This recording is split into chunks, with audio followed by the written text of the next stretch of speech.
holding 9 marriage contracts. Yet informed that he has but 6 months to live, Chen Ping'an resolved to sever his worldly ties and descend the mountain to return the contracts. To his prospective mother-in-law, Chen Ping'an declared, "I am indeed here to annul the marriage." His fiancée retorted, "Chen Ping'an, do you truly believe I am worth only 100,000? Chen Ping'an replied, "I am serious about the annulment. Not even the god of marriage himself could change my mind." Chapter 1. The descent to return the contracts. This is 100,000. Take the money and leave at once. Outside the Wu family villa, a wealthy woman tossed a wad of cash at the feet of the young Taoist, her eyes filled with disdain and impatience. The affluent woman was Li Gang, matriarch of the Wu family. Chen Ping'an paused momentarily before a serene smile graced his face. "I have returned the marriage contract. My connection with Miss Wu has come to an end." Bending down, he picked up the money and turned to leave, a young Taoist adept at both humility and resilience. After all, he had come to annul the marriage and had unexpectedly gained 100,000. This transaction was not a loss. Consider yourself fortunate. A penniless Taoist like you dares to marry my daughter? A toad wishing to eat swan meat. Li Guiying's voice echoed from behind, but Chen Ping'an had already walked far away. Once distanced, he retrieved another marriage contract from his canvas satchel. Zhang Wanqing, this truly presents a challenge. Despite spending his days in the mountains with an old Taoist, he was not entirely ignorant. He recognized Zhang Wanqing. She was the youngest best actress in Longhua, a 22-year-old national goddess, frequently gracing the screens of television and cinema with her alluring presence. Her figure and visage were impeccable, particularly her exquisite legs, which haunted Chen Ping'an through countless sleepless nights. She was also the only fiancée he truly understood. As for Wu Shui, whose contract he had just returned, he had not even seen her in person. It was likely she was not lacking either, as the Wu family was a second-tier family in Jiangzhou, possessing assets worth billions. What a pity had it not been for his remaining 6 months. He would have sought to meet his fiancée, or at the very least, negotiate for more compensation from the Wu family for the marriage contract. Wait. A melodious voice suddenly called out, prompting Chen Ping'an to turn. Dressed in a white t-shirt and tight yoga pants, her long, elegant legs and curvaceous figure complemented her delicate features, particularly her enticing red lips. Wu Shui. Chen Ping'an instantly recognized the woman before him. She had pursued him after he had thought of her. Having been practicing yoga at home, Wu Shui had heard from the servants about the arrival of a young Taoist and had initially disregarded it until she recalled her grandfather's words. Should a young Taoist ever come to visit, he is the man chosen for you by your grandfather. Remember, no matter what, you must marry him. These were her grandfather's last words, which she had not taken seriously at the time, yet curiosity lingered in her heart. Observing the young Taoist, who appeared even younger than she wondered how he could possibly be the destined one her grandfather spoke of. Wu Shui coolly inquired, "Are you the young Taoist with whom I have a marriage contract?" In this day and age, who took marriage contracts seriously? "Miss Wu, I am Chen Ping'an." Wu Shui questioned, "What brings you here?" Chen Ping'an, seeking to amuse himself, thought that since he had only 6 months left, he might as well find some enjoyment. "Of course, I am here to return the marriage contract." Indeed, this young Taoist was the man her grandfather had mentioned. Wu Shui replied earnestly, "Our arrangement was made by the older generation. I will not marry you, so do not harbor any delusions." Though the young Taoist was not unattractive and appeared cleanly dressed, she could not possibly marry someone like him. Her life was hers to govern. Chen Ping'an chuckled. "Do you not realize that the one truly in need of this marriage contract is not me, but you?" Wu Shui furrowed her brow slightly, her attractive features twitching. Could this young Taoist be a charlatan? She replied softly, "Regardless of your thoughts, Wu Shui has her own life. Even if my grandfather were still alive, he could not dictate my marriage.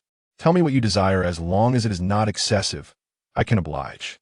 Chen Ping'an shook his head. He had returned the marriage contract to the Wu family, and his connection with them was now severed. What happened to the Wu family henceforth was inconsequential to him. He merely wished to completely cut off all ties related to him before his demise. Aside from the Wu family contract, he held 8 others. The old Taoist had arranged these engagements, borrowing all his fortune otherwise. How could he have only 6 months left to live? The end of these ties signified that henceforth The Wu family's affairs were no longer his concern. Your mother has already given me 100,000. If you wish to offer something, I would not decline. Under the gaze of the smiling young Taoist, Wu Shui felt a wave of discomfort. This Taoist was far from serious. Wu Shui felt a surge of indignation. Was her marriage contract truly worth only 100,000? This young Taoist was mocking her. She had not understood what her mother said earlier, but now it was clear that her mother would never permit any association with such a young Taoist.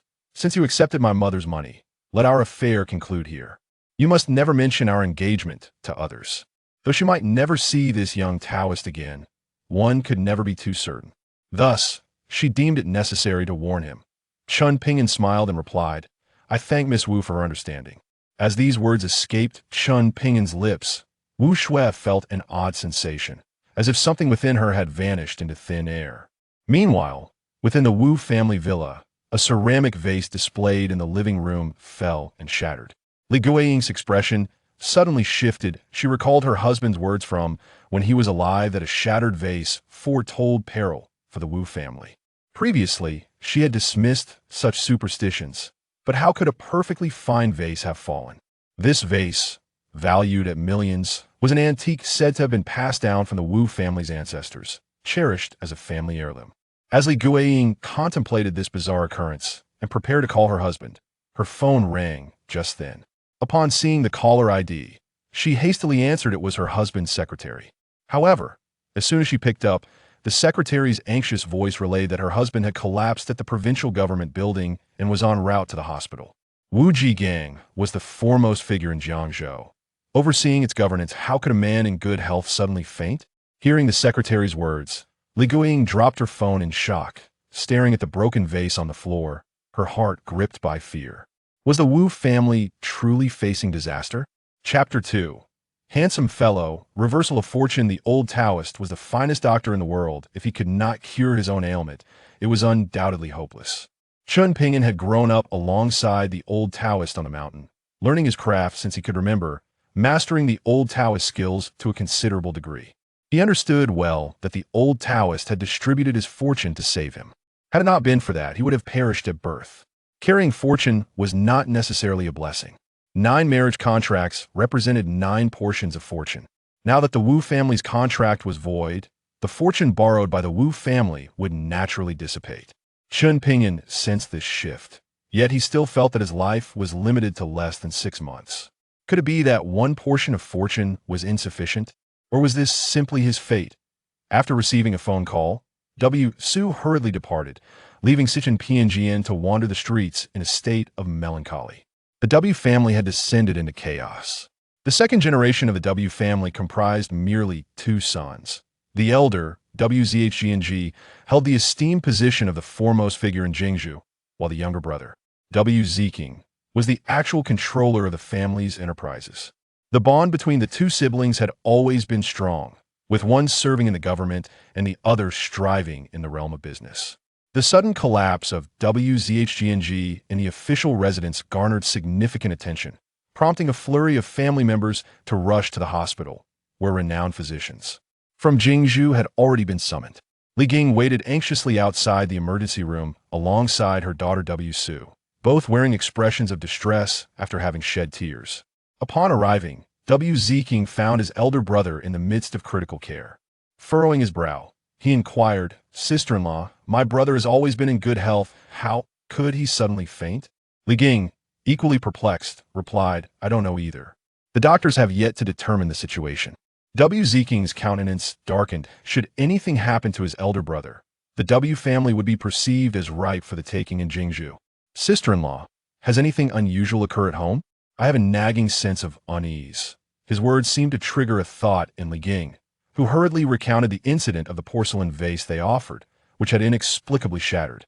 W. Ziking's expression grew graver upon hearing this. He murmured, "How could this be? Both brothers were privy to certain secrets regarding the family's offerings that their sister-in-law was unaware of.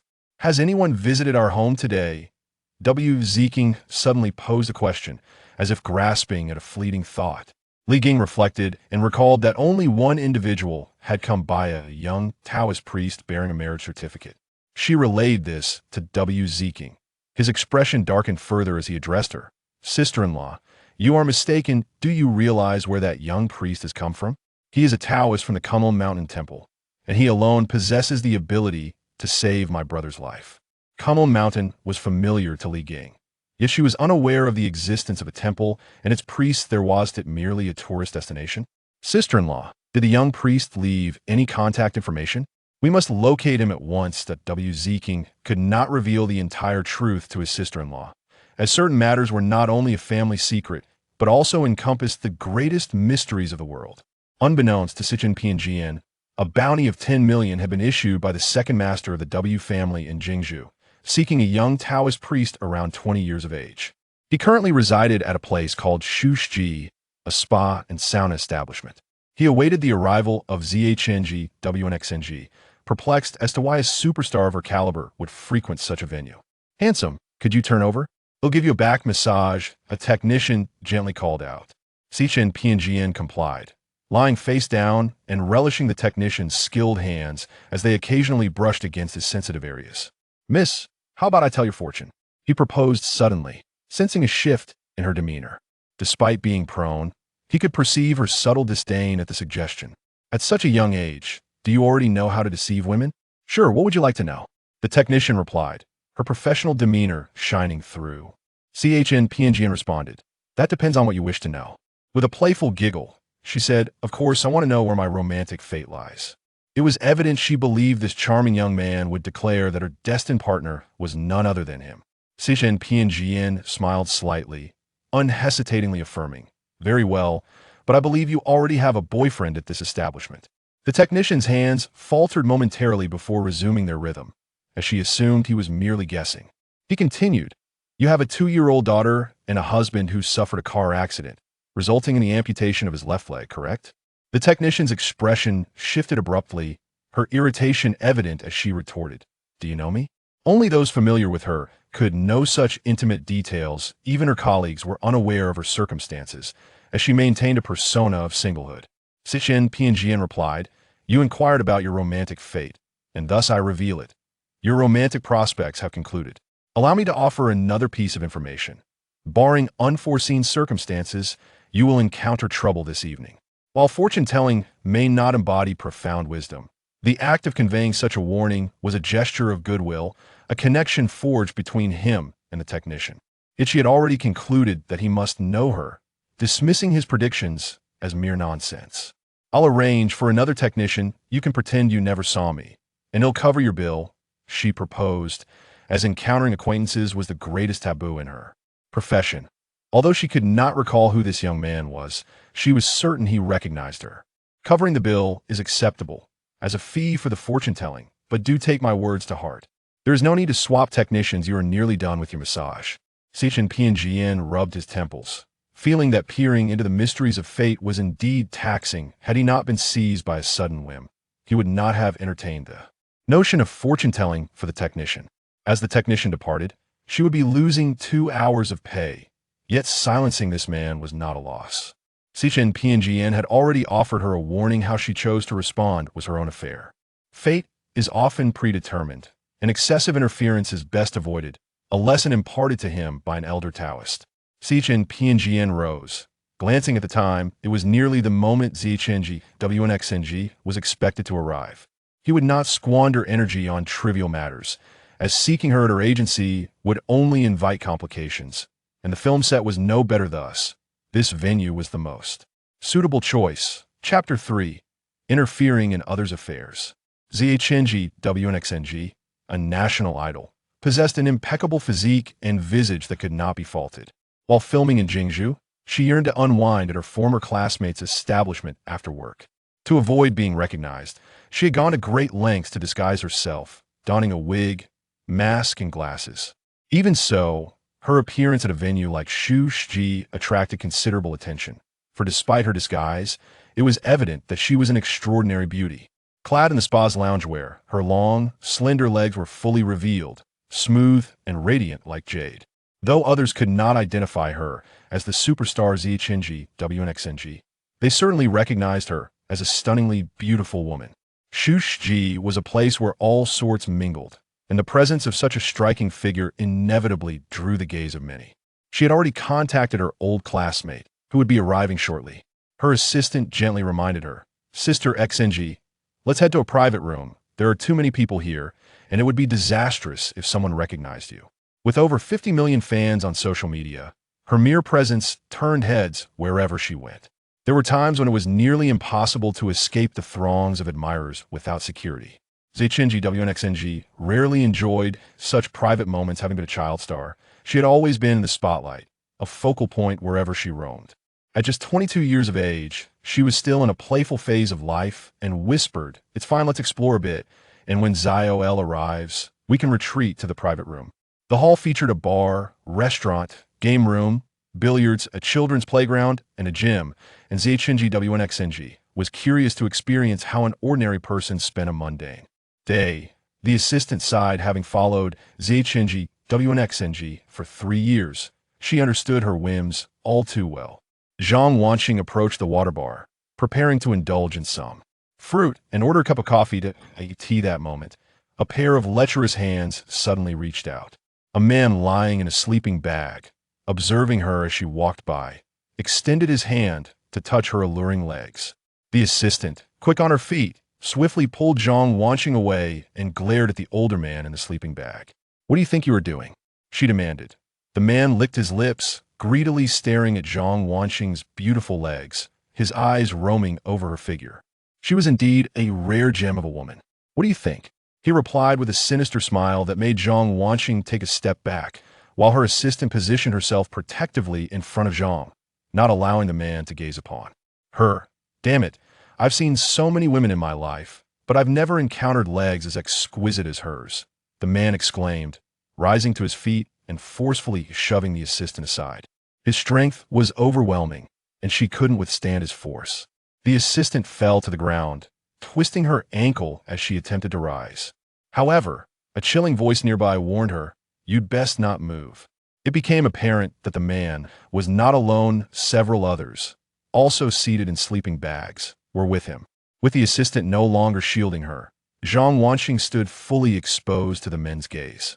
"Third master, this girl is truly succulent. Those legs, TSK, point one of them remarked. Damn, why does this girl look somewhat familiar? Another mused. She's so stunning. Third master is indeed fortunate to encounter such a beauty in this shabby place. A group of men leered at Zhang Wanqing, their intentions to violate her glaringly evident. Terrified, her complexion drained of color, she realized these men were not to be trifled with.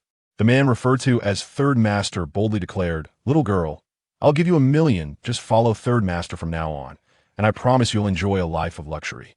In his mind, women who frequented establishments like this were ordinary, and $1 million was an exorbitant offer. Zhang Wanqing began to speak, but suddenly, a figure stepped in front of her. "Good sirs, do you require a massage?" A technician in uniform asked, maintaining a smile despite her inner fury at the sight of the brutish men. She couldn't stand by while two young women were bullied. Seeing the staff member, Zhang Wanqing finally exhaled in relief. However, Third Master grinned ominously, glancing at the technician obstructing his prey. "Mind your own business," he sneered. One of the men beside him acted swiftly, kicking the technician away. She crashed heavily against a wooden pillar, unable to utter a sound. In that moment, she recalled the handsome young man who had warned her half an hour earlier that she would encounter trouble that night. She felt as if her body had been struck by a vehicle, and the man who had kicked her approached, showing no intent to let her go. These men were not good people. They intended to make an example of anyone who dared to interfere. The commotion drew the attention of onlookers, but none dared to approach, having never witnessed such a scene. Zhang Wanqing, pale with fear, yearned to escape.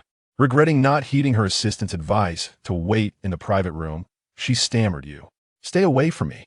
As the 50-year-old man drew closer, Zhang Wanqing's heart raced with terror. Another man had already seized the technician, who was now ghostly pale and speechless. "In Jiangzhou, no one dares to meddle in my affairs. If you seek death, do not blame others," the older man coldly stated. "Just dispose of her, let the fish in the river feast on her." His henchmen, receiving the order, clenched their fists, ready to strike. They were prepared to kill in public. The technician had only sought to help, unaware she was crossing paths with such ruthless individuals, her mind flashing back to the young man who had foreseen her misfortune. "Stop! Wait, don't kill her!" A distressed voice called out as Chen Ping'an hurried forward. He had foreseen trouble for the technician, but had never anticipated it would arise due to Zhang Wanqing. Fate was indeed peculiar. Two seemingly unrelated individuals were intertwined through a series of minor events. Had it not been for Zhang Wanqing, he would not have intervened. If the technician were to die here, what would become of Zhang Wanqing? At that moment, she was still one of his betrothed, suggesting a certain connection between them that had yet to fully unfold. Zhang Wanqing could not afford to come to harm now. As the young man appeared, the group of men eyed him with malicious intent. "Another worthless shrimp has come, let's deal with him too." Third Master merely cast a glance at Chen Ping'an before quietly instructing his men. One of them sneered as he approached. "Kid, you brought this upon yourself. You have no one to blame but yourself." The man holding the technician scoffed disdainfully, his fist raised to deliver a lethal blow to her heart. Just as he was about to strike, an unseen force seemed to halt his hand, preventing it from advancing any further. Chapter 4. I generally do not kill despite being warned not to kill her. He remained disobedient. Chen Ping'an still wore a smile, presenting himself as a clean-cut young man. The man approaching him wore a vacant expression, as if his body had suddenly ceased to move, no matter how much effort he exerted, as though he had been ensnared by a binding curse. Third Master, hurry and leave. His subordinates, who were ruthless bodyguards, noticed the peculiarity. Third Master diverted his gaze from the beauty before him to Chen Ping'an. "Boy, do you know who I am?" Third Master said coldly, "I advise you not to meddle, or you'll find no place in Jiangzhou." A man who had weathered many storms, Third Master sensed the oddity surrounding his men. They were capable of slaying gods and Buddhas alike. If there were no danger, why would they urge him to flee? Chen Ping'an sauntered forward, directly taking the technician girl from the man who held her. "I kindly warned you, yet you wouldn't listen. Let us see if you dare to meddle again." Chen Ping'an shook his head. Indeed, what is meant to happen will eventually come. That previous kick had severed her spine, rendering her mute and immobile. Setting her aside, he glanced at Zhang Wanqing and smiled. "Although women can be troublesome, I cannot stand by and watch due to your status as my fiancée." Zhang Wanqing looked at Chen Ping'an, her pale complexion revealing a slight change. This young man before her claimed to be her fiancé. Was he mistaken? Or did he truly know who he was? As she scrutinized Chen Ping'an, contemplating his identity, Third Master suddenly made an unexpected decision. He intended to escape. Yet as he took a step, he too became rigid, just like his bodyguards. "Did I say you could leave?" Chen Ping'an approached, gazing at the older man, his brow twitching slightly. Lin Lao San, the ruler of Jiangzhou's underworld. "Quite the catch," he mused. "I never anticipated someone like you would feel fear. Are you afraid I will kill you?" Chen Ping'an's harmless smile felt eerie as a group of men stood frozen, resembling a scene from a ghost story. "Rest assured, I generally do not kill. I only save lives. After all, I am a Taoist." Chen Ping'an sighed, surprised by Zhang Wanqing's fortune in encountering a figure of such renown in Jiangzhou's underworld, a person most would not recognize. "Let me go. I can offer you anything." Lin Laosan finally realized that this young man was someone he could not provoke. He possessed the rumored forbidden power. However, Chen Ping'an shook his head. "You have offended my fiancée. She did not say to spare you, so I cannot let you go." At that moment, Zhang Wanqing's gaze was fixed intently on Chen Ping'an, for she had just heard him declare himself a Taoist. She finally comprehended who this young man was. Chen Ping'an observed her astonishment and chuckled. "Fiancé, what do you propose we do?" Although Zhang Wanqing had regained her composure, her heart remained unsettled. She felt anxious because the little Taoist had appeared, her fiancé. "I don't know." Her words sent waves of tension and fear through Third Master and his subordinates. "Miss, I apologize sincerely. I will compensate you with 10 million. I beg you, overlook this matter and let us go." 10 million was indeed a substantial sum. Yet to Zhang Wanqing, a major star, it was merely pocket change. Her unperturbed eyes indicated her indifference to money. Chen Ping'an spoke. 10 million, give it to her." He referred to the technician girl who had been injured by Lin Lao San's subordinate. All right, Lin Lao San was a clever man, otherwise he would not have risen to become the ruler of Jiangzhou's underworld. He understood how to choose wisely without needing Chen Ping'an's threats. For when faced with someone wielding forbidden power, no amount of subordinates would suffice. The moment Chen Ping'an turned, Lin Lao San and his men regained their mobility. He breathed a sigh of relief and bowed to Chen Ping'an, expressing his gratitude for sparing his life. Chen Ping'an waved his hand dismissively. Leave. He crouched down, taking the technician girl's hand. This was not an act of exploitation, but a means to channel energy to heal her spine. It was still possible to remedy the situation. Otherwise, it would take considerable effort even for him to restore her if he delayed. The technician girl, who had previously lost all sensation in her body, suddenly felt warmth coursing through her, allowing her to regain control. He could save others, but not himself. Under normal circumstances, had he not appeared, the technician would have perished. Of course, perhaps if he had not been at the hot springs, this incident would have been avoided. Fate is a curious thing, rife with numerous unstable variables. When Chen Ping'an stood, he was met with two pairs of curious eyes. Zhang Wanqing and her assistant, who had steadied herself after the earlier incident, scrutinized Chen Ping'an. She was eager to discern the identity of this young man who claimed to be her fiancé. Zhang Wanqing also examined Chen Ping'an, wishing to ascertain the character of this little Taoist. Have you seen enough? Fiancé. Chen Ping'an smiled at the seemingly disguised Zhang Wanqing. Acknowledging her status as a star, despite her disguise, she remained a captivating beauty. Her presence in this situation, encountering Lin Lao San, the ruler of Jiangzhou, was not merely coincidental but intertwined with her fate. Zhang Wanqing's face flushed, and she was about to retort, "What fiancé?" At that moment, a short-haired beauty approached. With a round face, a hint of baby fat, large eyes, and perfect features, her figure was notably more voluptuous than Zhang Wanqing's. This was Chen Ping'an's first impression. She was a good friend and classmate of Zhang Wanqing. "Are you all right?" Chen Xiaola learned of the earlier events from the staff, while others had failed to recognize her. She knew this was a renowned star, Zhang Wanqing. "I'm fine, thanks to him," Zhang Wanqing replied softly. Chen Xiaola scrutinized Chen Ping'an, noting his clean appearance. "Xing, is this the fiancé you mentioned, the little Taoist?" He looked so young. As Zhang Wanqing's closest confidant, she was among the few who knew of her engagement. "Is that polite? How can you say someone looks so young in front of others? Take a good look. Where is he lacking?" Truly lacking in discernment, Zhang Wanqing retorted, glancing around at the onlookers, feeling a twinge of anxiety. "This isn't the place for conversation. Let us leave." Chen Xiaola nodded, pulling Zhang Wanqing away, with Chen Ping'an following suit. The technician girl, now healed, hardly had time to express her gratitude. She recognized she had encountered a legendary figure and felt tears welling in her eyes, longing for home. Chapter 5. An old ox grazes on tender grass in the private room on the 4th floor of the Waterworld Hot Springs. Chen Ping'an sat while 3 women stood nearby, examining him.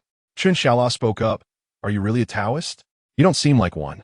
In her eyes, true Taoists had peculiar hairstyles, donned robes, and exuded an air of enlightenment. Chen Ping'an sported a short, neat haircut and a clean appearance. Yet his gaze was fixated on her, lacking any seriousness. Zhang Wanqing, still skeptical of Chen Ping'an's identity, inquired, "You claim to be Chen Ping'an. What proof do you have?" Naturally, Chen Ping'an did not carry his marriage certificate with him, leaving him unable to produce any evidence.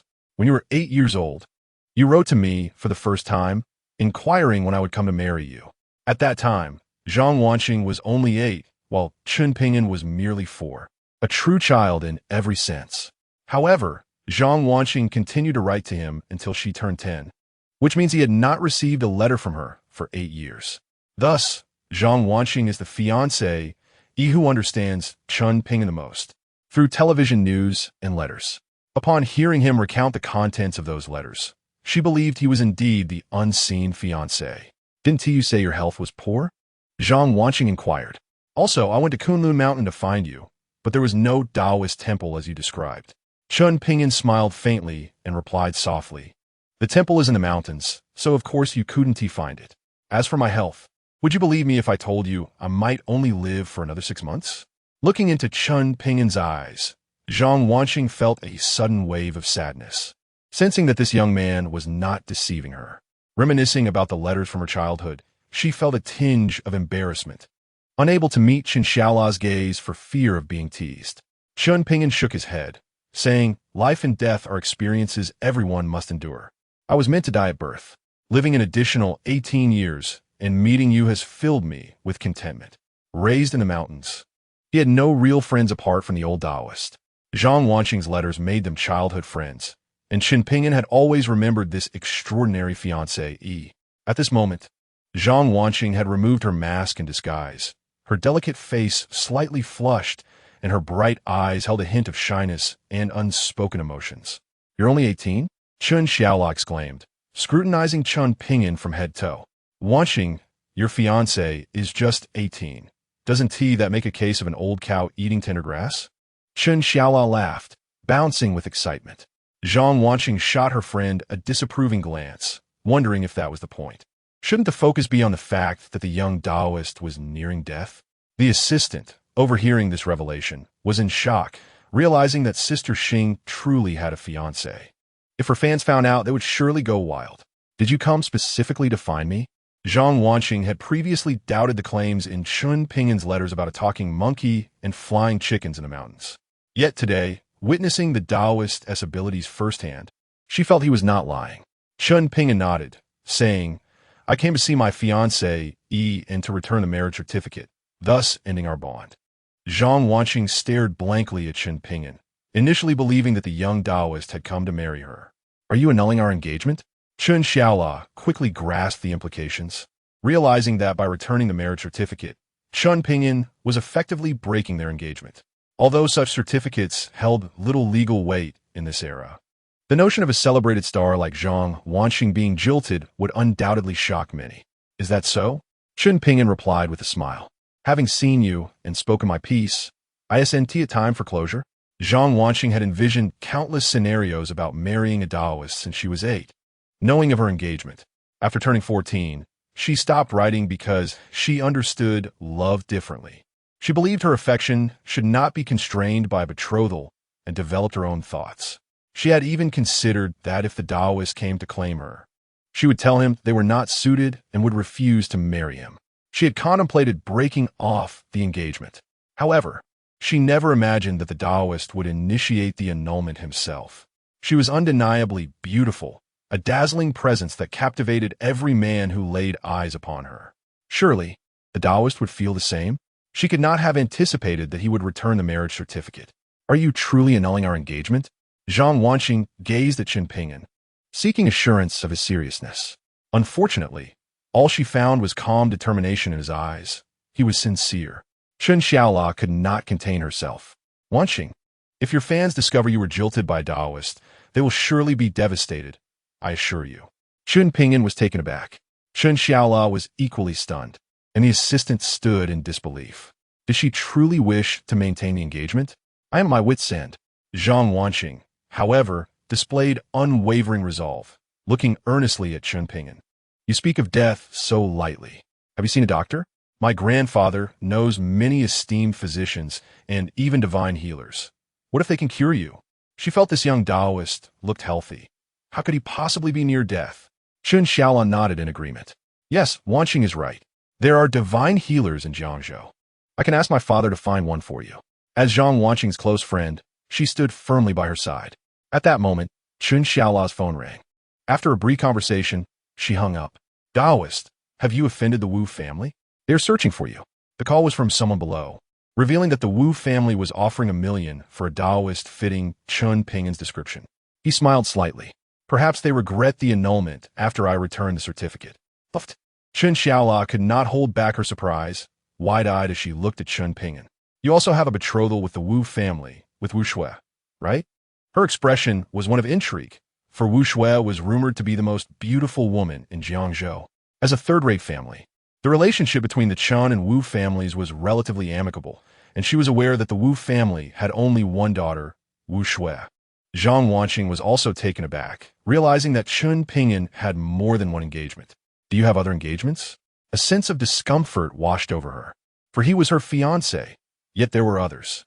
Chen Ping'an, with a smile, replied, "Including you, the old Taoist arranged 9 betrothals for me, and I am now troubled by how to annul them all before I depart." 9 betrothals? Zhang Wanqing was utterly astonished.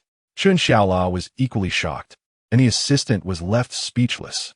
Analyzing the identities of Jiangzhou's Wu family, young lady Wu Shui, and the star Zhang Wanqing, it was evident that the other betrothal candidates were not simple either. Who exactly was this young Taoist? And who was the old Taoist he mentioned? Chen Xiaola glanced at Chen Ping'an's slender frame, questioning whether he could handle this. Chen Ping'an was unaware of the thoughts swirling in the minds of the three women. He was genuinely distressed. Severing these earthly ties was a task he had to accomplish. With 9 betrothals and 9 fiancées, he had to personally deliver each marriage certificate. The Wu family had agreed to the annulment after he returned the Wu family's $10,000 and received Wu Shui's verbal promise to cancel the engagement. Just as now, he sought to return the marriage certificate to Zhang Wanqing, but without her consent, he could not sever this bond. With less than 6 months remaining, he hoped to successfully annul the remaining engagements. Zhang Wanqing, silent and contemplative, felt a surge of anger. It dawned on her that the Taoist had never belonged solely to her, akin to a cake she thought was hers suddenly being shared with others. Did you really go to the Wu family to annul our engagement? Chen Xiaola's curiosity piqued, as the Taoist's life story could easily fill a book. Chen Ping'an nodded. I went this morning, and the Wu family agreed. It went smoothly. Chen Xiaola then asked, are you aware that the Wu family's elder, the governor of Jiangzhou, is currently in the hospital? She heard it from her family. Now, the news is spread throughout Jiangzhou. Many in Jiangzhou are waiting for the Wu family, this towering tree, to topple. So, it is. Chen Ping'an's thoughts stirred as he realized that the Wu family's predicament was intricately linked to his decision to withdraw from the engagement. Yet, what difference does it make? Had the Wu family not borrowed his fortune 18 years ago, they would not have enjoyed such wealth and glory for those years. The Wu family might have long been shattered, and their lineage would not exist in Jiangzhou. Their fates are intertwined. He has lived an additional 18 years, allowing the Wu family to bask in a life of affluence. Even if he had not withdrawn from the engagement within half a year, his demise would lead to the dissipating of the borrowed fortune, resulting in the same outcome. The only difference is that it would have been delayed by 6 months. Crucially, he must sever the ties of worldly entanglements himself. Only then can he hope for rebirth in another life. As long as a marriage contract exists, the ties remain unbroken, and after his death, he would be but a wandering soul. Chen Xiaola posed numerous questions to Chen Ping'an, driven by curiosity or perhaps prompted by Zhang Wanqing. Ultimately, with genuine concern, Chen Xiaola advised, the Wu family is searching for you throughout Jiangzhou. It would be wise for you to find a place to hide. She was unaware of the reason behind the Wu family's pursuit of Chen Ping'an, but felt compelled to warn him, for this young Taoist appeared rather handsome. Were he not her best friend as fiancé, she might have attempted to pursue him herself. Chen Ping'an turned to Zhang Wanqing and declared, I will go with her. Zhang Wanqing initially intended to decline, yet inexplicably, she nodded in agreement. Very well. She frequently filmed in Jiangzhou and had purchased a residence here. Having one more person would not disrupt her life. Indeed, it is as such. Meanwhile, someone informed the Wu family that the young Taoist had entered the water world hot springs. However, when the second master of the Wu family arrived with his men, the young Taoist had already vanished. After a series of inquiries, the Wu family located Lin Laosan.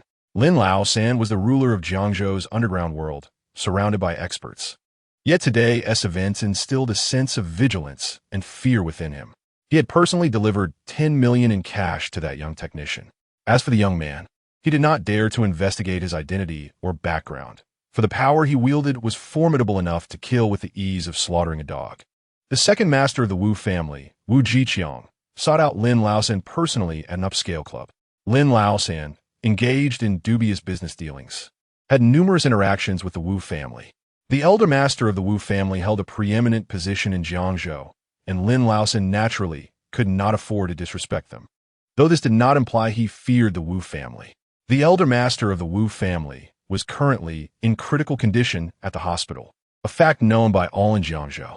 Thus, upon Wu Jiqiang's disclosure of his intentions, Lin Laosan's demeanor turned icy. Mr. Wu, I understand your desire to seek this young gentleman's assistance for the governor's treatment. However, even if I were aware of his whereabouts, do you truly believe I would divulge such information? He had personally experienced the terrifying might of forbidden powers today, even if given 1,000 times the courage. He would not dare reveal anything about that man. Wu Jiqiang, having learned about the conflict between Lin Laosan and Chen Ping'an from the hot springs, had even investigated Zhang Wanxing's identity, though he remained unaware that she was Chen Ping'an's fiancée, as only a few knew of this fact. Third Master, you may have misunderstood. I seek him because he is to be my Wu family's son-in-law. This engagement was arranged by my grandfather 18 years ago. He was fully aware of the young Taoist's extraordinary abilities. Otherwise, he would not have placed all his hopes on finding him. Lin Laosan was taken aback. The Wu family had such a son-in-law. The Wu family was on the verge of soaring to new heights, and Lin Laosan quickly donned a smile. Second Master, I inadvertently offended this young gentleman and did not know his identity. I truly do not know where he is. His demeanor shifted dramatically. Even his manner of address changed to Second Master. In the past, he had not shown such politeness nor regarded Wu Jiqiang with any respect. His backing was the Bai family, the top family in Jiangzhou, which had several influential figures like the governor. Wu Jiqiang held little hope and sighed softly. If Third Master's men happen to encounter him, please inform me. I shall not intrude further. With that, he rose to take his leave. His elder brother lay in a coma, and the doctors could not determine the cause. The family business he managed was also facing significant troubles. All of this hinged on finding that young Taoist. It was entirely his sister-in-law's fault for not consulting him and his brother before hastily sending away the young Taoist with 100,000. This thought weighed heavily on Wu Jiqiang. Meanwhile, Chen Ping'an had already settled into Zhang Wanxing's residence in Jiangzhou. It was a spacious flat of over 400 square meters, where she resided with her assistant. The house was vast and felt rather empty. With Chen Ping'an, this young Taoist, staying there, a sense of security seemed to envelop the space. After confirming that she was the only one who had written to Chen Ping'an and maintained contact as his fiancée, Zhang Wanxing finally softened her demeanor towards him. Chapter 7. I accepted the money. Chen Ping'an was indifferent about his living arrangements. He had long recognized that Zhang Wanxing was the most challenging engagement to navigate. They had exchanged letters in their youth, and those with memories of such ties must be severed promptly. Zhang Wanxing, having borrowed his fortune, thrived under favorable star alignments. Even if he were to reclaim this fortune, she would not face peril. Fortune is an invisible entity. Chen Ping'an could only perceive a faint red glow surrounding Zhang Wanxing, which was emblematic of her auspicious fate. Upon hearing that Chen Ping'an had but 6 months to live, the elder of the Zhang family appeared unfazed, instead letting out a deep sigh. So, is indeed as such. Xing, no matter what, even if Grandpa owes you, you must spend these 6 months accompanying him. Whatever his requests may be, you must fulfill them. This was the advice given by her grandfather, demanding her compliance with his every wish. Did he expect her to cleanse herself and await his favor in bed?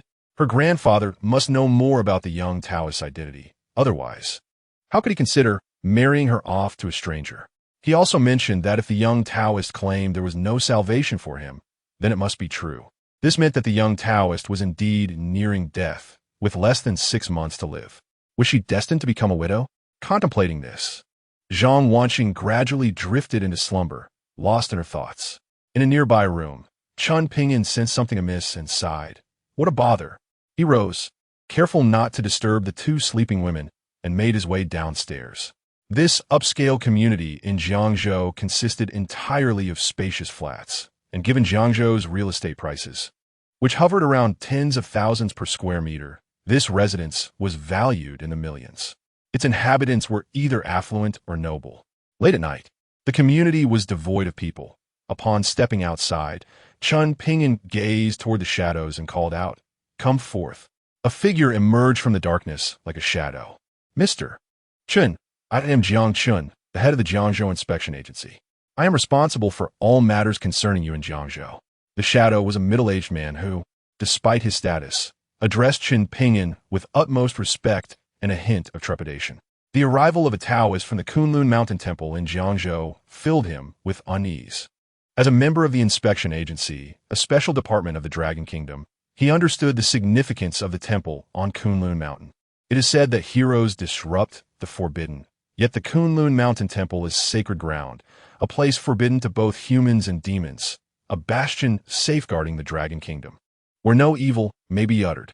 Many years ago, the Taoists of Kunlun Mountain simply declared, from this day forth, no demon shall exist in the Dragon Kingdom. In the century that followed, the Longwo was free from the ravages of demons and monsters. The Supervisory Institute, today he had employed unusual powers at the hot spring, which summoned the personnel from the Supervisory Institute. Coupled with a phone call from Zhang Wanqing, he certainly could not remain hidden in Jiangzhou. He had never intended to conceal his identity. After all, there were not many who knew of the Kunlun Mountain Taoist Temple. Rest assured, Mr. Chen, we shall not disturb your life. We will discreetly eliminate any obstacles for you. Such pleasant words were merely a facade, a fear of Chen Ping'an unleashing a bloody rampage.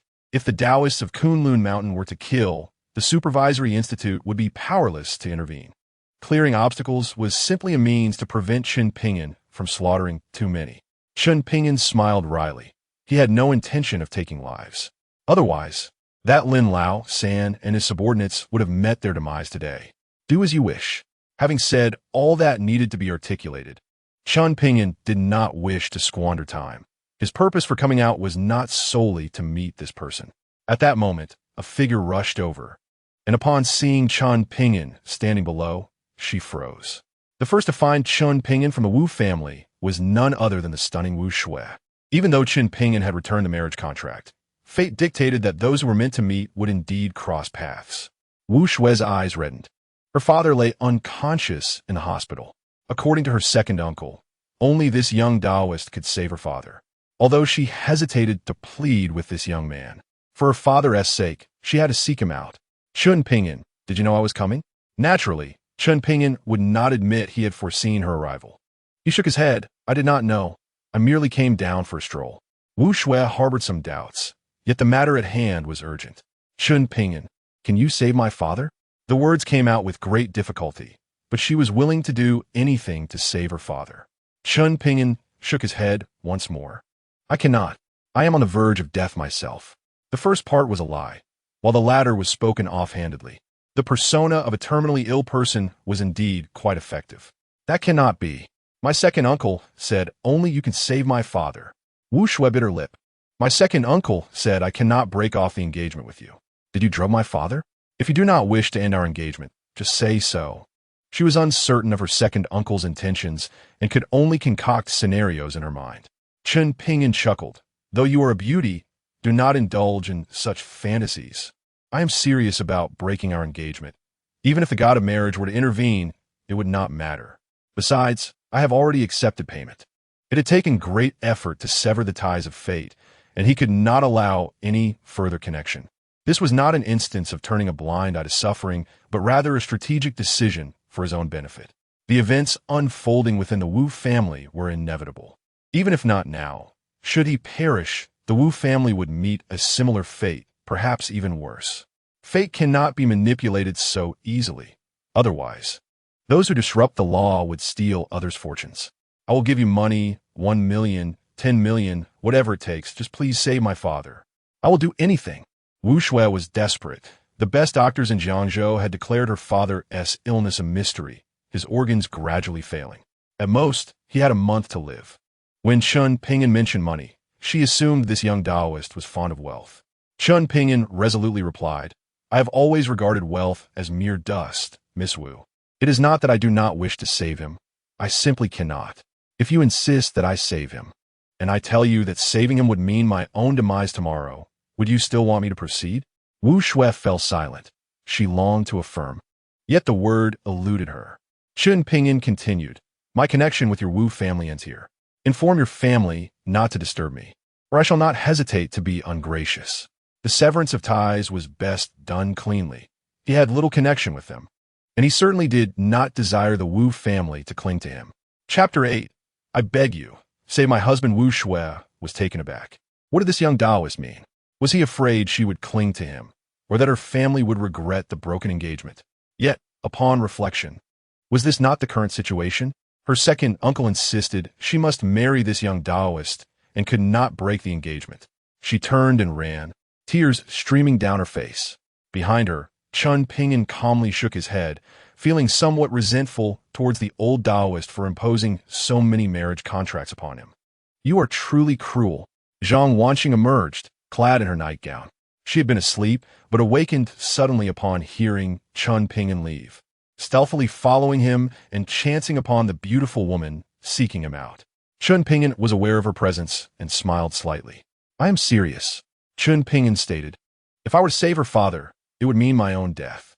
While the situation was not as exaggerated as he claimed, it was not far from the truth.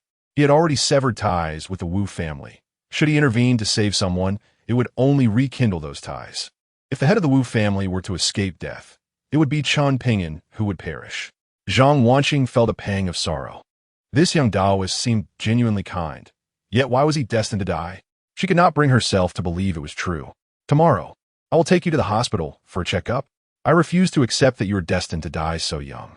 Although her grandfather had also declared there was no hope, Zhang Wanqing still wished to try. The next morning, Zhang Wanqing indeed took a leave of absence from filming to accompany Chen Ping'an to the hospital. Unable to resist Zhang Wanqing's persistent pleas, Chen Ping'an reluctantly agreed to undergo a medical examination with her. Jiangzhou People's Hospital, the largest in the area, boasted a significant number of renowned doctors. Disguised with a mask and sunglasses, Zhang Wanqing arrived at the hospital with Chen Ping'an.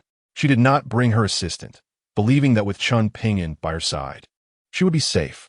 She personally secured an appointment for Chen Ping'an with a specialist, and under the old expert's directives, he underwent various tests, including blood work and imaging scans. After completing the exhaustive series of examinations, it was already past 11, and the doctors were nearing their lunch break. The old expert, having worked at the People's Hospital for over 40 years, was bewildered upon reviewing Chen Ping'an's test results, continuously flipping through the data. Suddenly, he stared intensely at Chen Ping'an, as though he were a specimen from a bizarre world, muttering to himself, "Impossible, absolutely impossible. According to this data, you should have been dead long ago. How can this be? There must be some error. We need to recheck. I have never encountered a case like this. Your blood should indicate that you're deceased."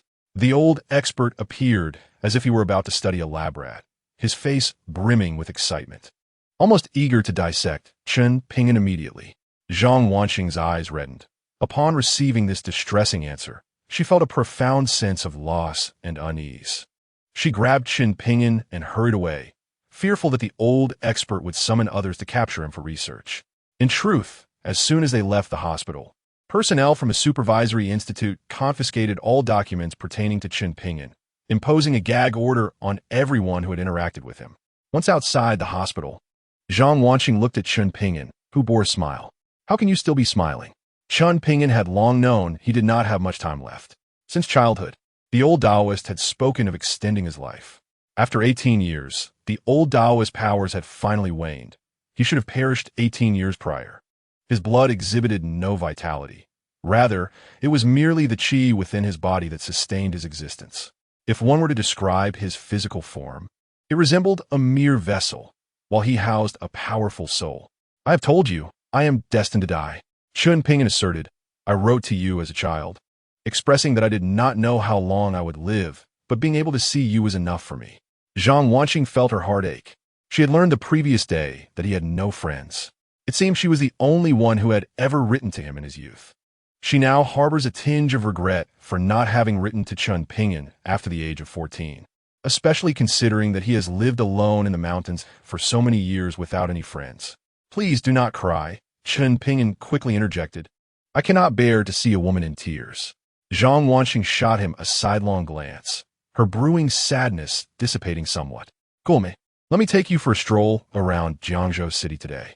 My grandfather has instructed me to accommodate the requests of this little Taoist. He is destined to die anyway and has spent his entire life on Kunlun Mountain without witnessing the outside world. I shall personally show him around." However, just as they were about to depart, Chen Ping'an's expression drastically changed. A noblewoman suddenly knelt before him. Li Guiying was also at the People's Hospital. Last night, her daughter had sought out the little Taoist, but he was unwilling to help and warned them to keep their distance. Upon seeing Chen Ping'an at the hospital, she had quietly followed him. She could not believe that as a lady of the capital, kneeling before this little Taoist would compel him to turn a blind eye to her plight. Chen Ping'an was incensed, sensing the ill intentions behind her actions. With so many people coming and going, Her kneeling before him felt like exposing himself to the flames. Even Zhang Wanqing could feel the change in the little Taoist beside her, as if he had transformed into a ruthless, cold-hearted entity in an instant. Chen Ping'an, I was wrong yesterday. I implore you now, save my husband, Li Guiying declared. Her choice of words drew the curious gazes of those who recognized her. As the lady of the capital, her kneeling nearly provoked Chen Ping'an to suppress his rising fury. Madam Wu, what do you mean by this? Is your family truly forcing my hand? Chen Ping'an's demeanor shifted from gentleness to an icy coldness, his voice chilling enough to instill fear in Zhang Wanqing. My ties with the Wu family should have concluded yesterday. We are no longer connected. Li Guiying, not a fool, seemed to glean some secrets from Wu Jiqiang's attitude toward the little Taoist. Such individuals could not be treated with conventional methods, which was precisely why she had chosen this moment to kneel. Chen Ping'an, my daughter is your fiancée. The marriage document was collected by me. If she does not agree to annul the engagement, it remains valid. I know I should not look down upon you. I beg you, spare the Wu family and my husband. Chen Ping'an's anger manifested as a sardonic smile. This foolish woman believed she was repaying the Wu family and her husband. How naive! The Wu family's fate was sealed, and what could he do to alter that? Yet, this shameless woman had the audacity to claim the marriage document was in her possession, rendering the annulment void. In a twist of fate, it seemed to bind him to the Wu family once more.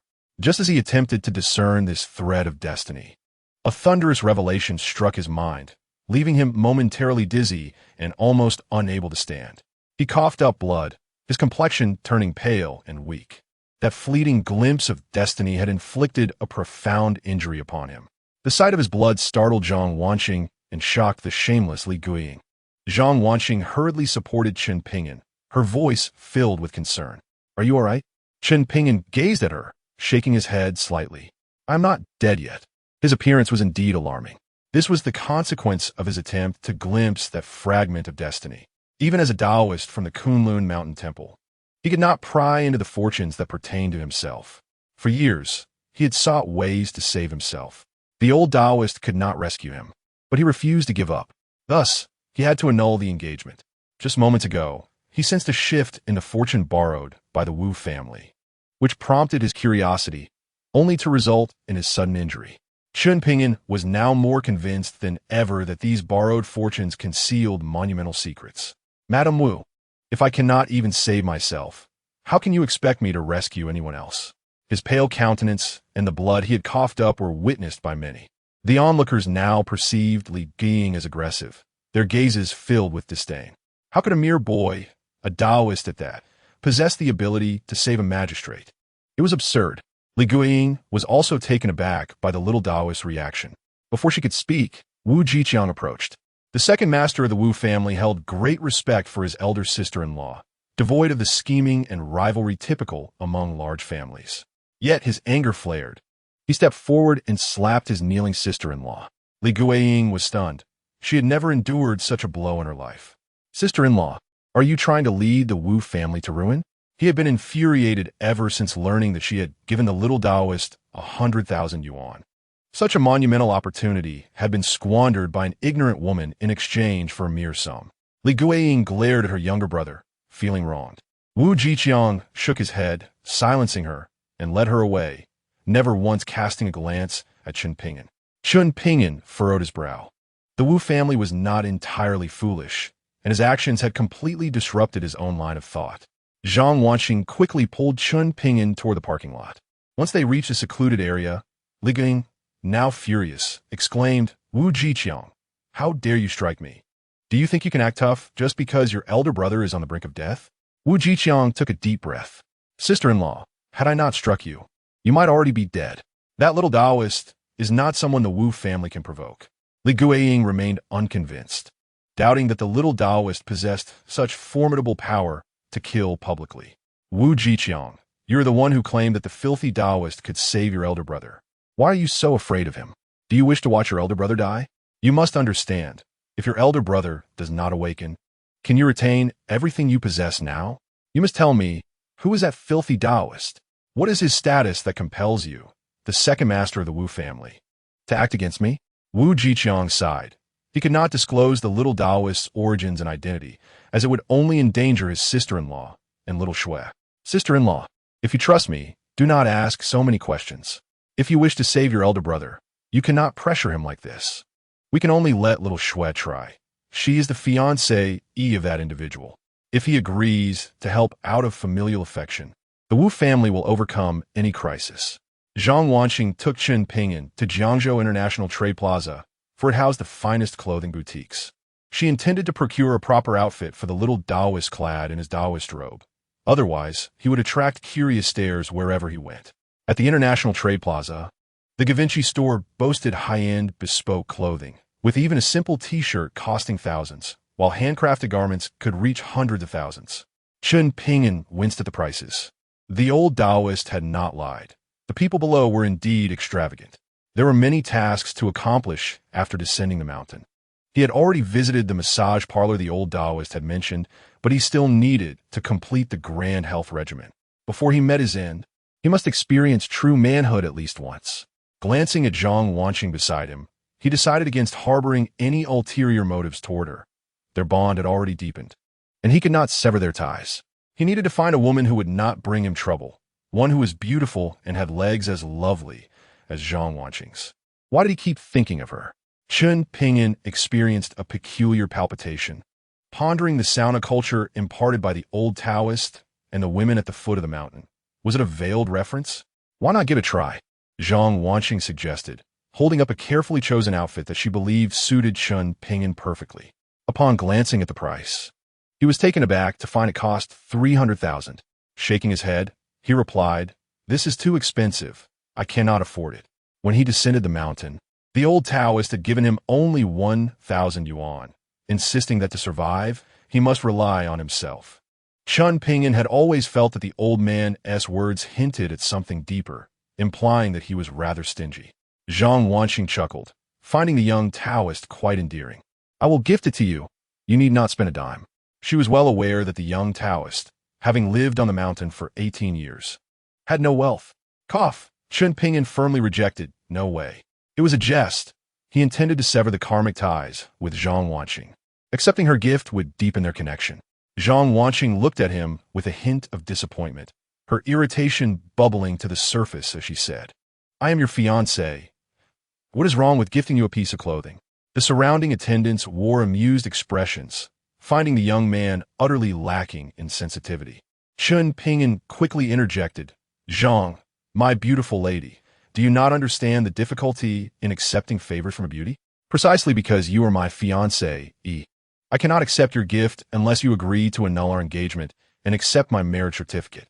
Should Zhang Wanqing consent to the annulment, accepting the gift would then signify a mere transaction. Zhang Wanqing suddenly laughed, meeting his gaze. "Then how do you account for staying at my house last night and having my breakfast this morning?" Chen Ping'an retorted, "I paid." Indeed, he had left 100 yuan in her abode. As long as money exchanged hands, it constituted a transaction. Thus, it was not a freebie. "You." Zhang Wanqing glared at the oblivious young Taoist, thinking him as stubborn as a rock in a restroom, both unpleasant and unyielding. "And what about my gift?" A melodious voice floated in from outside, and a stunning figure approached. Zhang Wanqing recognized this woman as Wu Shui, the most beautiful lady of Jiangzhou, the daughter of the Wu family. Wu Shui, with her graceful demeanor and form-fitting attire that accentuated her figure, approached Chen Ping'an and said coolly, "I am your fiancé. You must accept the clothing I have brought." Having spoken with her uncle the previous night about Chen Ping'an's disposition, her uncle had insisted that, by any means necessary, she must prevent Chen Ping'an from annulling the engagement, and that it was imperative for her to retain him. Although Wu Shui was uncertain of her uncle's motives, for the sake of the Wu family and her father's rescue, she felt compelled to confront Chen Ping'an once more. "Here is the marriage certificate you sent to my home yesterday. I return it to you now, asserting my position. I, Wu Shui, do not agree to the annulment." Chapter 10. You may continue, do not mind me. Chen Ping'an was momentarily taken aback. Even Zhang Wanqing regarded Wu Shui warily, sensing that this young lady from the Wu family was not to be trifled with. Unbeknownst to her, she felt no aversion to her identity as the fiancée of this young Taoist. Witnessing a beautiful woman present a marriage certificate and oppose the annulment undoubtedly stirred her feelings as a prominent figure. The patrons of the Givenchy boutique were stunned by Wu Shui's declaration. Those who frequented such high-end establishments were familiar with the Wu family's heiress, and her words sent a ripple of astonishment through the crowd. She has a betrothal and yet refuses to annul it? Good heavens, this is rare news in Jiangzhou. The incident concerning the head of the Wu family being hospitalized had only circulated in limited circles. Young people were more intrigued by the gossip surrounding the first beauty of Jiangzhou. Some had already taken out their phones to capture the moment, eager to share the unfolding drama within their circles. An annulment was proving to be no simple matter. At that moment, Chen Ping'an felt an uncanny sensation that the old Taoist was orchestrating events from behind the scenes. Only he possessed the ability to direct fortune towards others. His complexion paled slightly. Having been injured while eavesdropping at the hospital, he was fortunate that the fortune rightfully belonged to him. Otherwise, the backlash could have cost him the remaining months of his life. Why must you do this? Chen Ping'an shook his head, stating, I prefer the you from yesterday. Your life should not be constrained by this marriage certificate. Wu Shui bit her lip, her demeanor exuding a deadly allure. Even Chen Ping'an found himself momentarily entranced, recalling the old Taoist's warning that the women below the mountain were like knives, making it difficult to extricate oneself once ensnared. Zhang Wanqing, indignant, remarked, How shameless! You have already agreed to the annulment, yet still cling to him. She was unafraid of the Wu family, knowing her grandfather's stature would deter them. Others may not recognize Zhang Wanqing's disguised identity, but Wu Shui did, observing the prominent star with curiosity. Dear starlet, my affairs with my fiancé should not concern you. An outsider. Since she opposed the annulment, she needed to solidify Chen Ping'an's status as her betrothed, as per her uncle's instructions. Thus, despite her reluctance, she was compelled to assert her position. I am the outsider here. You are the true outsider. Zhang Wanqing retorted sharply. I have known him since I was 8. How can you call me an outsider? Do you know who he is? Do you know where he comes from? Her words left Wu Shui speechless. She was utterly ignorant of a young Taoist's background, knowing only that he was her grandfather's choice for a fiancé. As for his origins, family, or connections, she was completely in the dark. And what of it? Even if you're friends, that is all you are. Wu Shui met Zhang Wanqing's gaze defiantly. I am his fiancé, with the marriage certificate as proof. Zhang Wanqing, exasperated, turned to Chen Ping'an, demanding, Where's my marriage certificate? Chen Ping'an, relishing the unfolding drama, thought how delightful it would be if all 9 of his fiancées were gathered together. He retrieved a marriage certificate from his satchel, the one belonging to Zhang Wanqing. She snatched it away, triumphantly declaring to Wu Shui, Take a good look. He has a marriage contract with more than just you. Since your Wu family looks down upon him, why do you still cling to him? He is my childhood friend and my fiancé. You have already annulled your engagement. So what right do you have to pursue him further? It is quite ironic, considering your beauty. Do you not have any shame? It was fascinating to witness women compete, revealing a side of the star Zhang Wanqing that was both playful and envious. Wu Shui stood frozen, staring at the marriage certificate in Zhang Wanqing's grasp. The revelation that the renowned starlet had a marriage certificate with this young Taoist left the onlookers buzzing with excitement. Zhang Wanqing, is that really her? My goodness. Zhang Wanqing and the Wu family's fiancé are engaged to the same man. Gasps of astonishment rippled through the crowd as they scrutinized Wu Shui and Zhang Wanqing. No wonder this woman appeared to be an extraordinary beauty. Upon closer inspection, she was indeed Zhang Wanqing. Even after disguising herself, she remained recognizable as the nation's goddess. One was the national treasure and star, Zhang Wanqing, and the other was the first beauty of Jiangzhou, Wu Shui. Were these 2 stunning women truly vying for the affection of the same man? Wu Shui, anxious about the situation spiraling out of control, turned to the attendants nearby and commanded, Clear the area. The Guomao Plaza is, in essence, the property of the Wu family, and she is a frequent visitor here. Upon her command for the area to be cleared, the staff complied immediately. Under normal circumstances, if the renowned star Zhang Wanqing were to reveal her identity, it would necessitate an evacuation. Regardless of the reluctance of the onlookers, they were politely ushered out by the staff. When only Chen Ping'an and the 2 women remained, he chose to sit aside, as if the quarrel over him was of no concern to him. The staff kept their distance, wary of approaching unless they wished to jeopardize their lucrative employment. Wu Shui glared indignantly at the young Taoist, who appeared indifferent. Zhang Wanqing also cast a discontented glance at the bystander. "Continue, you need not mind me." Chen Ping'an mused, wishing for some sunflower seeds or peanuts to enhance the atmosphere. Wu Shui, slightly embarrassed, snorted but refrained from further engaging with Zhang Wanqing. Meanwhile, at the People's Hospital, in the special ward of Governor Zhang Jigang, the comatose figure of Governor Zhang, due to his distinguished status, was under constant surveillance by doctors and nurses. Any fluctuation in the data from the connected instruments required documentation. Suddenly, the readings from the governor's devices exhibited inexplicable changes. The values, which had been steadily declining, miraculously began to rise. The medical personnel were astounded, as they were acutely aware that the governor's organs were in a state of continuous failure, akin to that of a living corpse. The current situation left them bewildered and frightened. "Quickly, notify the hospital director." The doctor urgently instructed the nearby nurse, fearing that if anything were to happen during his watch, it would cost him his career. Chapter 11. Am I not worthy of you? Zhang Jigang awakened, a miraculous event for the medical staff at the People's Hospital. Despite their analyses predicting his demise within a month, a multitude of medical experts, after examining the revived governor, discovered that his health was remarkably restored, and previously failing organs had returned to peak condition.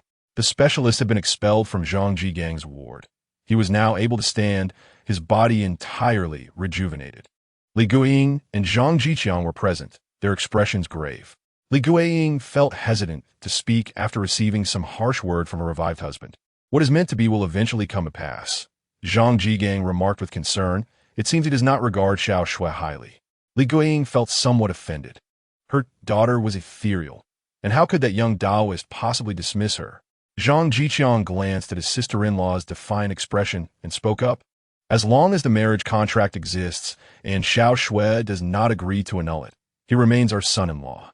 Zhang Jigang's eyes brightened, a smile breaking forth. Indeed, severing ties with the Wu family is not so simple. Chen Ping'an found himself in a quandary. After a heated debate, Wu Shui and Zhang Wanqing had formed an alliance for a straightforward reason. Zhang Wanqing had informed Wu Shui that Chen Ping'an possessed 9 marriage contracts. The adage rings true: an enemy's enemy is a friend. Wu Shui received a call from her mother, announcing her father's awakening. This revelation assuaged her previous worries, as she now believed that as long as she did not annul the engagement, her father would be safe. Thus, she resolved never to broach the subject of annulment again. The three of them sat in a private dining room atop the Guamao Plaza. Chen Ping'an felt disappointed that the anticipated dramatic confrontation had not continued.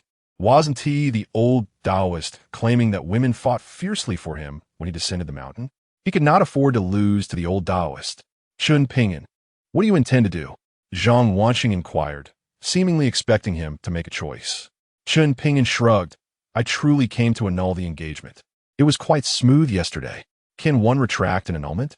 But considering the old Taoist's capabilities, perhaps it is best to refrain." The old Taoist had lived for an unfathomable duration, a being of substantial prowess within the Taoist sect. Even if his physical form were to shatter, his essence would endure. Having cultivated in Kunlun for over a decade, Chen Ping'an had only reached the pinnacle of foundational establishment, although he stood merely a step away from forming the golden core.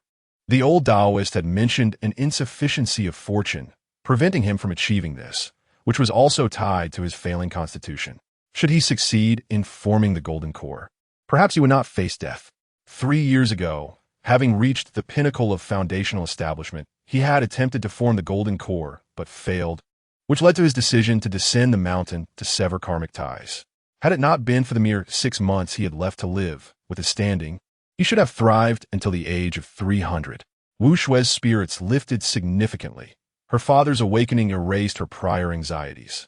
"Chen Ping'an, I, Wu Shui, am a most beautiful woman in Jiangzhou. Am I not worthy of you?"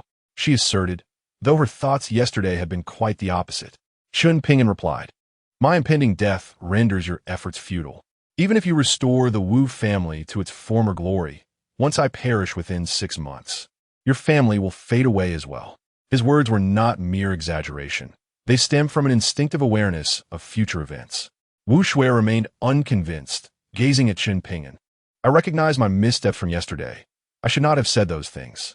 I apologize. I'm not entirely opposed to you.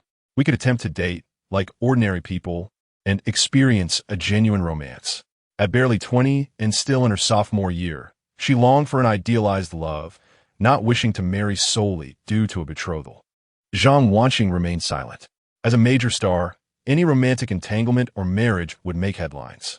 Nearly 2 decades into her career from childhood stardom, she had maintained a scandal-free image, partly due to her family background. In the Dragon Kingdom, no one dared to tarnish her reputation. She too had fantasized about love. Yet unlike others, she had always known of her engagement to a young Taoist from Kunlun. Suddenly, the door to the dining room was forcefully kicked open, and several figures entered.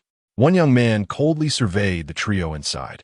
Wu Shui, you are indeed here, he declared arrogantly, completely disregarding Chen Ping'an.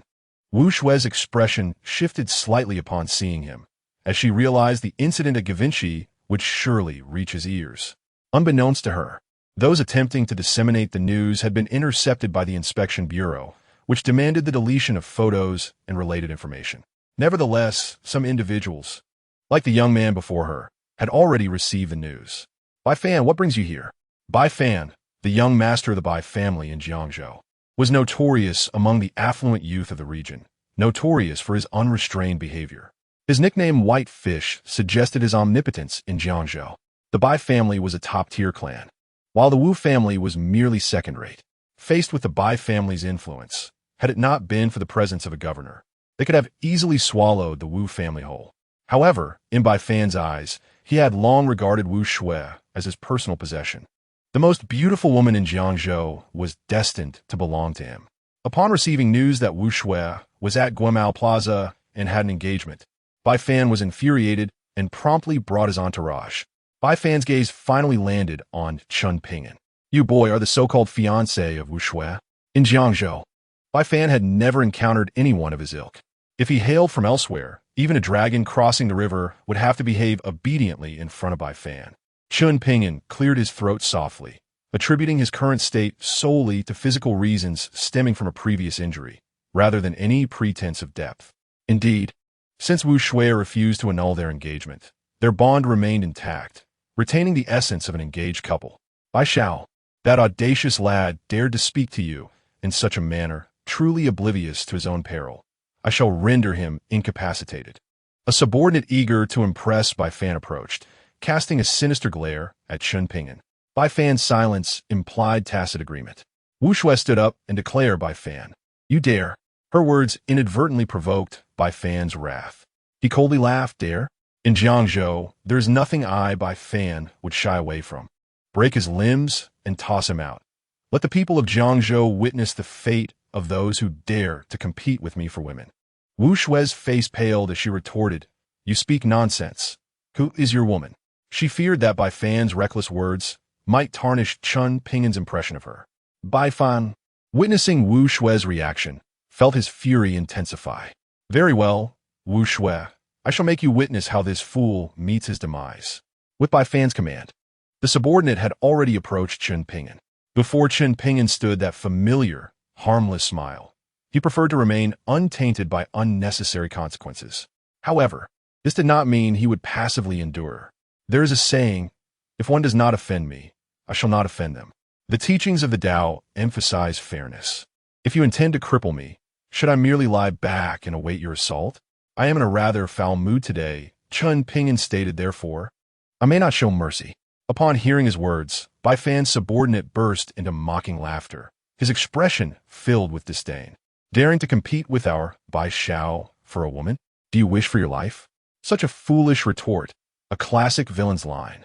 The subordinate attempted to seize Chen Ping'an, but the moment his hand reached out, Chen Ping'an had already acted. A crisp sound echoed, followed by a heart-wrenching scream. Bai Fan's subordinate clutched his hand, drenched in sweat from the pain. The onlookers could hardly perceive how Chen Ping'an had struck. It seemed he had remained seated, motionless.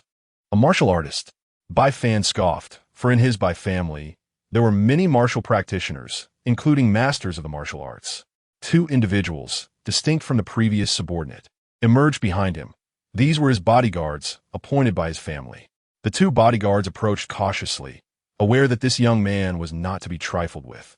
Having failed to discern how he had executed his move, it is worth noting that Chen Ping'an had purchased a suit from Givenchy, opting for the least expensive option, which still cost him over 10,000 after discounts. Thus, he did not don the attire of a Taoist priest, but instead appeared as a refined university student. Bai Fan.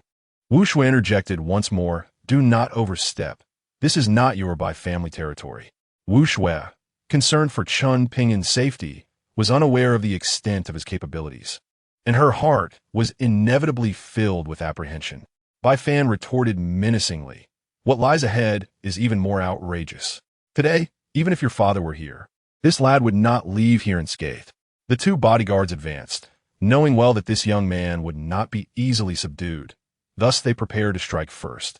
As bodyguards of the Bai family, their mission was to protect their master and serve him at all times. Bai Fan treated them decently, and they had grown accustomed to engaging in unsavory tasks for him. In Jiangzhou, few dared to offend the Bai family. The two bodyguards executed their plan seamlessly, as they hailed from the same martial lineage. Chen Ping'an remained seated, yet unbeknownst to him, he had already procured 2 toothpicks. The charging bodyguard was sent flying at a remarkable speed. One toothpick pierced through a palm, yet they did not utter a sound. At this moment, they were utterly astonished. If a mere toothpick could harm them, then this young man's martial prowess was undoubtedly at the master level. With a flick of his wrist, he could have taken their lives. Had he desired their demise earlier, they would have perished. Thank you, young brother, for sparing our lives. The two bodyguards hastily bowed to Chen Ping'an, recognizing they stood before a figure capable of ending their lives at will, devoid of any illusions of survival. Chen Ping'an dismissed them with indifference. They were mere insignificant roles. His reluctance to take lives stemmed from the fact that these two had only aimed to capture him. Had they harbored murderous intent, Chen Ping'an would not have shown them any mercy. Finally, Chen Ping'an rose to his feet, causing Bai Fan and his subordinate to instinctively retreat a step in fear. The two formidable bodyguards were no match for this young man, and Bai Fan certainly understood the wisdom of avoiding immediate confrontation. You just claimed you would cripple my limbs. Chen Ping'an took a step forward, and Bai Fan's body trembled uncontrollably. You wish to kill me. Chen Ping'an sensed a faint murderous intent emanating from Bai Fan. Even if he spared him, Bai Fan would seek revenge. Bai Fan fell to his knees, utterly unable to control his body. As he knelt, a repugnant odor wafted forth. This man had, in his fear, lost control of his bodily functions. Chen Ping'an shook his head in disgust, deeming him a worthless coward. Yet, despite this, Bai Fan's murderous intent remained unabated, perhaps even intensified. Young brother, the two bodyguards rushed forward, shielding Bai Fan. It is our young master's fault. The Bai family shall surely come to apologize. You must not kill him. Get lost.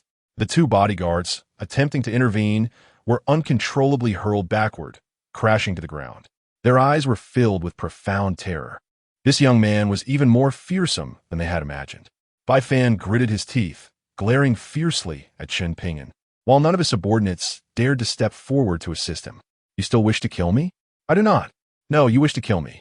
This brief exchange had effectively sealed Bai Fan's fate. Chen Ping'an extended his hand, gently patting the head of the young master of the Bai family, and in that instant, Bai Fan regained control of his body. Chen Ping'an's voice resonated, leave. Bai Fan rejoiced. He initially feared he would either die or suffer grievous injury. Yet, to his surprise, this young man refrained from harming him and was not foolish enough to issue threats at this juncture. Rising to his feet, he hastily departed from this dreadful place, his mind seething with thoughts of vengeance. Once outside, he would seek help, calling upon the experts of the Bai family, including Lin Lao San, to exact retribution upon this young man. The humiliation he felt for having knelt was unbearable. As a distinguished young master of the Bai family, he had never endured such disgrace. The two bodyguards, nursing their injuries, quickly followed suit, relieved that the formidable young man had chosen to spare them at the last moment. Such a waste. Bai Fan attributed his humiliation to the two bodyguards. Young master, this individual is not simple. He is a true master. The bodyguard expressed their grievances, acknowledging that a master-level martial artist could easily take their lives. Bai Fan sneered, a master? Could he possibly surpass Grandpa Huang? In their Bai family, the most formidable expert was the one referred to as Grandpa Huang, a man unafraid of bullets. The bodyguards remained silent, as they too were uncertain of the true extent of a master-level martial artist's prowess. Bai Fan coldly declared, I shall undoubtedly kill him, regardless of who he may be. Wu Shui gazed at Chen Ping'an with a look of deep concern and said, Bai Fan is the young master of the Bai family. He truly will seek someone to kill you. Chen Ping'an offered a faint smile and replied, Are you worried about me, or are you more concerned for yourself? Wu Shui quickly retorted, I have nothing to do with him. Chen Ping'an laughed heartily, saying, I would actually prefer for you to have connection with him, as that would provide me with a legitimate reason to call off our engagement. Chapter 13. If he wants to kill me, he shall surely perish. Although Wu Shui was reluctant to annul the engagement, if she were to have a boyfriend, it would be a more justifiable reason. This thought eased Chen Ping'an's mind. Yet, he was fully aware that Wu Shui and Bai Fan were genuinely unrelated. Zhang Wanqing had remained silent, and she did not worry about Chen Ping'an, for she had witnessed the little Taoist abilities and remembered the things he had previously confided in her. At the tender age of 6, he had written to her, boasting that he could leap 3 meters into the air and that he could defeat a tiger with a single punch. She had laughed at the little Taoist bravado, but now it appeared that he had merely been modest. Did you leave a hidden card on him earlier? Or is it that the star possesses keen insight? She did not believe that Chen Ping'an would truly let someone who intended to kill him escape unscathed. Clever. Chen Ping'an remarked nonchalantly, If he wishes to slay me, he will certainly perish. As long as he continues to harbor such intentions, he is doomed. Should he abandon those thoughts, perhaps he might survive. Zhang Wanqing inhaled sharply, realizing that the little Taoist was not as charming as he appeared. Wu Shui grew increasingly anxious. Should anything happen to Bai Fan, the Bai family would undoubtedly hold her accountable, given her presence at the scene. Chen Ping'an turned to Wu Shui with a smile, saying, You're frightened? Here's the deal. If you agree to annul our engagement, I can assist you in resolving your concerns. Wu Shui was not easily fooled, and she chuckled in response. As long as I remain your fiancée, you cannot simply stand by and watch me in peril. She suddenly realized that the little Taoist was indeed formidable, with a powerful background, as even her uncle seemed to fear him. It appeared that she had no need to worry about the little Taoist's lack of concern for her. Now then, my two fiancés, yes, let's discuss this matter. Chen Ping'an suggested, Consider if there is anything you require of me. As long as you agree to my request for annulment, I am at your service.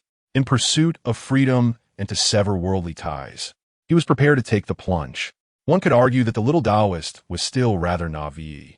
His words elicited a shared glance between Wu Shui and Zhang Wanqing, leading them to exclaim in unison, Dream on if you think you can annul the engagement. Bai family mansion. A true aristocratic household, the Bai family is a superpower in Jiangzhou. The ancestral Bai residence, spanning over 1,000 acres, stands as a landmark in Jiangzhou. Those who gain entry into this mansion are renowned figures of the region. A single word from the Bai family could render one extraordinarily wealthy overnight or lead to utter ruin. Such is the power wielded by the Bai family. The divine doctor had assured him that he was unharmed, which brought him a sense of relief. It seemed that the young man truly dared not lay a finger on him. However, 2 of his bodyguards were gravely injured. Bai Fan entered the rear courtyard of the Bai family mansion, determined to find a master to eliminate the one who dared to force him to kneel. He eagerly sought out the training grounds for martial artists and successfully encountered the expert he sought. Unable to approach Grandfather Huang directly, he sought out Grandfather Huang's disciple instead. Uncle Li, Bai Fan stated his intentions directly. You must help me kill that young man. Even my father would approve of this, as our family has long aspired to the position of the Jiangzhou governor. Uncle Li, a middle-aged man named Li Dequan, was a true martial artist who had dedicated his life to martial training. Years ago, he had become a master warrior. In the Bai family, master warriors received the utmost respect. They were not bound by the commands of the Bai family, but rather, their relationship was one of cooperation. Due to his connections with the Bai family, Li Dequan remained fiercely loyal. Having watched Bai Fan grow up, he regarded him as a surrogate son. The bodyguards assigned to him were under Li Dequan's supervision. He was well aware of their capabilities. In Jiangzhou, they could walk unhindered encountering few rivals. Given that someone had managed to injure Bai Fan's bodyguards, as a member of the Bai family, Li Dequan could not remain indifferent. Very well, I will assist you. Regardless of who he is, I shall help you eliminate him. Li Dequan smiled at Bai Fan, believing that no matter how strong a young man might be, he could only go so far. Thank you, Uncle Li, Bai Fan began, but suddenly collapsed to the ground, convulsing. Bai Fan, what is happening? Li Dequan rushed to check on him, only to find Bai Fan's face pale. It seemed he wanted to grasp something. Help! The word escaped his lips, but he had already drawn his last breath, his eyes wide open in disbelief. He could not comprehend how he had met his end. Li Dequan gazed at the lifeless Bai Fan, his expression darkening. He instructed those standing nearby, inform the family head, and relay the events that have transpired here. Bai Fan had died, and in such a peculiar manner, right before his eyes. As a master warrior, he had just used his energy to inspect Bai Fan's meridians, only to discover that they had shattered in an instant, leaving his organs in ruins. What kind of formidable power could achieve such a feat? Contemplating the young man Bai Fan had mentioned, a glimmer of murderous intent flickered in Li Dequan's eyes. For an ardent martial artist, the opportunity to engage with a true powerhouse was a rare blessing. An hour later, in the Bai family's conference hall, those seated here were all core figures of the Bai family. The family head, who also managed the family's business affairs, was the father of the deceased Bai Fan. At this moment, the Bai family head wore a grim expression. While he had other sons, Bai Fan was the child of his most beloved wife. Everyone, speak up. My son cannot have died in vain. Although he merely managed the Bai family's assets, which were valued in the hundreds of billions, the influential figures within the Bai family were obligated to heed his authority. Elder brother, I have eliminated all those who accompanied Bai Fan. The information I obtained from them is linked to the Wu family girl. The one who spoke was Bai Xianyu, the sixth son of the Bai family. And aside from Bai Xiansheng, the family head, he was the only direct descendant remaining in Jiangzhou. He was also Bai Xiansheng's younger brother and the commander of the Jiangzhou military, overseeing the region's defenses. The Wu family, Bai Xiansheng remarked coolly at noon. Wu Jigang awoke at the People's Hospital and is now working at the governor's residence. The Jiangzhou governor's position holds a rank superior to that of the Jiangzhou military commander. Yet he cannot command the military, as they do not belong to the same system. The Bai family had been eyeing the position of Jiangzhou governor, and upon hearing of Wu Jigang's prior coma, they had prepared to seize the opportunity. Now that Wu Jigang had regained consciousness, their plans had turned into a farce. The others fell silent. While the Wu family was not particularly prominent in Jiangzhou, as long as they maintained their position at the governor's residence, the Bai family would have to consider the repercussions of any actions taken against them. Bai Xianyu stated, even if Wu Jigang has awakened, what of it? Our Bai Fan is gone. Should the Wu family not bear some responsibility? Chapter 14. I am a serious individual. Bai Xiansheng's eyes brightened. His son was indeed dead, a fact he could not deny, yet he was determined to exact revenge. However, if he could take advantage of this situation to extract some retribution from the Wu family, that would be acceptable.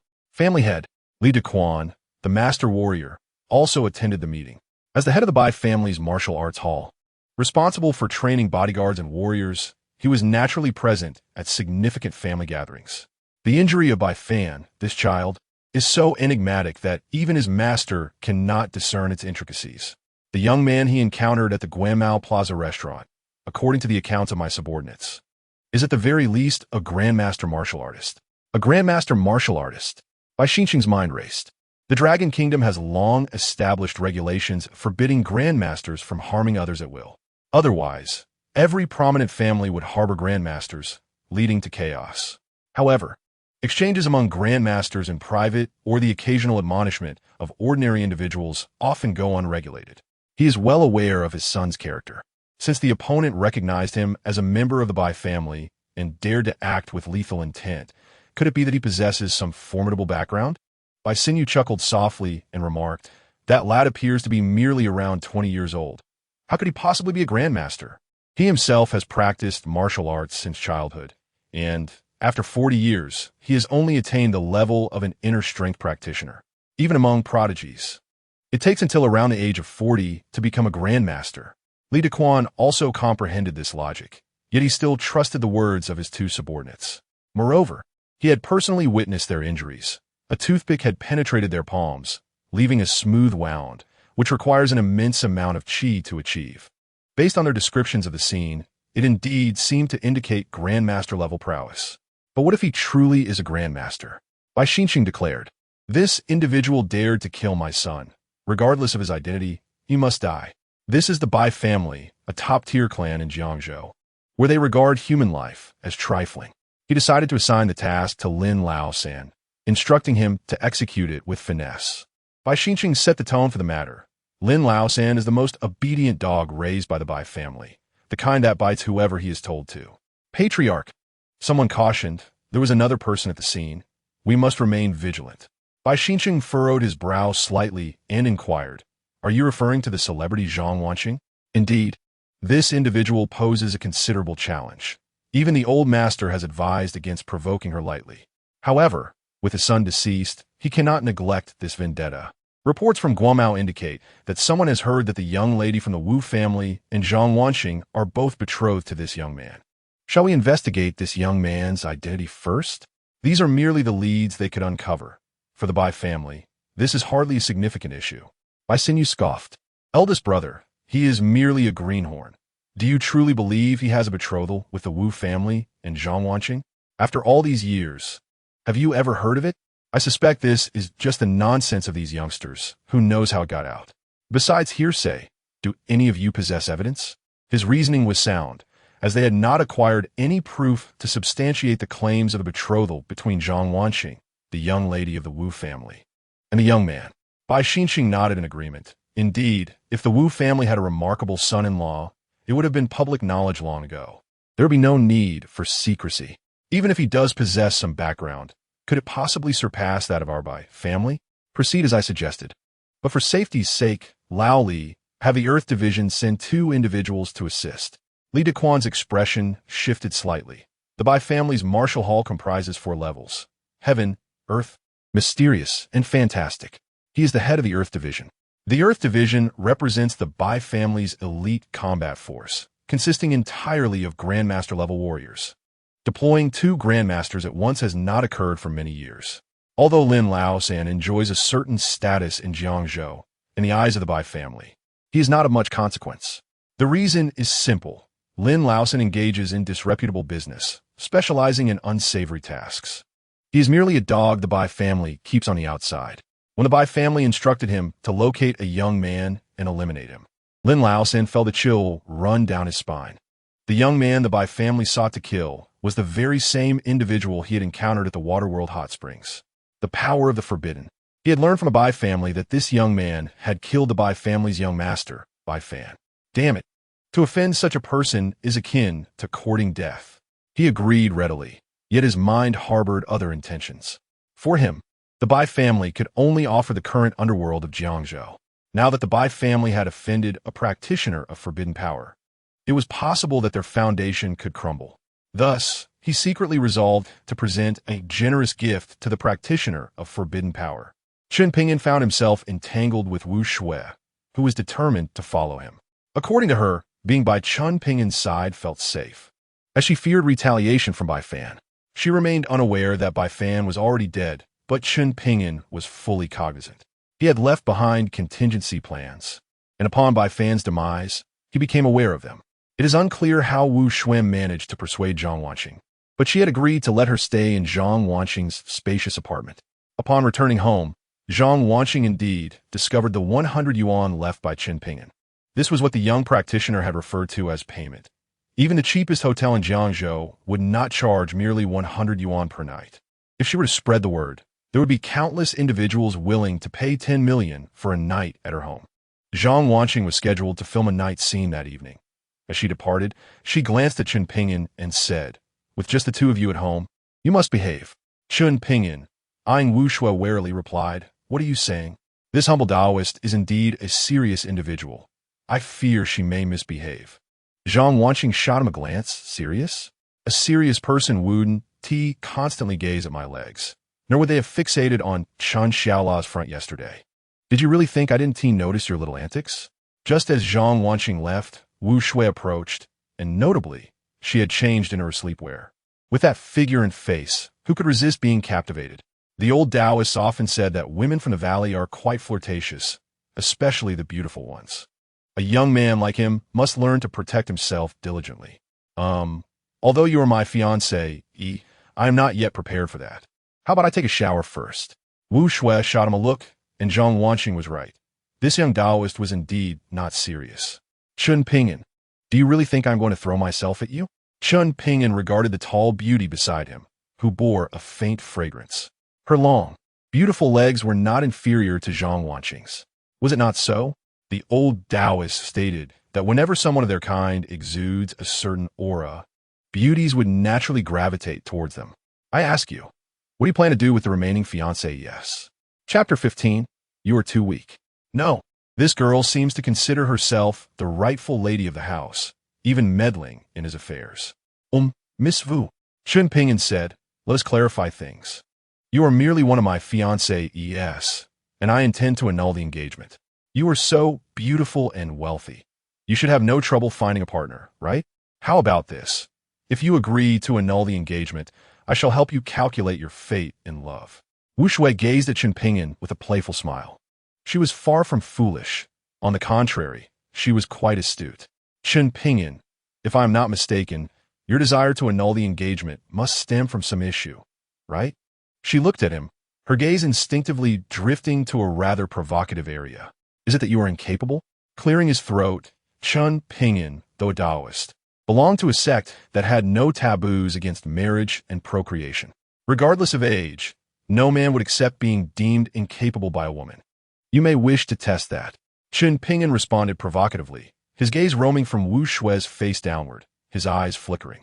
To say that this woman did not dress provocatively would be absurd. The translucent sleepwear hinted at enticing curves, and her jade-like, supple legs rivaled those of Zhang Wanqing. Wu Shui felt a sense of pride within her. She was naturally confident in her figure and appearance. Otherwise, she would not dare to stand shoulder to shoulder with the stunning Zhang Wanqing. How naive! Wu Shui laughed joyfully, and seeing the little Taoist reaction made all the grievances of the day dissipate. I am your fiancé, not your wife. You can court me, and as long as you marry me, then you may indulge. With less than half a year of life left, even if she could not sever her worldly ties, she could not delay others. Moreover, for some unknown reason, she felt that his thoughts seemed to be amiss. He was determined to sever the ties of the 9 marriage contracts, originally thinking that as long as the other party agreed to annul the marriage, it would be resolved. But what was the outcome? They could even have a change of heart. The returning fortunes of the Wu family made Chen Ping'an feel the situation was quite tricky. The old Taoist must still be hiding somewhere, laughing at his ignorance, and seeking answers from him would yield none. Are you not afraid I might use force? Chen Ping'an deliberately put on a fierce yet foolish expression. Wu Shui chuckled. Little Taoist, would you dare? Aren't you trying to sever worldly ties? Are you not afraid of entangling karma? This was information Wu Shui had learned from her second uncle. The little Taoist's intention to annul the marriage was to sever ties with the Wu family.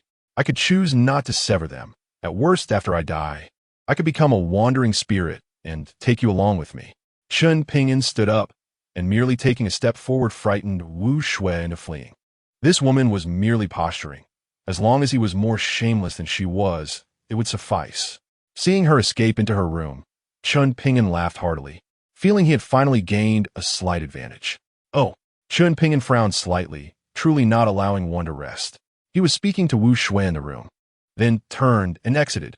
Chen Ping'an walked out of the community directly, as the vicinity of the upscale neighborhood naturally had few visitors. We stood by an artificial lake. 2 figures emerged behind him. Are you from the Bai family? Chen Ping'an did not turn around. He had sensed their presence as soon as they appeared in the community. The Bai family had sent Li Dequan to dispatch 2 elite members to assist Lin Laosan, yet he personally brought someone along. He was eager to see what kind of person dared to kill the young master of the Bai family. To be honest, upon meeting Chen Ping'an, he felt quite disappointed. The youth appeared no older than a high school student. However, Chen Ping'an led them here and directly revealed their identities, which made Li Dequan shudder in alarm. Watching the young man warily, little brother, you're the one who killed Bai Fan, right? Li Dequan wanted to confirm the identity before taking action. He spoke the truth. As long as Bai Fan did not harbor murderous intent, he could live. Li Dequan replied angrily. Even if he was at fault, he does not deserve death. As a master, you should possess some grace and not take his life. This statement implied that if he were not somewhat capable, he should die. Such a flaw was common among these prominent families. Noise. Chen Ping'an felt he needed to reason with these individuals, where strength equated to reason. Suddenly, two fallen leaves flew up and rushed towards them. Li Daquan's expression changed drastically. He did not expect this young man to disregard martial ethics.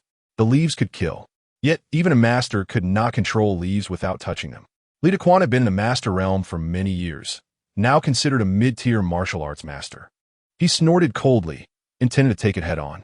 The person beside him did not possess such courage and attempted to dodge. However, the flying leaves seemed to have eyes. Following closely, thud, a falling yellow leaf directly severed a martial arts master's throat. He had not even drawn his hand in time and fell to the ground. Eyes wide open. A single leaf could seal the throat, taking a life. Li Daquan retreated 3 steps, his entire aura activated. The death of his subordinate made him realize he faced the greatest crisis of his life. In a critical moment, he reached out to grasp the leaves before him.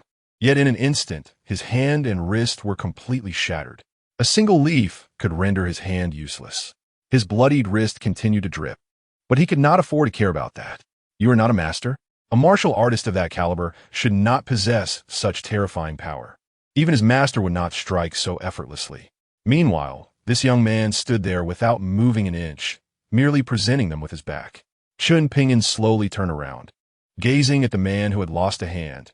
Knowing to sacrifice a hand to save his life was commendable in a critical moment. The martial artists from a mountain are too weak. He had expected the Bai family to send competent masters. Had the old Taoist not said one should not underestimate the martial artists of the world?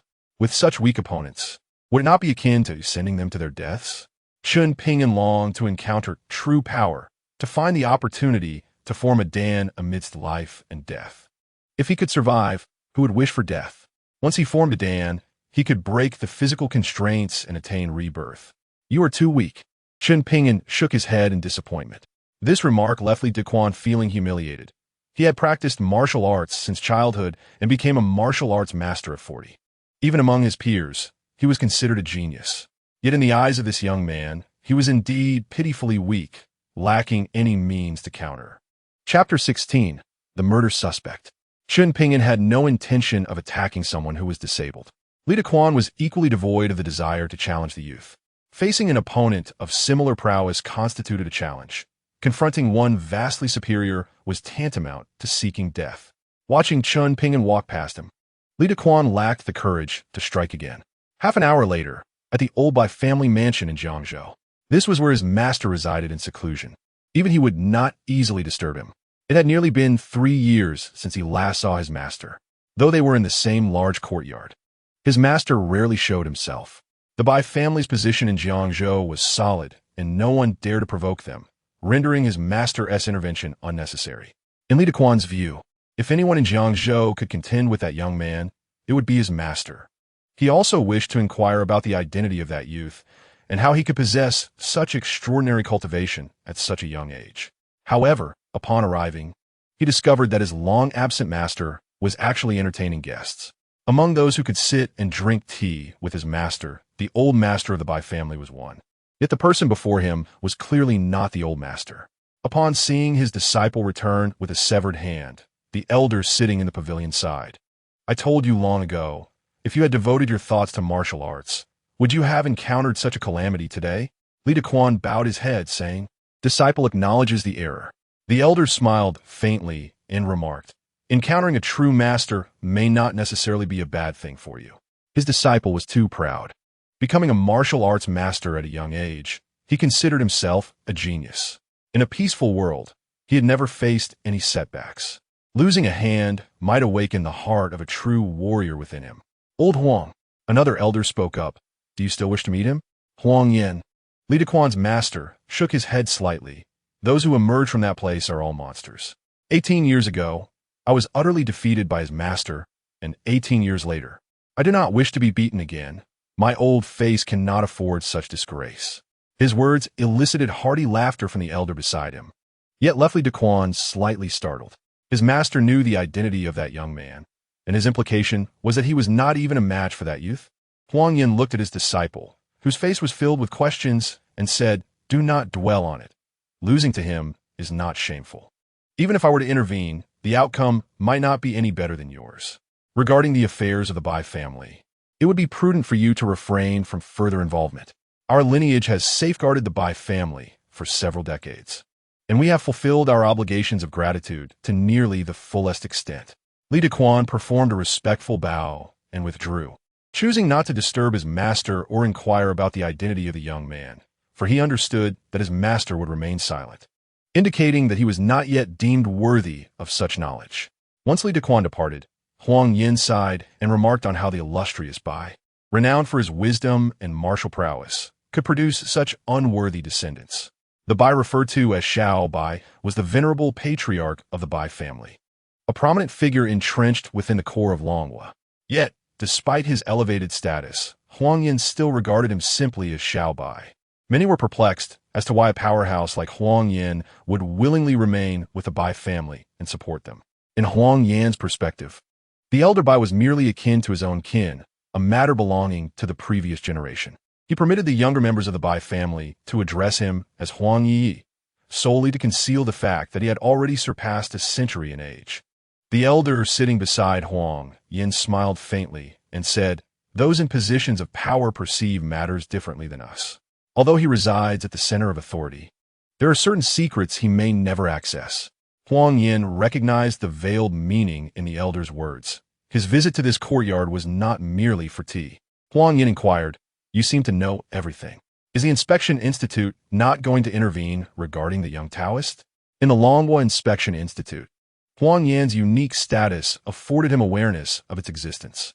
The elder before him was one of the three great elders of the Inspection Institute, Jiang Yishan. Huang Yin recalled his encounter with the old Taoist 18 years prior, during which he, a postnatal martial artist, was unable to withstand even a single maneuver from the old man. The old Taoist had disdainfully remarked, shaking his head, "You are far too weak." Now, with that old Taoist disciple having descended from the mountains and severed one of his hands, Jiang Yishan hurried to intervene, fearing for his safety. Huang Yin gazed at the courtyard he had inhabited for decades, contemplating that perhaps it was time to depart, if the Bai family was fated to perish. It was no longer his concern. If the Inspection Institute would not intervene, why should he provoke a young madman and the old lunatic backing him for the sake of the Bai family? Bai Xinqing had not even laid eyes on Li Dequan, but had only received a letter left behind. Upon reading its contents, Bai Xinqing's expression darkened. "For useless waste." He tossed the letter aside, yet his eyes were filled with profound confusion. Li Dequan had acted personally, resulting in 1 death and 1 injury. He had resigned from his position at the Bai family's martial arts hall, returning the Earth Group to the Bai family before departing. Within the letter, Li Dequan had kindly cautioned Bai Xinqing against antagonizing the young man. Bai Xinqing had already lost 1 son, and now, with the equivalent loss of 2 master martial artists, the martial strength of the Bai family had significantly diminished. Could a mere youth truly possess such formidable abilities? "Lu Bo," Bai Xinqing addressed the elder servant beside him. "It seems we must trouble the seniors of the Tianzu to take action." The Bai family possessed the Tiandi Xianhuang, and the Tianzu had always been the most enigmatic entity. Many believed that the mysterious Huang Lao resided within the Bai family. In reality, this was not the case. The elder servant Lu Bo, who accompanied Bai Xinqing, was merely responsible for communicating with the Tianzu, yet he was also a master martial artist, covertly tasked with protecting Bai Xinqing. As autumn approached, it was already August, and a slight chill wafted through the quiet night of Jiangzhou. Zhang Wanqing was the leading lady of this play, which revolved around a recently popular mystery theme. In the narrative, Zhang Wanqing was a medical student entangled in a series of murder cases, participating in the investigation. In real life, this night also held significant scenes. Chen Ping'an arrived a moment too late. Although he sensed trouble brewing with Zhang Wanqing, upon reaching the scene, he discovered that the trouble had already manifested. No one could enter from outside, nor could anyone exit within. Zhang Wanqing, clad in an outer garment, trembled slightly out of fear. Though she had acted in mystery dramas and had portrayed murder scenes, she had never anticipated facing a genuine murder scene. The actress she had been performing alongside was found dead before her eyes, and she had become the prime suspect. Chapter 17. The The red-clad, malevolent spirit Zhang Wanqing, due to her unique status, was not subjected to coercive measures. However, she was currently under the watch of the criminal investigation team. Questions had been posed regarding the events leading to the incident, and she was stripped of even the right to make phone calls. Based on the evidence collected at the scene, her suspicion was paramount, as she was the last person to see the deceased actress alive. Zhang Wanqing maintained an impeccable public image, and even the captain of the criminal investigation team found it implausible that she could commit murder. Nevertheless, the pursuit of justice could not be clouded by personal feelings. Even if he could not believe Zhang Wanqing capable of such an act, he was still obliged to uncover evidence to prove her innocence. Given the overwhelming presence of fans and the involvement of the prominent star Zhang Wanqing, higher authorities mandated the establishment of a special investigative team on set. This was to preempt potential fan unrest and provide accountability to society. In reality, the case appeared rather straightforward. A lesser-known actress had been murdered. However, due to the high-profile nature of the suspect, the case became complicated. You found yourself in a predicament. Chen Ping'an suddenly appeared beside Zhang Wanqing, wearing a reassuring smile. If you agree to cancel the engagement, I can help you find the true culprit. Observing Chen Ping'an's sudden appearance, Zhang Wanqing, who had initially been tense and fearful, now displayed a relieved smile. Impolitely, she retorted, "Why should I involve you in my affairs?" "No, that couldn't be right. Surely, my entrance was miscalculated." Chen Ping'an mused, thinking Zhang Wanqing should have acquiesced to his request at such a moment. "Then I shall take my leave." He turned to depart, feigning indifference to the situation. "You wish to challenge me?" "Chen Ping'an." Zhang Wanqing stood and declared, "I am your fiancée. Are you truly willing to abandon me in my time of need?" Chen Ping'an had only intended to tease her, yet now that he was present, he could hardly ignore her plight. Zhang Wanqing's call had startled those tasked with guarding her. They were unaware of when someone had entered the room where Zhang Wanqing was being held. Two individuals, armed, rushed in simultaneously. "Freeze! Hands up!" The guards, bewildered by the unexpected intruder, could not comprehend how he had approached unnoticed. Chen Ping'an feigned innocence. He understood that Zhang Wanqing had deliberately raised her voice to alert those outside, who said that beautiful women were always foolish. He certainly did not subscribe to that notion. "We are allies." Chen Ping'an hastily brandished an identification document before them. He had requested this document from those secretly tailing him within the Inspection Institute prior to his entry, though he could not ascertain its efficacy. Upon seeing Chen Ping'an's peculiar identification, one of the guards cautiously stepped forward to examine it. However, he had never encountered such an unusual document and had not heard of any department known as the Inspection Institute within Longhua, though he was familiar with the Procuratorate. Captain Kai, we apprehended someone in Zhang Wanqing's room. Please come at once." As the identity of the document remained uncertain, the guard holding it could only call for their captain while remaining vigilant. Soon, a man arrived briskly with his team. Upon seeing the youthful Chen Ping'an, he paused momentarily, while his subordinate presented the document to the captain, stating, "Captain Kai, he claims to be one of us, but I've never seen this document before." As the captain of the Jiangzhou criminal investigation team, he was well acquainted with various matters. After merely glancing at the exterior of the document, his expression shifted slightly. Without even considering opening it, he quickly instructed his subordinates to lower their weapons and respectfully handed the document back to Chen Ping'an. Chen Ping'an had not anticipated the remarkable efficacy of the credentials from the Jianxia Yuan. With a slight smile, he inquired, "Are you the case officer?" Kai Binggun, the captain of the Jiangzhou Criminal Investigation Unit, recognized the credentials presented by Chen Ping'an because he was also a martial artist, albeit a retired one. The Jianxia Yuan dealt with extraordinary cases in matters concerning special populations. He regarded the youth before him with a sense of respect, not daring to question his identity. "I am the case officer, Kai Binggun, captain of the Jiangzhou Criminal Investigation Unit." Kai Binggun almost rendered a salute. His subordinates could perceive the profound respect their captain held for this young man. Curiosity permeated the air, as everyone yearned to uncover the nature of the credentials that made even the captain hastily return them. Chen Ping'an cast a glance at him and stated, "You will not be able to uncover the perpetrator of this case." To Kai Binggun's relief, the involvement of the Jianxia Yuan implied that the situation was manageable. Their concern now lay in how to explain this matter publicly. May I inquire how I may assist you? Kai Bingquan employed honorifics. Chen Ping'an remained silent, his brow slightly furrowing. He surveyed the surroundings and sighed softly. You may leave for now. Without hesitation, Kai Bingquan led his subordinates out. It was their first encounter witnessing their captain's unwavering trust in someone else, leaving them in disbelief. Once outside, a colleague, familiar with Kai Bingquan, ventured to ask Captain Kai, "Who is that person?" Kai Bingquan inhaled deeply and shook his head. "Do not inquire. I do not know who he is, but I recognize the credential. The bearer possesses the privilege of killing first and reporting later." A collective gasp echoed among his subordinates as they exchanged glances, resolved to inquire about the nature of the credential that allowed such a privilege. Even they were required to file reports after discharging their firearms. Encountering such a person could spell disaster. Inside the room, Chen Ping'an's demeanor turned cold as he addressed an unseen presence. "Cease your charade."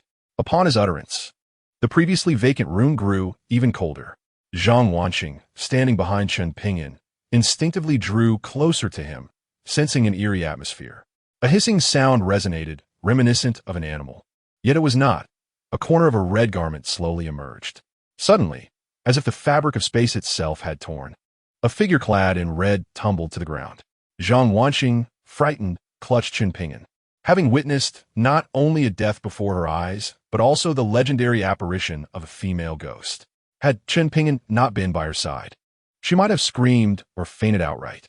The figure on the ground was a red-clad, vengeful spirit, trembling as if it had encountered something utterly horrifying. Indeed, a red-clad ghost. Quaking in fear, Chen Ping'an sensed the warmth behind him, nearly succumbing to distraction. "Her intent is to kill you," Chen Ping'an declared. "That actress perished because of you." Zhang Wanqing's complexion turned pale, realizing that this ghost intended to take her life. "Why would she wish to kill me?" Zhang Wanqing pondered. Having never wronged anyone and generally maintaining good relations within her circle, it was implausible that someone would seek her demise. Chen Ping'an waved his hand dismissively. "I cannot say, but you may inquire with her. Do not hide.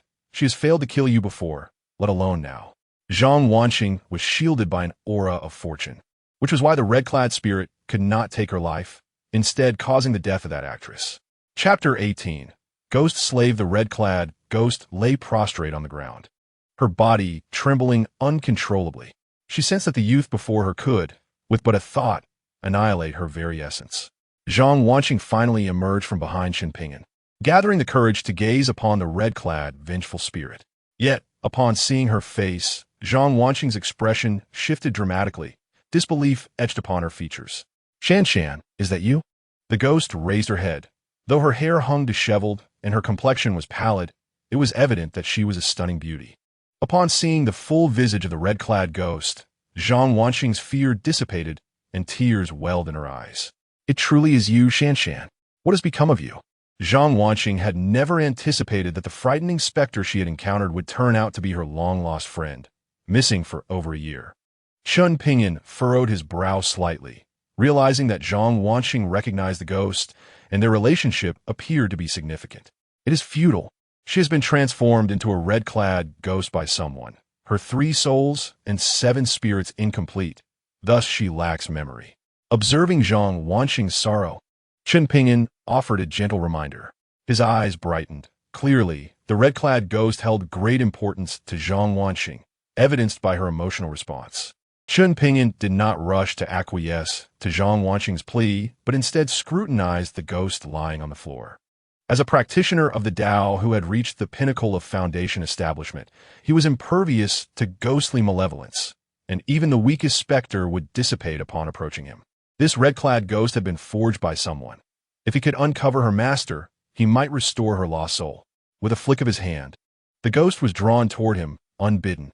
Her anguished wails filled the air as her pallid face contorted in pain, eliciting sympathy even from Zhang Wanqing. She grasped Chen Ping'an's hand, seemingly apprehensive that he might end the ghost's existence. "Fear not. She is a red-clad ghost, not so easily vanquished." Meanwhile, in a villa district of Jiangzhou, in one of the residences, a man in his 30s suddenly changed countenance, collapsing to the ground and spitting blood. The woman beside him was startled, having never witnessed him in such a state. Even one as powerful as he could sustain injury? The man, pale-faced, seemed to sense something amiss. Who dares sever my connection with Yuan Shanshan? The man, kneeling, wiped the blood from the corner of his mouth and rose unsteadily. The woman quickly assisted him, whispering, "Young Master Qin, did something happen with Yuan Shanshan?" With a casual gesture, two shadowy figures emerged from the darkness. "Investigate, but tread lightly. Ascertain what transpired."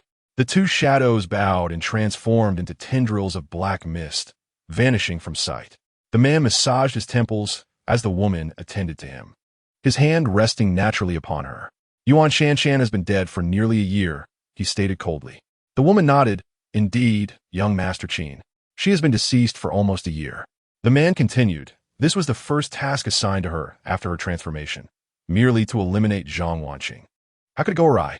Who in Jiangzhou would dare to touch my ghost slave? The connection Chen Ping'an had severed with the red-clad ghost did not lead him to her master. Nonetheless, he had memorized the man's aura. The now uncontrolled red-clad ghost appeared somewhat dazed, yet instinctively, she continued to fear Chen Ping'an.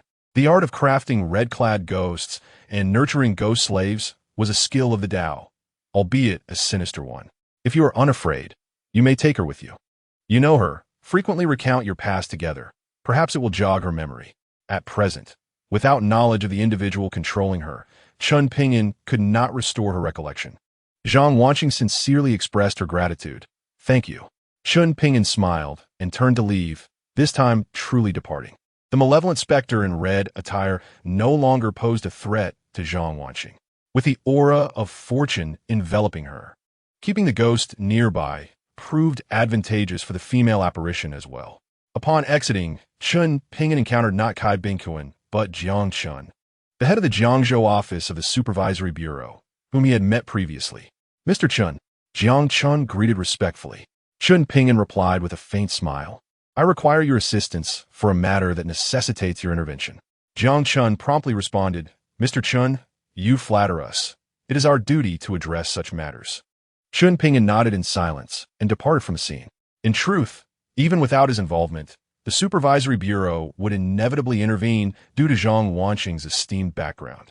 Shortly after Chen Ping'an's departure, the authorities announced their investigation's findings. The actress had taken her own life, with surveillance footage discovered at the scene, although the source of this footage remained known only to the Bureau.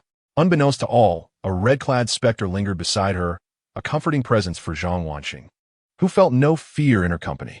Yet, apart from Zhang Wanqing, the specter remained invisible to ordinary individuals.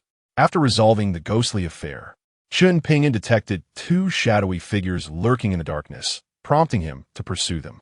The entities behind this were indeed bold, comprising a red specter and two sinister spirits. Upon vanquishing the latter, the man within the villa sensed the dissipating presence of the dark spirits.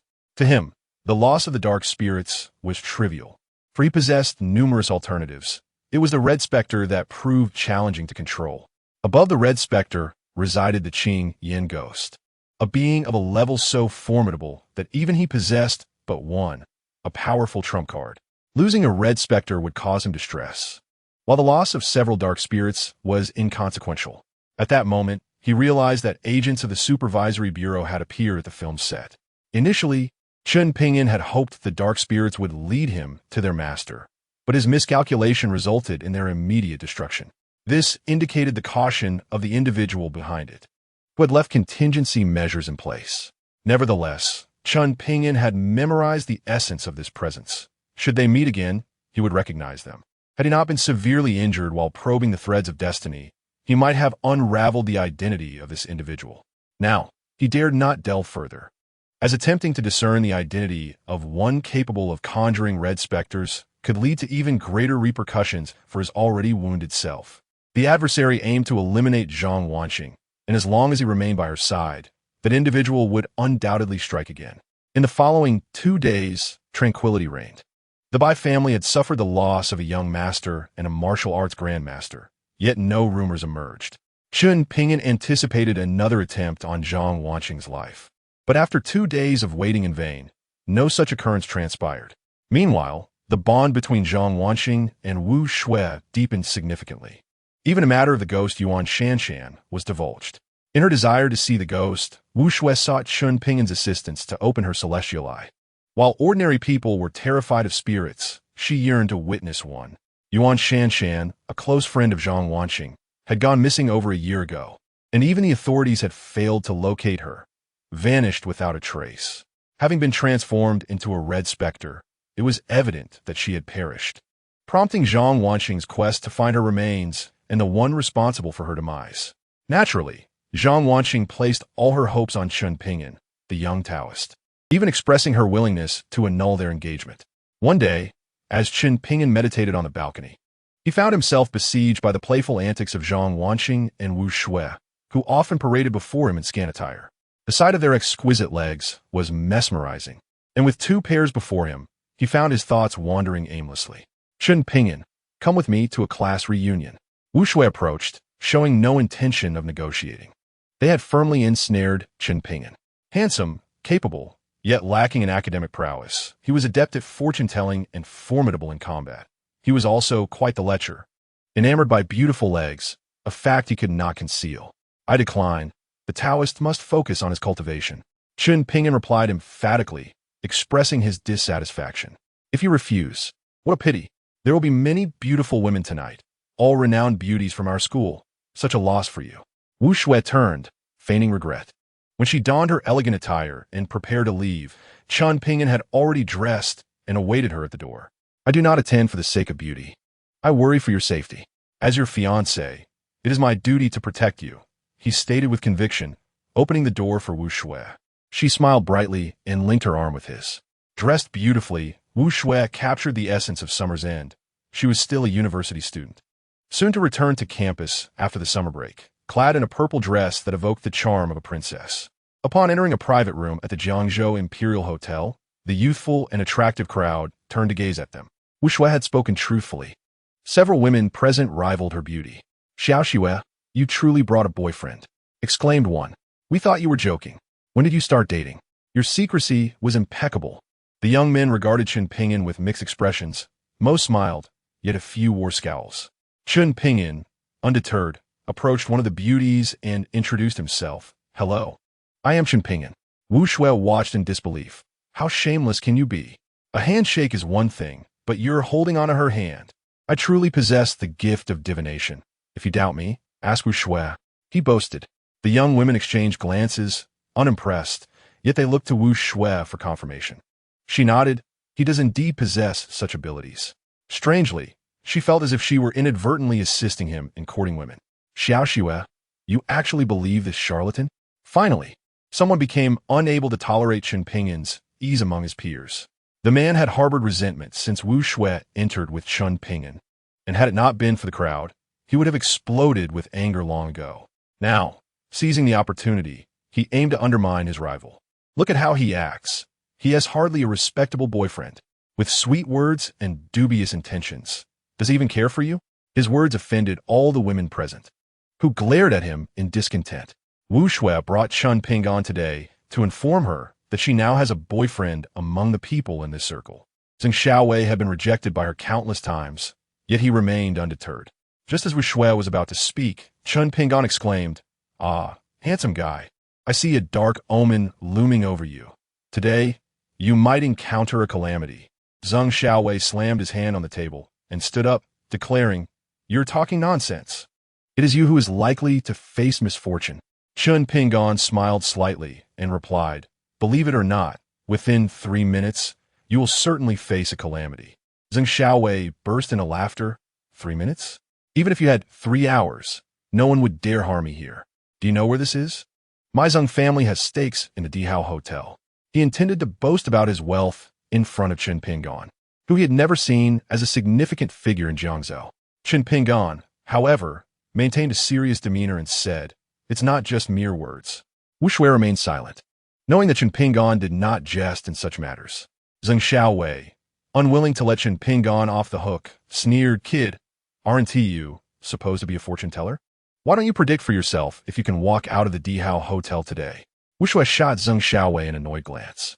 Had Chen Ping'an not held her back, she would have stood up to scold him. Zheng Xiaowei continued, Xiao Xue, if you were with someone else, I would concede my defeat, but seeing this charlatan deceive you, I cannot accept it. Today, I will ensure you see his true colors." After saying this, he instructed those around him, "Go and call the hotel security." As soon as he finished speaking, the door of the private room swung open, and several hotel security personnel entered. Seeing them, Zheng Xiaowei smugly remarked, "Looks like you didn't foresee this calamity, did you?" The arrival of the hotel security emboldened Zheng Xiaowei. However, the next moment, a cold voice sent chills down his spine. "Zheng Xiaowei, you scoundrel!" Without giving him a chance to react, a figure rushed forward and began to strike him with fists and kicks. Those nearby who attempted to help were pulled aside by the hotel security. Observing Zheng Xiaowei being beaten, Chen Ping'an wore an inscrutable smile. Wu Shui cast a deep glance at Chen Ping'an, realizing that within 3 minutes, Zheng Xiaowei indeed faced calamity. She clearly understood that this little Taoist priest, aside from knowing her, was also acquainted with Zhang Wanxing. There was no way he could have arranged such an event in advance. Thus, it was indeed a prediction he had made. Even Wu Shui's female classmates gazed at Chen Ping'an with stars in their eyes. This charming young man not only spoke sweetly, but was also truly capable of divination. Zheng Xiaowei, bloodied and bruised, dared not retaliate and repeatedly apologized. After tiring from the beating, the assailant paused and told Wu Shui and her friends, "No worries, you all continue. Tonight's meal is on me." With that, he left without further ado, allowing the security to escort Zheng Xiaowei away, leaving everyone perplexed as to the reason for the altercation. One girl looked at Chen Ping'an and softly asked, "Handsome guy, since you predicted Zheng Xiaowei would face calamity, can you tell me why he was beaten?" Chen Ping'an chuckled. "He deserves it. He slept with someone else's woman last night." Wu Shui, who had just taken a sip of her drink, sputtered, losing her graceful demeanor. The other girls couldn't help but stifle their laughter. Wu Shui remarked, "He certainly deserves it. He even dared to sleep with Li Qing's woman." Curious. Several women inquired further, discovering that the assailant was none other than Li Qing, the true heir of Dihao Hotel and a member of Jiang'o as prestigiously family. Zheng Xiaowei and Li Qing were cousins, with the latter's woman having been seduced by the former. Although some women were eager to seek Chen Ping'an as fortune-telling, they hesitated, wary of what secrets he might uncover. With Zheng Xiaowei out of the picture, the atmosphere lightened considerably, and Wu Shui's little boyfriend gained the acceptance of the group. After several rounds of drinks, one of the ladies could no longer contain herself and asked Wu Shui, "Xiao Shui, may I borrow your boyfriend for a few minutes?" Wu Shui replied helplessly, "A beauty like you only needs to beckon, and he will follow. No need to borrow him, right? Is a few minutes enough?" Chen Ping'an was led out of the private room by the girl, whose intentions were clear. She wanted to seek his fortune-telling alone, a sentiment shared by several of the other women who had yet to figure out how to approach him. Once in a secluded area, the girl wasted no time and said, "Handsome guy, if you can predict what I want to ask you, I will believe that you are indeed a fortune-teller." Though she didn't fully believe in his abilities, she was curious to test him. Chen Ping'an regarded this girl, who, while not the most outstanding among her peers, possessed a unique charm that was hard to describe. "I can tell you what you wish to know. They have indeed passed away." The girl's expression shifted slightly, and she bitterly replied, "I never met them. I just want to know if they are still alive." Chen Ping'an shook his head. "Rest assured, before their passing, they quietly observed you and departed peacefully." The girl nodded, refraining from further inquiries. She understood that her current parents were not her biological ones, and she had always wanted to find her biological parents. However, her current family had told her that her biological parents were dead, which she refused to believe. Now, she accepted it, for he had revealed the truth without her uttering a word. "Thank you," she exclaimed, suddenly kissing Chen Ping'an on the cheek before running away.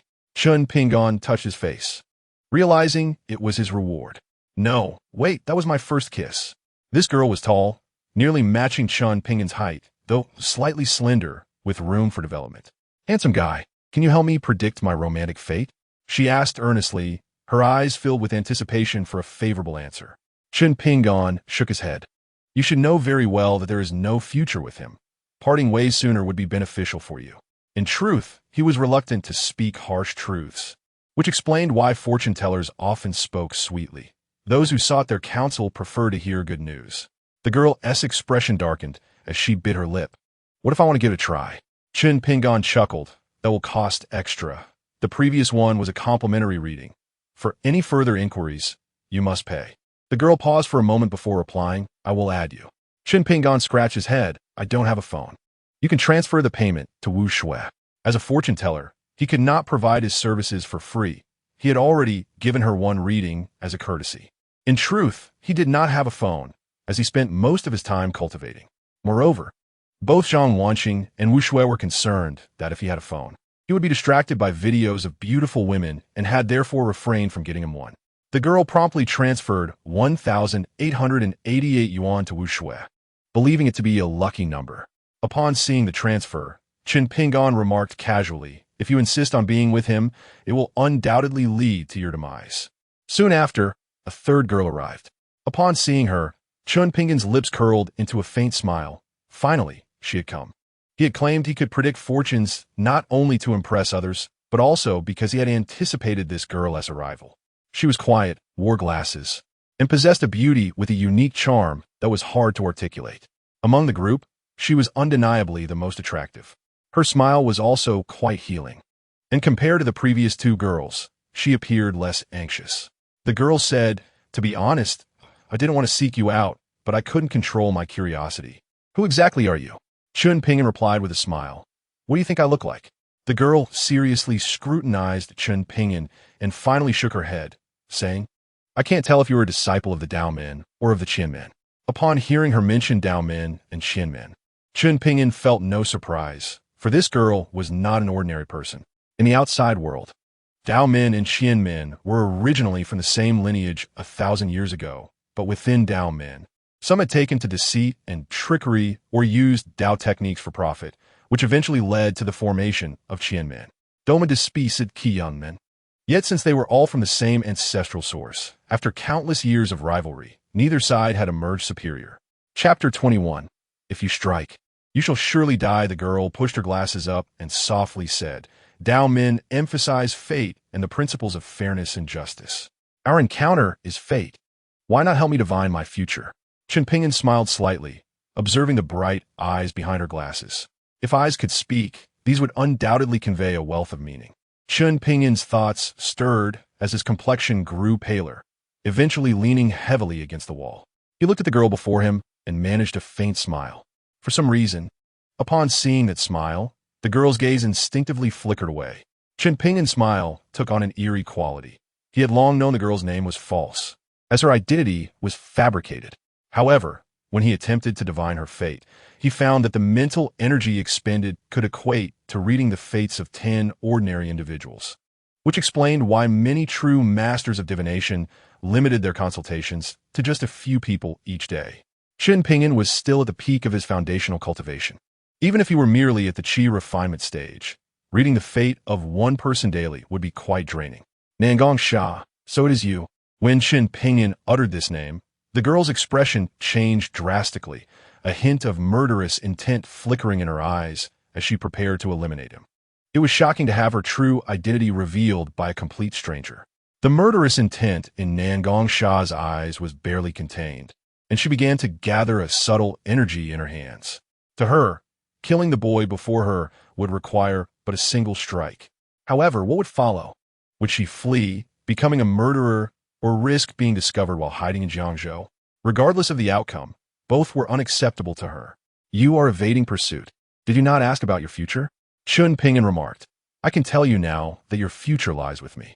The energy Nangong Sha had gathered was potent enough to instantly slay an internal martial artist. Her cultivation was nearing that of a master warrior. Remarkably, this Nangong Sha was only 20 years old, a true prodigy. Yet, she faced Chen Ping'an, the young Taoist from the Kunlun Mountain Temple. Not to mention that she was not yet a master. Even if she were, she could not kill the injured Chen Ping'an. Chen Ping'an continued, if you make a move, the one who dies will undoubtedly be you. Leaning slightly forward against the wall, the energy Nangong Sha had painstakingly gathered dissipated entirely. Nangong Sha was rendered speechless, gazing at the boy before her. She had previously suspected he was from the Dao Men, but for someone with such cultivation, he must at least be a peak qi refinement practitioner. Who exactly are you? Chen Ping'an couldn't help but think, who am I? I am your fiancé. However, it appeared that Nangong Sha was unaware of the existence of their engagement, and thus oblivious to his identity. It made sense, as she had fabricated both her name and identity while evading pursuers and had someone concealing her true self. Had he not seen her with his own eyes, Chen Ping'an would not have been able to deduce her presence in Jiang'o. Otherwise, he would only have known of two fiancées in the region. Chen Ping'an also had no intention of revealing his identity, as knowing she was Nangongsha sufficed. No wonder he realized she was no ordinary person. The fortune surrounding her was unmistakably aligned with his own. Martial fortune, perhaps. A 20-year-old prodigy. What astonished Chen Ping'an even more was that Nangongsha was hiding her identity due to being pursued. Zhang Wanqing was also under surveillance, with plans to kill her. The only connection between them was their shared status as his fiancée. In a vague sense, Chen Ping'an felt he was on the verge of grasping something significant. Yet it eluded him, as if he had overlooked something crucial. I am Wu Shue's boyfriend. This identity proved quite useful, and Chen Ping'an smiled, saying, rest assured, I won't divulge your matters. Watching Chen Ping'an turn to leave, Nangongsha couldn't help but ask, you just said my future lies with you. Chen Ping'an responded with a mysterious smile, you know, divination is never 100% accurate. Perhaps I made a mistake? Observing her pale complexion, Wu Shui quietly remarked, I am your fiancé, so that marital property, I can only give you half. Does that count for a fiancé? Chen Ping'an himself appeared to be in less than optimal condition, just as Wu Shui was about to suggest concluding this gathering. The door to the private room was pushed open once more. The first to enter was the previously taken away Zheng Xiaowei, who limped in with injuries on his face. He looked at Chen Ping'an with resentment, as if blaming him for the beating he had received. Following him was Li Qing, who had struck him. Cousin, it's him. Zheng Xiaowei pointed at Chen Ping'an, his eyes filled with malice. Li Qing stepped forward, wearing a faint smile, and politely said, young brother, I hear you have the talent for divination. Li Qing was not as foolish as Zheng Xiaowei. Despite his gentle demeanor, those who smiled like him often possessed deep cunning. I won't do it. It's not like you're a beauty, Chen Ping'an replied, indicating he wouldn't assist just anyone. Is that so? Li Qing said coldly, on my family's territory. If you engage in deceit and trickery, don't blame me. Wu Shui understood Li Qing's methods well and subtly nudged Chen Ping'an, signaling him to be cautious with his tone. She quickly added, Li Xiao, we were just joking. Why must you make things difficult for my boyfriend? She assumed Li Qing was summoned by Zheng Xiaowei and, by identifying Chen Ping'an as her boyfriend, hoped Li Qing would refrain from causing trouble. She was unafraid of Zheng Xiaowei, as his family was merely a third-rate one. But Li Qing was different. He was the heir of the Li family, whose reputation preceded him, with the Li family ranking just below the top tier by family in Jiangzhou. Li Qing had certainly noticed Wu Shui, the most beautiful woman in Jiang'o, and this was not their first encounter. Li Qing was not lacking in beautiful women. So to him, Wu Shui was merely somewhat attractive, unlike Zheng Xiaowei, whose infatuation was evident. I won't make things difficult for him, but I need him to accompany me for a matter. Li Qing stated nonchalantly, rest assured, for the sake of your Wu family, I won't harm him. I merely require his assistance. Absolutely not. Wu Shui immediately refused. Allowing Chen Ping'an to accompany Li Qing was risky. Who knew what he might do? Chen Ping'an smiled slightly, drawing Wu Shui to sit down, and said cheerfully, I am quite valuable. I fear your Li family may not afford my fees. Chapter 22, what are you? Li Qing laughed as if hearing the most amusing joke. His family was worth hundreds of billions in Jiangzhou. As a first-rate family, the Li family standing was second only to the singular top tier by family in Jiangzhou. Even the esteemed Wang family and Zhao family must bow their heads when faced with the Li family. In Jiangzhou, the ambitions of the Li family go unchallenged. Save for the Bai family. Is it a jest to suggest that the Li family cannot afford the fee of a fortune teller? Li Qing laughed heartily, proclaiming, if you can accomplish what I ask, I shall grant you anything you desire in Jiangzhou. Such is the confidence of the heir of the Li family. Wu Shui inquired softly, are you truly going to accompany him? She worried that the young Taoist was naive and might be deceived. Chen Ping'an smiled and replied, if there are benefits, why not go? He offered Wu Shui a reassuring glance before standing up and declaring, I will follow you. Li Qing remarked, you possess discernment. Wu Shui could only watch with concern as Chen Ping'an departed with Li Qing, but her unease prompted her to hastily call her father to discuss the matter. As the governor of Jiangzhou, her father, Wu Jigang, would not dare offend even a first-rate family like the Li family. Upon hearing his daughter's account, Wu Jigang chuckled. "My dear daughter, your worry should not rest on him, but rather on the Li family." Wu Shui failed to grasp her father's meaning. The young Taoist possessed some skill, yet he was but one individual. How could one person contend with a family boasting assets in the hundreds of billions? Meanwhile, Li Qing led Chen Ping'an directly to the ancestral residence of the Li family in Jiangzhou. Although the Li family was a top-tier family, they paled in comparison to the Bai family. Nonetheless, their ancestral home, a residence steeped in history for centuries, was grand, with courtyards and pavilions adorned with gilded red tiles, exuding an impressive aura. Upon reaching the outer courtyard, Chen Ping'an was astonished by a faint dark aura encircling the air. Casting another glance at Li Qing, he wore an inscrutable smile. "Young man, shortly you will meet my grandfather. I need you to ascertain how much longer he has to live," Li Qing stated, prompting Chen Ping'an to scrutinize him further. Based on his tone, the elder of the Li family must be gravely ill. Within prominent families, schemes and intrigues abound, and openly seeking a fortune teller to predict an individual's lifespan was indeed a bold move. Little did Li Qing know that he had no choice, for he did not trust the doctors summoned by the family, as they were not his confidants. To determine the lifespan of a living person is forbidden in Taoism. Following Li Qing, Chen Ping'an ventured deeper into the ancestral residence, sensing the concealed energy within. By discerning the strength of the vital energies, he could differentiate the martial prowess of those present. Finally, upon entering a central chamber, several individuals awaited, their expressions marked by urgency.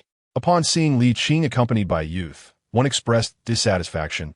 "Li Qing, where is the divine doctor you summoned?" "Uncle, if you ask me, I wish to inquire of you as well. Do you not know that the divine doctor has gone missing?" "Nonsense, how could I know? Did you offend the divine doctor, causing him to refuse to attend to the elder?" Li Qing, uninterested in engaging with his uncle at that moment, retorted, "I wish to see grandfather." Without further regard for their attitudes, he led Chen Ping'an into the inner chamber. Inside, a beautiful woman sat, clad in a short skirt with long legs crossed, her form accentuated by a fitted top, a feast for the eyes. "What are you doing here?" Li Qing seemed taken aback by the woman's presence, displaying some displeasure. The woman smiled softly. "Elder brother, although you are the eldest grandson, grandfather has more than one grandson.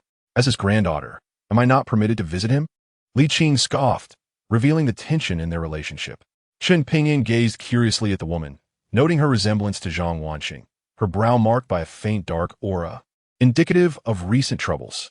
Observing the young man daring to scrutinize her, Li Yanran coldly remarked, "Is this how your people behave, elder brother?" Li Qing, having noticed Chen Ping'an's gaze, dismissed it with a laugh. "What are you afraid of? Do you fear being looked at by a man?" His cousin was notorious in Jiangzhou for her flirtations with many men, a source of shame for the Li family.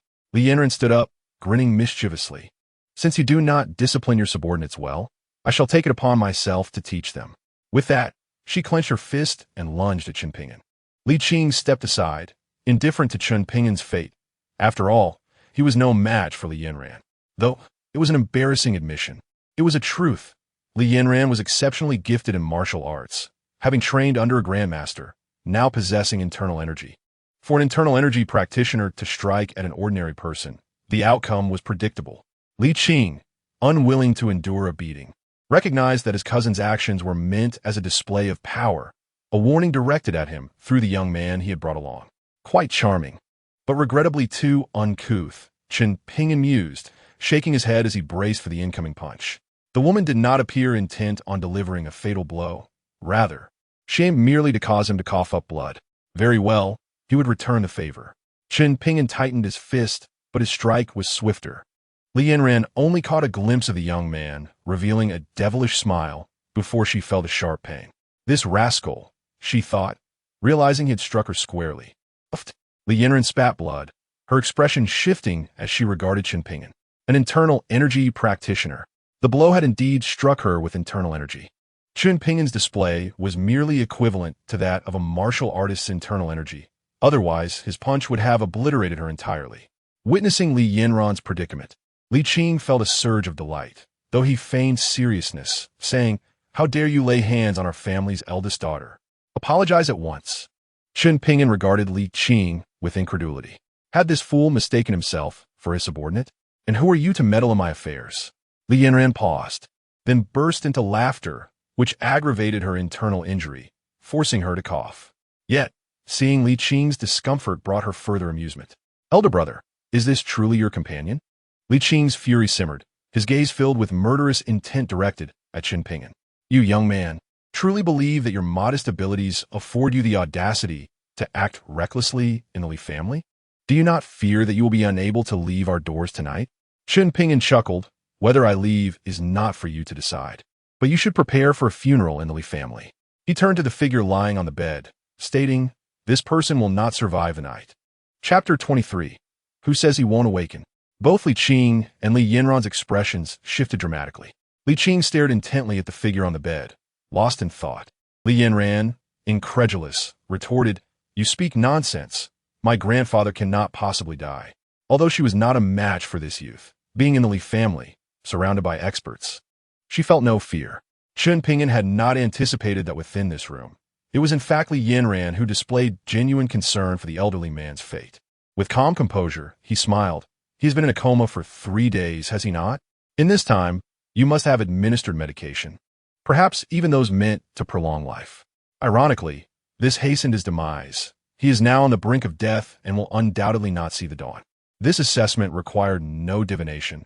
The medicinal scents in the room, the pallor of the elder's face, and the faintness of his breath revealed the truth. He was indeed a Taoist, but his abilities extended beyond mere fortune-telling in combat. He was also a healer. If there remained a malady he could not cure, it was solely his own affliction. Are you a doctor? Li Yanran gazed at the young man before her with a hint of confusion. It was remarkable enough that someone so youthful could possess martial prowess that surpassed her own, but how could he also be a doctor? Beside her, Li Qing hastily interjected. Enough, your business is concluded. You must leave at once. He had brought Chen Ping'an here to assess how much longer the old man could survive. Now that he knew the old man would pass away tonight, time was of the essence, and he needed to prepare swiftly. Chen Ping'an regarded Li Qing with a calm demeanor and remarked, do you truly wish for his demise? Impudence! Li Qing bellowed, seize this audacious fool. At his command, a middle-aged man emerged, having been waiting just outside the door. Responding to Li Qing's summons, he entered without hesitation. Meanwhile, Li Yanran positioned herself protectively in front of Chen Ping'an, addressing Li Qing, brother, why are you in such a hurry? Grandfather is not dead yet. Do you long to become the head of the Li family so soon? Are you afraid to let him speak further? Or is it that you dread what he might say? As her words lingered, those outside the room began to enter. Fortunately, the space was sufficiently large, and the influx of people did not create a sense of crowding. Several bewildered individuals furrowed their brows, observing the tension between Li Qing and Li Yanran. Li Qing retorted coldly, this scoundrel spreads chaos and has already injured Yanran. Now he dares to threaten grandfather. I am prepared to capture him and deliver him to the Li family's court for judgment. He cast a steely glare at Chen Ping'an. Li Qing, if my memory serves me right, you were the one who brought him here. A perceptive member of the Li family stepped forward, having previously argued with Li Qing outside. He was Li Dunka, a prominent figure among the second generation of the Li family and the only competitor to Li Qing for the position of patriarch among the third generation. Uncle. Li Qing remained unflustered and responded with a smile. True, I did bring him, but he was introduced to me by Zheng Xiaowei. Upon hearing Zheng Xiaowei's name, Li Dunka's expression shifted subtly. It was common knowledge that he had maintained a close relationship with the Zheng family, who supported him. Dad, Li Yanran, the daughter of Li Dunka, quickly interjected, this fellow claims that grandfather will die tonight, and Li Qing is attempting to silence him. She heightened the severity of the situation, fully aware that if Li Qing were to ascend as the family head, her own family would lose everything they currently possessed. Li Qing harbored resentment towards them, believing that her father was responsible for his own father's demise. Ah, Li Qing, so you harbor such malicious intentions. Li Dunka seemed to have seized upon Li Qing's vulnerability, and the other members of the Li family cast doubtful glances toward Li Qing. Yet, Li Qing remained composed, returning Li Dunka's gaze with a smug grin. Uncle, since you accuse me of harboring wicked thoughts, let us discuss this openly so that all may know. After grandfather fell into a coma, what actions did you undertake? Given his frail health, you even administered potent drugs.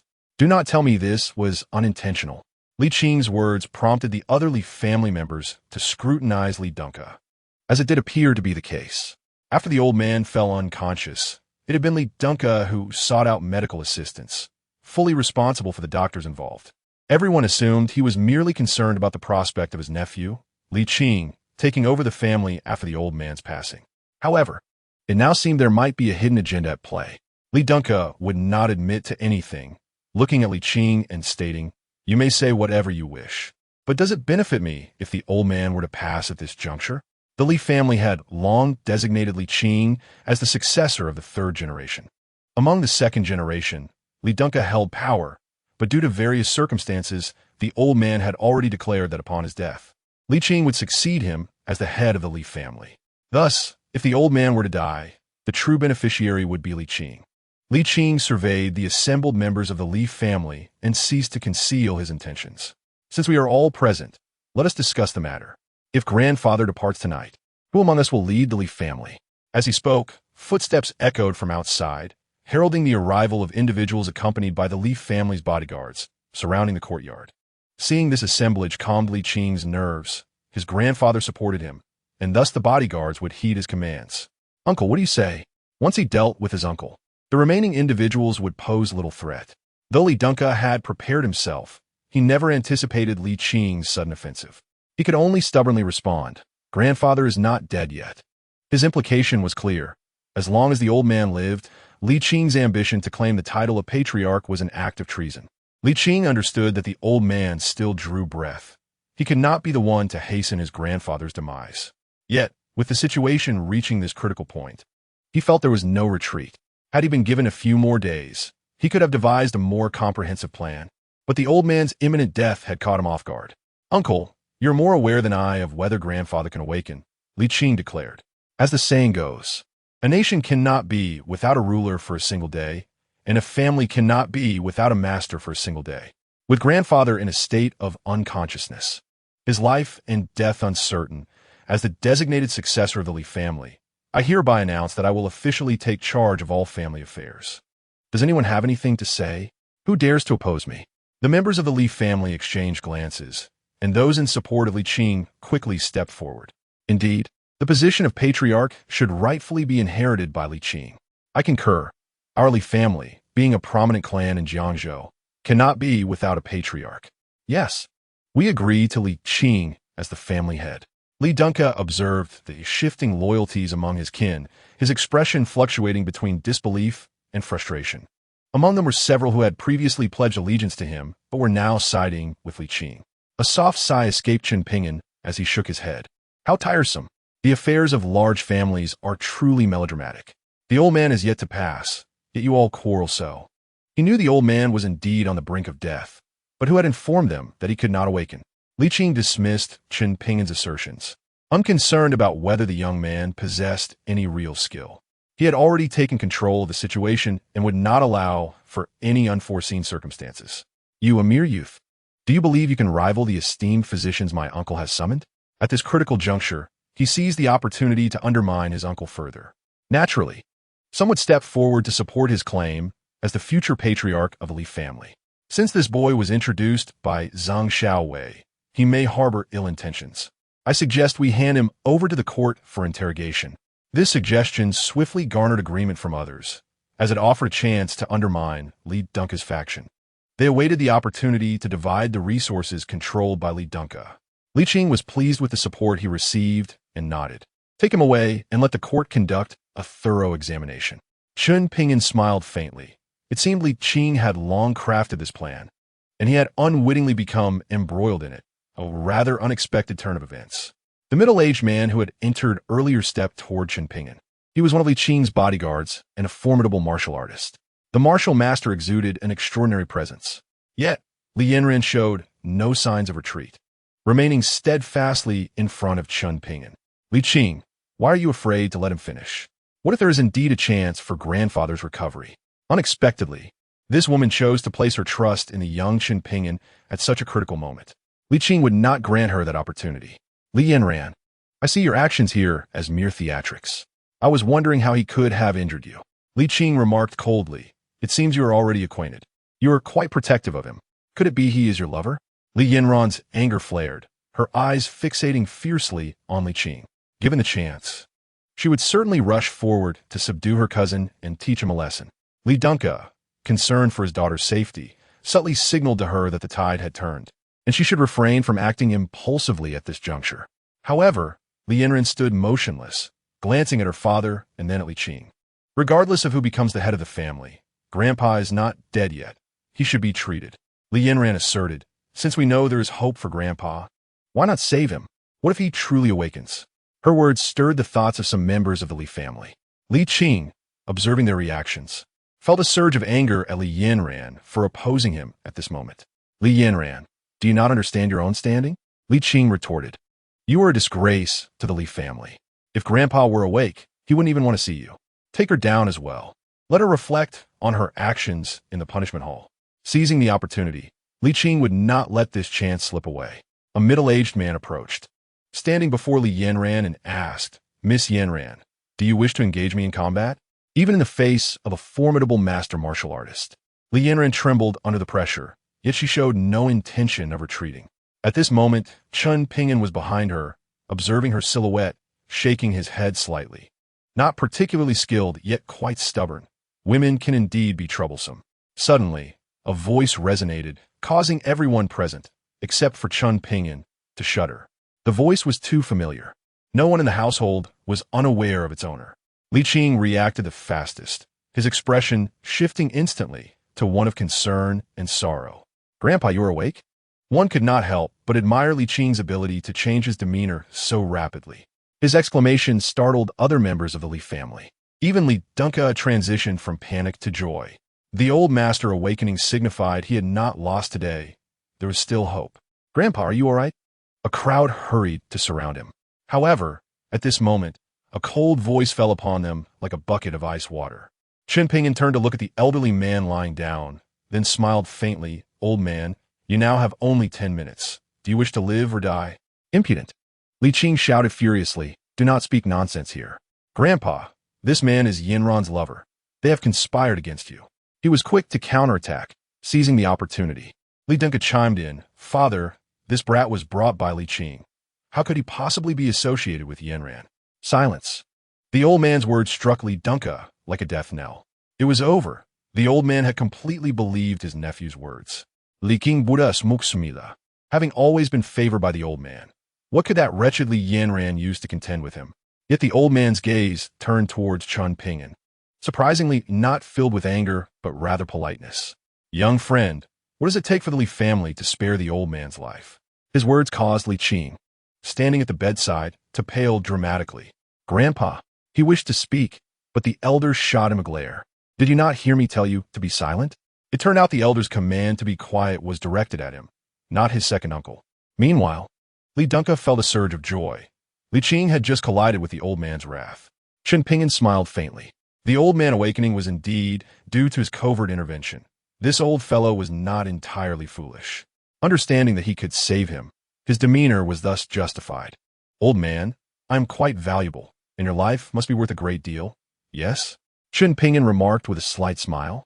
Are you willing to offer anything I desire? The elder slowly sat up, nodding.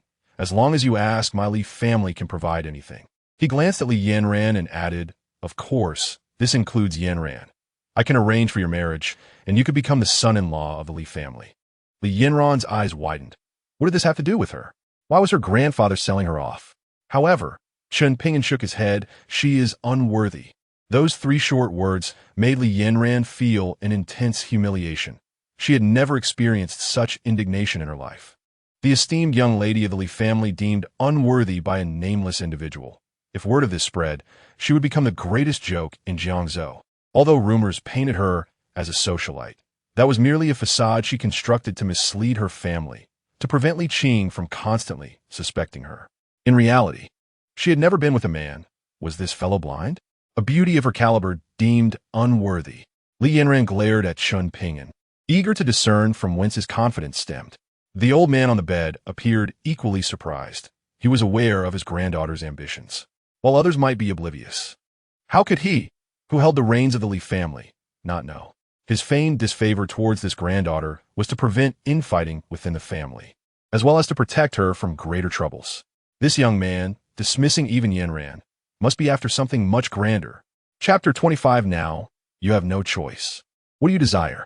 The elder, willing to pay a price to survive, was ready to offer even the Li family's prized daughter to Chen Ping'an. Chen Ping'an perceived his intentions and revealed a peculiar smile.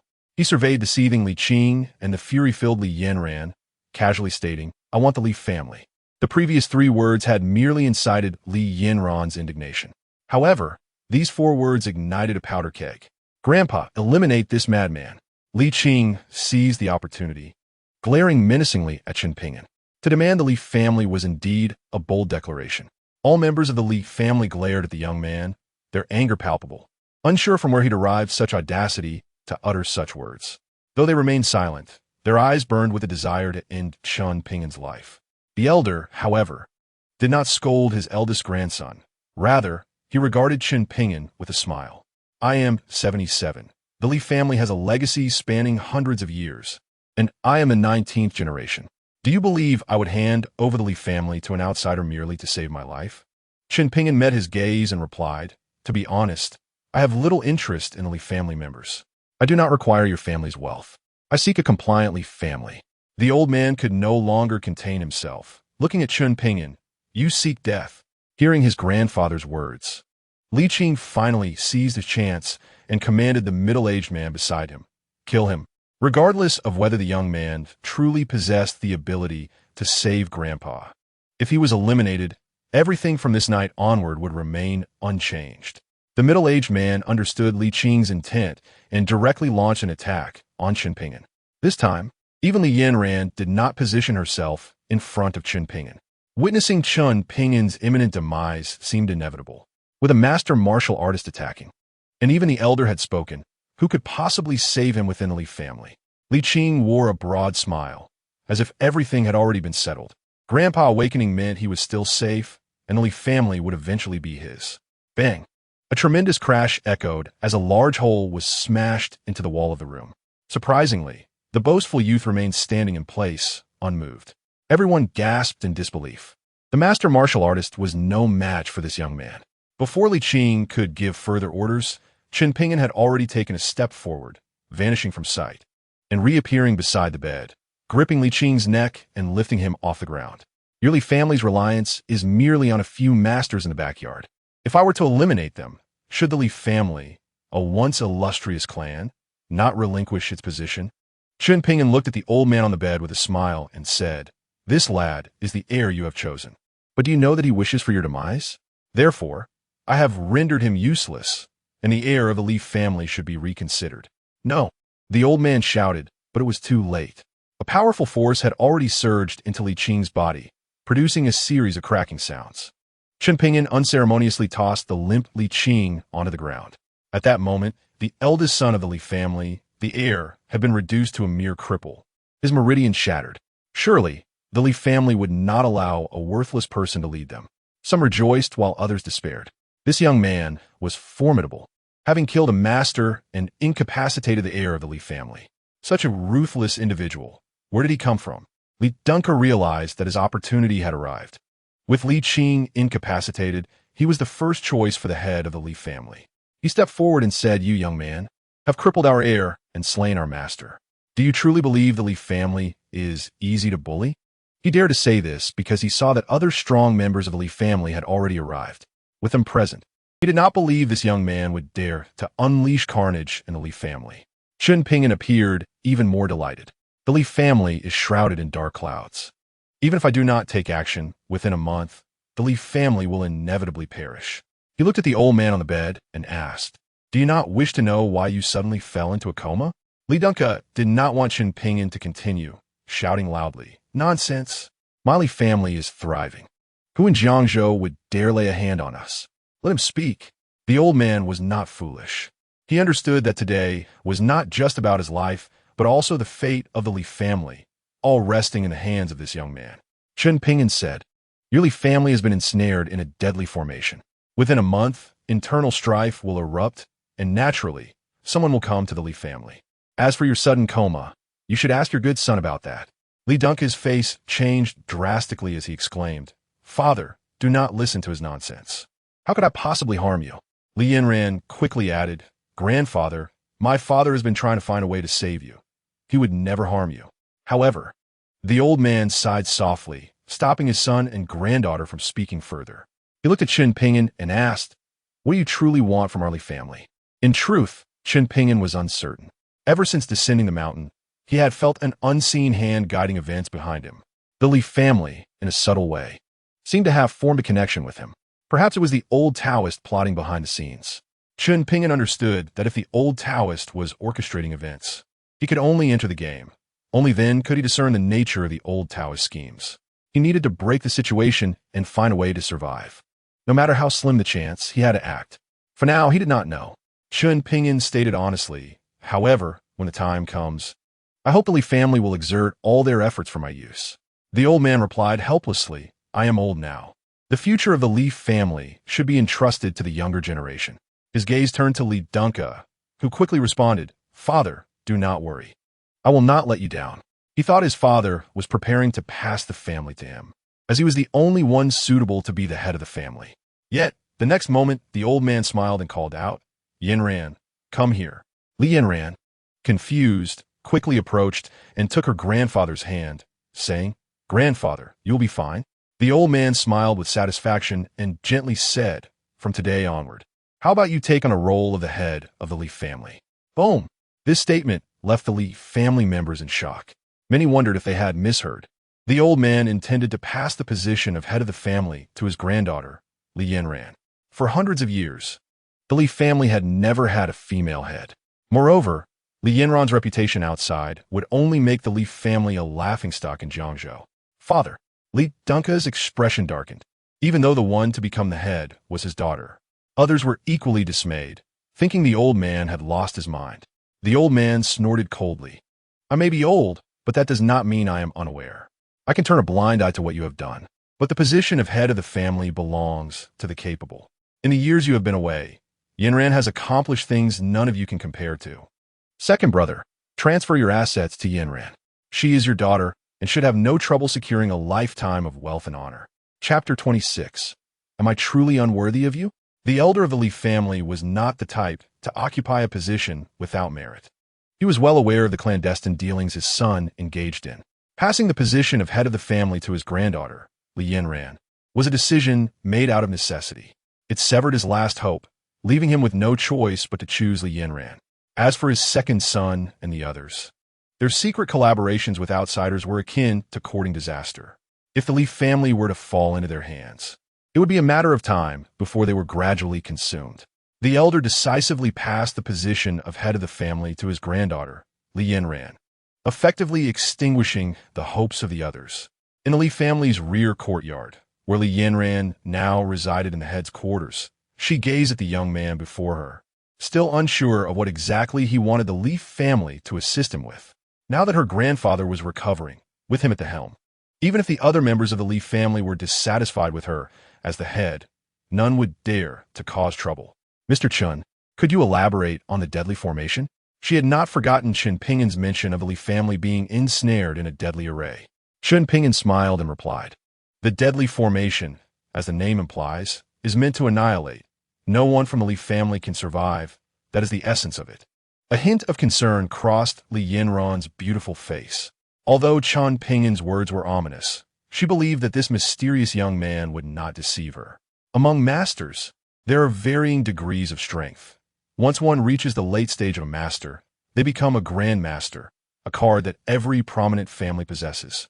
Can this formation be broken? Li Yanran inquired humbly. Now that she was the head of the Li family, she had to consider their survival. Chen Ping'an smiled slightly. "Your grandfather has already taken the first step for you. By having your father relinquish power, it prevents internal strife. The rest naturally falls to you as the head of the Li family." Furthermore, this was also a test from Chen Ping'an. If she could not overcome this challenge, the Li family would hold little value. Even if the Li family were destroyed, it would be well-deserved, and Chen Ping'an would never intervene. Li Yanran seemed to grasp something. Over the years, she had cultivated her own influence outside the family, and she was not without supporters within the clan. With her grandfather's backing and the people he entrusted to her, She believed she could stabilize the Li family. With a smile, Li Yanran stood up, walked behind Chen Ping'an, and gently massaged his shoulders, softly saying, "Mr. Chen, do you truly think Yanran is unworthy of you?" Capable men are undeniably attractive, and Li Yanran, having held her own for so long, understood that a talent like Chen Ping'an was one in a million. An 18-year-old grandmaster was unheard of. Such prodigies were typically found only in legendary hidden families. If she could make Chen Ping'an her husband, the Li family's strength would surely ascend to new heights. Contemplating this, she recalled Chen Ping'an's earlier words that she was unworthy, feeling a twinge of defiance. Li Yanran possessed beauty and grace. She was indeed a paragon of allure. Chen Ping'an narrowed his eyes, a calm smile gracing his face. Even beautiful women could become visually monotonous after a while. Sensing that Li Yanran seemed to lean closer, he wondered if she was truly willing to invest in this endeavor. Was it a beauty trap? Chen Ping'an's figure vanished in an instant, leaving Li Yanran unable to catch up, a hint of disappointment flickering in her eyes as she gazed at Chen Ping'an a few meters away. It seemed this youth was not without flaws after all. She was keenly aware that she was not entirely oblivious to her own physical sensations. "Remember the promise your Li family made to me." With these words, Chen Ping'an hurriedly departed, his heart unsettled. He feared that he might fall prey to the allure of a vixen, succumbing to the trap of beauty. The best course of action was to retreat swiftly. Yet, Li Yanran's gaze sharpened, a faint smile gracing her lips as she calmly declared, "You will inevitably be mine. The Li family shall not become a vassal to an outsider. Should you become one of us, it would be a different matter entirely," a sentiment her grandfather had intended when designating her as the head of the family. A truth she understood well. This night was graced with a gentle drizzle and a soft breeze. The heir of the Li family had been stripped of their position, and the mantle of leadership had fallen to Li Yanran. This incident would soon stir a considerable uproar in Jiangzhou. The upheaval within the first-rate Li family would undoubtedly alert the other prominent clans. However, the emergence of a young man within the Li family had become their greatest secret. The two stunning beauties were undoubtedly concerned for him, clad in nightgowns, conversing with the ghostly Yuan Shanshan. This fool, Chen Ping'an, had little understanding of women. His knowledge limited to the tales of seduction shared by the old Taoist and the books in the temple. Occasionally watching television, he was only exposed to the performances of actors, leaving him clueless about the intricacies of a woman's heart. Such matters, the right to explain, belonged entirely to women. The turmoil within the Li family had yet to significantly impact the other clans. In the following 2 days, filming resumed for Zhang Wanqing's production. While Chen Ping'an secretly kept an eye on those intent on harming her, still awaiting any actions from the hidden adversary. Wu Shui, busy preparing for school, worried that once she left for her studies, only Zhang Wanqing and Chen Ping'an would remain at home. She naturally feared that Zhang Wanqing might take matters into her own hands against the young Taoist. Both her father and second uncle had emphasized that the future of the Wu family rested entirely on the young Taoist. Whether the Wu family could weather this storm depended on her ability to secure the young Taoist as a son-in-law. With the thought of the many marriage certificates in the young Taoist's possession, Wu Shui deemed the best course of action to consummate their relationship, taking the initiative. Thus, for the past 2 days, she had been parading around in a flimsy nightgown, showcasing her alluring legs before Chen Ping'an. How could an ardent youth resist? "Chen Ping'an, why not enroll in our school?" After 2 days of attempting to win over the young Taoist, Wu Shui grew anxious when she found her efforts fruitless. Aware that the young Taoist had grown up in a temple and had never attended school, she considered enrolling him in classes. Given her father's position as the governor of Jiangzhou, securing an acceptance letter would be feasible. Her father was already in the process of arranging an identity for Chen Ping'an. Otherwise, he would remain an outsider. How delightful! Chen Ping'an readily agreed, catching Wu Shui off guard. She scrutinized him warily, saying, "You aren't just looking to meet beautiful women, are you? Let me remind you, you have a fiancée, and besides, are those other women more attractive than me?" Chen Ping'an examined her, his gaze sweeping over her form, lingering on her lovely legs. Some things, when seen daily, become monotonous. The Taoist wished to experience life more fully. Naturally, he did not disclose that his true intention was to draw closer to Nangong Sha, as Wu Shui and Nangong Sha were classmates. Chen Ping'an sought an opportunity to uncover the reasons behind her being pursued. He had a sense that Nangong Sha's plight was intricately tied to him. At 18, Chen Ping'an was eligible to enroll as a freshman, and all arrangements would be handled by Wu Shui's father. Even the records of Chen Ping'an's 18 years of life were meticulously organized. Of course, this endeavor was not without the assistance of the Supervisory Bureau. Since they could not rid themselves of this plague, they aimed to keep him from causing too much trouble. Chapter 27. He actually didn't fancy me. Chen Ping'an's desire to enroll in school was also supported by Zhang Wanqing. She hoped the young Taoist would acquire some modern knowledge to avoid feeling out of place. Despite her involvement in filming, Zhang Wanqing was a third-year student at the Beijing Arts Academy. Wu Shui attended Jiangsu University, the only prestigious institution in the region, where students were either wealthy or exceptionally talented. If one lacked both, well, Jiangsu University would not welcome them. The annual freshman enrollment was highly anticipated by upperclassmen. Senior girls favored freshman boys, while senior boys sought to attract the younger female students.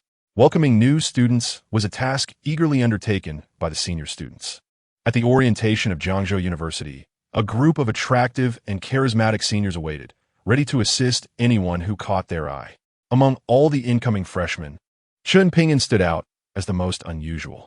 He did not arrive in a luxury vehicle, had no driver, and carried no luggage, setting him apart from his peers. The scions of wealthy families made sure to showcase their family status during enrollment to establish their social circles within the campus. Chen Ping'an arrived empty-handed, or rather, he carried an incongruous canvas bag, reminiscent of a child from the mountains. Dressed in his finest attire, a suit from Givenchy that cost over 10,000, and slinging the canvas bag over his shoulder, he resembled a wandering monk more than a student. Nonetheless, his appearance attracted considerable attention. With his fair complexion, striking height of 6 feet, and a gentle smile, he was undeniably handsome. When Wu Shui offered to accompany him, he declined. After all, this was his chance to experience life without a third wheel by his side. His eyes wandered, captivated by the array of beautiful women around him. This one is so fair, that one is so voluptuous, this one has such long legs, and that one has a slim waist. Wow, that one has a truly ample backside. Junior, are you a new student this year? A beautiful woman took the initiative to approach him, recognizing that while others hesitated, she knew that making the first move could yield rewards. Observing the alluring woman before him, with her slender waist, curvaceous figure, and a complexion that radiated vitality, Chen Ping'an understood he was facing a woman seasoned in the art of attraction. No, faced with such a woman, Chen Ping'an could not confess to being a new student.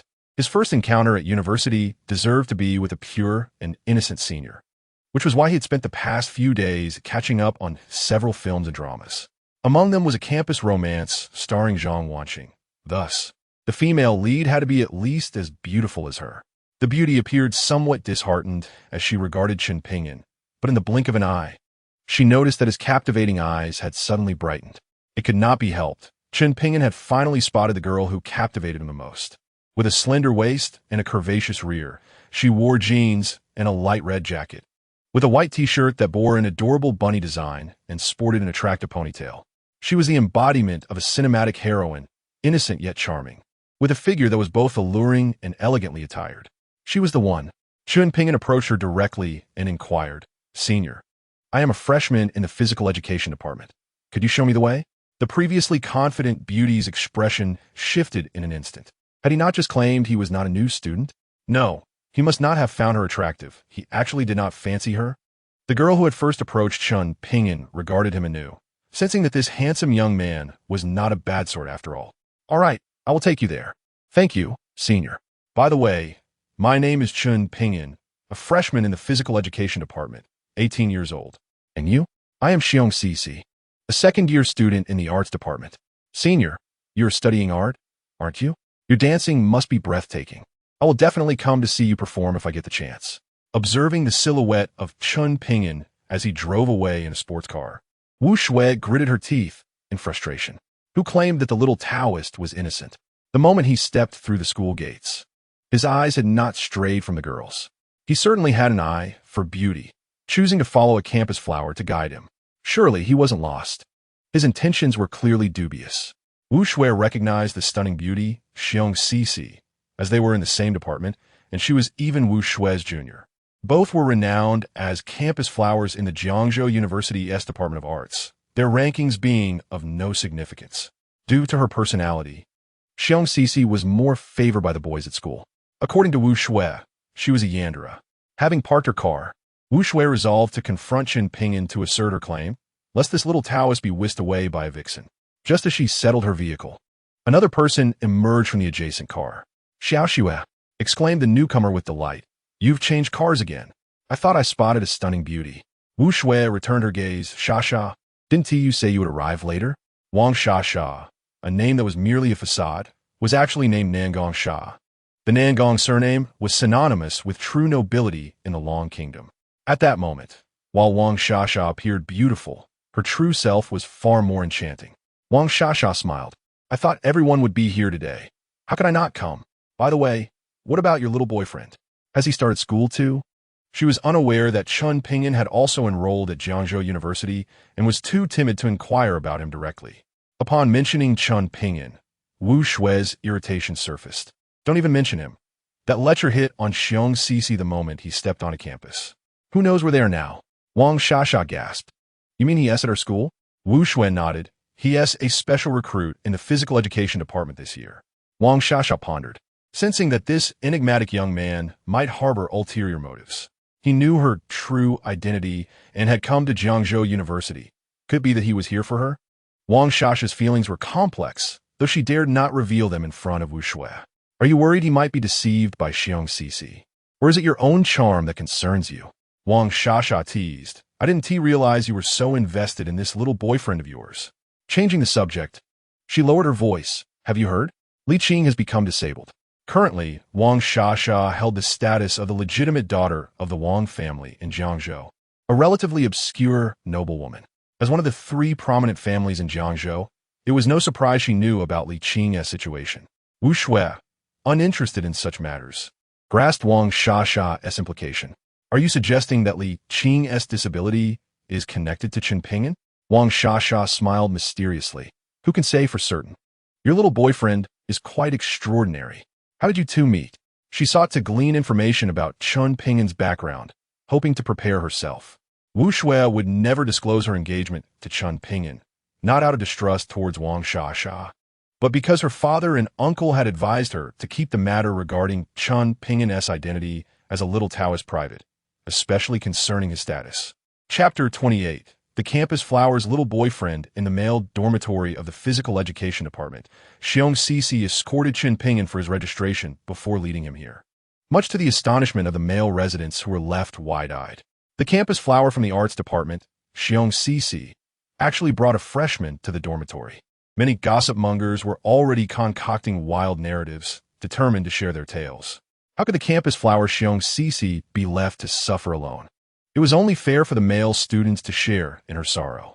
Throughout their journey, Chen Ping'an and Xiong Sisi laughed and chatted, eliciting the heartbroken sentiments of many boys who felt as though they were experiencing their own heartbreak.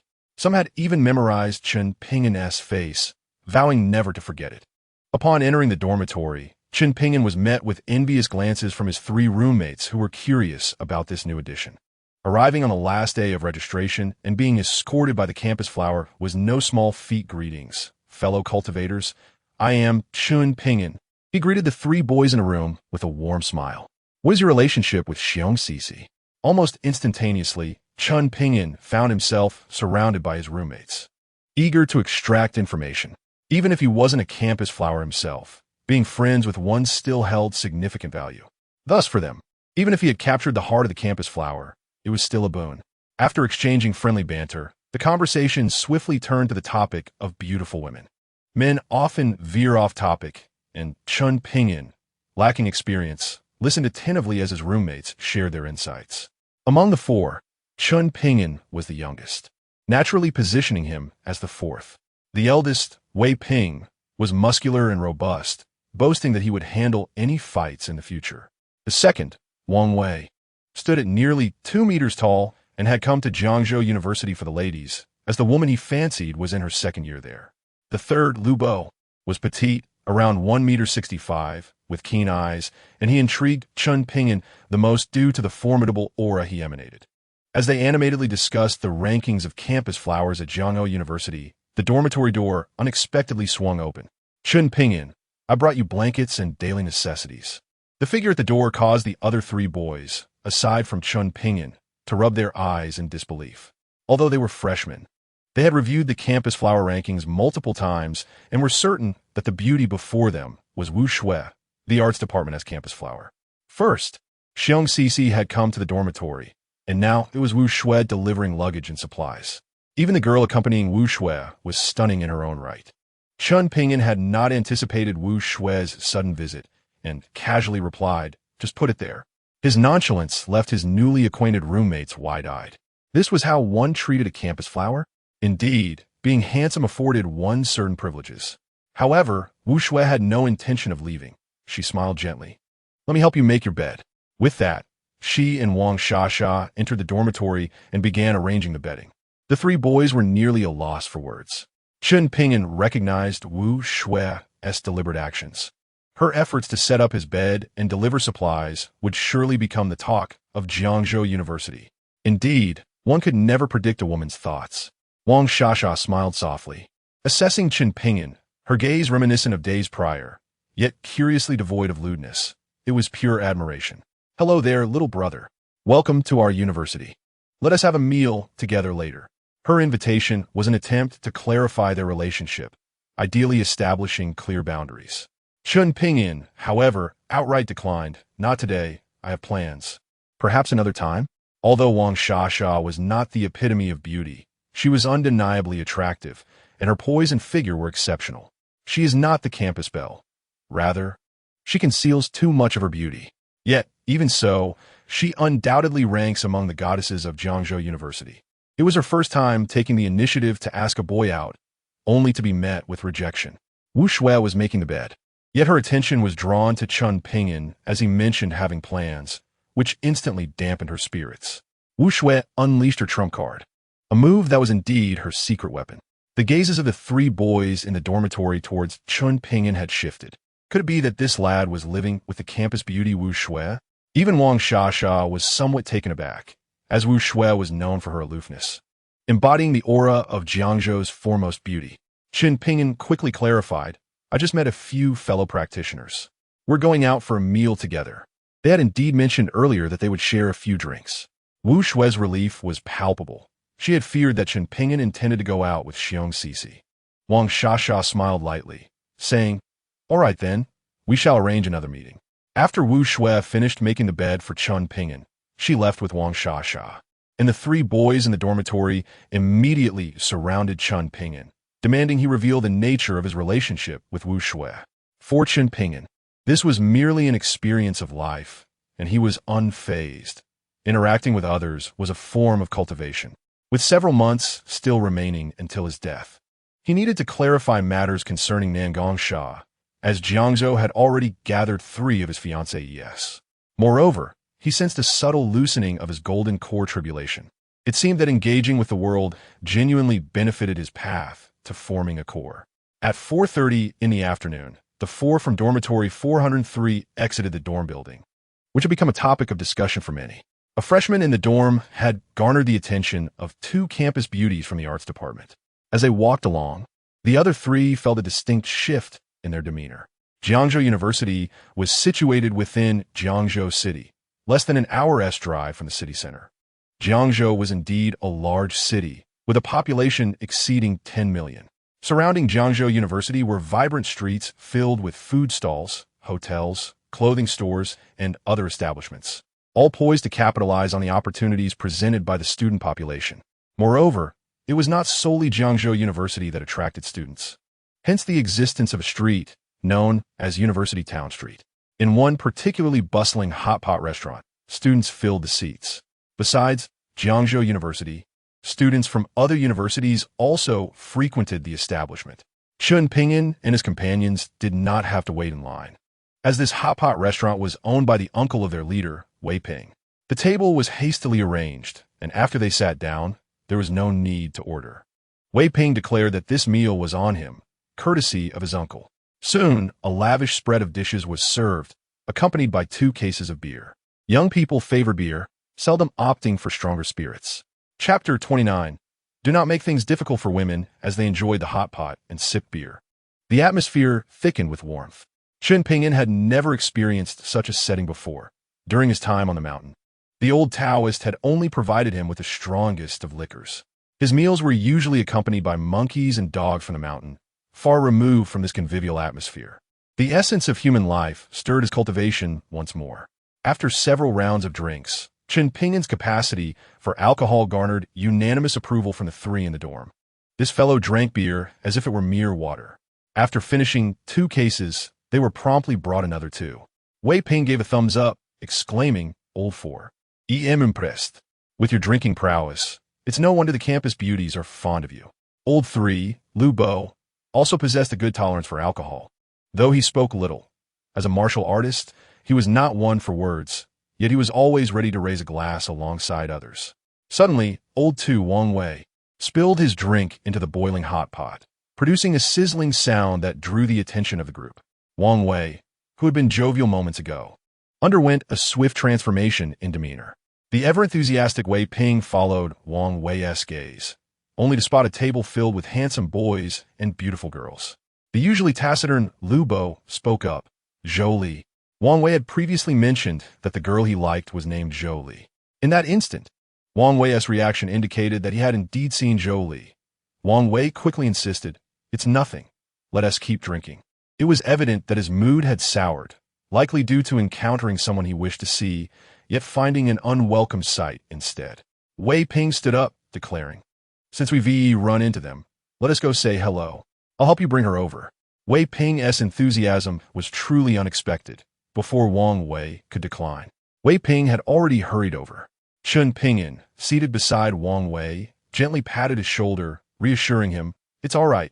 Wang Wei nodded, grasping a bottle of beer, and stood up, hastily following Wei Ping. He intended to toast her and casually say, "Long time no see." Lu Bo glanced at Chen Ping'an, whispering, "It might not go well. Prepare for a fight." On the other side, as Wei Ping arrived, Wang Wei had already approached Zhou Li with a bottle of alcohol in hand. Naturally, Zhou Li noticed Wang Wei and appeared somewhat surprised, though she quickly regained her composure. "Wang Wei, long time no see." Zhou Li had graduated a year prior from the same high school as him, and he had only just gained admission to the same university. Wang Wei had repeated his senior year. Otherwise, he would never have gained entry to Jiangzhou University. Zhou Li smiled. "Yes, it has been a while. What a coincidence to see you here." However, the boy seated beside her suddenly shot Wang Wei a cold glare, saying, "Kid, do you know my girlfriend?" As he spoke, his hand was brazenly encroaching on Zhou Li's space, with actions and expressions that clearly demonstrated his intent.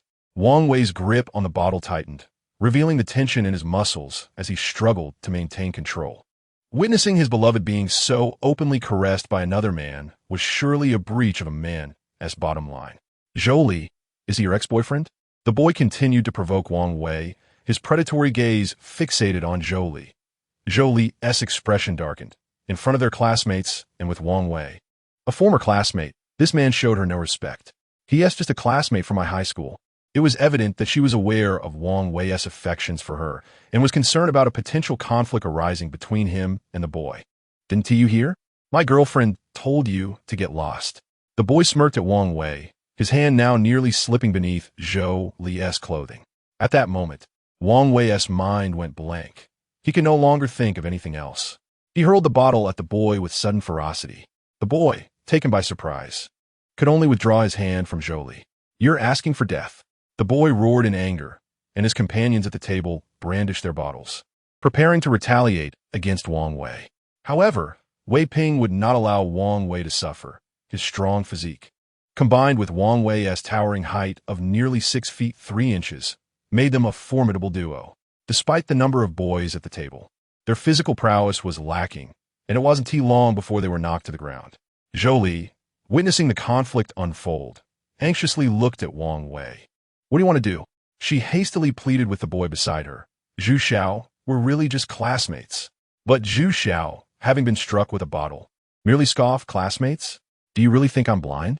He cares about you, and you're worried about him." aren't you? The boy suddenly seized Zhou Li's hair, threatening, "Let me tell you what happens when you offend me."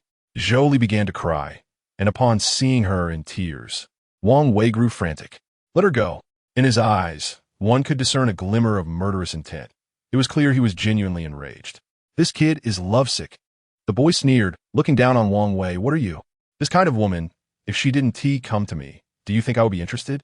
He taunted, "Kid, if you dare to hit me, today you'll learn what it means to seek death." He seized Zhou Li's hair and thrust her towards the hot pot. If she were to truly fall in, not only would the scalding heat disfigure her, but the chili peppers would also be quite the ordeal. "Zhu Xiao! Zhu Xiao!" A stout man rushed over. He was the owner of the hot pot restaurant and also Wei Ping's uncle. He quickly pleaded, "Please show mercy. They are just children who have recently arrived here and do not know better. I apologize on their behalf." The overweight owner bowed his head low, well aware of Zhu Xiao's notorious reputation in the area. He had not anticipated that on his nephew's first day in the restaurant, they would offend such a ruthless individual. Zhu Xiao's full name was Zhu Yuqiang. Upon seeing the stout owner, he refrained from forcing Zhou Li's head into the hot pot. Yet his cold eyes remained fixated on the owner. "What are you? How dare you ask me to show mercy?" The stout owner hastily pulled out a card, saying, "Zhu Xiao, this contains 500,000, a small token of goodwill. I hope you can overlook their transgressions." 500,000 was several months' worth of income for his hot pot restaurant, but for the sake of his nephew, he had no choice but to part with the money to avert disaster. 500,000. Zhu Yuqiang sneered. "Do you think I am a beggar? Do I need your 500,000? If you want my forgiveness, have them all come down and drink this broth clean, and I shall spare them." After saying this, he used his other hand to dump the leftover food from the table into the hot pot. The concoction was a mixture of various refuse, including numerous cigarette butts. Seeing his uncle's demeanor, Wei Ping understood that they had provoked someone formidable.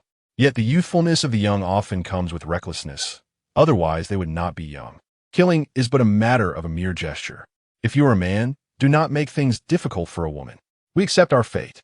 Wei Ping's words made Zhu Yuqiang unable to suppress a laugh. He looked at the burly Wei Ping and the tall Wang Wei, scoffing with the likes of you. Even dealing with you would sully my hands.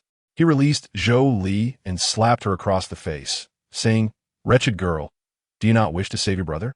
Chapter 30. A life saved. Zhou Li, who had nearly faced disfigurement and was subjected to such humiliation, collapsed to her knees. "Zhu Xiao, I beg you, spare my brother. Spare them. I will do anything you ask." If it were not for her brother's safety, she would never have stooped to such a lowly individual. She had not expected to encounter Wang Wei today. All she knew was that Zhu Xiao could ruin her, her brother, and Wang Wei. "It is too late. You, a wretched creature, do you think I value you? Had I not heard that no man has touched you, do you think I would give you a chance?" Wang Wei, though confused, understood that Zhou Li's brother was in trouble. Despite having met Wei Ping only a day ago, a mere glance conveyed their mutual understanding. To capture the leader, Zhu, was the priority. The rest could be addressed later. Without hesitation, Wei Ping, closest to Zhu Yuqiang, charged forward, reaching out to grasp him. "Stop! No!" shouted Wei Ping's uncle, unwilling to witness his nephew's demise. Zhou Li also cried out, "No." However, once Wei Ping had made his move, he did not contemplate retreat. Just as he was about to seize Zhu Yuqiang, a small figure suddenly emerged from behind him, delivering a swift kick to Wei Ping. In a clean and decisive motion, Wei Ping was sent crashing into another table, causing the onlookers in the hot pot restaurant to retreat further. At that moment, who could still focus on eating hot pot? They were all engrossed in the spectacle. Wei Ping struggled to rise, extending a hand that was offered for assistance. Lu Bo, witnessing Wei Ping's predicament, stepped forward. Albeit too late. "Leave the rest to me." Lu Bo's gaze was fixed on the small figure standing before Zhu Yuqiang, slender, yet revealing the prowess of a martial artist. Zhu Yuqiang's eyes brimmed with disdain. He had not anticipated that he would only bring along these useless schoolmates. Hidden in the shadows were true experts tasked with his protection. "Oh, I did not expect a martial artist to be present." The small figure regarded Lu Bo with a challenging expression, his fists cracking ominously. Lu Bo cautiously observed the small man, refraining from acting hastily. He assessed the situation. Alone, it was improbable that he could protect several brothers. He had no confidence in defeating the small figure. Even if he could win, it would likely be a Pyrrhic victory. Moreover, if one expert had emerged, who could say if there were others lurking? Clapping echoed as Chen Ping'an stepped out from the crowd. Ah, how intriguing. I never expected to witness such an engaging performance. His expression remained calm, as if the happenings around him bore no significance to him. However, upon seeing him, the small man nearly fell to his knees, though he could not bring himself to do so. Terror-stricken, he stared at Chen Ping'an as if he had seen a ghost. He was one of Lin Laosan's men and had previously encountered Chen Ping'an at the Shueisha World Hot Springs. Chen Ping'an approached Wang Wei, saying, go over and deal with this Zhu fellow. Wang Wei stared blankly at the fourth individual he had just met that day, unsure of his meaning. What are you afraid? If I were you, and my woman was treated like this, I would annihilate his entire clan. Chen Ping'an's words struck terror into the small man, causing him to feel as if his mind were shattering. Wang Wei, spurred by the provocation, charged forward. However, in the next moment he regretted it, for the small figure remained rooted in place, not moving an inch. Wang Wei had not anticipated such ease. He seized Zhu Yuqiang and unleashed a flurry of wild punches upon him. Everyone was taken aback. Why did Zhu Yuqiang's bodyguards not intervene? Even Liu Bo remained on guard against the small figure, only to realize he was motionless, which felt amiss. Liu Bo cast a suspicious glance at Chen Ping'an, but found no fluctuation of energy emanating from him. Wang Wei's assault was purely retaliatory, and Zhu Yuqiang's dire state was evident. Had Zhou Li not intervened, he might have beaten Zhu Yuqiang to death. The small figure suddenly realized that he could move, but in his ears he heard a whispered command. He said nothing, turning to hastily escort the battered Zhu Yuqiang away from this perilous location. Witnessing Chen Ping'an resolve the situation with a few words left Liu Bo with a skeptical look. Even Wang Wei regarded Chen Ping'an with curiosity, wondering how the fourth could command such obedience from the small figure. Chen Ping'an quickly clarified, "Have you forgotten? I know Wu Shui. Our families are close friends. Wu Shui's father is the governor of Jiangzhou." Hearing the mention of Jiangzhou's governor, the others immediately understood. Realizing that the small figure must have known of Chen Ping'an's ties with the Wu family, hence his reluctance to act recklessly. Wei Ping's uncle instructed the staff to clean up the scene promptly and sent Wei Ping and Zhou Li to the hospital. Chen Ping'an noted that Wei Ping's physical condition was quite good. His injuries were not severe, and after a few days of rest, he would recover. Thus, he refrained from offering medical assistance. Wang Wei and Liu Bo naturally accompanied them to the hospital, while Chen Ping'an chose not to go, believing they could handle the remaining matters. After the small figure had placed Zhu Yuqiang in the car, he realized that his back was completely soaked. He had been sent to protect Zhu Yuqiang, but never anticipated encountering such a formidable individual. In the back seat, Zhu Yuqiang seethed. Why didn't you intervene just now? He was aware of his bodyguard's capabilities. Had the bodyguard acted, everyone would have been doomed. The small figure looked at Zhu Yuqiang with pity, coldly replying, "Zhu Xiao, if Sanyi learns of today's events, he may personally come to eliminate you." The small figure's words sent a shiver down Zhu Yuqiang's spine, for he knew the terror of that man. Zhu Yuqiang is the illegitimate son of Lin Laosan, a secret that must not be revealed. A person like Lin Laosan, naturally, would make provisions for himself. He has several illegitimate offspring, and Zhu Yuqiang is merely one among them. Moreover, the Zhu family is a clan that Lin Laosan has secretly nurtured, barely qualifying as a third-rate family in Jiangzhou. However, having offended that individual today, it is quite possible that Sanyi might personally eliminate this rebellious son. The petite figure knew that time was of the essence and hurriedly prepared to report to Sanyi, taking out his phone to convey the details of the situation. At the hot pot restaurant, the troubles had been dealt with, and Chen Ping'an had not revealed his identity or strength. He was well aware that one must conceal their true self in front of ordinary individuals. Just as Chen Ping'an was about to leave, he was called by a melodious voice. Turning around, he saw the graceful figure of Xiong Sisi, the pure and lovely school belle he had encountered earlier that day during registration. Chapter 31. Adults bathing and massaging. Xiong Sisi beamed at the clean-cut young man. "It really is you," she exclaimed, hurrying over with a smile. "I thought I had mistaken you for someone else. You were quite impressive earlier." Having witnessed the events at the hot pot restaurant while dining in a private room, she had come out to see what was happening. Catching sight of Chen Ping'an's dramatic entrance at the last moment, Chen Ping'an chuckled. "What was that? Back in the day, It was just me and my dog facing countless monsters and demons. Haha, have you really encountered monsters? Siyoung Cc said. I've seen a few, he replied. Were they female monsters? She probed playfully. How did you know? He countered. Do I look like a female monster? She asked, laughing. Chen Ping'an studied her for a moment and said earnestly, Not at all. Female monsters aren't as beautiful as you. Anyone who claims that a little Taoist doesn't understand women is sorely mistaken, he added with a grin. In high spirits, Siyoung Cc remarked, I don't know why, but even though this is our second meeting, I feel like we've known each other forever. Ahem, Chen Ping'an coughed lightly. Wait a minute. How can you steal my lines? What a coincidence, I feel the same. The walk from the hot pot restaurant to Jiangzhou University took merely a few minutes.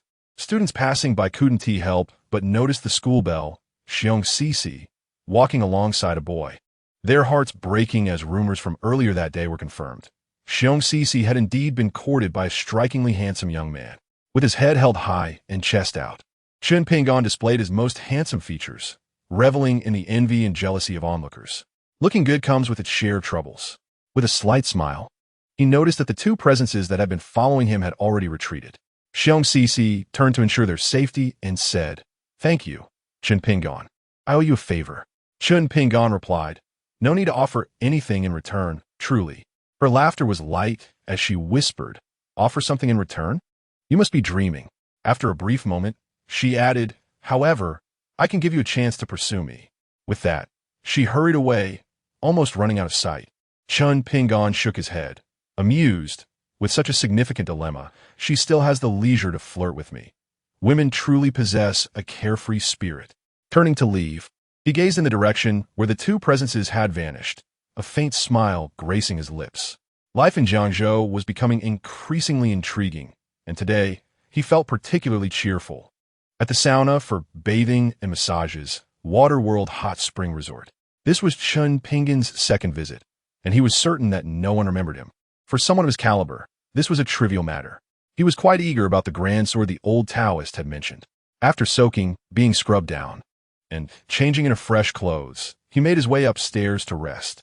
As he reached the staircase, a marketing staff member approached him, noticing the handsome young man.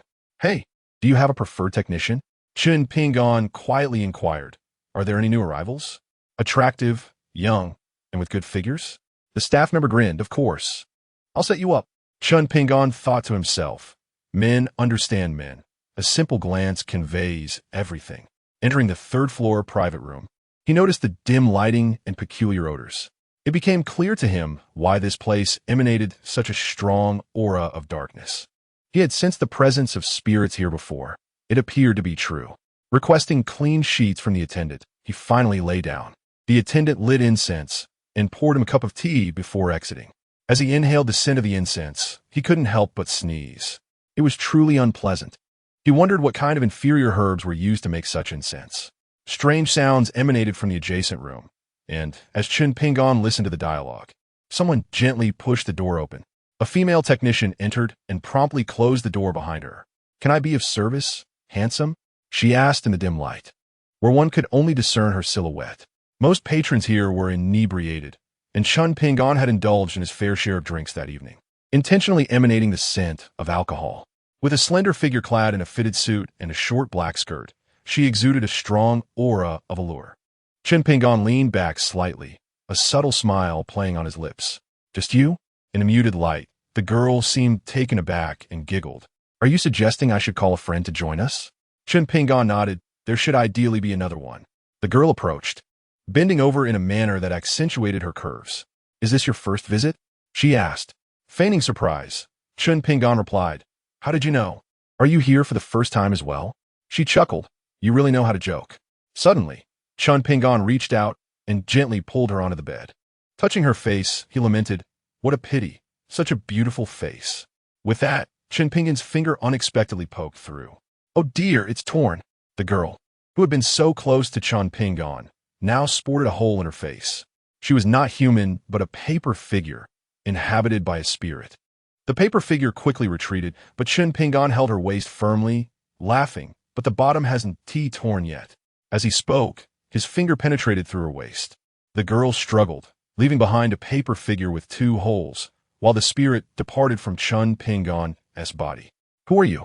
the spirit inquired, lingering for a moment. Clad in black, she wore a fitted suit and a short skirt, appearing as a specter in attire. She seemed to be attempting to reach out to her master. Yet Chen Ping'an paid her no mind, his eyes scanning her form. "You've worked this trade both in life and death. You haven't wasted any time." The female ghost regarded Chen Ping'an with caution and replied, "One must love their work. If it weren't for men like you, we wouldn't exist. Are you even human?" Chen Ping'an's gaze turned cold. "She must be dealt with, right?" As he spoke, the door swung open, and a woman in her 30s sauntered in. She first glanced at the girl standing at the foot of the bed before turning her attention to Chen Ping'an. Noticing the torn paper figure in his hand, she appeared somewhat distressed. "That paper figure is quite difficult to make, requiring an array of materials," she said. "Handsome, I will replace it with a real person for you. Guaranteed to be new." The woman spoke calmly. "We have no grievances in the past and no enmity in recent days. Can we pretend today as incident never happened?" As Chen Ping'an, the morally upright Taoist, observed the use of paper figures and spirits for such a transaction, he could hardly turn a blind eye. Chapter 32. Do you still require services, senior? Chen Ping'an surveyed the woman before him, whose figure exuded maturity and voluptuous charm, with an air of mature charm. Upon confirming she was indeed a living person, Chen Ping'an smiled and said, "I have come to find you." The woman was taken aback for a moment, then laughed playfully. "Are you joking, handsome? I never entertain clients." Chen Ping'an replied, "Do I strike you as someone who is in the mood for jest?" Only then did the woman truly regard the youth before her, and with her discerning gaze, she recognized that he was undoubtedly under 20. At such a tender age, being a handsome lad, it was only natural for him to be surrounded by women. "You may leave now." She waved her hand, dismissing the female ghost, and then approached, sitting at the edge of the bed, and surprisingly began to undress. Her physique was indeed commendable, voluptuous in all the right places, exuding a mature allure that she wielded expertly. Just as she removed her top, revealing a back as beautiful as a landscape painting, a wisp of smoke suddenly emanated. Based on her assumptions, even if the youth before her was indeed the type she surmised, under the influence of her intoxicating smoke, he would be compelled to comply. "Continue undressing." "Why have you stopped?" The woman's body trembled slightly, as the alluring smoke unexpectedly lost its effect. No longer pretending, she swiftly turned and struck toward the boy on the bed. Having just shed her outer garment, her upper body was entirely exposed. Chen Ping'an simply reached out and grasped her wrist, gently pulling her towards him, causing her to tumble into his embrace. However, in that moment, her other hand had already grasped a sharp knife, thrusting it violently towards Chen Ping'an. A man could not allow a woman to stab him, could he? The woman felt as if her knife had struck an iron plate. No matter how hard she tried, she could not advance further. She dared not move an inch, for the youth's clean hand was already gripping her throat, seemingly capable of snapping at will. How crude! Chen Ping'an observed her face, where fear and anger flickered in her eyes. Yet her features were undeniably striking. Not quite a breathtaking beauty, but certainly a captivating woman. One who could easily enchant both young and old alike. Why would a woman like you resort to stabbing? What if you killed someone? Chen Ping'an slowly retrieved the knife from her hand, and before her eyes, he gently shook it.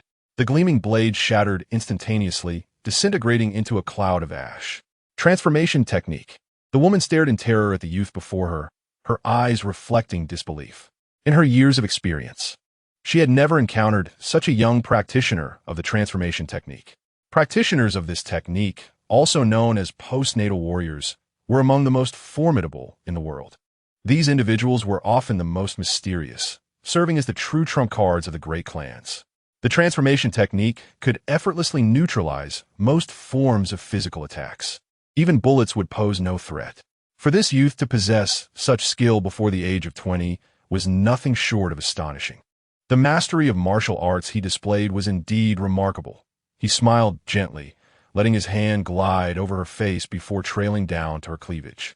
Feeling the warmth of his hand, Chen Ping'an said, "Tell me who else in Jiangzhou is practicing ghost cultivation, and I may let you go." While he yearned for a moment of wild abandon, his greater desire was to uncover the identity of Zhang Wanqing's murderer. Only then could he fulfill Zhang Wanqing's request and locate the remnants of Yuan Shasha's soul and body. There was a woman in the hot spring water who nurtured ghosts. She would undoubtedly possess knowledge of her peers in Jiangzhou. The woman then leaned gently against Chen Ping'an, pressing her form against him. Her faint scent intoxicating enough to ensnare any man. Even at this moment, she had not relinquished her intention to exploit her advantages and hidden strategies. What does the handsome man wish to know? There is no need for such rudeness. I can tell you anything. Her hand began to descend, seemingly intent on seizing a hidden weapon, even through the fabric of her clothing. Chen Ping'an took a deep breath, silently reciting a calming mantra, nearly faltering. I'm not so easily swayed. With a slight smile, Chen Ping'an's foot shot out like a cat's paw, directly kicking the woman away. She was sent flying, crashing into the television across the room, which shattered upon impact, leaving a dent in the wall.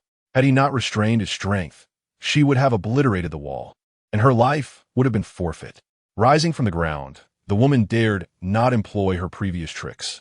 A faint trace of blood lingered at the corner of her mouth. Tell me, how many peers do you have in Jiangzhou? Chen Ping'an inquired, observing the woman sprawled at the foot of the bed, her exposed form a pity, as he regretted not savoring the moment more. The woman wiped the blood from her lips and coughed, having narrowly escaped death.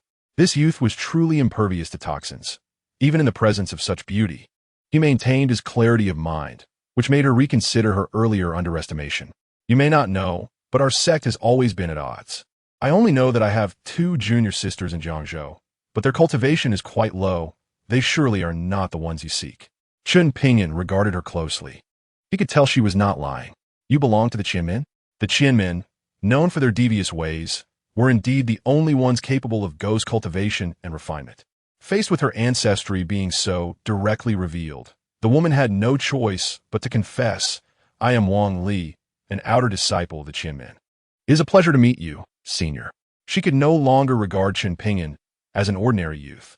He was undoubtedly an ancient being who had lived for an exceedingly long time. According to her knowledge, the Qianmen contained individuals who appeared youthful or middle-aged, yet had lived for centuries.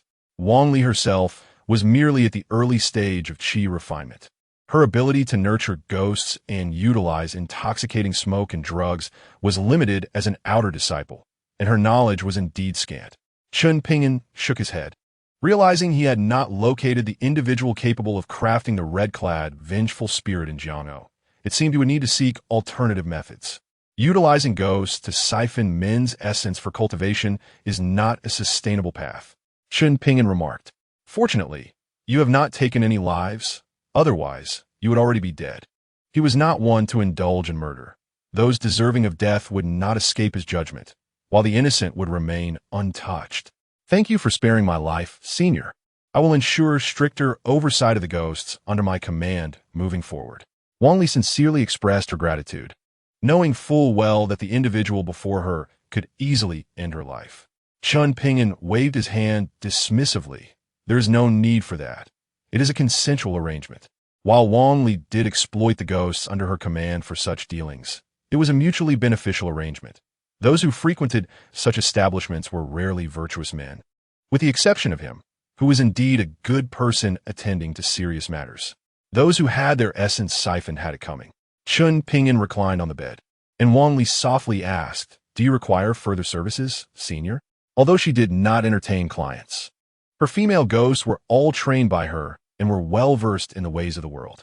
Her touch was gentle, and Chen Ping'an felt at ease, closing his eyes to enjoy. Gradually, Wang Li began to explore more intimate areas, and upon realizing the youth remained unresponsive, she quickly understood her role. Chapter 33. Blackhawk, not all bulging veins belong to arms, and not all backstabbers wield knives. Kneeling does not always signify submission. At that moment, an old man pushed a cart past. Despite Wang Li being in her 30s, a true mature woman, she had never truly shared a bed with a man. Previously, she had only relied on the ghosts around her to ensnare men in a dizzying trance. However, today, she had to sacrifice her long-preserved Yuan, which was the result of over a decade of cultivation for the disciples of Qianmen. What she never anticipated was that the young man who took away her years of hard work bestowed upon her an immense surprise, propelling her cultivation level from the early stage of qi refinement directly to the mid-stage. For someone like her, who had struggled for years to seize the essence of men through the means of a female ghost. This was an unexpected boon. Rather than suffering a loss, she found herself at a significant advantage, compelling her to utilize her strengths to cater to the young man before her. She was certain that he was a boy untouched by the world, a fact evident from his clumsy movements. Had it not been for her careful guidance, he would have struggled to find the right position. It is often said that there are many mentors in life, but the first woman is undoubtedly of great significance. Chen Ping'an could confidently assert that had the object of his affections been Zhang Wanxing or Wu Shui, he would have faced ridicule, potentially becoming a source of mockery for a lifetime. Fortunately, he possessed foresight and knew how to navigate the currents of fate. Of course, this was also an unusual transaction. Why do I say this? Because Chen Ping'an also elevated Wang Li from the early to mid-stage of qi refinement. Earlier that morning, she had even purchased Chen Ping'an's services. After all, as the old Taoist said, one cannot truly indulge without spending money. Regardless, he incurred no expenses, and as he left, Wang Li remarked that he could simply call ahead whenever he wished to return. Now, Chen Ping'an was the proud owner of a mobile phone, preparing to attend Jiangzhou University, where neither Zhang Wanxing nor Wu Shui had any means to control his possession of the latest model. Last night had been delightful, filled with hope, revealing that much of a man's joy indeed stems from women. On his first day attending class, Chen Ping'an was late, although it was merely a day for class assignments. He arrived well past 10 o'clock.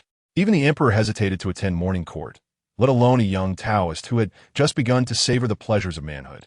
Fortunately, his friends had saved him a seat, with Wei Ping nursing an injury, yet still determined to recuperate at school. Upon his arrival, Wang Wei expressed his gratitude to Chen Ping'an. They all understood that it was Chen Ping'an who had compelled Zhu Yuqiang to relent. Furthermore, Zhu Yuqiang had not returned to school, having reportedly submitted a transfer request. This incident also advanced the relationship between Wang Wei and Zhou Li, as he became the second person in their dormitory to acquire a girlfriend. Chen Ping'an had been dubbed a Chao thief by them, as he was surrounded by two campus beauties. For freshmen, the class division was followed by military training. The military training for the sports department was undoubtedly the most highly anticipated event of the year, as it comprised strong, handsome men boasting height, good looks, and washboard abs. Each year, the boys from the sports department were the first to find romantic partners, given their overwhelming advantages.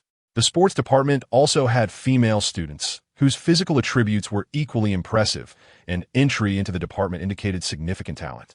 Whether in sprinting, long-distance running, weightlifting, long jump, basketball, soccer, diving, or swimming, there was always a discipline to excel in. Jiangzhou University was also renowned for nurturing athletic talents. The duration of military training for freshmen was half a month, and the sports department had fewer than 200 new students, with 150 being male, resulting in a male-to-female ratio of 3-to-1. Not all boys in the sports department were tall and muscular. There were still some like Lu Bo, who resembled a little monkey. The welcoming ceremony for freshmen would only be held after military training concluded. The military training at Jiangzhou University was quite rigorous, with instructors borrowed from the Jiangzhou General's office. The sports department had two instructors, one male and one female. Upon seeing these two instructors, Chen Ping'an wore a faint smile. The first day's routine training consisted of formation drills and a 5-kilometer run, which was merely an appetizer for the freshmen in the sports department, offering little challenge. Everyone felt unsatisfied, with some even requesting the instructors to introduce more stimulating training. In the evening, the September breeze began to carry a hint of chill. Within the Bai family's old residence in Jiangzhou, brothers Bai Xingxing and Bai Xinyu sat together. The elder brother had already uncovered the truth. That young man was indeed at Jiangzhou University, known as Chen Ping'an.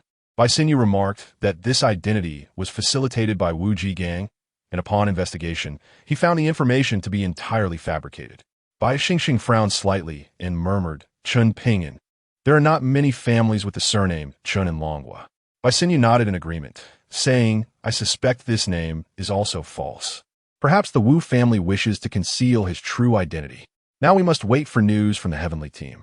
Mentioning this matter puzzled Bai Xingxing, for he had already instructed Lu Bo to inform the heavenly team a week ago, yet no news had surfaced. Bai Xinyu continued, I have dispatched the Black Hawk from the general's office, should they take action, it is likely they can complete the mission without the heavenly team's assistance. Bai Xingxing glanced at his impulsive younger brother, but refrained from commenting. The forces that his sixth brother had secretly cultivated required substantial funding, and he hoped to gauge his brother's attitude towards this endeavor. The members of Black Hawk were indeed the Bai family's hidden pawns, and they must not fall into the hands of this individual. Although Black Hawk belonged to the general's office and was part of Longhua, they had long been bought off by the Bai family, serving them as their clandestine chess pieces in Jiangzhou. Bai Xingxing reminded his sixth brother to avoid causing significant losses. Bai Xinyu replied confidently, "Rest assured, brother. Their combined efforts will easily handle a mere inexperienced youth, and besides, Black Hawk is composed of elite operatives accustomed to executing specialized tasks. With their skills, that young man may not even realize what has transpired until it is too late." Bai Xingxing chose not to pursue the matter further, his thirst for vengeance burning within him. His son had been dead for a week now, while the murderer roamed freely, and he could not afford to wait any longer. "Have you clarified matters regarding the Li family?"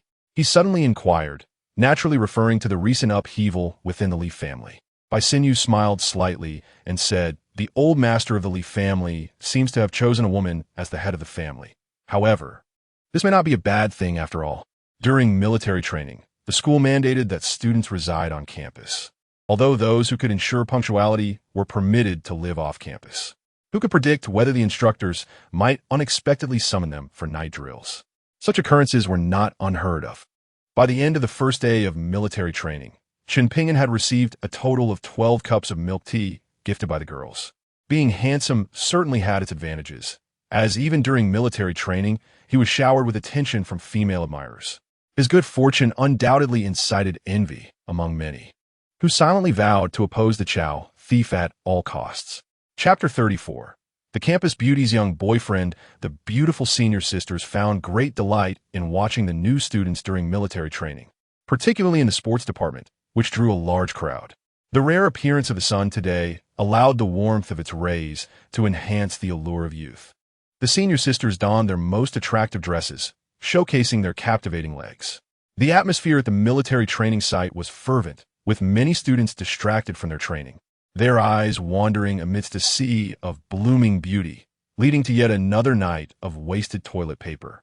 Today's training, indeed, presented a greater intensity than the first day, with a 5-kilometer run carrying a 10-kilogram weight as merely the morning's task. Under the sun, many struggled, even the sports students, as there were still plenty of pampered young masters and ladies among them. "Look over there, that's Du Wan. Isn't she a splendid azalea?" Wang Wei, running alongside Chen Ping'an, pointed out the newly crowned beauty from the sports department. It was said that she had successfully secured a spot on Jiangzhou University's top 10 campus beauties list. Hearing this, Chen Ping'an chuckled heartily, nearly losing his breath. He playfully kicked Wang Wei and said, "Get lost." The two of them continued their weighted run, engaging in light-hearted banter, while Lu Bo maintained a relaxed demeanor. Wei Ping had the easiest time of all. Due to his injury, he was excused from military training, yet he regretted it deeply, lamenting the missed opportunity to showcase his prowess. Many individuals find themselves running increasingly slower, even resorting to vehemently cursing the instructor. However, the instructor has set a specific time frame, and failure to meet it necessitates another round of running until the task is completed within the allotted time. As the saying goes, military orders are as solid as a mountain. Military training adheres to such regulations, and obedience is the sole demand of the instructors. There are those who sprint effortlessly, having completed their tasks, sitting at the finish line, mockingly watching their peers. Chen Ping'an and Lu Bo, accompanying Wang Wei, maintain a pace that is neither fast nor slow. Aside from his handsome appearance, Chen Ping'an's performance in military training is rather unremarkable. How delightful! After completing his task, Wang Wei sits on the ground, surveying the beauty of the physical education department. "Old 3, you still don't have a girlfriend. Why not try your luck with her?" Wang Wei surprisingly begins to express concern over Lu Bo's lifelong prospects. Lu Bo's gaze slowly sweeps over the girl Du Wan. She is not suitable. It is evident that Lu Bo seeks a girl who matches his caliber. Eventually, his attention shifts to a girl who has already completed her task. In truth, he is not the only one interested in her. Even Chen Ping'an had noticed her early on. Standing over 175 meters tall, she nearly matches Chen Ping'an's height. Lu Bo, being somewhat shorter, certainly has high standards. Forget it. Wang Wei, with the wisdom of an all-knowing sage, states, I've already inquired. Her name is Li Qing. From the renowned Li family of Jiangzhou. She would never look at you. The faint flicker of hope in Lu Bo's heart is swiftly extinguished. The Li family, one of the 3 elite families of Jiangzhou, is widely recognized. Chen Ping'an pats Lu Bo on the shoulder, saying that may not be the case. If you can best her, she might just obey your commands. Women, after all, are drawn to powerful men. This remark seems to invigorate Lu Bo, his eyes once again brimming with a desire for challenge. Chen Ping'an harbors serious doubts, suspecting that the glint in Lu Bo's eyes is one of lust. At that moment, Li Qing suddenly glances in their direction, a subtle glimmer of malice flashing in her heart. Chen Ping'an smiles faintly. This malevolence is directed at him, revealing that Li Qing is indeed the sister of the incapacitated Li Qing he had encountered previously. No wonder he had been drawn to her yesterday. It turns out she harbors such intense animosity. Casting a glance at the 2 instructors in the distance, Chen Ping'an's smile broadens. Old Four, your smile is rather lecherous. Even Lu Bo nods in agreement, declaring, it truly is. Chen Ping'an shoots them a disdainful look, retorting, you wouldn't understand. A handsome fellow like me has far too many troubles. Wang Wei and Lu Bo simultaneously raise their middle fingers at him, but in the next moment, their resolve crumbles. A figure approaches, leisurely, holding a cup of milk tea. This scene is all too familiar. It transpired just yesterday. Today, however, the one delivering the milk tea is no ordinary senior. Xiong Cici, a dazzling beauty and campus sweetheart, unexpectedly approaches to offer milk tea to the freshman, eliciting a chorus of heartbreak from onlookers. This is for you. Xiong Cici hands the milk tea to Chen Ping'an, while the considerate Wang Wei and Lu Bo quickly make way, ensuring they do not intrude upon Old Four's moment with a campus flower. Chen Ping'an graciously accepts the milk tea and remarks, glancing at Xiong Cici as she sits beside him, looks like trouble has found me again. Xiong Cici does not deny it, softly replying, I feel very safe beside you. Chen Ping'an notices the subtle energy emanating from the crowd.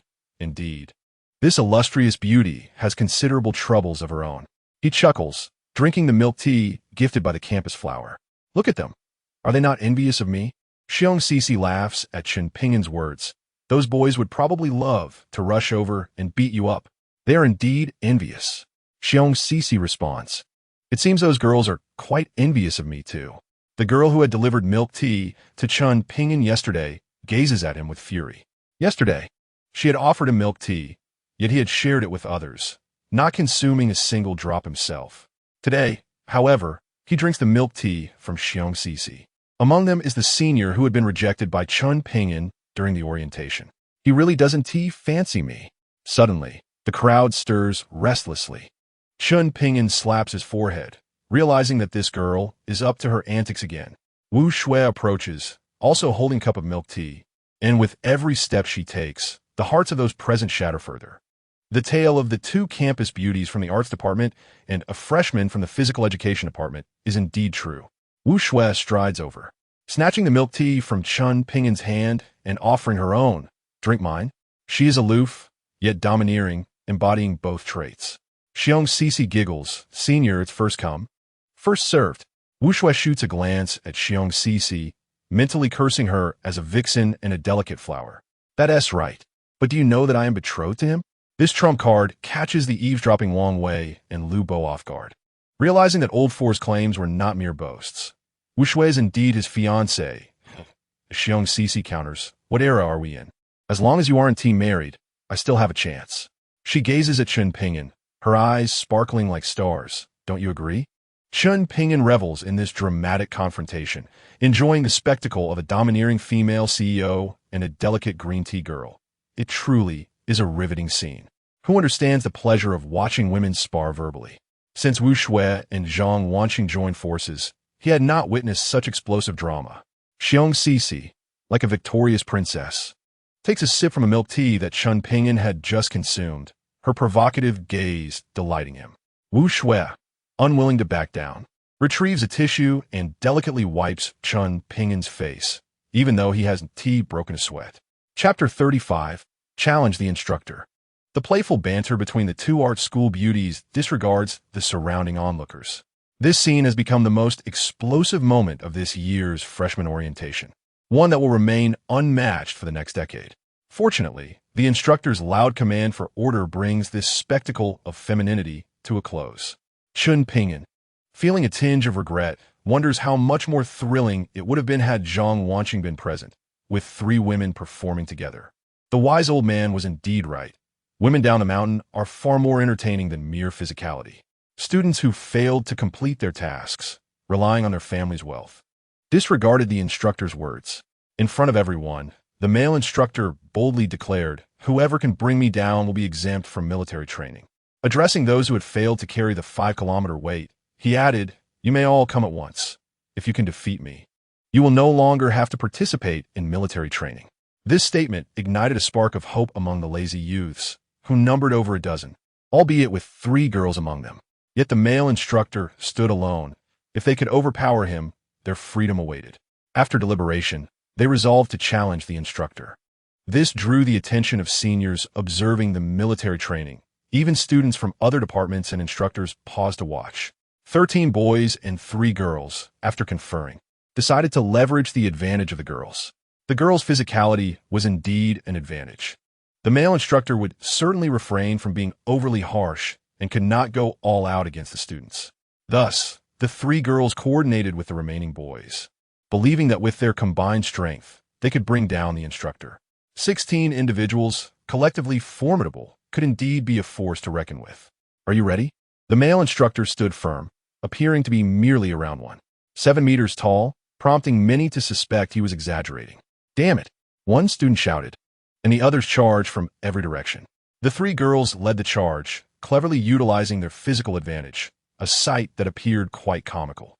Lu Bo stood beside Chen Ping'an and remarked, "Our instructor is quite remarkable." He could only discern that the instructor was extraordinary, but the nature of his cultivation eluded him. 3 girls swiftly approached the instructor, one wrapping her arms around one of his hands, another clinging to his leg, deliberately leaning in closer to distract him. However, the male instructor merely smiled faintly. Then, as if lifting 2 sandbags, he simultaneously raised both hands and tossed them out. The boys behind became mere cushions, with one girl able to knock down 3 or 4 boys. The girl clinging to his legs was oblivious to her companions being flung away. She continued to pull at the instructor's feet with all her might. The instructor simply lifted his foot and lightly stomped on the ground, sending the girl rolling away, choking on the dust.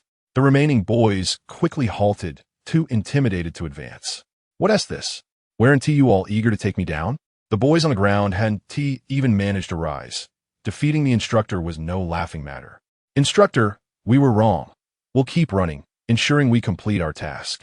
Having witnessed the instructor's prowess, they had lost their youthful bravado and could only obediently heed his commands. "How could this be?"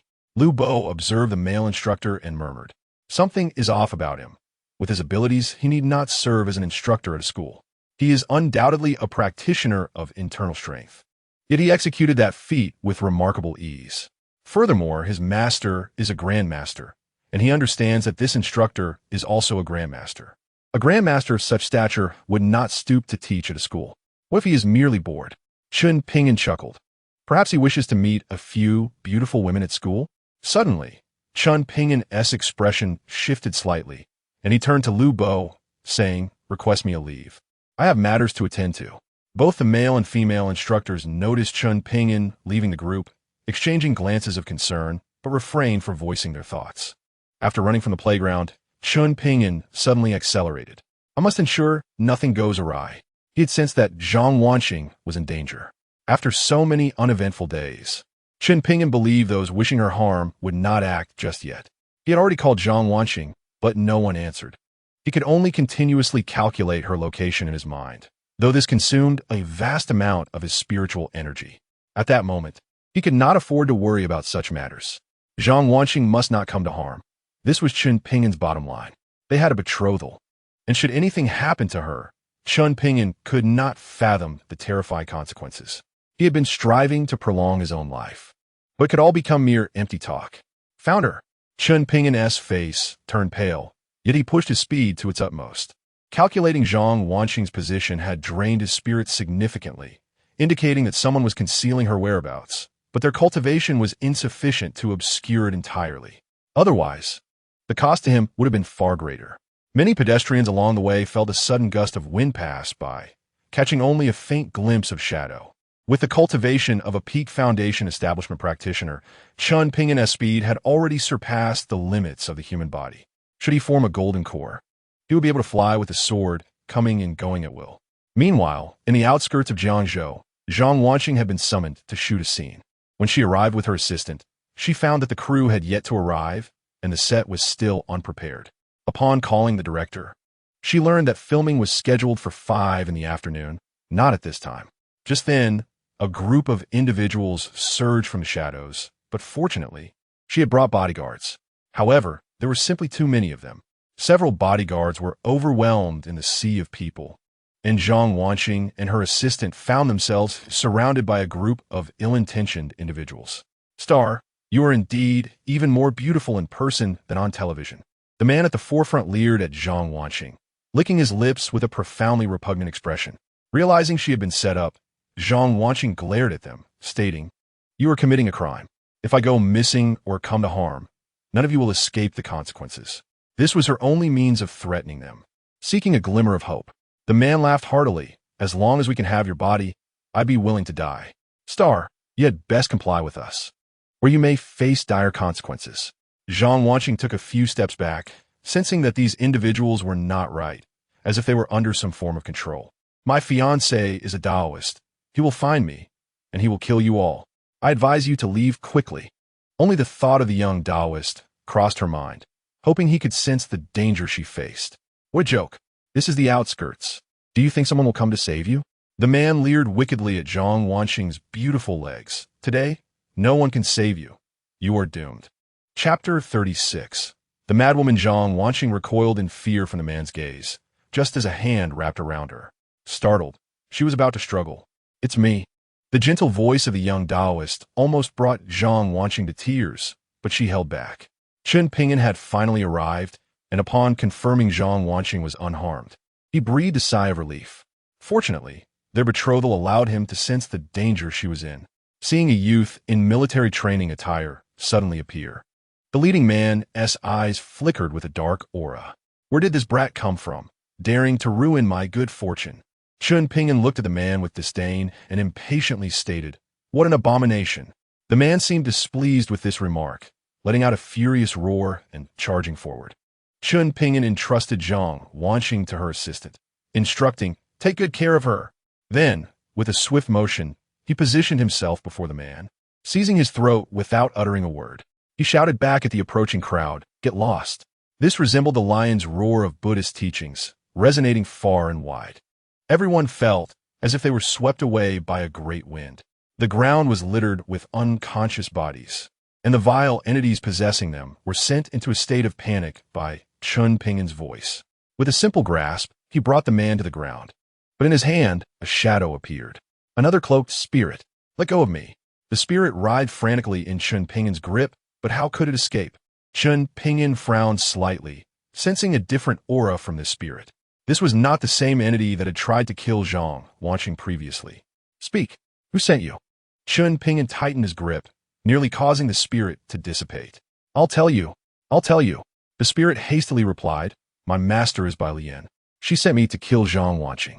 Upon hearing this name, Chen Ping'an immediately thought of the Bai family of Jiangzhou. "A member of the Bai family?" The spirit nodded. "My master is the second young miss of the Bai family. She is also a disciple of the Chen sect." Chen Ping'an was puzzled. If this was indeed a member of the Bai family, why were they targeting Zhang Wanqing instead of himself? Moreover, the spirit was divulging everything without a hint of loyalty, lacking any ghostly virtue. "Why must you kill Zhang Wanqing?" "My master said that Zhang Wanqing stole her man." Chen Ping'an glanced at Zhang Wanqing. The man the spirit referred to couldn't he possibly be him? Without a moment's hesitation, Chen Ping'an crushed the spirit, sending it away for its transgressions. Unfit even to exist as a ghost. Watching Chen Ping'an eliminate a spirit, Zhang Wanqing's assistant trembled with fear, more terrified than when facing the group earlier. "Let's get out of here." Chen Ping'an refrained from unnecessary chatter, knowing that these individuals would awaken shortly, oblivious to how they had come to be in this place. Managing so many spirits simultaneously was no trifling matter. The one orchestrating their possession, Bai Lian, must be lurking nearby. It was inconceivable to exert such control from afar. Chen Ping'an promptly assisted his assistant and Zhang Wanqing into the vehicle. What about Yuan Shasha? If a malevolent spirit in red were present, these apparitions would pose no threat to Zhang Wanqing today. "I left her at home." Chen Ping'an advised it would be prudent to bring her along in the future. "She can offer you protection more effectively than your bodyguards." Zhang Wanqing nodded obediently, aware that had it not been for the young Taoist's foresight, she might have already fallen into peril, an outcome too dreadful to contemplate. Bai Lian, the eldest daughter of the Bai family, was indeed a complete madwoman. She had positioned herself precisely where she intended to kill Zhang Wanqing, concealed within her vehicle, seething with rage upon witnessing Zhang Wanqing's rescue. "Zhang Wanqing, you shameless wretch, daring to seduce my man, I shall not rest until you are dead." Bai Lian roared from inside her car, accompanied by a vengeful spirit clad in red, her final ace, a gift from her beloved. In a villa in Jiangzhou, a man suddenly opened his eyes, uttering coolly, "Useless fools." As soon as he spoke, he turned to the woman beside him, saying, "You were right. There is indeed a formidable protector lurking by Zhang Wanqing's side, and he is not affiliated with the Supervisory Institute." The woman replied, "That lunatic Bai Lian believes Zhang Wanqing has truly enticed you.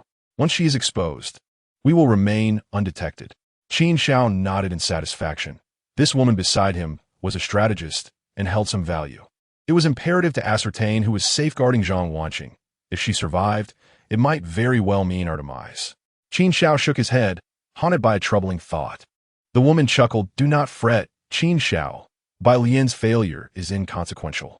The Supervisory Institute will never act against the Bai family, and we can draw out the one hiding in the shadows." Qin Xiao extended his hand, and the woman naturally leaned against him, fully aware of her role in his presence. Having comforted Zhang Wanqing and instructed her assistant to explain, Chen Ping'an changed his attire and departed from Zhang Wanqing's home. He arrived at the Waterworld Hot Springs. Even in the afternoon, upon receiving Chen Ping'an's message, Wang Li donned what she deemed her most attractive attire to meet him. The youth's desires in this regard were quite vigorous, and she understood that well. Moreover, she herself harbored similar cravings. Only those who have experienced it could comprehend the nuances, explaining why her subordinates were so passionate about their work. However, Wang Li would not casually seek any man. In the private room, upon seeing Wang Li, Chen Ping'an momentarily set aside the pressing matters. As the old Taoist had advised, one must seize the moment to enjoy life.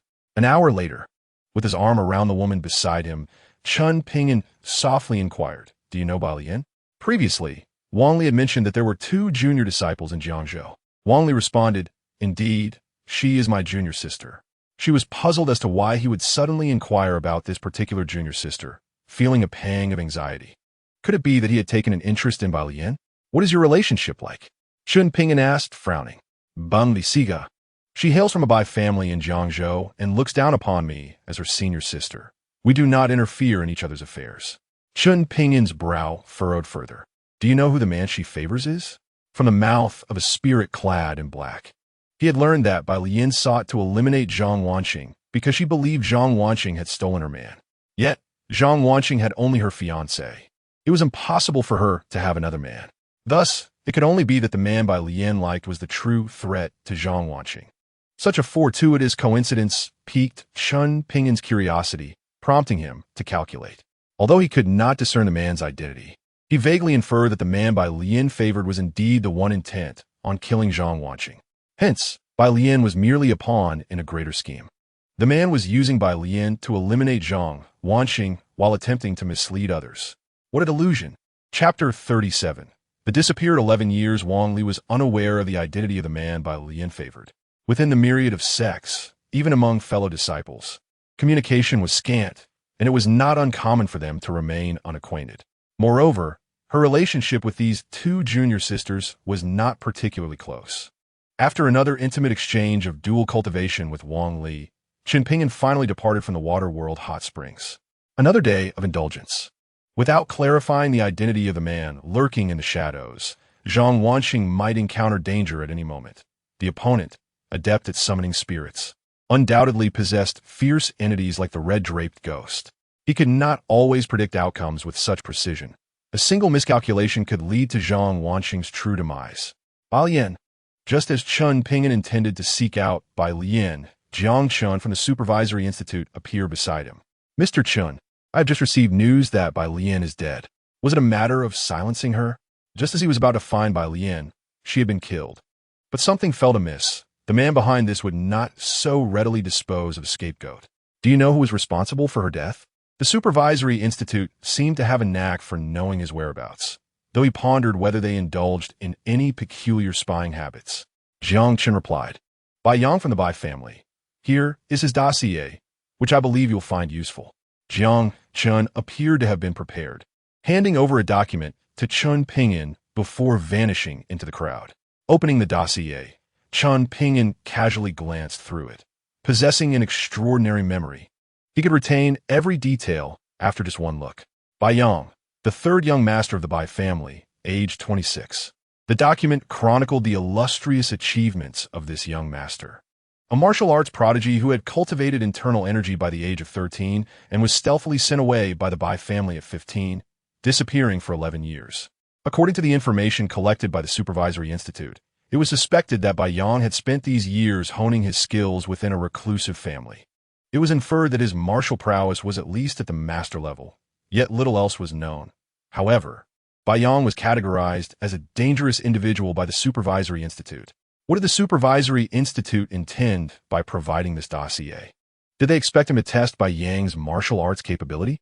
Chen Ping'an shook his head, shattering the document with a flick of his wrist, discarding it into the trash.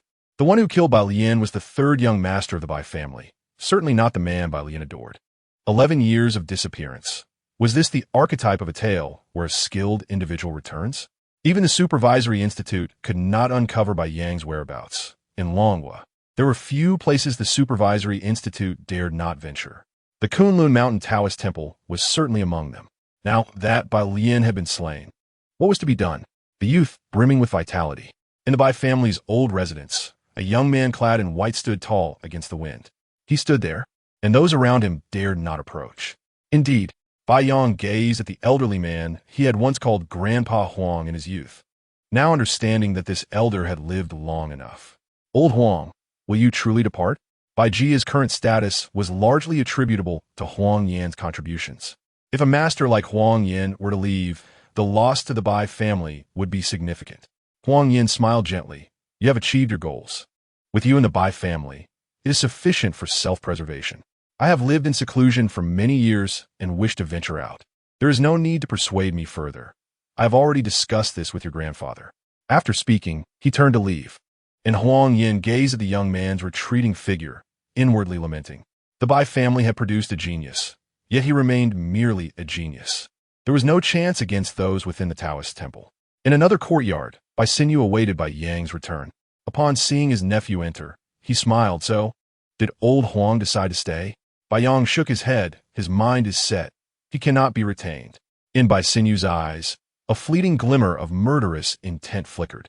Bai Yang hastily interjected, Uncle Lu, it is best you abandon such thoughts. Even if I were to act, I would only possess a 30% chance of leaving him alive. Let him go. Bai Xinyu cursed vehemently. Damn it, they are nothing but ungrateful whelps. As he walked away, Bai Yang declared, I have slain Bai Lian. Surprisingly, Bai Xinyu did not express anger, but rather nodded. Well done. Rest assured, I shall explain the matter to your second uncle. Suddenly, a crimson figure floated forth. It was Bai Lian. As soon as she appeared, she charged towards Bai Yang. Oomph. Unrepentant fool. Bai Yang coldly snorted and waved his hand, seemingly conjuring a force that bound her in place. Bai Lian, now transformed into a vengeful spirit clad in red, screamed frantically, Bai Yang, I shall kill you. Bai Xinyu observed his disappointing niece, reflecting on her current state. Look at what you have become. Even in death, you cause trouble. Bai Yang regarded his cousin, noting their similar ages, merely differing by a few months. Bai Lian, do you see your current form? Do you understand that you have been transformed into a vengeful spirit? It was this realization that prompted him to preemptively end Bai Lian's life, capturing her soul. Yet, in her madness, Bai Lian was incapable of comprehending. Bai Yang, I curse you to an unpleasant demise. You are the beast that killed me. Bai Yang sighed softly, aware that Bai Lian, now a vengeful spirit, would not heed his words. Bai Sinew asserted, whoever dares to turn my family into ghostly slaves must be found. Bai Yang cast a glance at his uncle. This individual's prowess may rival my own. It would be best to cultivate a friendship. Meanwhile, in a villa in Jiangzhou, Qin Xiao was mercilessly whipping a woman lying on the ground. Bai Lian is dead. Her soul has been captured, and I have lost another vengeful spirit. Wasn't it you who said there would be no issues? The woman on the ground had already endured 2 lashes from different whips. She had been joyful moments ago, but now writhed in agony. After delivering several more lashes, Qin Xiao finally sat back down. Bai Lian was my finest creation as a vengeful spirit. I must find a way to retrieve her soul. This is your final opportunity, Qin Xiao warned. Otherwise, I shall turn you into a vengeful spirit clad in red. The woman trembled and quickly replied, rest assured, Qin Xiao, I will not disappoint you this time. I shall investigate immediately. On the 3rd day of military training for the new recruits, Chen Ping'an faced punishment from the male instructor due to his abrupt departure the previous day. The instructor demanded that Chen Ping'an carry a burden of 60 pounds and run 10 kilometers in 30 minutes. Upon hearing this punishment, many of the onlookers relished the moment. After all, the spectacle of Chen Ping'an with the 2 beauties from the arts department had become the talk of Jiangzhou University. Rumors circulated that this newcomer from the sports department was the fiancée of Wu Shui, one of the arts department's leading ladies. Chen Ping'an suspected that Wu Shui had intentionally spread this information to deepen the connection between the Wu family and himself. In response to the instructor's punishment, Chen Ping'an's answer astonished the crowd of new recruits eagerly anticipating the show. Instructor, if I defeat you, do I no longer have to undergo military training? With limited time and a fortnight of training ahead, he could not afford to squander it. The male instructor squinted, recalling that the commander had mentioned the youth's prowess might be that of a grandmaster. He found it hard to believe that a mere youth could be a grandmaster. After observing Chen Ping'an for 2 days, he recognized the boy's extraordinary qualities but remained skeptical of his supposed rank. Initially, the instructor had anticipated a well-planned encounter, yet was taken aback by Chen Ping'an's challenge. If he could be defeated, the training would be unnecessary, a statement the instructor had made the previous day. Naturally, the instructor quickly made up his mind. If you can indeed defeat me, you shall be free from military training. You may do as you wish. His words elicited cheers from the students. Instructor, take him down. Yes, I have long found this boy intolerable. A crowd of onlookers gathered, eager for the spectacle. Lu Bo stared at Chen Ping'an with disbelief, wondering if his friend had lost his mind. This instructor was a grandmaster, yet old Ford dared to challenge him. Instructor, Chen Ping'an is merely jesting. Please do not take it to heart. Lu Bo, unable to watch his dormitory brother face punishment, knew that even if the instructor were lenient, Chen Ping'an would still find himself bettered for days. Coward, someone shouted. If you have the ability, step up. We all support you in challenging the instructor. Initially, the students anticipated Chen Ping'an receiving a lesson from the instructor, but upon hearing Lu Bo's words, some felt disappointed while others employed provocation. Come on, so many are watching. Are you still a man? Everyone wants to see you challenge the instructor. Hurry up. Chen Ping'an smiled slightly, understanding Lu Bo's concern. He gently patted Lu Bo's shoulder, then turned to the male instructor. Then I shall make my move. Lu Bo was taken aback, attempting to grasp Chen Ping'an's arm, but found himself grasping at nothing. The instructor stood firm, a smile on his face, unconvinced that this youth possessed such formidable strength. While most could not perceive it, the instructor's entire aura was abruptly unleashed. A lion uses all its strength to hunt a rabbit. No, Lu Bo cried out in alarm, wishing to intervene and at least prevent Chen Ping'an from being struck down by the instructor. However, the female instructor appeared beside him, saying, "This is a fair challenge. You best not interfere." As Lu Bo sensed the aura emanating from the female instructor, despair washed over him. 2 grandmasters. Their instructors were indeed grandmasters. Other students undergoing training and several instructors gathered to watch, while a few instructors subtly sealed off the area. Chen Ping'an did not display extraordinary speed. The presence of so many ordinary students was not conducive to showcasing his skills. Instead of waiting for Chen Ping'an, the male instructor leaped high, fist clenched, and struck downwards. The immense force stirred the dust beneath, creating an eerie wind that rendered many unable to open their eyes. This is it, thought Lu Bo. Even those untrained in martial arts, like Wang Wei, could see that the instructor's punch could cripple Chen Ping'an. The instructor was clearly intent on delivering a lethal blow. A resounding crash echoed as the scene was engulfed in dust, obscuring the unfolding drama. Only those with martial prowess could discern the truth. The male instructor stumbled back a few steps, his expression oddly perplexed. Chen Ping'an also staggered, barely managing to regain his balance. After their exchange of blows, the instructor realized that the youth was indeed a martial arts master, though not the grandmaster the commander had suggested. Rather, his cultivation was comparable to that of the instructor. Such youthfulness combined with martial mastery was a rare talent indeed. No wonder the commander had sent their elite team, the Black Eagles, to undertake this mission. "You dare to strike at the instructor," exclaimed one of the other instructors, rushing into the fray. They had worked together on missions for years, sharing a mutual understanding. "This is completely against martial ethics," shouted the observers. "Are they ganging up on him?" The crowd recognized the instructor's intent to act as a unit. Nevertheless, no one dared to intervene, especially with ordinary instructors watching. Certainly, for most individuals, distinguishing the differences among these instructors proves to be quite challenging. Chen Ping'an stood firm, a faint smile gracing his lips. Was he finally compelled to take action? The approaching instructor charged directly at him with a powerful punch. This time, however, Chen Ping'an opted to block with both hands, conveying the impression that he was struggling significantly to withstand the blow. Moreover, he obligingly stepped back 2 paces. In doing so, the instructor closest behind him seized the opportunity and struck at his back. This marked the 3rd instructor to engage in combat. "Shameless!" Lu Bo exclaimed loudly, questioning their integrity. He could sense the energy emanating from these instructors, a sensation linked to the martial arts practiced within his own school. To his surprise, the 4th, Chen Ping'an, was capable of confronting a master, albeit not alone. As he felt the wind from the punch behind him, Chen Ping'an halted his retreat and braced himself to absorb the hit. Boom! The tremendous force of the punch landed squarely on his back. This was no ordinary strike. It was the punch of a master. The power behind it could easily shatter mountains and stones, capable of killing even an elephant in its wake. The strength of a master transcends mere physical might, able to strike from afar, yet this punch landed directly on Chen Ping'an.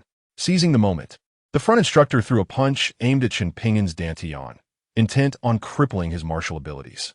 With 3 individuals attacking in unison, even a grandmaster might struggle to escape unscathed.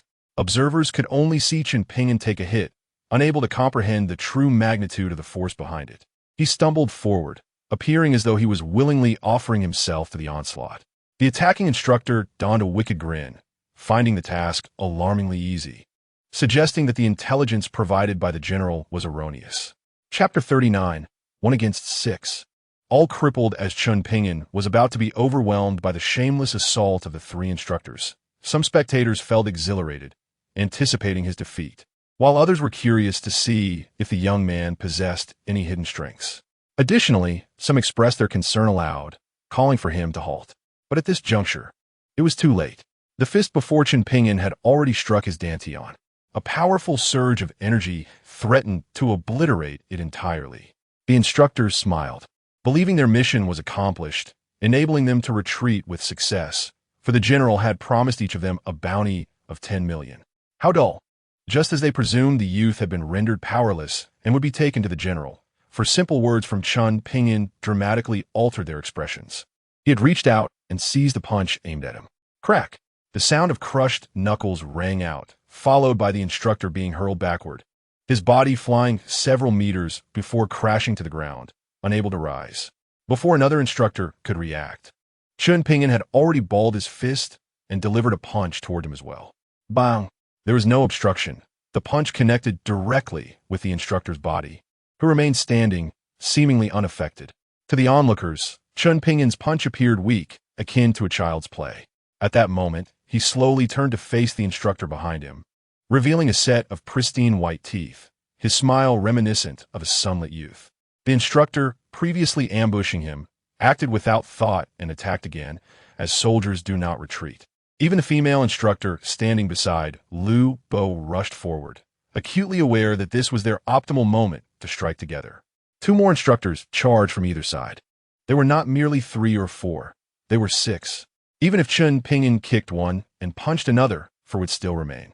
Despite having sensed the youth's oddity, they showed no inclination to withdraw. Such is the nature of soldiers. Their primary objective is to complete their mission, though regrettably, they had chosen the wrong master. Shameless. Utterly shameless, Lu Bo shouted, having never witnessed such a spectacle. 6 masters uniting to confront a single individual. Yet, what shocked him more was that his roommate, Chen Ping'an, could withstand the blows of a master without fear of their onslaught. Have they all acted? Chen Ping'an smiled slightly, seizing the nearest fist and delivering a kick. A punch struck to the left, and another simple punch to the right. As the female instructor closed in, he swiftly moved in close to her. She staggered back 2 meters before regaining her balance. At that moment, the entire assembly gazed at Chen Ping'an as if he were a monster. 6 instructors were no match for him. The instructor who had previously taken a punch without any reaction now knelt on the ground, blood spilling from his lips. The others fared no better. Some lay incapacitated, while others crouched, their faces pale. The only one still standing was the female instructor, her expression one of sheer terror. At least half of the bones in her front were shattered, her dantian in ruins, and she possessed not a shred of energy left. Remarkably, she had been unable to withstand that brief contact. This youth is extraordinarily powerful. How dull. Surely I must have one. Chen Ping'an shook his head in disappointment, a look that felt like a profound humiliation for the 6 instructors. Yet, they could utter no words, their failure rendering their identities compromised. Furthermore, their dantian had been destroyed, leaving them as true cripples. Chen Ping'an spared their lives only because of the crowd. Otherwise, he would not have hesitated to issue a warning to those lurking in the shadows. Incredible. This lad has actually triumphed. The instructors have all been defeated. He must have trained in martial arts. Of course, if he weren't skilled, how could he be so formidable? This simply overshadowed the scene. Simultaneously, as he took down 6 instructors, countless female students viewed Chen Ping'an with newfound admiration. Handsome and capable, he embodied the ideal boyfriend, exuding a sense of security. The ordinary instructors dared not intervene, hastily tending to their fallen colleagues and rushing them to the infirmary. Lu Bo and Wang Wei approached, gazing at the unscathed Chen Ping'an. Wang Wei remarked, "Well done, old four. You truly have hidden depths." While he could not ascertain the extent of Chen Ping'an's strength, defeating instructors in such a manner, especially one against 6, had become the stuff of legend among the new students at Jiangsu University. Lu Bo scrutinized Chen Ping'an, excitement bubbling within him, the kind one feels when encountering a master. "Do not look at me like that. You know I prefer women." Chen Ping'an quickly interjected, fearing Lu Bo might reconsider his inclinations. Lu Bo spat, fully aware of Chen Ping'an's desire for discretion, intentionally shifting the topic. 6 masters, each rendered impotent by a single blow. What level of cultivation could that be? A grandmaster, or perhaps one of the legendary transformation cultivators? Witnessing Chen Ping'an's prowess, the new students felt a mix of awe and trepidation, knowing that with instructors bloodied, few would dare provoke him in the future. Naturally, Chen Ping'an was exempt from further military training, and as for the instructors whose dantian he had shattered, their lives were not in jeopardy. But they had lost their martial prowess and sustained a few broken ribs. At the Jiangsu General's office, Bai Sinyu's expression darkened upon receiving the news. The Black Hawk Special Forces consisted of only 6 members. Their deployment for this task was intended to curry favor with their elder brother. The fact that Black Hawk had been entirely vanquished by Chen Ping'an filled him with a burning rage he longed to unleash. The incident with Black Hawk was not merely a loss of strategic pieces for the Bai family within the Jiangsu General's office. It was far more significant. If one were to pursue the matter further, the General of Jiangsu would undoubtedly bear significant responsibility, and it is entirely possible that he could be ousted from his current position. Contemplating this, Bai Sinyu felt an even greater envy towards the youth named Chen Ping'an. The Black Hawk, an elite unit of the Jiangsu General's office, specialized in handling extraordinary missions. Now, with all 6 members rendered powerless, they could only retire. Sir, the assistant beside by Sinew remarked, we could assert that he poses a threat to national security, and that is why the Black Hawk was dispatched. Upon hearing the assistant's suggestion, Bai Sinew furrowed his brow.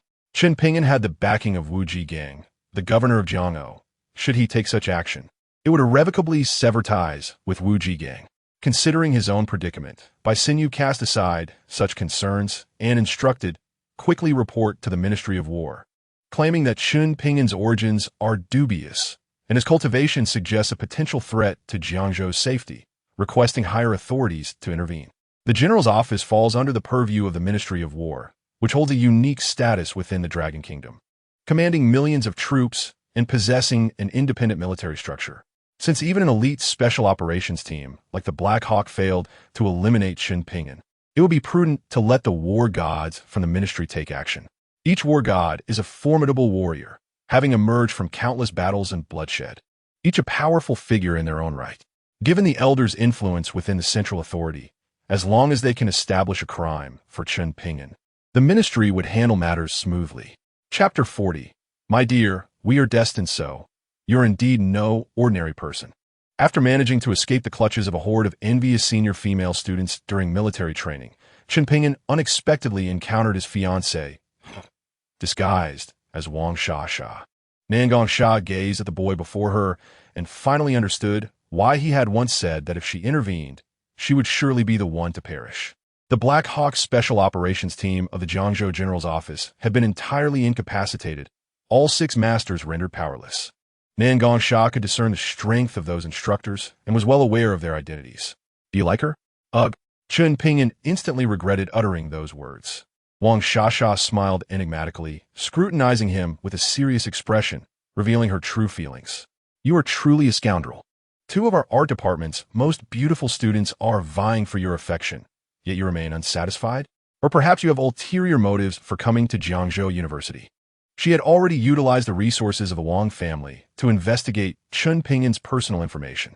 Of course, she was aware that the information was fabricated. His previous life records were all false. The fact that the governor of Jiangzhou would assist in fabricating a false identity was astonishing in itself. She had been waiting for an opportunity to uncover the truth about the boy. Chen Ping'an nodded, of course I came for you. He did not conceal his intentions, which rendered Wang Shasha momentarily speechless. Why me? She inquired. You are Xiao Xue's fiancé and possess the ability to predict the future. It appears your cultivation is at least that of a grandmaster, perhaps even on the verge of transformation. I find myself in dire straits, with nothing of value on me. Will you also turn against me like the others? Her eyes, framed by glasses, were indeed captivating, shining with a hint of pity, an act of feigned vulnerability. Chen Ping'an shook his head. I'm certainly not like them. I merely wish to know who is pursuing you.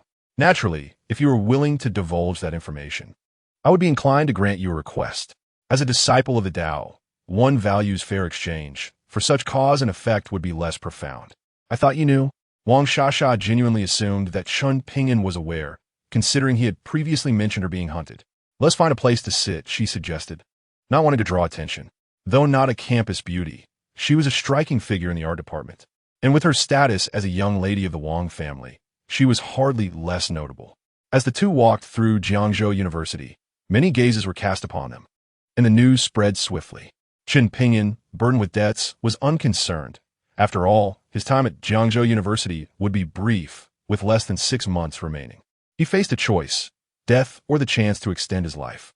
In a CAF outside the school, Wang Shasha deliberately chose a corner seat. As a daughter of the Wang family who was not highly regarded, she had no bodyguards with her, which made her appear less significant. Yet in reality, she was highly skilled, and only someone of master-level prowess could subdue her. After ordering 2 cups of coffee, Wang Shasha finally spoke. Since you could discern my true name, can you not uncover my family? Chen Ping'an shook his head. He had deduced Nan Gongsha's identity simply because she stood before him. Divination relies on the principles of cause and effect. Otherwise, charlatans would not seek one's birth date and time. You do not know the Nangong family? Wang Shasha regarded him as if he were curiosity. To her, this young man was a formidable force, yet was unaware of the Nangong clan. Chen Ping'an scratched his head, feeling somewhat embarrassed. I have been secluded in the mountains for so long that I am not well versed in worldly matters. Indeed, she surmised that Chen Ping'an was a prodigy from a hidden family, as that would explain his remarkable strength at such a young age. Wang Shasha proceeded to enlighten him about her family. The Nangong clan is the royal family of the southeastern king, a lineage that has endured for over a millennium. Rich in heritage. Emerging families like the Bai family of Jiangzhou are insignificant when compared to established clans. Even if the elder of the Bai family holds a position in the central government, it pales in comparison. The Nangong family governs the southeast, commanding hundreds of thousands of troops, with their influence such that foreign forces dare not provoke them. The southeastern king is a noble of different surnames in the Dragon Kingdom, and the name Nangong is among the esteemed noble surnames within the realm. In terms of status, Nangong Sha could be considered princess, the sole daughter of the southeastern king, a true gem of nobility. However, several years ago, an internal conflict erupted within the Nangong family. The southeastern king was assassinated at sea, and since the position is hereditary, he left no son. In contemporary society, it is entirely feasible for the position of southeastern king to pass to Nangong Sha. Yet, some within the Nangong family argued against such a tradition, leading to a civil strife. Ultimately, factions loyal to the southeastern king were either purged or switched allegiance to the new southeastern king, who happened to be the younger brother of the former king. Thus Nangong Sha's uncle. The one pursuing Nangong Sha is none other than the current southeastern king. However, he publicly claims that the assassin of the southeastern king has abducted his niece, and he has since received no news. In reality, he has been secretly dispatching assassins worldwide to track down Nangong Sha's whereabouts. The daughter of the southeastern king. What kind of marital contract has that old Taoist arranged for me? The marriage document does not specify Nangong Sha's identity, yet she is indeed my fiancée. I doubt the southeastern king would pursue you across the world solely because of your status. Although Chen Ping'an was unaware of the intrigues among these noble families, he understood one fundamental truth. If Nangong Sha posed no threat to the southeastern king, he would not relentlessly pursue her. A glint of hatred flickered in Wang Shasha's eyes, casting a faint haze over her bright gaze. Moreover, I have taken a crucial treasure from the Nangong family, which pertains to their secrets. I cannot disclose it to you. Wang Shasha hinted at the information without elaborating, and Chen Ping'an had no desire to learn about the Nangong family's secrets or the treasure she had taken. Nangong Sha was his fiancée, now disguised as another, yet her essence remained unchanged. She possesses the fortune borrowed from herself, which is precisely why she can transform peril into safety. Moreover, Nangong Sha's ability to conceal herself in Jiangzhou without being discovered by the Southeast King signifies that someone has veiled part of the heavenly secrets for her. However, the relationship between her and me will inevitably entangle me in her affairs. The old Taoist did not set me up for a promising marriage. Rather, he has invited a significant dilemma into my life. Wang Shasha gazed at Chen Ping'an and asked, knowing my background, what do you intend to do? She looked at him with a mixture of curiosity and a hint of probing, intrigued by why he wished to uncover who was pursuing her. Chen Ping'an laughed heartily. Do you recall what I once told you? Chapter 41. I am quite remarkable. Wang Shasha studied Chen Ping'an and responded, are you serious? She faced considerable trouble. Should her affairs in Jiangzhou come to the attention of the Southeast King's men, she would confront the most formidable assassins of the Nangong family. Thus, she had lived cautiously and discreetly in Jiangzhou, striving to lead a life as inconspicuous as an ordinary person. While Chen Ping'an's cultivation was indeed impressive, it was merely relative to ordinary families.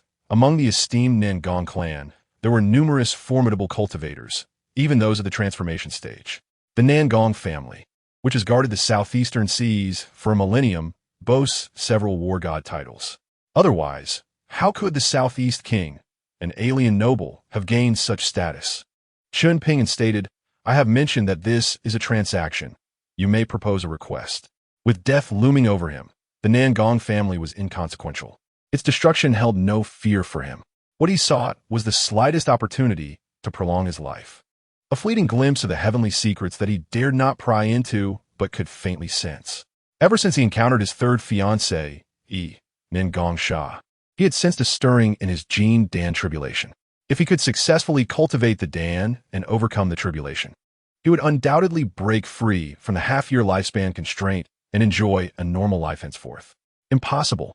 Nan Gong Sha shook her head, refusing to let hatred cloud her judgment. You have no idea how powerful the Nan Gong family truly is. I acknowledge your strength, yet they could easily crush you without effort. Do you believe it? She did not wish for revenge impulsively. Her opportunity was singular.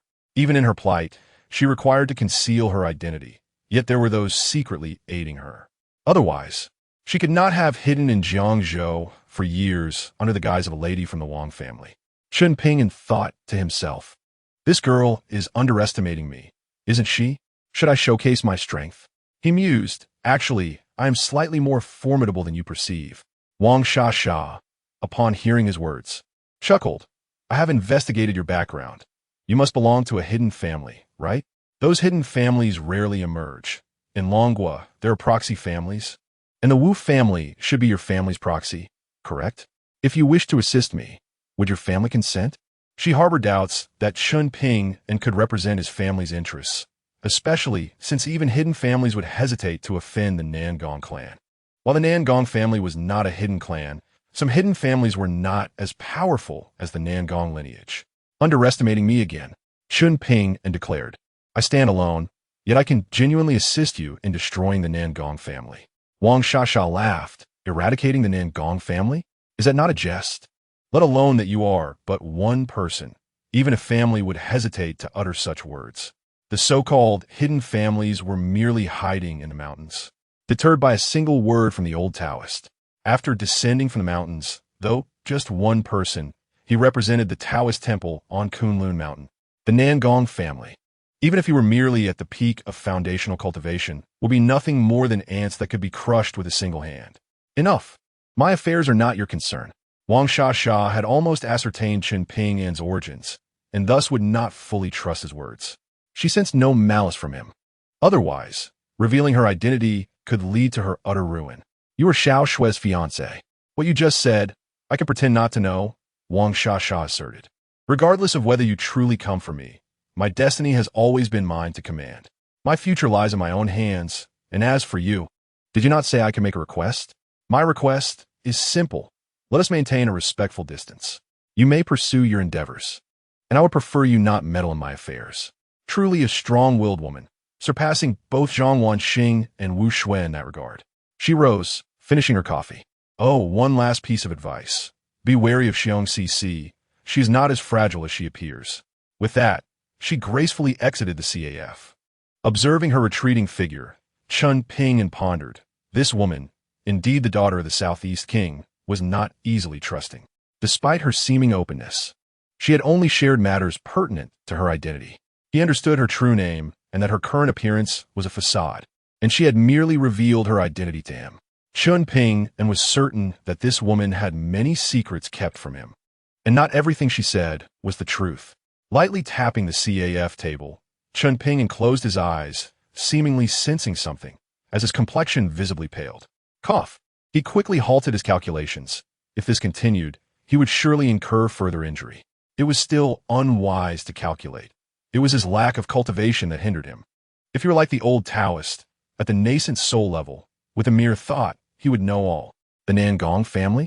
Nan Gong Sha had declined his assistance, yet the bond between her and him was that of a betrothal.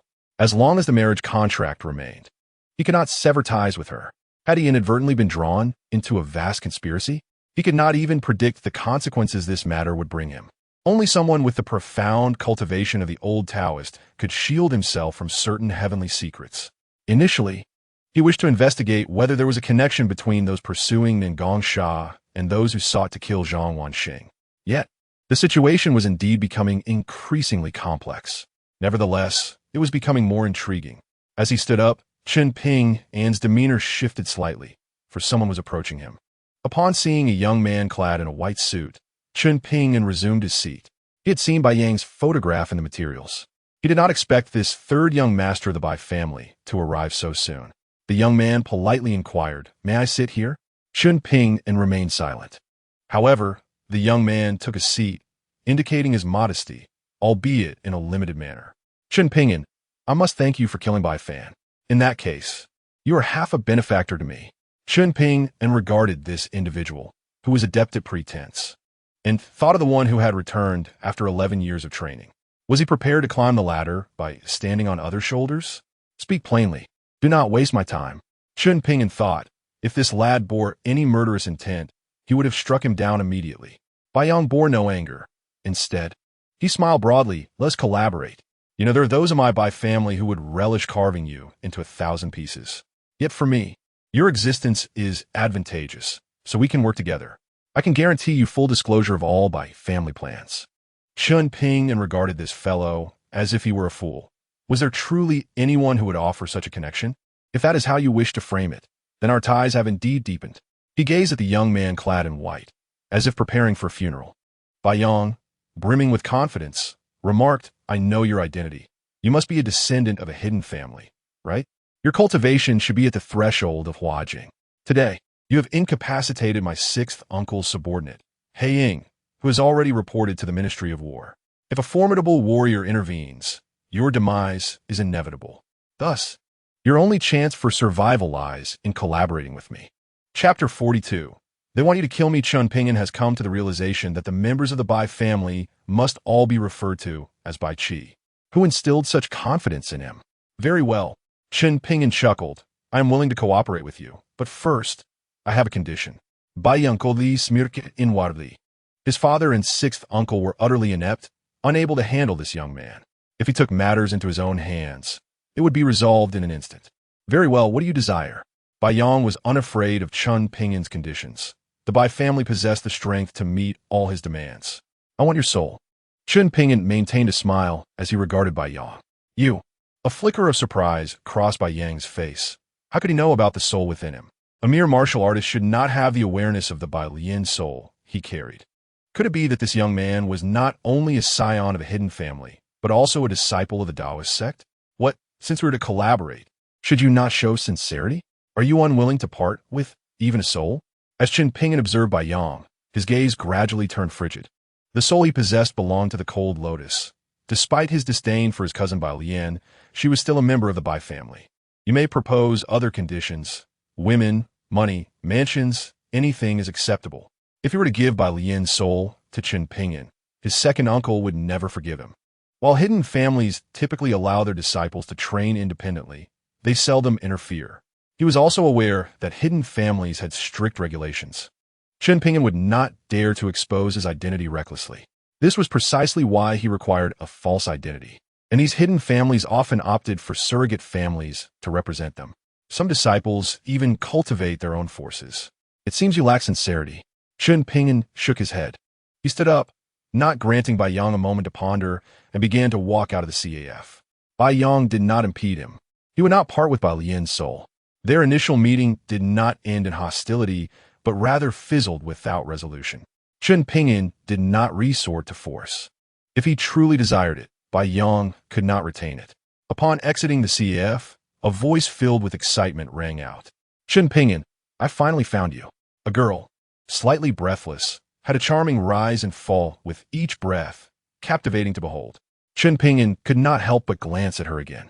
Xiong Sisi did not mind his gaze. You might need to assist me with something. Xiong Sisi hesitated, her words trailing off. Regarding this troublesome woman, Chen Ping'an felt inclined to lend a helping hand. Although Nan Gongsha had cautioned him to be wary of her, Chen Ping'an found the situation rather amusing. An art school beauty, a striking lady, taking the initiative, what was there not to appreciate? Was Nan Gongsha perhaps feeling envious? Chen Ping'an smiled gently. I have always been quite eager to help, especially for a beauty like you. Xiong Sisi chuckled, her cheeks slightly flushed. It was no wonder she could hold her own against Wu Shui. Then I won't be polite. Accompany me to meet an elder. Xiong Sisi declared, rest assured. I can offer you a reward. After saying this, she stood on tiptoe and gently pecked Chen Ping'an's cheek. Consider this a down payment. Chen Ping'an felt a jolt of surprise. This was the second time, was it not? Were the women from the mountain this forward? Without his consent, they took liberties with him. I am beginning to anticipate the reward you have for me. Chen Ping'an's spirits lifted. His fortune today appeared promising. Even the ominous clouds above had dissipated instantly. At the Dihao Hotel, Chen Ping'an was no stranger to this place. His previous visit had led him to meet his third fiancée, Nangangsha. He accompanied Xiong Sisi to meet her elder. Her elder was an old woman whose gaze was as piercing as that of serpent, scrutinizing Chen Ping'an. Is he the one you have chosen? The old woman surveyed Chen Ping'an with disappointment, shaking her head. Xiong Sisi chuckled, yes. The old woman turned her attention away from Chen Ping'an, addressing Xiong Sisi instead. This is nonsense. The exchange between the elder and the young woman was perplexing. However, the other individuals in the private room regarded Chen Ping'an with less friendliness. Do not be angry, esteemed elder. Sisi is merely playful. How could she possibly take a liking to such an unknown? A middle-aged man with a fierce gaze and an aura of strength spoke, his presence capable of unleashing tremendous force. Boy, how long have you known Sisi? Chen Ping'an pondered seriously, extending a hand. 5 days. The middle-aged man erupted in laughter. 5 days, and you do not even know who she is. What gives you the audacity to be here? Uncle, Chen Ping'an retorted. Our relationship is none of your concern. The man's laughter abruptly ceased while Xiong Sisi could no longer contain herself, bursting into laughter. You are not her father. Chen Ping'an continued. Besides, what era is this? Matters of the youth should not concern you. An archaic relic. The elder has not yet spoken. He discerned that Xiong Sisi's elder was the old woman, while the middle-aged man sought to meddle in her affairs. The old woman lifted her gaze to Chen Ping'an once more, impressed by his sharp tongue. Elder. The middle-aged man suppressed his anger, stating, Sisi is favored by a distinguished individual. If you speak, I will ensure this boy disappears completely. Murder to silence him. Erase all traces? Indeed, a ruthless character. It seemed Xiong Sisi's situation was far from simple. The old woman sighed. Looking at Xiong Sisi, you know this is futile. That person is about to arrive in Jiangzhou. Xiong Sisi's expression shifted slightly. It appeared the incoming individual was akin to a nightmare for her. This boy is your companion. You handle it. After that, she closed her eyes, seemingly unwilling to engage further. The middle-aged man, with a malicious grin, looked at Xiong Sisi and said, If Sisi cannot do it, Zhao can assist. Xiong Sisi shot a displeased glance at the middle-aged man and then stood up, taking Chen Ping'an with her as they departed. Outside the hotel, Xiong Sisi remarked, That man named Zhao is from the Zhao family in Jiangzhou. You should be aware of them. Chen Ping'an nodded. He was previously unaware, but Wu Shui had recently provided him with some knowledge. The Zhao family was one of the 3 prominent families in Jiangzhou. Truly, he was the chosen one, swiftly establishing connections with several significant families. If others were to discover that he had secretly taken control of the Li family, it would surely become even more entertaining. Sisi, if I interpret this correctly, their earlier insinuation was that they wanted you to kill me? Chen Ping'an had begun to piece together Xiong Sisi's identity. Xiong Sisi giggled. Looking at Chen Ping'an, are you afraid? Chen Ping'an nodded, Of course I am. The poisons of the Goose sect are renowned across the land. What would I do if you employed a love poison on me? Chapter 43. Your reward. I find quite appealing you truly know who I am. Xiong Sisi was completely unfazed that her identity was known to the young man beside her. Since you are aware of the Goose sect, I need not explain why I sought you. Chen Ping'an nodded. The tales the old Taoist had shared, along with the records and ancient texts, all aligned perfectly. The Goose sect should consider revising its outdated rules. This is a new era. You ought to progress with the times. Chen Ping'an remarked, moreover, since you have entered the world, it proves your desire to alter the current state of affairs. Am I correct? Hence I sought you out. Xiong Sisi wore a mysterious smile upon her face. Today, I introduce you to my grandmother, and the Zhao family has also laid eyes upon you. For their own sake, they shall not allow you to live. Nangangsha reminded herself to be wary of Xiong Sisi, and she was indeed right. This woman harbored ill intentions. Chen Ping'an chuckled. How do you know that I did not enter this game intentionally? Xiong Sisi giggled. For me, regardless of the outcome, I can accept it. Naturally, if it involves you, I would prefer it. The wheels of fate are indeed enigmatic. The old Taoist was deceived by the Goose sect back in the day. Today, the people of the Goose sect have likewise found their way back to him. What a coincidence. The old Taoist once inflicted great losses upon the Goose sect. Could it be that I would falter against him? With this thought, Chen Ping'an felt a surge of pride. The more lice, the less fear of bites. I truly appreciate the reward you have offered me. Chen Ping'an smiled faintly. knowing that Xiong Cici's identity within the Gu sect was far from a mere disciple. According to his understanding of the Gu sect, there exists a rule. The Gu sect's holy maiden must consummate her body by the age of 20. The Gu sect is a hidden sect within the Miao villages of Sichuan, and the holy maiden has been imbued with Gu poison since childhood by the elders of the sect. When she reaches 20, as her body matures, the Gu poison will fully develop. After 2 decades of nurturing the Gu, the body of the holy maiden is itself a Gu, a priceless treasure. Once one acquires the body of the Gu sect's holy maiden, even an ordinary person can attain longevity, immunity to toxins, and enhanced physical health. If memory serves me right, the previous holy maiden's body was obtained by the old Taoist. In his youth, he boasted to Chen Ping'an about this matter, embellishing it with grandeur. Now it seems, Chen Ping'an suspects that the old Taoist deliberately shared so many tales with him for this very day. He had long anticipated that upon descending the mountain, he would encounter the new holy maiden of the Gu sect. You have half a month to prepare. Xiong Cici's face flushed slightly, and Chen Ping'an harbored serious doubts about her sincerity. The old Taoist had said that the Gu sect's holy maidens are naturally enchanting, akin to seductive spirits that prey on men, and he had reveled in it. In truth, the opportunity is still ripe. I am ready, Xiong Cici whispered. Though the time has not yet come, you should still show a bit of compassion for her. This young lady possesses remarkable tea skills. The notion of compassion is merely a pretense. She is concerned that the Gu within her is not yet fully matured, thus she stands to gain little. Take me to school, Chen Ping'an thought. Why not indulge in such an amusing affair? It would certainly add to the intrigue. The first to locate Chen Ping'an was indeed Wu Shui. Wu Shui, a cold and aloof campus beauty, typically disregarded others. Coupled with her status as the daughter of the Wu family, whose patriarch is a prominent official in Jiangzhou, she now appeared as if she had suffered a great injustice. Chen Ping'an had been resting in the boys' dormitory when she stormed into room 403, her pitiful demeanor eliciting a chuckle from him. Indeed, Xiong Cici's tea artistry was so captivating that even in her absence, its fragrance lingered. Chen Ping'an, have you forgotten that I am your fiancé? Wu Shui felt a twinge of anger. After all, she had a betrothal with the young Taoist, yet now, due to Xiong Cici's involvement, others began to suspect her of being a third party. The glances directed her way were somewhat uncomfortable. Fiancé, have you come to seek my company in bed? Chen Ping'an's gaze roamed over Wu Shui, and compared to Xiong Cici's delicate disposition, Wu Shui's cold elegance ignited a sense of conquest within him. What a fanciful thought! Wu Shui retorted, I will inform Zhang Wanqing of your misdeeds and claim that you have been unfaithful. She had allies, and Zhang Wanqing had instructed her to keep an eye on Chen Ping'an. In just a few days, he had entangled himself with that vixen, Xiong Cici. Since discovering the connection between her family's fate and the young Taoist, she had devised a plan for her future. Very well, fiancé, what brings you to me? To assert her purpose before launching into her tea performance was unnecessary.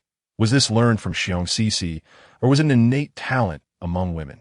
Wu Shui quickly shifted her demeanor, saying, if you accompany me to an event tonight, I shall forgive you. Was it truly necessary to be so indirect in seeking assistance? Would she not refuse her? Certainly. It was not a matter of life and death. Chen Ping'an had no reason to decline. Wu Shui received what she desired and forcibly led Chen Ping'an away from the boys' dormitory. This was intentional, a way to irk Xiong Cici. Wu Shui intended to buy him an outfit, and this time he did not refuse. He wished to avoid entanglements with the Wu family, but this was different, a transaction. He would accompany Wu Shui to the event. So what was wrong with her purchasing him an outfit? After all, it is said that one is judged by their attire. Just as a Buddha is adorned in gold, dressed in suitable attire for the event, Chen Ping'an bore the semblance of a K-pop trainee. Prominent families in Jiangzhou occasionally hosted various social events, including banquets. Today's gathering was organized by the Li family, a prestigious clan celebrating the ascension of their new head. Given that Li Yanran, the new matriarch, was a young woman, the attendees were naturally the outstanding youth from various families, including potential heirs, ensuring equitable dialogue. The older generation preferred not to engage in discussions with someone as youthful as Li Yanran. The Li family residence, even in September, emanated the warmth of spring. The young individuals permitted entry today were all remarkable talents from Jiangzhou. Wu Shui linked her arm with Chen Ping'an, having chosen this specific day with little intention of hiding her ulterior motives. Presenting Chen Ping'an, her fiancé, before the young elite of Jiangzhou firmly intertwined their fates. Outside the Li family estate, an array of exotic sports cars filled the parking lot. Fortunately, the space was ample enough to host a car exhibition. The exuberance of youth led them to favor flamboyant vehicles. Most attendees were from Jiangzhou's younger generation. Some remarked that the Li family's decision to appoint a woman as the head was a groundbreaking move for young successors in family businesses. As Wu Shui strolled alongside Chen Ping'an, several gazes turned their way as they approached the entrance. At that moment, Bai Yang, clad in white, emerged from his vehicle, appearing like a ghost in white attire. What a spectacle of fashion, merely a bid for attention. Step aside, good dogs do not obstruct the way. A coarse voice rang out behind Bai Yang, eliciting gasps from the crowd. Wang Feng had arrived. Who is that in white? Do you know him? Those who dared to block Wang Feng's path were doomed. Wang Feng, the local tyrant of Jiangzhou and the scion of the Wang family, was notoriously arrogant. Even Li Qing of the Li family had refrained from confronting him. Wang Feng was said to possess immense strength. Legend has it that he killed a guard dog at the age of 3 with a single punch. Anyone who crossed him in Jiangzhou faced dire consequences, broken limbs, or a lifetime bedridden. Are you deaf, boy? Did you not hear me?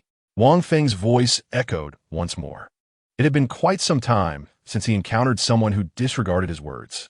Beside him stood a girl clad in a flowing white dress, her face adorned with a gentle smile as she gazed at Chen Ping'an and Wu Shui in the distance. She was currently known as Wang Shasha. Brother, let's not make a fuss. Can't you temper that foul temper of yours?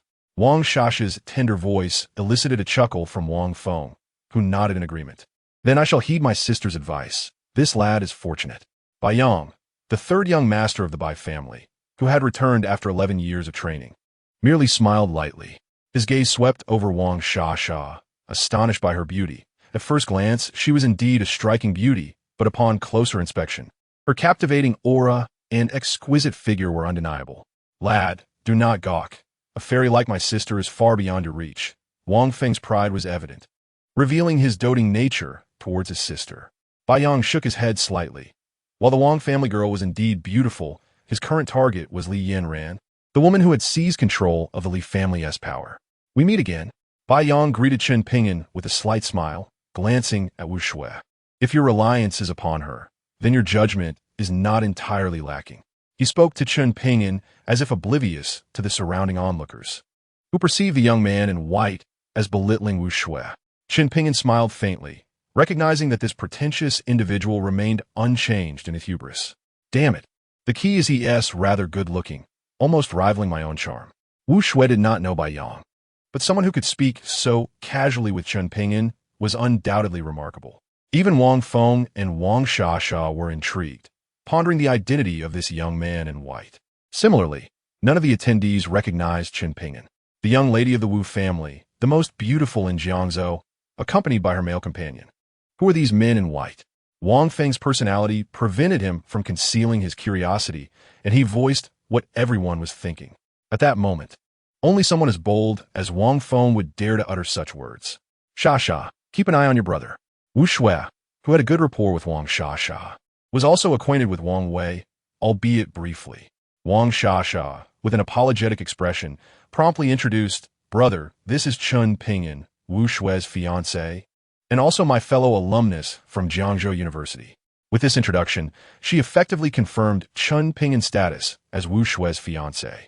A wave of gasps rippled through the crowd, as many learned for the first time of this significant development. The most beautiful woman in Jiangzhou already had a fiancé. Why had the Wu family not made this public? Numerous young elites shifted their gazes toward Chen Ping'an, their perceptions changing dramatically. Chen Ping'an. Among the Jiangzhou clans, there are no prominent families with the surname Chen. They are all inconsequential. Wang Feng scrutinized Chen Ping'an, then burst into triumphant laughter. Lad, you are in for it. I dare wager that after today, the younger generation of Jiangzhou will seek to trouble you. The revelation of Wu Shui's fiancé would only serve to embarrass the younger generation, as they would feel shame for allowing such an unknown to claim the most beautiful woman in Jiangzhou. Bai Yang chuckled softly. You see, the Wu family is not suitable for you. I can assure you, should you agree to collaborate with me, no one in Jiangzhou will dare to trouble you. Bai Yang's confidence remained unshaken, indifferent to the predatory gazes surrounding him. Suddenly, an older youth turned to Bai Yang, his expression shifting dramatically, lips trembling. Why you are Bai Yang? Even Wang Feng instinctively stepped back a few paces, as if wary of Bai Yang's potential aggression. Bai Yang, it is he. 11 years ago, he was the prodigy of Jiangzhou. The younger generation had been suffocated by his name. The third young master of the Bai family was hailed as a martial arts genius seldom seen in a millennium, instilling fear in his peers for years. Ha! The rugged Wang Feng managed to smile. So it is Bai Yang. No wonder you seem familiar. Long time no see. You're even more handsome than before. Wang Feng possessed natural strength, yet in his youth, he was no match for Bai Yang. Years had passed, and while he had grown stronger, so too had Bai Yang. Reflecting on his earlier remarks about Bai Yang being an impediment, a wave of trepidation washed over Wang Feng. You have also grown considerably since those days. Bai Yang, who seldom spoke to outsiders, deemed Wang Feng worthy of his time. If you were to challenge me now, I could defeat you within 3 moves. Wang Feng quickly replied, Our families are old friends. How could I possibly engage you in combat? There was no choice but to concede, for his opponent was Bai Yang, the martial arts prodigy who had overshadowed him since childhood. At that moment, Bai Yang stood as the center of attention, radiating brilliance, his eyes reflecting a disdain for all. Damn it, once again, I have been outshone. Bai Yang. Even Wu Shui was taken aback. She had heard tales of Bai Yang since her childhood. Many stories about him circulated within her circle of friends, making him a popular topic among them. Now, the protagonist of those stories stood before her, prompting her to glance at him more than once. She couldn't help but compare him to the young Taoist beside her, wondering how they came to know one another. Between the two, who was truly more formidable? You see, by collaborating with me, you will earn the respect of all Jiangzhou. They will not dare to trouble you. Chapter 45. Helping my sister sees a man this fellow is truly narcissistic, as shameless as ever. Chen Ping'an chuckled, shaking his head amidst the envious gazes. Though you may not surpass me in looks, your aspirations certainly do. My conditions remain unchanged. If you are sincere, I await your response. With that, to the astonishment of the onlookers, Chen Ping'an and Wu Shui gracefully stepped into the gates of the Li family. This lad actually rejected Bai Yang? Who is he? Indeed, even Bai Yang seeks collaboration with him. Could he be a scion from a prestigious family from afar? Those who had initially planned to trouble Chen Ping'an suddenly found themselves calmed. Wang Feng was equally shocked by Chen Ping'an's audacity. He whispered to his sister, Your classmate is no ordinary person. It was his first time witnessing someone daring enough to reject Bai Yang, who had not faced such defiance in 11 years. Bai Yang followed closely behind Chen Ping'an and Wu Shui, entering the Li family gates. An onlooker exclaimed, Today promises to be quite the spectacle. A group exchanged glances and hurried inside. With Bai Yang's return, the nightmare for the younger generation of Jiangzhou was set to begin anew. Led by a servant of the Li family, Chen Ping'an and Wu Shui arrived at the banquet, where many eyes were drawn to Wu Shui, the most beautiful woman in Jiangzhou, and her companion. Old Four, you truly came. 2 figures approached swiftly. It was Wang Wei, the second of their dormitory, and Lu Bo, the third. Observing them, Chen Ping'an smiled lightly. So, how is the gathering? He was not surprised by their presence. Wang Wei whispered, To be honest, it's quite dull. Were it not for Old Three's lifelong happiness, I wouldn't have come. Such gatherings hosted by affluent families were ill-suited for individuals like them. Lu Bo, surprisingly bashful, glanced at a figure nearby, who was greeting guests, Li Qing, the daughter of the Li family and their classmate from the sports department. Chen Ping'an was well aware of Li Qing's commendable tea artistry, which she had cleverly utilized to engage those around her.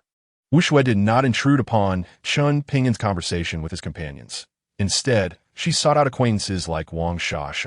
Let us not indulge in absurdities. We are merely ordinary classmates. Lu Bo's gaze, drawn to the tender look in Li Qing's eyes, betrayed him as a hopeless romantic. Enough of that. Just look at your disheveled expression, Wang Wei remarked mercilessly. Old Three, what could she possibly see in you? With that slight frame of yours, wouldn't you need to stand on tiptoe to kiss her? Chen Ping'an erupted in laughter. You simply do not understand. She could easily crouch down to meet him halfway. Imagining this scene, Wang Wei looked at Lu Bo with a teasing glint in his eyes. The trio continued their banter, the earlier awkwardness between Wang Wei and Lu Bo dissipating. Each had their own little circle, respecting one another's space. However, at that moment, Bai Yang stood as the center of attention, surrounded by a throng of admirers. Among them were both men and women. Countless girls in Jiangzhou yearned to marry a man like Bai Yang. He thrived in this environment, as if he were the main character of the day. The three brothers observed from a distance. Old Four, that fellow's complexion is even fairer than yours. Indeed, his attire is excessively white. He seems quite popular. Old Four, do you know him? Is he some wealthy heir from Jiangzhou? Look, is he glancing our way? Should we approach him to greet him? Upon recognizing Bai Yang, attendees eagerly approached him, forming a circle around him, treating him as their leader. Only the three brothers remained seated, appearing indifferent. Fool! Chen Ping'an scoffed, prompting Wang Wei to retort, Old Four, you cannot insult me like that. Lu Bo quickly interjected, Old Four was referring to me. Why are you butting in? Their eagerness to claim the title of fool was rather commendable. You both wish to compete for that title? Chen Ping'an regarded the two inept companions who feared even the identity of the person in question. What are you staring at? I was clearly talking about him. Is there anyone more foolish than him here? Wang Wei attempted to cover Chen Ping'an's mouth, while Lu Bo hastily stood up, grinning at those who overheard, hoping they had not caught his words. Impressive. Wang Feng approached, observing Chen Ping'an. If it weren't for your fiancée, Wu Shui, I would have considered introducing my sister to you. It was his first encounter with someone bold enough to reject Bai Yang and even insult him as a fool in front of an audience. Chen Ping'an glanced at the burly figure before him, whose physique rivaled that of their leader Wei Ping. His audacity was astounding. Offering to introduce his own fiancée, to him, was rather foolish. Chen Ping'an, do you see it now? Bai Yang approached with a smug expression, surrounded by those who had just been flattering him. In Jiangzhou, apart from the three prominent families, all other clans were invariably beholden to the Bai family. The three major families could only unite to instill a sense of caution in the Bai family. If you ally with me, I can offer you what the Wu family cannot. Bai Yang continued, if you desire a woman, I can betroth my sister Bai Linger to you. Wang Wei was taken aback. Lu Bo was dumbfounded. Others, rugged like Wang Feng, widened their eyes in disbelief, even crushing their cups in astonishment. What is this? When has Bai Yang become so accommodating? Wang Wei contemplated, realizing Old Four's insult was indeed justified. Old Four was already engaged and had a renowned beauty from the arts department, Xiong Sisi, yet this fool was offering his sister's hand to Old Four. Was it because Old Four was equally handsome? The expressions of others resembled those who had just swallowed a fly. Bai Linger, Bai Yang's sister, a phoenix of the Bai family, a paragon of beauty in Jiangzhou. It was rumored that her beauty rivaled that of Wu Shui, the most beautiful woman in Jiangzhou. However, due to her rare appearances and absence from Jiangzhou, her beauty was often overlooked. Yet, everyone in Jiangzhou knew that marrying Bai Linger, the Bai family's phoenix, would be an unparalleled ascent in life.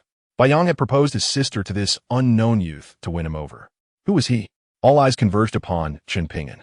As a result of Bai Yang's declaration, Chen Ping'an instantly became the focal point. So, is your sister beautiful? Does she have long legs? Is she well endowed? Has she ever dated anyone? Chen Ping'an queried in rapid succession, causing the surrounding faces to twitch involuntarily. Bai Yang's expression grew increasingly grim. Chen Ping'an was the first to jest about his sister in his presence. Wu Shui and Wang Shasha, noticing Bai Yang approaching Chen Ping'an, feared he might offend Bai Yang and contemplated how to intervene.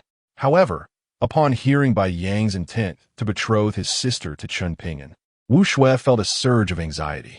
Yet, upon hearing Chen Ping'an's remarks, she stifled a laugh and took his arm. Young Master Bai, are you attempting to help your sister snatch a man from me? The young Taoist was pivotal to the Wu family's fate. She would not yield. Chapter 46. I can have her as a concubine. Even after years of self-cultivation, Bai Yang felt a twinge of embarrassment. Assisting his sister in vying for a man, had he unwittingly elevated Chen Ping'an's status to such significance? He was acutely aware of the rules governing hidden families. Thus, he was merely in need of a powerful ally. My patience is limited. Bai Yang's demeanor grew cold as he remarked, I can assure you, my sister Bai Linger is no less than her. In fact, she surpasses her. After saying this, he turned to Wu Shui. What do you possess?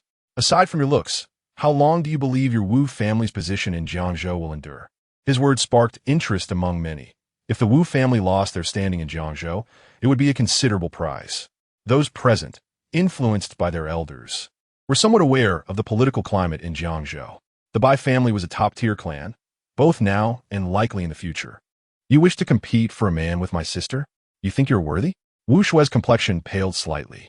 She was acutely aware of what the Wu family relied upon. She had known this ever since her father's incident, which was why she was fiercely protective of the young Taoist. The Wu family's backbone was none other than the young Taoist beside her. Sensing Wu Shui's tension, Chen Ping'an smiled gently, taking her hand, which felt cold and fragile, as if she were frightened. Wu Shui could handle a tea ceremony with someone like Xiong Sisi, but against the shameless Bai Yang, she was at a distinct disadvantage. It was time for him to step in. Excuse me, gentlemen. The man you were just discussing must be me. I know I am handsome. Why not suggest to your sister to come serve as a concubine? And she can be a maid beside my fiancé in the future? How's that sound? The second and third brothers twitched at the corners of their mouths. Old Four's shamelessness surpassed even that of the white-clad young master. As for Bai Yang, a deep anger flickered in his lifeless eyes. Chen Ping'an had successfully provoked him. Impudent.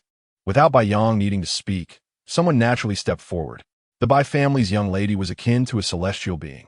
How could she endure such humiliation? For young master Bai to notice you was a stroke of luck your ancestors could only dream of. The insolent fellow, I perceive you are blind as a bat. To stand up and express your stance at this moment, it is evident you seek to curry favor with Bai Yang, being a scion of the Bai family's vassal clan. What do you say? Chen Ping'an, with a beaming smile, gazed sincerely at the eager individual. Little did he know the terror that Chen Ping'an embodied. Seeing Bai Yang silent only inflated his pride further. I say you are blind as a bat. Chen Ping'an nodded and remarked, You are indeed correct. You are blind. A dog of the Bai family, deservedly so. As the man heard Chen Ping'an's insult and was about to erupt in anger, an eerie scream escaped his lips. Ah, my eyes. In the next moment, he shockingly covered his eyes with his hands, clawing at them frantically. This sudden turn of events caused everyone to instinctively glance towards the youth, Chen Ping'an. Bai Yang's gaze fixed intently upon Chen Ping'an, his breathing growing heavy for the first time. There was no fluctuation of qi. Was this a spell of the Taoist sect? The man, with both hands clutching his eyes, shockingly began to force his fingers into his eye sockets, amidst his continuous groans of agony, directly gouging out his own eyeballs. My eyes are blind.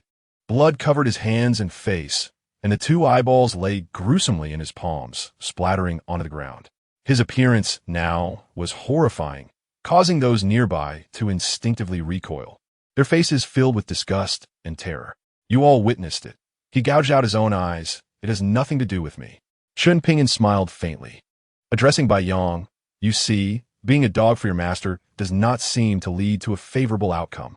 Very well, you have tested my patience. Bai Yang replied coolly. You have successfully enraged me, but I have important matters to attend to today, so I shall spare your life for the time being. I assure you, you will regret your decisions today. With a cold snort, Bai Yang turned to leave. He hesitated to act, sensing a lack of certainty at the last moment.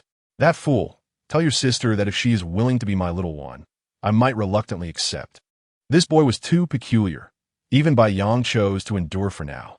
Were they truly going to risk everything? How dull. Chen Ping'an felt a twinge of disappointment. This fool could indeed endure. Is he a reincarnation of a patient turtle? If he refrained from acting, how could Chen Ping'an teach him a lesson? Oh, I did not expect you to be so sought after. A short-haired beauty emerged from behind Wu Shui, sporting a slightly chubby round face. Her cherry lips adorned with Barbie pink lipstick, appearing somewhat enticing. However, even more alluring was the cage before her, as if it were on the verge of breaking free. Chen Xiaola, a friend of Zhang Wanqing. In such a gathering, even a third-rate family like the Chen family received an invitation.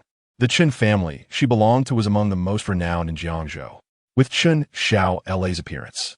Many began to wonder if this Chen Ping'an was indeed connected to the Chen family. A third-rate clan, nothing more. Summoning the courage to stand forth at this moment took considerable audacity, for the Chen family, being a third-rate clan, was inconsequential here, overshadowed even by her figure. Wang Feng dared not speak further with Chen Ping'an, hastily pulling his sister away from this individual. Anyone who dared to offend Bai Yang would surely meet a disastrous fate. Looking at Chen Xiaola, Chen Ping'an swallowed hard, convinced that even if he had already secured Wang Li, he could not compare to Chen Xiaola's advantages. Still falling short. You remain as lecherous as ever. Chen Xiaola seemed unperturbed by the little Taoist's gaze upon her, recognizing that he was unlike others. You are quite bold, daring to offend Bai family's third young master, and that Bai Linger. If she learns of your humiliation, she will undoubtedly seek your life. Even Wu Shui, who felt grateful for Chen Ping'an's earlier defense of her, nodded in agreement. She speaks the truth. Bai Linger is even more domineering than Bai Yang. If news of today's events reaches her ears, she will certainly bring trouble your way. It is all my fault. I have brought you into this, she suddenly lamented, realizing she should not have invited Chen Ping'an to the Li family banquet. This is our fate, unavoidable. Chen Ping'an smiled slightly. Since you are to be my fiancé, let's play our roles well. This is our destiny. Mentioning fate, he cast a glance at the round-faced beauty before him, a smug smile gracing his features. Chen Xiaola quickly waved her hands. No, we have no fate together. This is all a curse I cannot bear. Whether there is fate or not is not for you to decide. The small circle surrounding Chen Ping'an and Wu Shui had become a no-go zone for others. Everyone avoided them as if they were a plague. Behind Wu Shui stood only the Jiangzhou capital, but the Bai family, positioned as such, was not less than 3. Moreover, the Bai family's elder was situated within the heart of the Long Kingdom. On the other side, Wang Feng looked at his sister, saying, "Sister, you should keep your distance from this boy." Wang Shasha's eyes remained fixed on Chen Ping'an, utterly astonished by his audacity. What intrigued her further was that someone like Bai Yang could restrain his anger. "Brother, did you not admire him just now? How was I to know this boy would repeatedly court death, daring to offend Bai Yang so gravely?" Wang Feng retorted, "Isn't he from your school? Do you know his background?" Despite his rough exterior, Wang Feng was no fool. Someone who dared confront Bai Yang must possess an undisclosed identity. Wang Shasha shook her head, unable to articulate it. Chen Ping'an exuded an air of indifference towards everything. Was he genuinely unaware of the consequences, or was he utterly fearless? How much credibility could be attributed to his previous statements? "Brother, you might have encountered a formidable opponent today. Bai Yang is surely here for Li Yanran." Wang Shasha quickly analyzed the current situation for Wang Feng. He sighed. Today is destined to be tumultuous. The upheaval within the Li family will alter the landscape of Jiangzhou, which is not advantageous for us. He glanced at Wang Shasha, silently lamenting, as he was among the few privy to her true identity. How'd she come to be here? In the courtyard, a figure approached. She appeared stunning, clad in a red dress and red high heels. Even her hairpin was red, complemented by her vibrant red lips, captivating anyone who cast a glance her way. The arrival of this woman ignited a surge of hormones among the men present. Her sultry gaze was like a silken thread, her smile reminiscent of a blooming rose. Tu Yan, Wu Shui, and Chen Xiaola both turned their attention to this woman. When Chen Ping'an's gaze fell upon her, he perceived the brightest hue of red in existence. Above her head, a faint greenish aura of dread lingered. At last, I have found you. Sensing the familiar aura emanating from the woman, Chen Ping'an inquired of Wu Shui. Who is she? Nearby, Wang Wei and Liu Bo admired the fourth brother, marveling at how he dared to inquire about another woman before his fiancée. Truly exceptional. Chen Xiaola chuckled. Forget it. Do not harbor any intentions. She is notoriously known as the Black Widow of Jiangzhou. She was once the daughter-in-law of the Zhao family. But less than a year after marrying into the Zhao family, their young master met his demise. Rumor has it he died in her bed. The Zhao family, one of Jiangzhou's 3 prominent families. Wu Shui added, the Tu family is a second-rate family in Jiangzhou. Her status within the Tu family is quite significant. It is said that she has a contentious relationship with Li Yanran. I did not expect her to attend today. What discord exists, if not the fact that they once clashed fiercely over a man? Chen Zhao's prowess in gossip clearly surpasses that of Wu Shui. Today has not been in vain. A splendid spectacle is on the horizon. Her eager anticipation suggests an innate fascination with the conflicts among women. Tu Yan's gaze swept across the people in the courtyard, evoking a sense of warmth akin to a gentle spring breeze. Yet, many recalled the rumors surrounding this woman, instinctively shuddering at the thought. Among the younger generation of the Zhao family, some wore dark expressions while others fixed their lustful gazes upon her form. She was a woman capable of igniting the deepest, hidden desires within men. As she approached, her target was unmistakably Wang Feng, the scion of the Wang family, endowed with prodigious strength. Observing her advance towards Wang Feng, many wore expressions of schadenfreude. Wang Feng and Tu Yin shared a storied past. Wang Shasha quickly distanced herself from her brother, eager to avoid the brewing storm. Faced with Tu Yin, Wang Feng could only muster a forced smile, striving to conceal his discomfort. "What demeanor is that, Brother Wang?" Tu Yin teased. "Could it be that even you find me distasteful?" Wang Feng's lips twitched. They were nearly of the same age and had known each other since childhood, sharing an understanding of each other's depths and lengths. "How could I dare?" Just as he uttered these words, lamenting how to handle this woman, Bai Yang approached, his gaze unabashedly fixated on Tu Yin. Having discerned that his cousin had narrowly escaped becoming a vengeful spirit, he recognized the parallels with Tu Yin. In fact, Tu Yin's soul was even more exquisite than that of his cousin, a testament to the extensive physical refinement she must have undergone to achieve such perfection. Intent on uncovering the mastermind behind the exploitation of his cousin, Bai Yang's heart quickened at the sight of Tu Yin. "You are Tu Yin?" He had just learned her name from bystanders and recalled the figure. After 11 years away from Jiangzhou, many no longer recognized him. "Greetings, third young master." The Tu family maintained a strong relationship with the Bai family. They were not vassals, but rather a family that served the Bai family, adhering to their lead. "It has been many years. You have indeed changed considerably." Bai Yang's gaze lingered on her. He too was a normal man, and it was only natural to harbor thoughts about such a captivating figure. Although Tu Yin initially appeared to be pursuing Wang Feng, her true objective this evening was none other than Bai Yang, the third young master of the Bai family. "Have you seen Sister Bai Lian? We had arranged to meet today, yet her absence is puzzling." Tu Yin glanced around as if searching for Bai Lian. In Bai Yang's eyes, Tu Yin, like his cousin, was a victim. His words left Tu Yin uncertain, as she voiced the unspoken concerns of many among the third generation of the Bai family. Few distinguished themselves in Jiangzhou in recent years. Bai Fan was one of the few, but many remained unaware of the tragedy that befell this young master. "I will not be leaving." Bai Yang had no intention of concealing the truth. Seizing the opportunity, he declared his return and intention to stay, which was indeed his purpose for being here today. It seems that both the third young master and Brother Wang are here for Li Yanran. It remains to be seen which of you will win her heart today. The cunning of women is truly formidable, as she directly named the two most prominent individuals present, seemingly intent on pitting them against one another. Wang Feng found himself ensnared by Tu Yan's machinations, unable to voice his grievances, as his family had tasked him with the goal of winning over Li Yanran.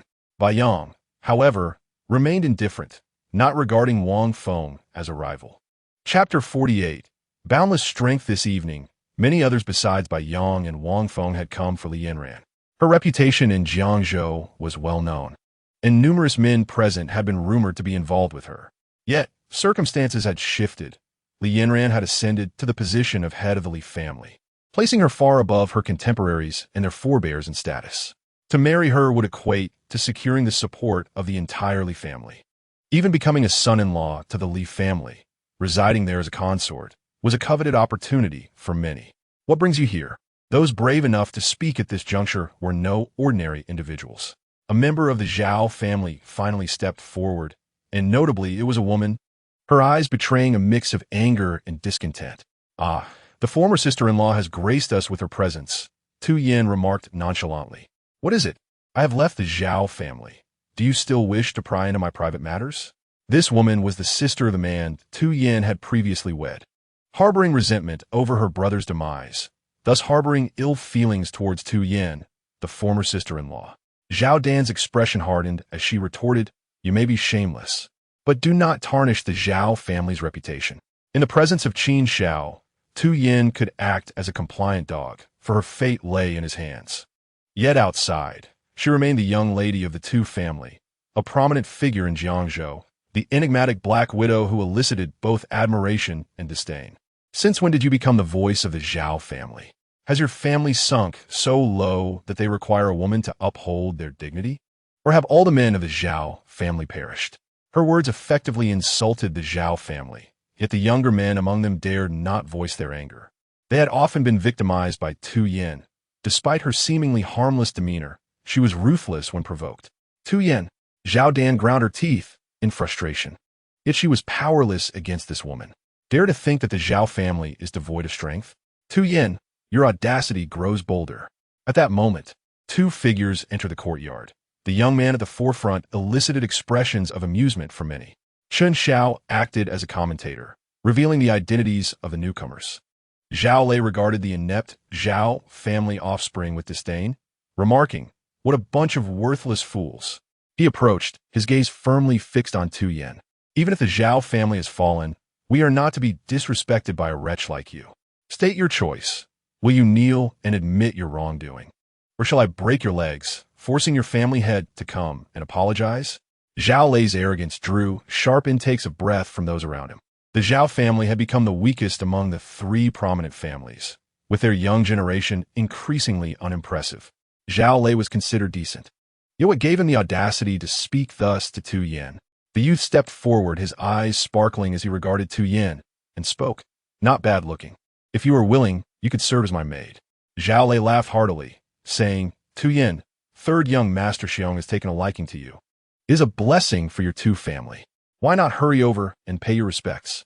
A fleeting, almost imperceptible tension flickered in Tu Yin's eyes as her anger simmered within her. Her soul had already been tempered through trials, teetering on the brink of death, poised to transform into a true, vengeful spirit. Such a woman was akin to a tempest. Provoking her would not end well. "Brother Wang, he is bullying me."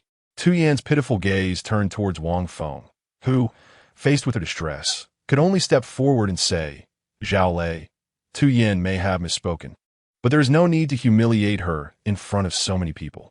Before Zhao Lei could respond, a youth named Xiong had already interjected, "Mind your own business." He charged directly at Wang Feng, catching everyone off guard with this sudden turn of events. Wang Feng had no intention of fighting. He merely sought to defend Tu Yan's honor, yet Zhao Lei's companions were indiscriminate in their aggression.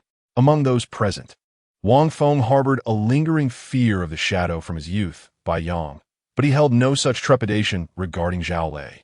The youth accompanying Zhao Lei was not someone Wang Feng considered a threat. Competing in strength with him would be akin to courting disaster. Wang Feng stepped forward, colliding with the advancing youth. The impact was thunderous, reminiscent of two rampaging elephants crashing together. Many onlookers gasped, realizing that being struck by either of them could result in severe injury or worse. Wang Feng's expression darkened, for the usually formidable force he possessed felt diminished, as if he had collided with a truck. Likewise, the youth before him was taken aback, unprepared to discover someone in Jiangzhou with such immense power. After their bodies met, they quickly separated, but Wang Feng's pallor revealed a hint of distress. 3 of his bones had fractured. This was his first experience of losing a direct contest of strength. "Not bad, but unfortunately, you have encountered me today." The youth had no intention of holding back, his fist poised to deliver a crushing blow. "Stop!" A shout rang out as Wang Shasha appeared before Wang Feng with astonishing speed. Her sudden arrival momentarily stunned the youth, yet he did not relent, merely reducing the force of his strike. The collision between Wang Shasha and Wang Feng sent them both tumbling to the ground. Wang Shasha's face was ashen, blood spilling from her lips. She had sustained grave internal injuries. Wang Feng bellowed upon witnessing her plight, casting aside his restraint. He seized an object nearby and hurled it at the youth. Despite his injuries, Wang Feng was still filled with fighting spirit. He surged towards the youth like a ferocious beast. Wu Shui, a close friend of Wang Shasha, clutched Chen Ping'an's hand in anxiety upon seeing Shasha hurt. Though she said nothing, Chen Ping'an understood her desire to assist. The strength of the youth was formidable, reminiscent of the Shaolin Temple's golden bell shield and iron-cloth shirt. Lu Bo, the third brother and a seasoned martial artist, made an error in his assessment.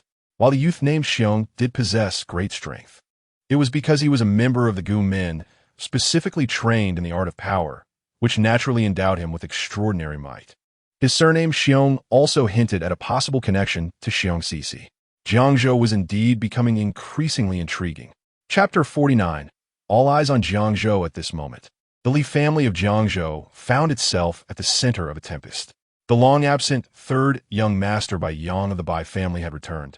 While the prominent Wang family was represented by their eldest son, Wang Feng, and the Zhao family's heir, Zhao Lei. Among the second-tier families, there was the stunning Wu Shui and the enigmatic Tu Yin, the so-called Black Widow.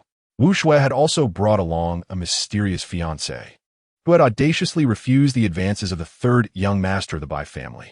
Now, Zhao Lei had introduced a powerful youth named Xiong, who had directly injured both Wang Feng and Wang Shasha. Countless gazes were fixated on these individuals. Yet even more perplexing was the absence of Li Yanran, the head of the Li family, who had yet to make an appearance. Not only had Li Yanran not shown herself, but neither had anyone from the Li family intervened to halt the unfolding chaos, seemingly indifferent to the disruption of their banquet. Conflicts among the youth were typically tacitly supported by their respective families, serving as both a trial for the younger generation and a mechanism for natural selection. It was evident that the youth named Xiong sought to make a name for himself by injuring Wang Feng, or perhaps to establish dominance. Zhao Lei had invited him to act, intending to demonstrate that although the Zhao family had fallen, their foundation remained strong, bolstered by powerful allies. Although the event was hosted by the Li family, it was also an opportunity for the younger generation to showcase their prowess. Observing Wang Feng's relentless spirit, even in the face of injury, Chen Ping'an smiled. In truth, everyone present recognized that despite his wounds, Wang Feng persistently rose to his feet, charging back into the fray. "You dare to use me to strengthen your body?" The murderous intent in the eyes of the youth named Xiong intensified, as he had no intention of holding back. With a sharp exhalation, irregular veins appeared on his face, and his energy surged dramatically. He was invoking his life goo. The life goo within him responded to his call, naturally enhancing his strength. Wang Feng realized he was no match for this youth, and took several steps back. "Zhao Lei, does your Zhao family truly wish to declare war on the Wang family?" He could only hope for Zhao Lei's intervention, unwilling to confront the Wang family directly. Zhao Lei, apprehensive, furrowed his brow and addressed the now enraged youth, young Master Xiong. "I have a moment." He sought to mediate, suggesting, "Wang Feng has offended you. Perhaps you could allow him to compensate you in my name?" Taking advantage of this opportunity, he aimed to showcase his family's influence while simultaneously undermining Wang Feng, hoping to extract some concessions from the Wang family. The youth understood Zhao Lei's intent and smiled faintly. 10 billion in cash, and that woman must be given to me. His gaze fixed on Wang Shasha, who had been spared earlier out of a desire for this very outcome. He knew that, for these families, 10 billion was hardly a substantial sum. "I can offer you 20 billion in cash. While I cannot part with my sister, if you require women, I can certainly provide them, 10 or even 100. Wang Feng would never agree to hand over Wang Shasha to this youth. "That is not for you to decide." The youth sneered, "That woman is mine. I must take her with me today. Others may fear your Jiangzhou families, but I do not." As soon as he spoke, Zhao Lei hastily warned Wang Feng. "Wang Feng, young Master Xiong has taken an interest in your sister. This is a blessing for her. I advise you not to be ungrateful." His warning stemmed from genuine concern for Wang Feng, fearing he might truly offend young Master Xiong. "Then let the fighting continue." Wang Feng positioned himself protectively in front of his injured sister, his resolve unwavering. Even in the face of an opponent capable of overpowering him, he would not abandon Wang Shasha. Many around them looked upon Wang Feng with newfound respect. This rugged man truly cared for his sister. However, confronting such a mysterious powerhouse head-on seemed reckless. "Then I shall kill you first and take her." The youth stepped forward, the stone tiles beneath his feet shattering. The force of his kick was enough to crush a bull. "Brother, one should show mercy when possible." Bai Yang, who had been observing the spectacle, finally stepped forward. His timing was impeccable, as Wang Feng faced a life-threatening crisis, and his intervention would surely earn him the gratitude of the Wang family. With his plan in mind, Bai Yang's appearance sparked anticipation among the crowd. "Damn it, he's pulling another stunt," Chen Ping'an thought, feeling an impulse to confront him. The youth named Xiong, intent on asserting his dominance, was indifferent to whether his victim was a prominent heir of a first-class family in Jiangzhou. Those who dared to obstruct him would not receive mercy. "Get lost," young Master Xiong shouted, his powerful aura palpable, sending a chilling breeze through those nearby. "Brother, Do you truly believe there is no one in Jiangzhou to stand against you? Bai Yang stood before Wang Feng, raising his hand to unleash his inner strength. A demonstration of a master's power. The energy materialized into weapons, swords, fists, and the like, indicating the prowess of a Hotian martial artist, also known as a postnatal warrior. Among masters, there exist grandmasters, and only above them lies the realm of Hotian warriors. With a mere wave of his hand, Bai Yang conjured a 9-foot-long sword from the air, a manifestation of formidable energy, which he directed straight at the young man. The youth seemed to sense the impending danger and let out a loud shout. Veins bulged on his face, with irregular crimson streaks spreading ominously. The ground beneath him fractured as he stood, his legs trembling slightly. A faint trace of blood appeared at the corner of his mouth, indicating his injury. His cultivation, at best a half-step into Hotian, allowed him to withstand Bai Yang's strike only due to the invocation of his life-bound gu. At this moment, he possessed no further strength to fight. How dare you harm me? Xiong Xiao wiped the blood from his mouth, his eyes ablaze with a fierce murderous intent. Yet, he quickly suppressed it. The disparity between a half-step Hotian and a true Hotian was vast. Bai Yang spoke with an air of nonchalance. Regardless of your identity or background, this is Jiangzhou, and here you must adhere to our rules. That strike was merely a warning. Should you continue to act recklessly and disrespectfully, I will be forced to eliminate you. Dressed in white, with the sword that had materialized mid-air and his domineering words, Bai Yang commanded the attention of all present. Zhao Lei, thoroughly intimidated, recalled how Bai Yang had been invincible among the younger generation 11 years ago.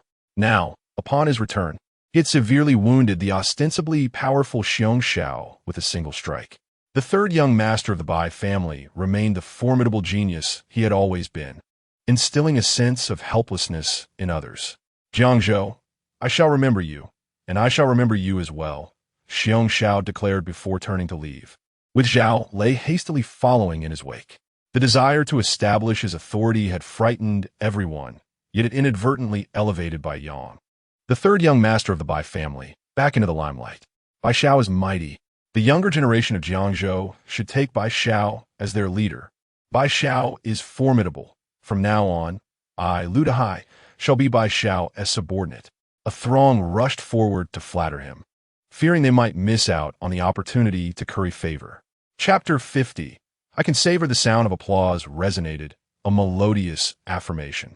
The third young master is indeed the king of the younger generation in Jiangzhou. After years apart, his charisma remains undiminished.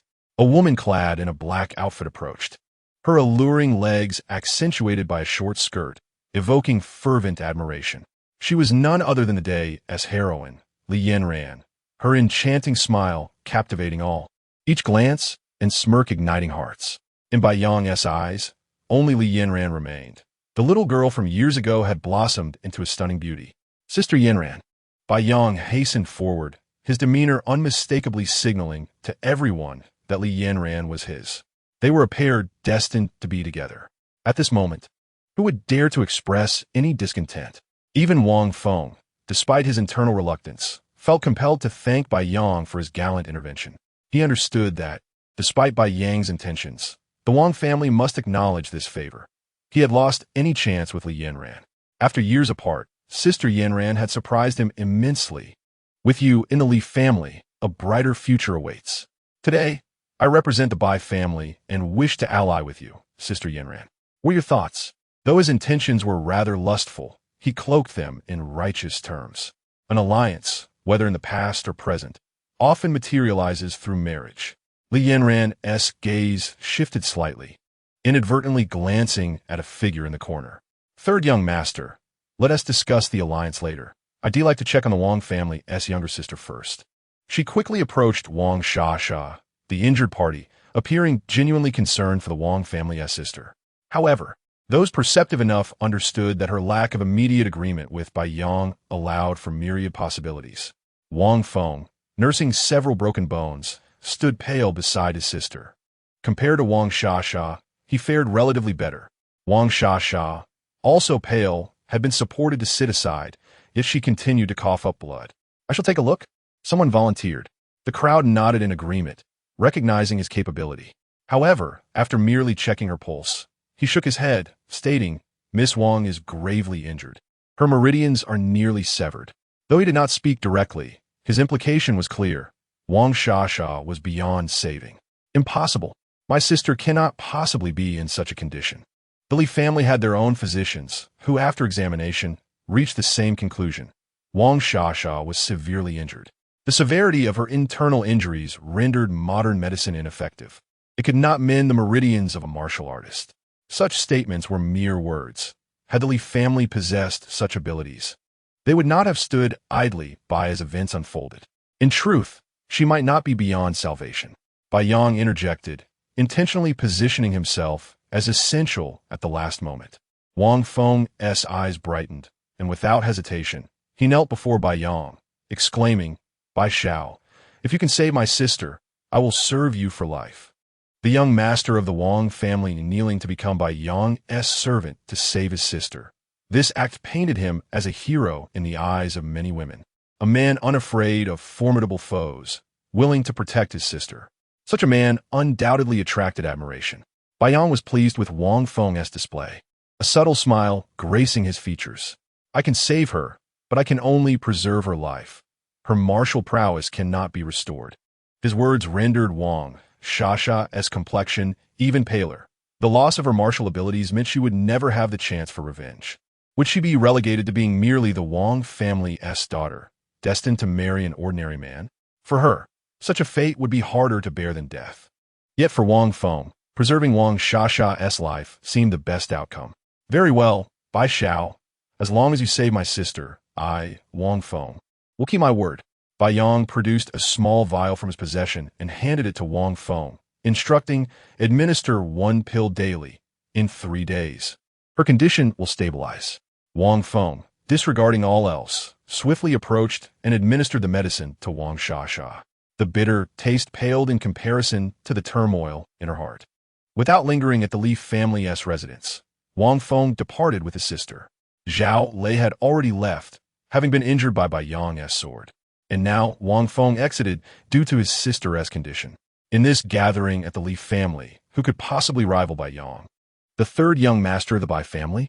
Wang Feng, in his quest to save his sister, would become Bai Yang's subordinate, while the Zhao family posed no threat. Bai Yang emerged as the day's undeniable victor. Should he successfully win over Li Yanran and marry her, the Bai family would dominate Jiangzhou. The tides in Jiangzhou were about to change. Old Four stopped staring. Wang Wei hastily admonished Chen Ping'an, who had been fixated on the Li family's head.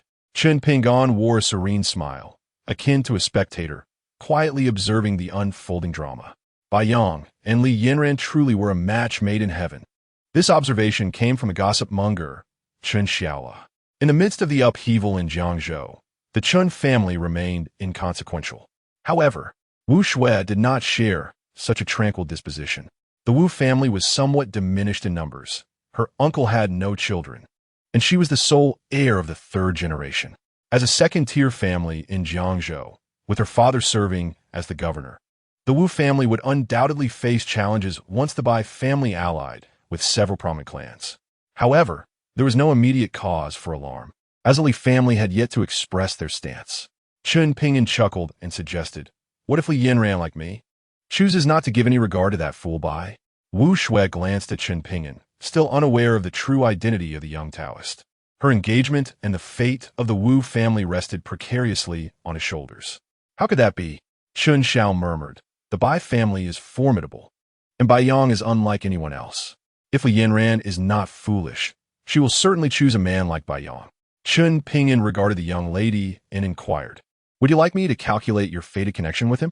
A faint blush appeared on Chun Zhao's round face. What was wrong with a woman of her age admiring a powerful man? No calculations. She quickly interjected, aware of Chen Ping'an's abilities, which she had learned from Zhang Wanqing. Meanwhile, Li Yanran, having greeted others, finally approached Wu Shui. From a distance, she smiled warmly and called out, "Lil Shui, I heard you brought your fiancé. Why not introduce him to your elder sister?" Wu Shui, uncertain of what had transpired since Chen Ping'an left with Li Qing, steeled herself and took Chen Ping'an's hand. "Sister Yanran, this is my fiancé, Chen Ping'an, and also my schoolmate."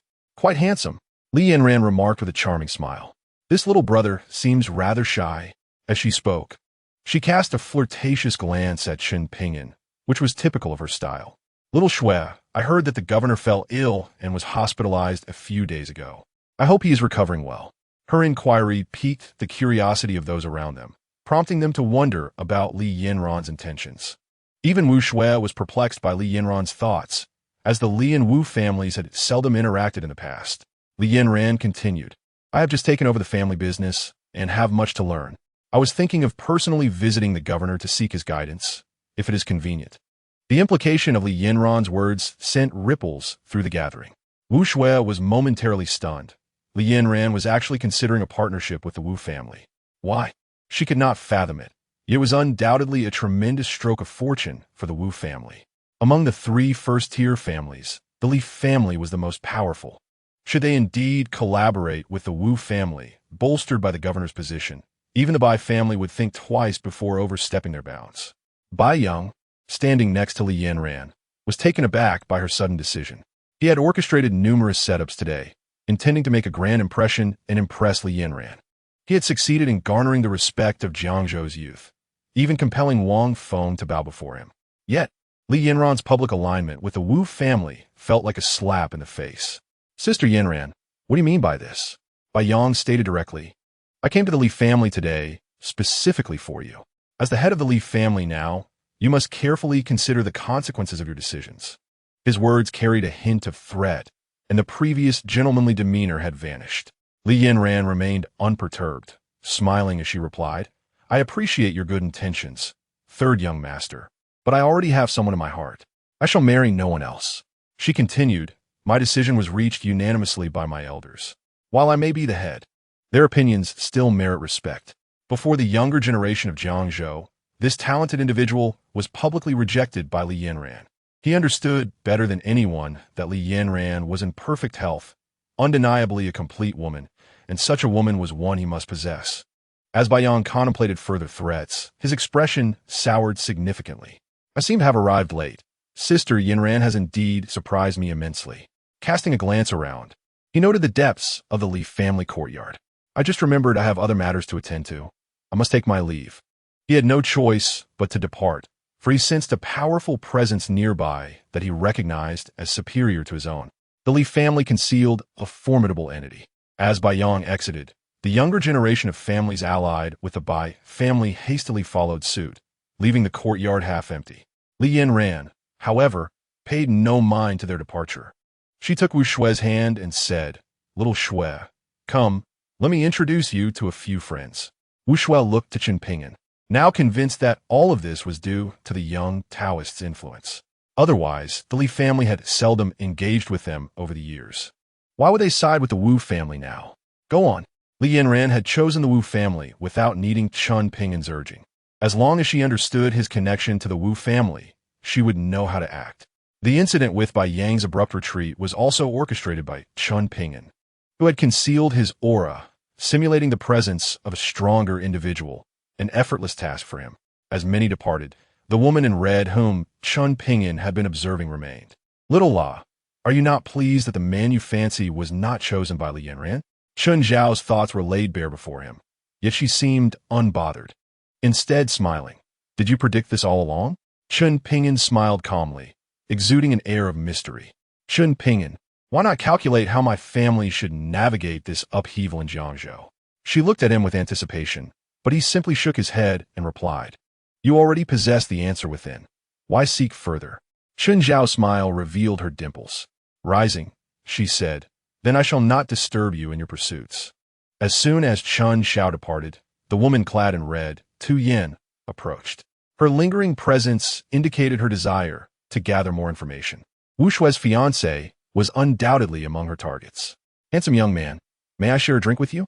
At the gathering, exquisite wines flowed freely. Chen Ping'an's gaze lingered on Tu Yin, his expression mirroring that of other men. Certainly, Tu Yin smiled, pleased to have captured the attention of the young man, enthralling him. Handsome young man, I hear you are the son-in-law of the Wu family. Where do you hail from? Her voice was melodious, and in her presence, mere mortals could not utter falsehoods. To her, Chen Ping'an appeared as an ordinary individual, devoid of any distinguishing traits. The Bai family had not disseminated news of Chen Ping'an. Only the upper echelons were aware of his existence. Moreover, the Surveillance Institute's deliberate concealment contributed to Tu Yan's inability to uncover information about him. Had it not been for Wu Shui's sudden announcement of an engagement, she would not have thought to investigate. It was understandable for her to perceive Chen Ping'an as an ordinary person. She was, after all, a disciple of the Qianmen. She was also a junior sister of Wang, Lian Jiangzhou. This woman had been transformed into a nearly mature red-clad specter and might ultimately become a Qingyan ghost. At this moment, her aura reflected a cultivation level at the mid-stage of qi refinement, equivalent to the realm of a grandmaster in martial arts. The disciples of Qi in possess a variety of esoteric and dubious skills. For instance, the enchantment she is currently employing on Chen Ping'an is a form of soul-binding technique. I am indeed from NGZHU. Apart from being somewhat handsome, there appears to be nothing particularly exceptional about me. The fact that a young man like me can become a son-in-law to the W family must imply some extraordinary qualities. Would you agree?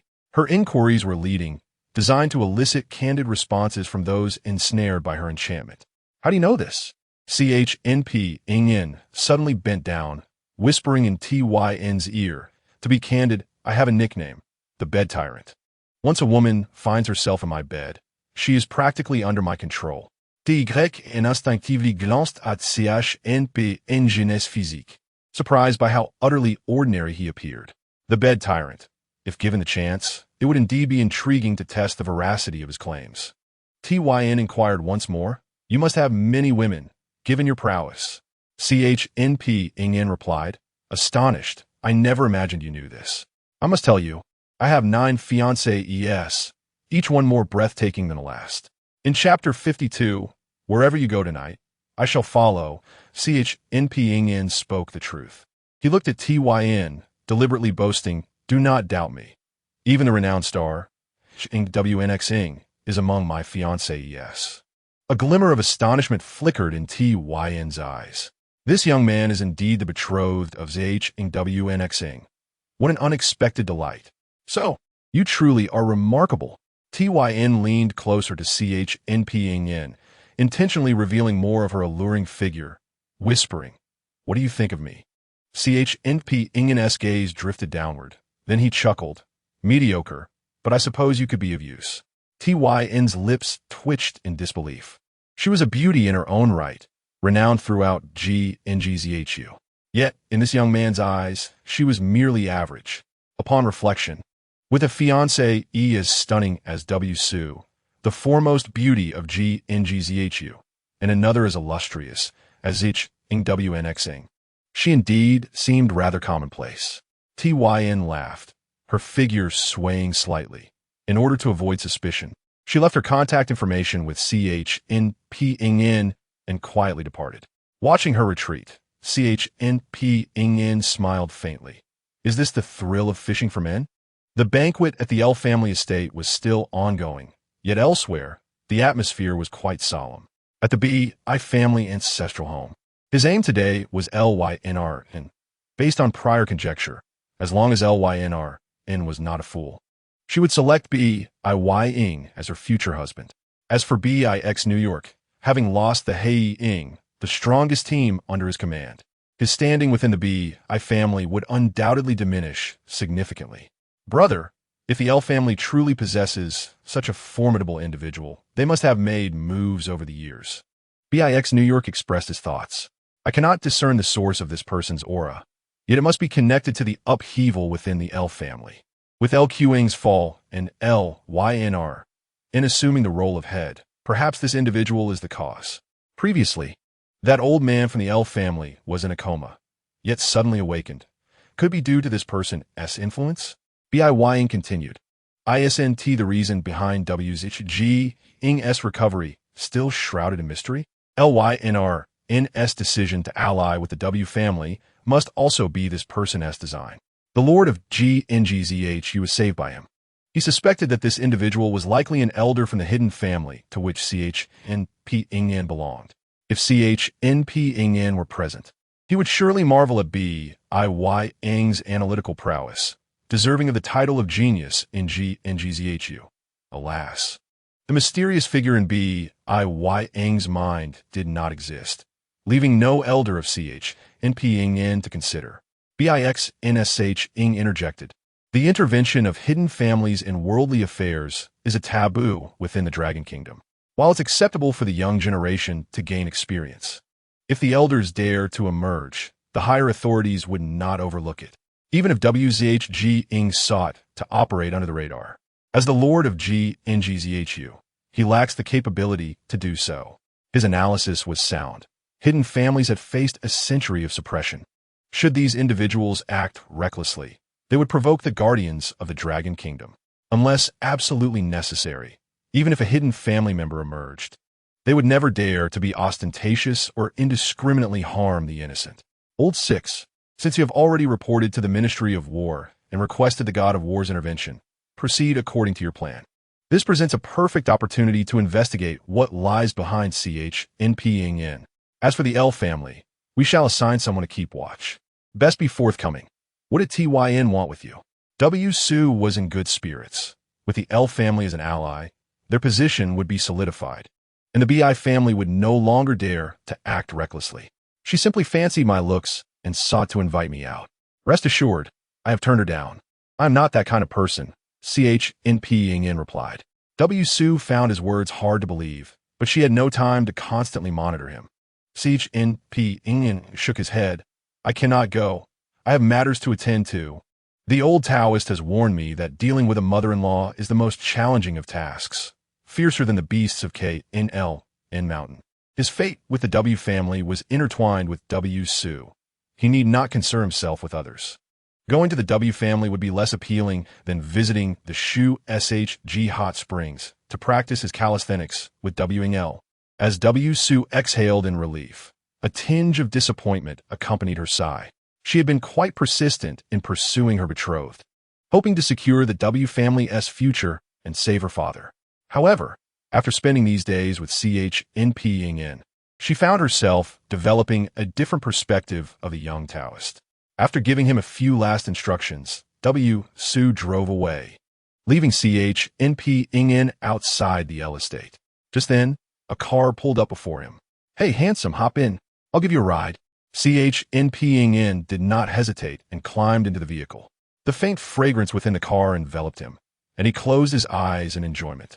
The aura of youth emanating from the girl was refreshing. This car, surely no man has ever sat in it before.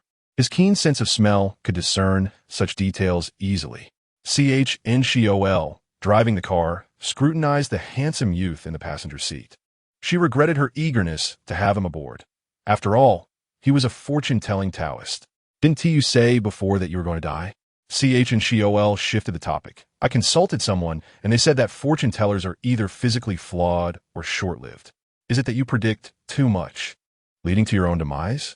Perhaps, Chen Ping'an replied vaguely, for his fingers trembled slightly, and beads of perspiration formed on his forehead. While he possessed the ability to divine, at times he would experience a sense of foreboding, as he did now, which drained his mental energy. After merging onto the main road, Chen inquired about their destination. Wherever you go tonight, I shall follow. The car jolted sharply due to a sudden brake, and Chen struggled to regain control of the steering wheel. You seem quite nervous, Chen Ping'an remarked, observing the girl beside him, who appeared flustered. Do not jest. You are the fiancée of a star. If you tease me, I shall report you to her. Chen managed to steady her emotions. Is that so? Chen Ping'an leaned closer, narrowing the distance between them. Why not take a good look? Am I not more handsome than the third young master of the Bi family? In chapter 53, not a master, but a deity, Chen's heart raced a little faster as she drove.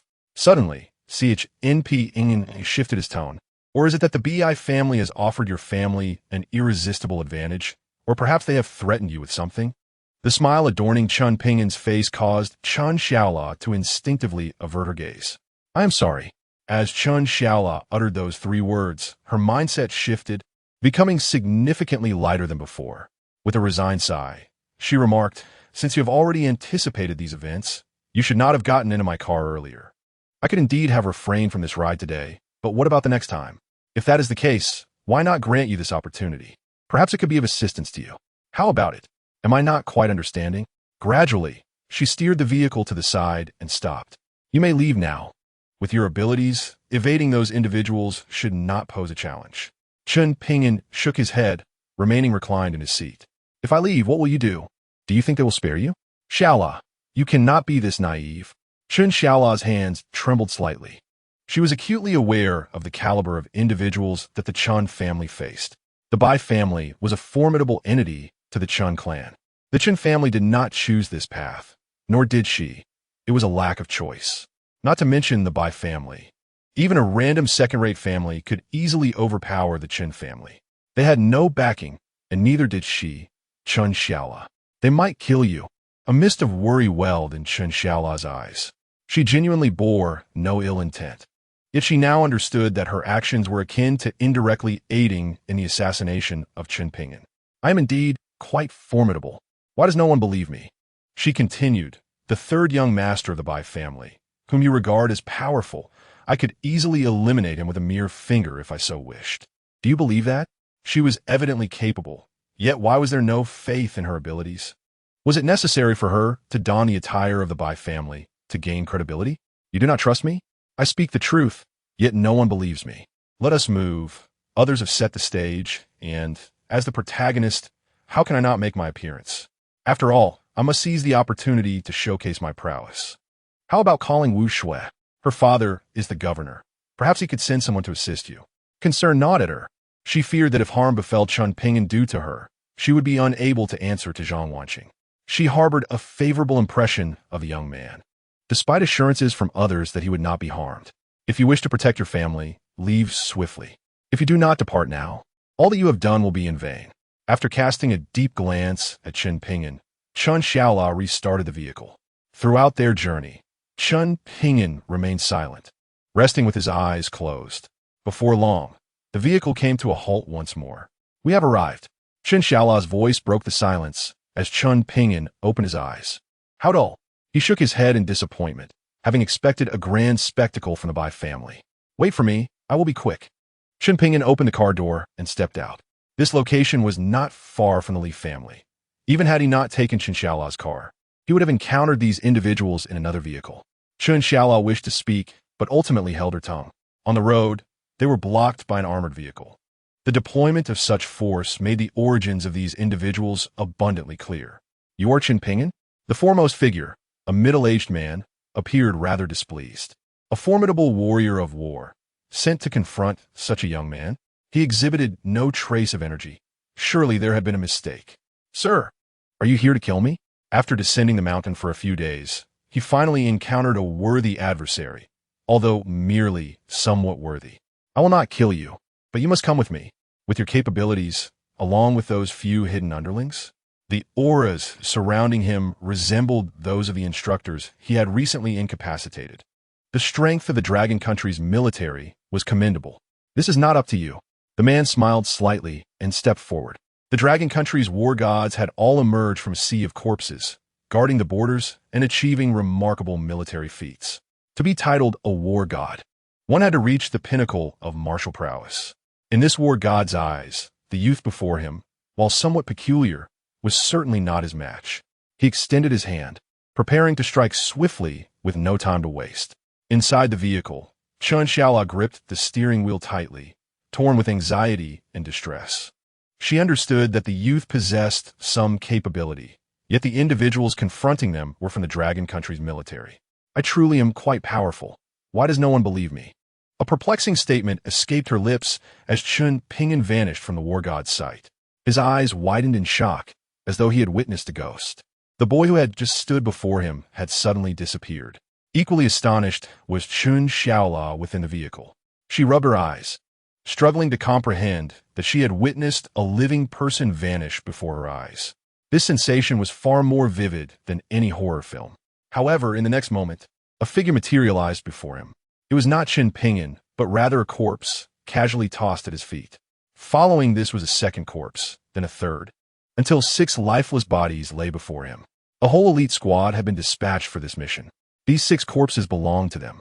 It was important to note that these 6 individuals were all martial masters, their presence intended to prevent any hidden support for Chen Ping'an. They had concealed themselves nearby. Even a war god like him would find it challenging to sense their auras. These were all elite soldiers, not easily cultivated. Yet, such experts now lay cold and lifeless. The Dragon Country's war god stood rooted in place, not daring to move, as if the vanished youth might reappear at any moment. In that instant, a gust of wind swept through the air. Chen Ping'an's figure reemerged, holding someone in his grasp. He casually tossed the individual to the ground.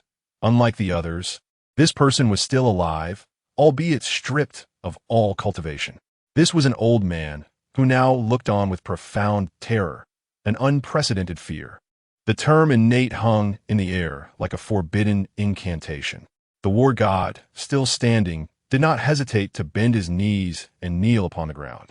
I am Luo Feng from the Southwest King's Manor, paying my respects to you, esteemed elder, suspended in midair, moving with an ethereal grace.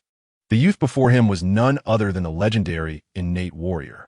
Innate warriors were pillars of the Dragon Country's strength. In the vehicle, Chun Xiaola gazed at the boy hovering in the air, her mind racing with an extraordinary thought. What sort of master is this? Is he a deity? Chapter 54. I do not kill you, but I do not spare you either. Chen Ping'an stood in the air, as if stepping upon an invisible staircase to heaven. As a peak foundational practitioner of the Tao, it would not be an exaggeration to call him a deity.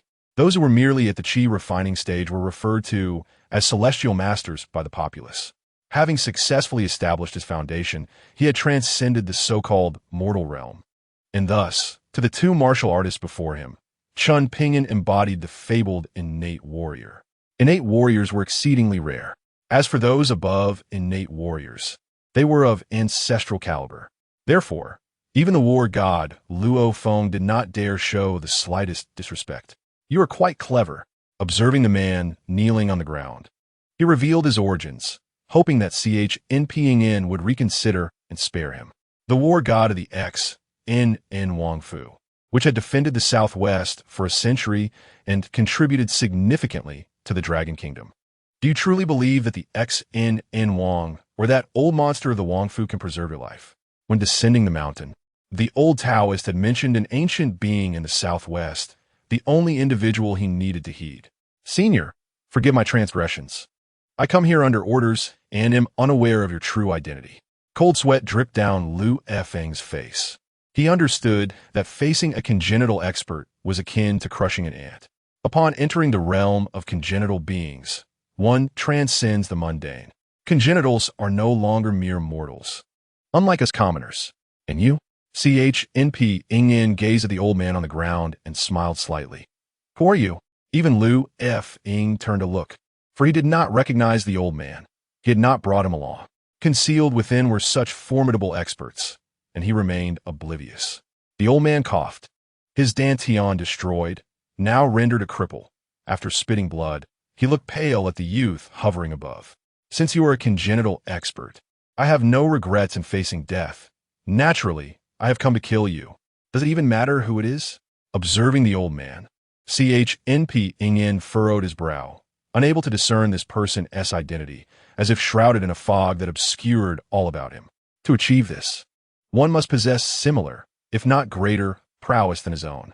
In this world, aside from the old Taoist, are there truly other J.N.D. and experts? Or perhaps another UN Ying like the old Taoist? If that were the case, why not personally eliminate me? Or is it that the one concealing the heavenly secrets is the old Taoist himself? Unable to comprehend, he resolved to set the thoughts aside for the time being.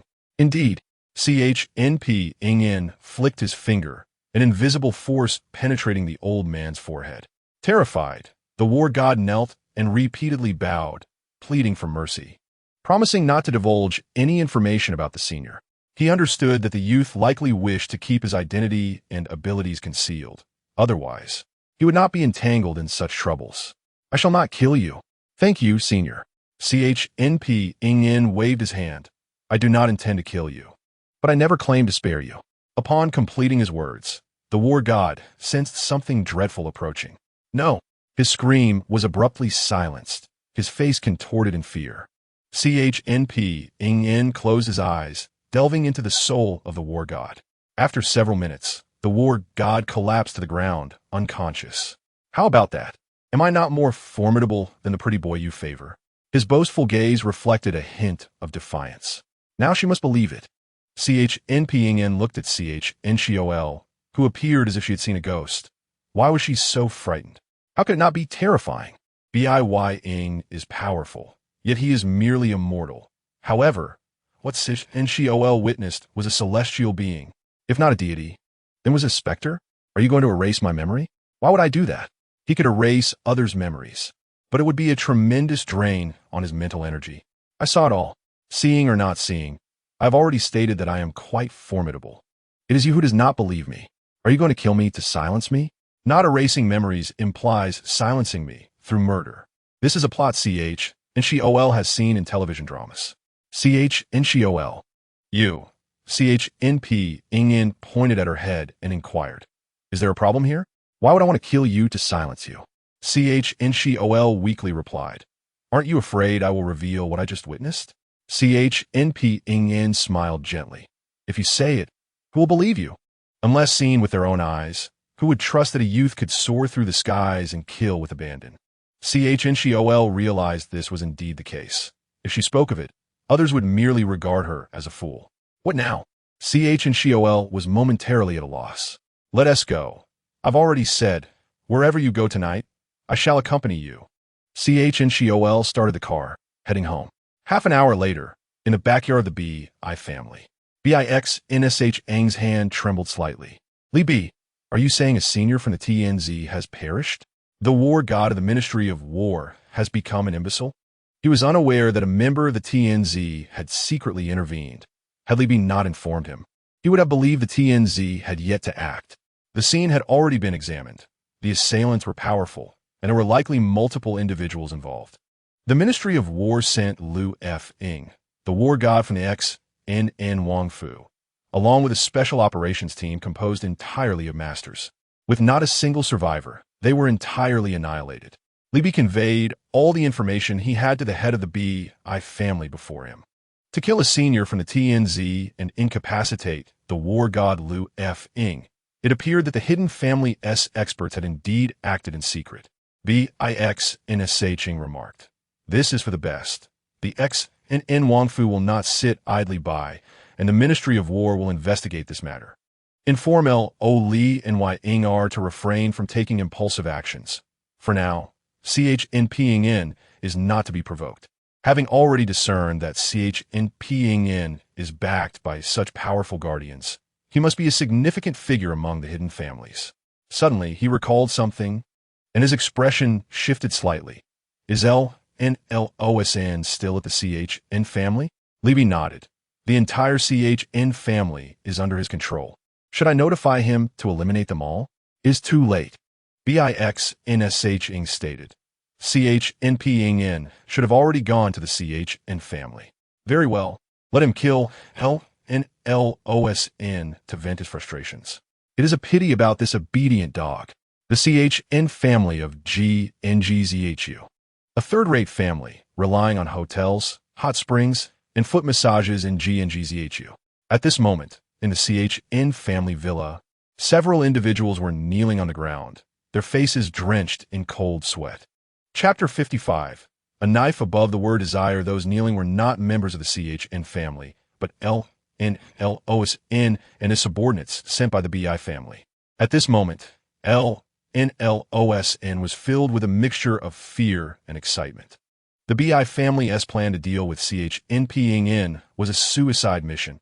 He would not accompany the Bi family to their demise. He had long decided to present Chen Ping'an with a gift. Previously, his illegitimate child had offended Chen Ping'an, nearly inciting him to cripple the boy.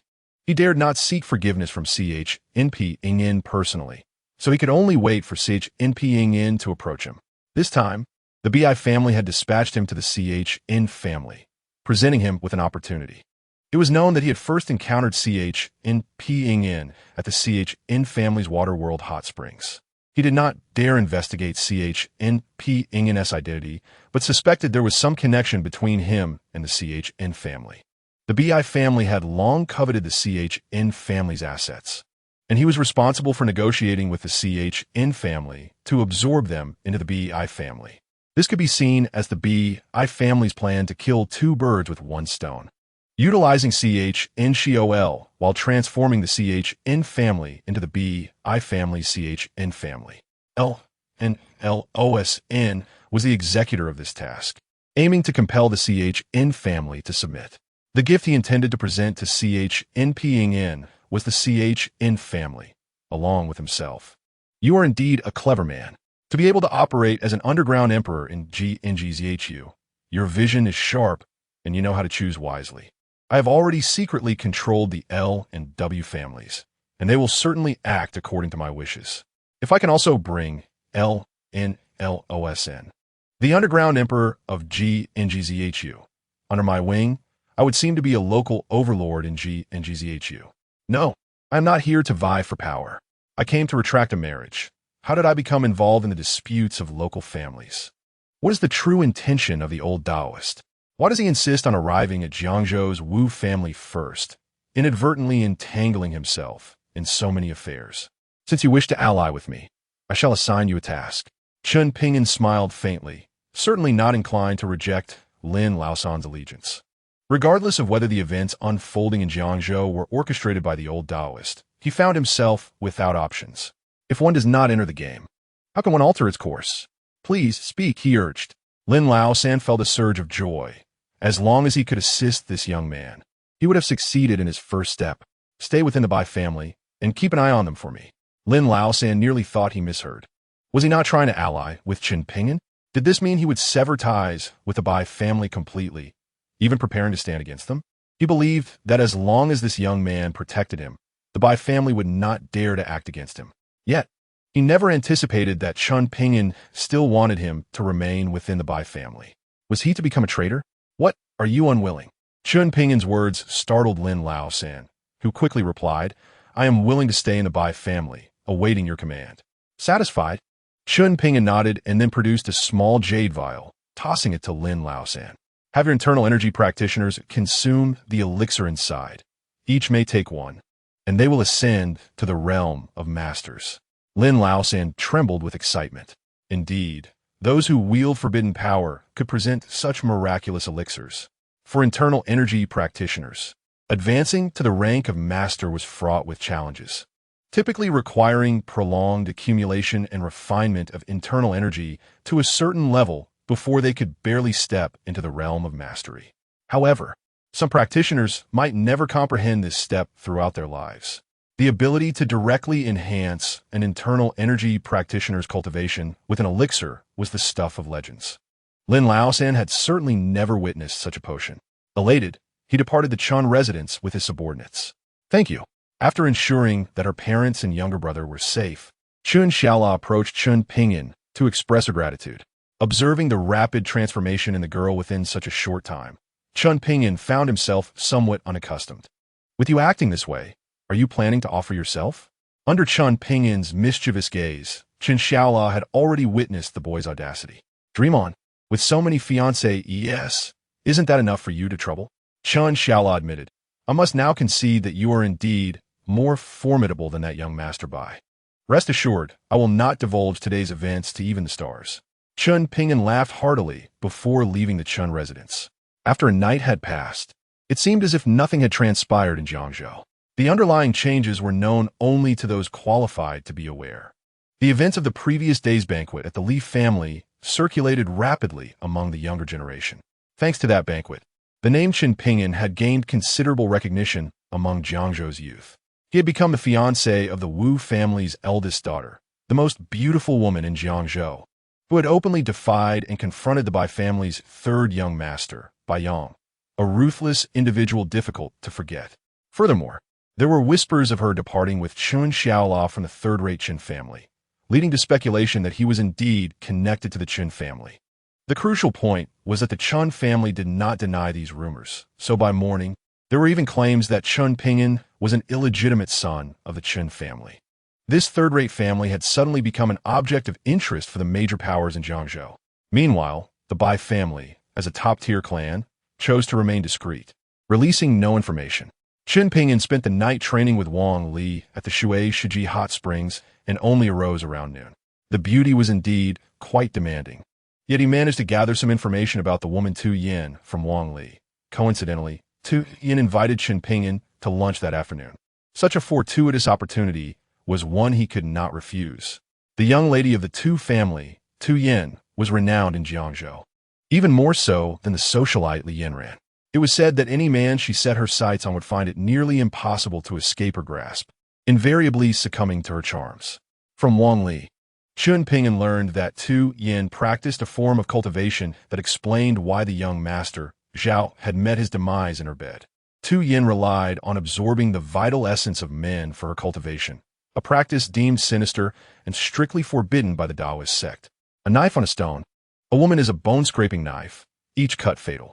Upon meeting Tu Yin again, one could not help but admit that this woman, even with just a hint of her alluring red lips, exuded an enchanting charm. Clad in her vibrant red attire, she could rival Bai Yang in his white garb. "Little brother, you really dare to come. Are you not afraid I shall consume you?" Tu Yin approached Chen Ping'an, her hands sliding onto his shoulders, descending slowly in an ambiguous manner. She had used this tactic to ensnare countless men. However, as her hands inched towards Chen Ping'an's front, they suddenly halted. "What a familiar scent." Tu Yin giggled. "How could you carry her fragrance? Who exactly are you?" "I am Course myself. Who else could it be?" Chen Ping'an replied. "No, I know my senior sister well. She would never easily submit to another. You bear the essence of her cultivation. You must be her man." Tu Yin's hands shifted from descending to a sudden grip around Chen Ping'an's neck. "Did she send you to approach me?" Holding the young man's neck, Tu Yin felt she had seized control of his life and death. "Did I not say that we should keep our waters separate? Tell me, what did she send you to do? Or I shall kill you and turn you into a vengeful spirit." Chapter 56. The Great Case of Jiangzhou. Tu Yin was an astute individual. Upon detecting the essence of her senior sister Wang Li on Chen Ping'an, she surmised that Wang Li intended to confront her. Chen Ping'an remained silent. He had deliberately retained the residual aura from his battle with Wang Li the previous night. He did not expect Tu Yin's reaction to be so pronounced. Indeed, the Qianmin sect was in disarray. The cultivation of outer disciples relied solely on their efforts, and there was little camaraderie among fellow sisters. Departing from the orthodox path, the Qianmin had completely diverged from the principles of the Taoist sect, explaining why the modern Taoist community no longer recognized the Qianmin as a branch of their tradition. "Little brother, I must admit, I truly admire you. Who would have thought you could captivate a woman like my senior sister? What does her taste like?" Chen Ping'an felt a chill run down his spine. The women of the Qianmin were quite mad. The unseen by Lian was a lunatic, and Tu Yin was not much better. Wang Li seemed to obey him without question, compliant and obedient, doing as he asked. Yet behind her back, she too might be a woman of madness. Considering whom they associated with, raising and refining spirits, they had long since lost their humanity. "Do you know Yuan Shanshan?" Chen Ping'an calmly uttered the name, causing Tu Yan's grip to tighten instinctively. Confirming that the young man's neck remained in her grasp, she then coldly smirked. "I did not expect you to know Yuan Shanshan. Who exactly are you?" Chen Ping'an sighed. "Did I not tell you yesterday? I am Zhang Wanqing's fiancée." "It is Zhang Wanqing who sent you," Tu Yin exclaimed. "No, she cannot possibly know that Yuan Shanshan's death is related to me," she muttered to herself, convinced she had never exposed her identity. No one knew of her connection to Yuan Shanshan, so naturally, they would not suspect her involvement in the latter's demise. "The one who transformed Yuan Shanshan into a vengeful spirit was not you. Then tell me, who was that person?" Tu Yin remained oblivious, unaware that the enchantment she had cast upon Chen Ping'an was now affecting her. Young Master Qin had taken a liking to Yuan Shanshan, turning her into a vengeful spirit. But unexpectedly, a powerful figure hidden beside Zhang Wanqing severed the connection between young Master Qin and Yuan Shanshan. Who is young Master Qin? Qin Shao is indeed Qin Shao, one of the holy sons of Qianmen. Where does he reside in Jiangzhou? He is no longer here. Qin Shao left Jiangzhou today, and I am unaware of his current whereabouts. After Tu Yin naturally expressed these words, a fleeting glimmer of struggle flickered in her eyes. But it was only for a moment before she reverted to complete compliance. He has already departed. Chen Ping'an felt a tinge of disappointment. Initially believing he had identified the mastermind behind the plot to kill Zhang Wanqing. The title of Holy Son of Qianmin was something he had never encountered before. Where is Yuan Shanshan's body buried? If Qin Shao cannot be located, then at the very least, I must uncover Yuan Shanshan's remains. Half an hour later, under the guidance of Tu Yin, Chen Ping'an arrived at the site where Yuan Shanshan's body was interred. This was an inconspicuous villa where, according to Tu Yin, the aforementioned Holy Son of Qianmin, Qin Shao, had resided. The atmosphere was indeed heavy with malevolence. Simple formations were arranged around the villa. These formations, akin to feng shui patterns, not only suppressed the restless spirits within the villa, but also concealed its aura and secrets. No wonder I could not deduce the location of Yuan Shanshan's burial. Upon discovering this place, Chen Ping'an refrained from taking action himself.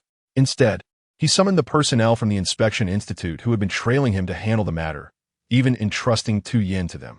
Tu Yin had lost all value. Everything Chen Ping'an needed to know from her had already been revealed. He chose not to leave, but to wait nearby. Kai Bingquan, leading the Jiangzhou criminal investigation team, arrived at the scene, informed that a homicide had occurred in this location. From afternoon to evening, the villa was cordoned off, and within the courtyard, over 30 corpses were unearthed. These corpses were all young women, aged between 18 and 25. The time of death varied, with the longest being 2 years and the shortest less than a month. The forensic team could immediately ascertain that these young women had endured inhuman torment prior to their demise, meeting with gruesome ends. Even the seasoned members of the criminal investigation team were left shaken. The tragic fate of over 30 young girls was unimaginable. It could be said that this was the most horrific case Jiangzhou had witnessed in decades. Although Yuan Shanshan's body was discovered, her lingering spirit remained elusive.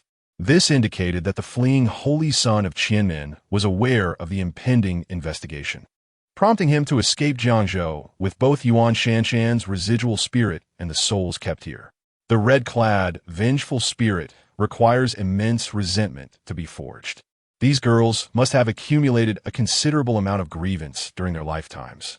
Therefore, the torment they suffered was undoubtedly unbearable, as only through such suffering could their resentment be continuously amplified.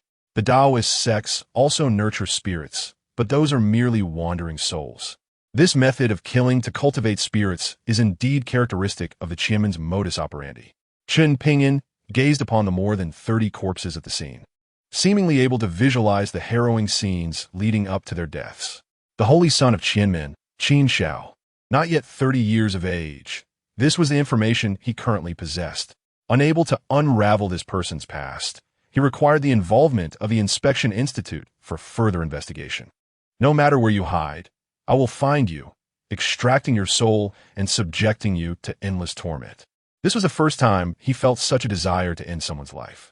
Even as the authorities endeavored to suppress the news of this major case in Jiangzhou, reports of the murder of over 30 young girls surfaced. Upon hearing this news, the citizens of Jiangzhou collectively flooded the official website of the provincial government with messages demanding a thorough investigation of the perpetrator. The identities of the deceased girls also required verification through their relatives. Initially seeking only Yuan Shanshan's body and spirit, Chen Ping'an inadvertently stumbled upon this significant case. The Holy Son of the Taoist sect aimed to kill Zhang Wanqing, a matter that puzzled Chen Ping'an. According to Tu Yin, Qin Shao's intent to kill Zhang Wanqing was a directive from above, and he had been awaiting instructions during his 2 years in Jiangzhou. In 2 years, he had harmed over 30 girls, yet had not acted against Zhang Wanqing until after Chen Ping'an's arrival in Jiangzhou, when he received the order to kill her. If this were mere coincidence, it was indeed a remarkable one. While the major case in Jiangzhou instilled fear among the populace, the Bai family, a prominent clan, remained remarkably composed. Within the Bai family's courtyard, a new occupant had taken residence in the chamber formerly belonging to Huang Yan. The murderer behind the case of the 30 young girls at the Inspection Institute and Chen Ping'an were pursuing now resided there. Beside Qin Shao, a red-clad, vengeful spirit was preparing tea for him. Qin Shao, why do you not directly kill Bai Yang and instead choose to collaborate with him? The red-clad, vengeful spirit was the madwoman Bai Lian, now completely under Qin Shao's control. Even in her spectral form, Bai Lian harbored a deep-seated hatred for her cousin Bai Yang, the one who had caused her death. Qin Shao wore a mysterious smile, his hands resting on the body of the female ghost beside him. Rest assured, I shall avenge you, but not at this moment. With Tu Yin captured, I can only rely on the Bai family's power to conceal myself in Jiangzhou. Bai Yang possesses considerable strength. With him assisting me outside, I can better hide my identity. Bai Lian languished in Qin Shao's embrace, her ghostly form soft and boneless, yet providing him with a unique experience. Qin Shao, let me eliminate that wretched Tu Yin for you, Bai Lian suggested eagerly, aware that she knew too many of your secrets, making her a liability. Qin Shao gently shook his head and replied, how could I allow you to take such a risk? She is a more perfect creation than you, and you are no match for her. Do not worry. Someone will assist me in dealing with her. Once she is gone, you sisters can remain by my side to help me with my endeavors. Although Bai Lian felt somewhat dissatisfied, she acknowledged that Tu Yin indeed possessed greater prowess. Isn't there another senior sister in Jiangzhou? Qin Shao said with a sly smile. Go help me find her. I am currently short-handed and in need of capable individuals. Bai Lian giggled. Our senior sister is a novice. Her path of cultivation differs from ours. When Qin Shao sees her, he will surely be delighted. Qin Shao's eyes lit up as he nodded. Excellent. I will send 2 red-clad, vengeful spirits to assist you. Even if you must search every corner of Jiangzhou, you must help me find her. With Yuan Shanshan's body confirmed, upon receiving the news, Zhang Wanqing immediately took Yuan Shanshan's spirit to the Jiangzhou Criminal Investigation Team.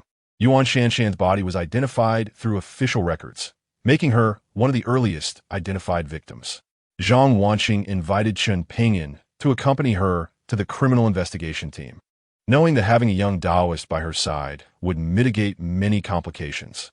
Indeed, Chen Ping'an's presence in the Criminal Investigation Team startled Chen Ping'an greatly. He personally welcomed Chen Ping'an and Zhang Wanqing into his office, serving them tea and water with great enthusiasm. Although he was uncertain why the Inspection Institute had assigned this case to such a regular department as the Criminal Investigation Team, he sensed that there were deeper, undisclosed reasons behind it. Given the Inspection Institute's capabilities, completely concealing the Jiangzhou case would be trivial. Yet, reports regarding the incident had surfaced externally. Chen Ping'an, who enjoyed plot lines reminiscent of palace intrigue, had already imagined various scenarios in his mind. Mr. Chen, may I inquire if this case is particularly exceptional? Chen Ping'an had spent a sleepless night. As a martial artist, he could endure several days without rest without significant impact. Upon being notified to handle the scene of the bodies, he had already realized this case was substantial, undoubtedly shrouded in many secrets. Such a significant case would typically not fall under the purview of their criminal investigation unit. It would undoubtedly be handed over to a specialized department. However, the information he currently possesses indicates that the criminal investigation team is determined to solve this case. Having participated in numerous investigations, CIBNGK is acutely aware that this case is far from ordinary. It is classified as a special case. Even a remorseless killer could not have possibly murdered over 30 young women within a mere 2 years. The fates of these young girls are unimaginable, and one can only shudder at the thought of the torment they endured in life. Moreover, the few identities uncovered thus far reveal that they were all strikingly beautiful, suggesting that the perpetrator is undoubtedly a deranged man. Chen Ping'an did not conceal the truth. He nodded affirmatively, stating that he was the first to discover the scene, and that this case is related to their previous encounter in the suburbs. If it is to be deemed special, it indeed is, for the murderer is not an ordinary person, yet the victims were all just that, ordinary individuals. Observing the captain's face pale, Chen Ping'an jested. What is the matter? Are you afraid? How could one not be afraid? The fact that the assailant managed to kill over 30 girls without being apprehended indicates that he is no ordinary person. For his subordinates to attempt to capture such a fiend would be tantamount to seeking death. Mr. Chen, what does the Supervisory Bureau intend? CIBNGKN's rank does not afford him the privilege of engaging with the enigmatic Supervisory Bureau, yet the youth before him instilled a glimmer of hope. Suddenly, Chen Ping'an experienced a moment of enlightenment. So that's it. The Supervisory Bureau is not intervening. They are waiting for him to take the lead. They are aware that he will investigate this matter, hence their decision to refrain from involvement. What does this signify? They recognize his identity and understand that the murderer belongs to the Qianmen, a sect of the Taoist lineage. Is this a signal for him to cleanse his ranks? The Qianmen Holy Sun, a branch of the Taoist sect from a millennium ago. Or perhaps the Taoist conflict reflects the higher echelons of Longhua's intent to remain passive, opting to observe the unfolding events. Truly, they're a group of cunning old foxes who will only act once they are certain of the outcome. A myriad of thoughts flashed through Chen Ping'an's mind. Old Taoist, is this also your orchestration? See idea Yuan, I can assist you. Whenever you encounter matters or individuals beyond your capacity to handle, feel free to reach out. CIBNGK felt elated at the youth's assurance. This boy was certainly extraordinary, possessing an instinct that was hard to ignore. With the boy's aid, he felt a newfound confidence regarding the case. In the morgue of the criminal police team, the red-clad spirit, UNSHN, stood beside a set of remains, her expression vacant, devoid of emotion. ZHWNX gazed sorrowfully at the shattered bones, mourning her once dearest friend, now reduced to mere fragments. SHN, do you recall anything? ZHWNX grasped the hand of the red-clad spirit, unable to feel her warmth any longer. UNSHN shook her head, stating that they were merely bones. Her lingering soul was not within them, rendering her incapable of recalling her past life, nor experiencing human emotions. Suddenly, the lights in the morgue began to flicker incessantly, and a chilling wind swept through the room. Instinctively, UNSHN's spirit surged forward, sensing danger. Her rush was purely instinctual. The energy of a red-clad spirit could inflict considerable havoc. Chen Ping'an did not act immediately. Instead, he focused on the morgue's entrance, where a shadowy figure of bluish hue flickered in and out of sight. The Qing spirit. This is the highest level achievable by an ordinary ghost. Beyond this, they transcend into the domain of ghostly cultivators. Even a mid-stage qi-refining practitioner would find themselves no match for a Qing spirit. Once, the Taoist temple on KNL in Mountain forbade the presence of any supernatural entities in Longhua, including spirits of this caliber. It was unexpected that the Qianmen would still engage in such reckless practices, managing to create a Qing spirit capable of wreaking havoc in the mortal realm. The ground began to freeze, accompanied by the sound of cracking ice. This chilling atmosphere emanated from the Qing spirit, which could freeze an ordinary person to death in such frigid temperatures, ensuring her body could withstand the terrifying cold. The Qing spirit's target was ZHWNX, its cold gaze fixated on the two living beings before it. The Qing spirit bellowed, and the ground beneath echoed with the sound of shattering ice, as everything before it rapidly succumbed to frost. Chapter 58. Enigmatic and deeply entrapped, the freezing process was swift. The temperature in the air plummeted to at least -100 degrees. Even from a distance, one could be encased in ice by such frigid air. However, this chilling force abruptly halted 1 meter before Chen Ping'an, unable to advance any further. Znungli at the EC barrier, her eyes wide with disbelief. At this moment, even the tiles beneath them had cracked from the cold. For the first time, she felt the utter fragility of an ordinary human. With a gentle stomp, Chen Ping'an shattered the thick ice wall, sending shards flying, yet causing no harm, as they vanished into thin air.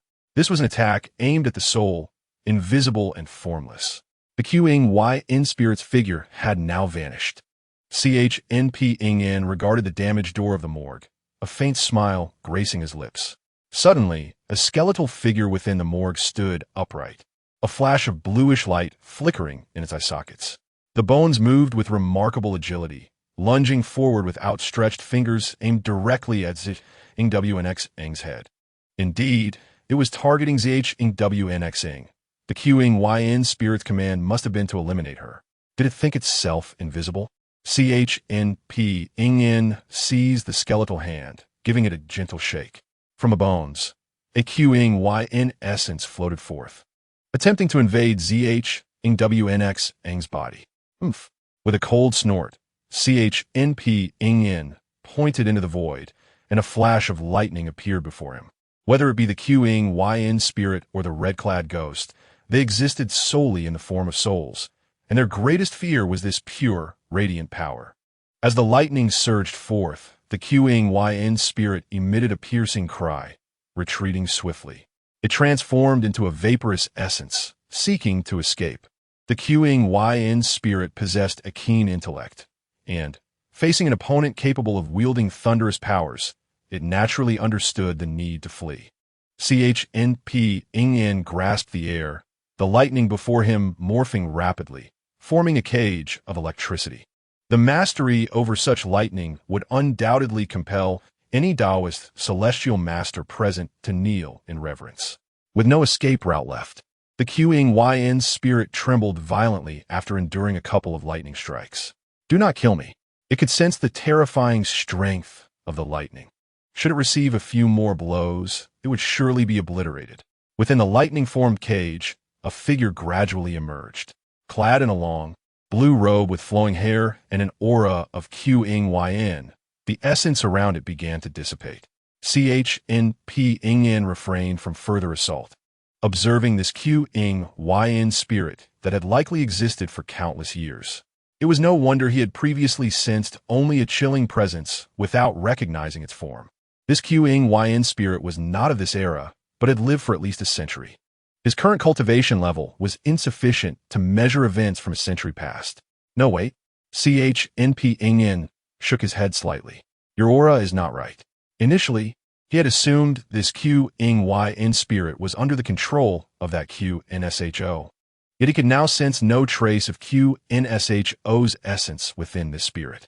Who sent you? The Qing spirit's bluish eyes widened in terror as it gazed at Chen Ping'an. I do not know.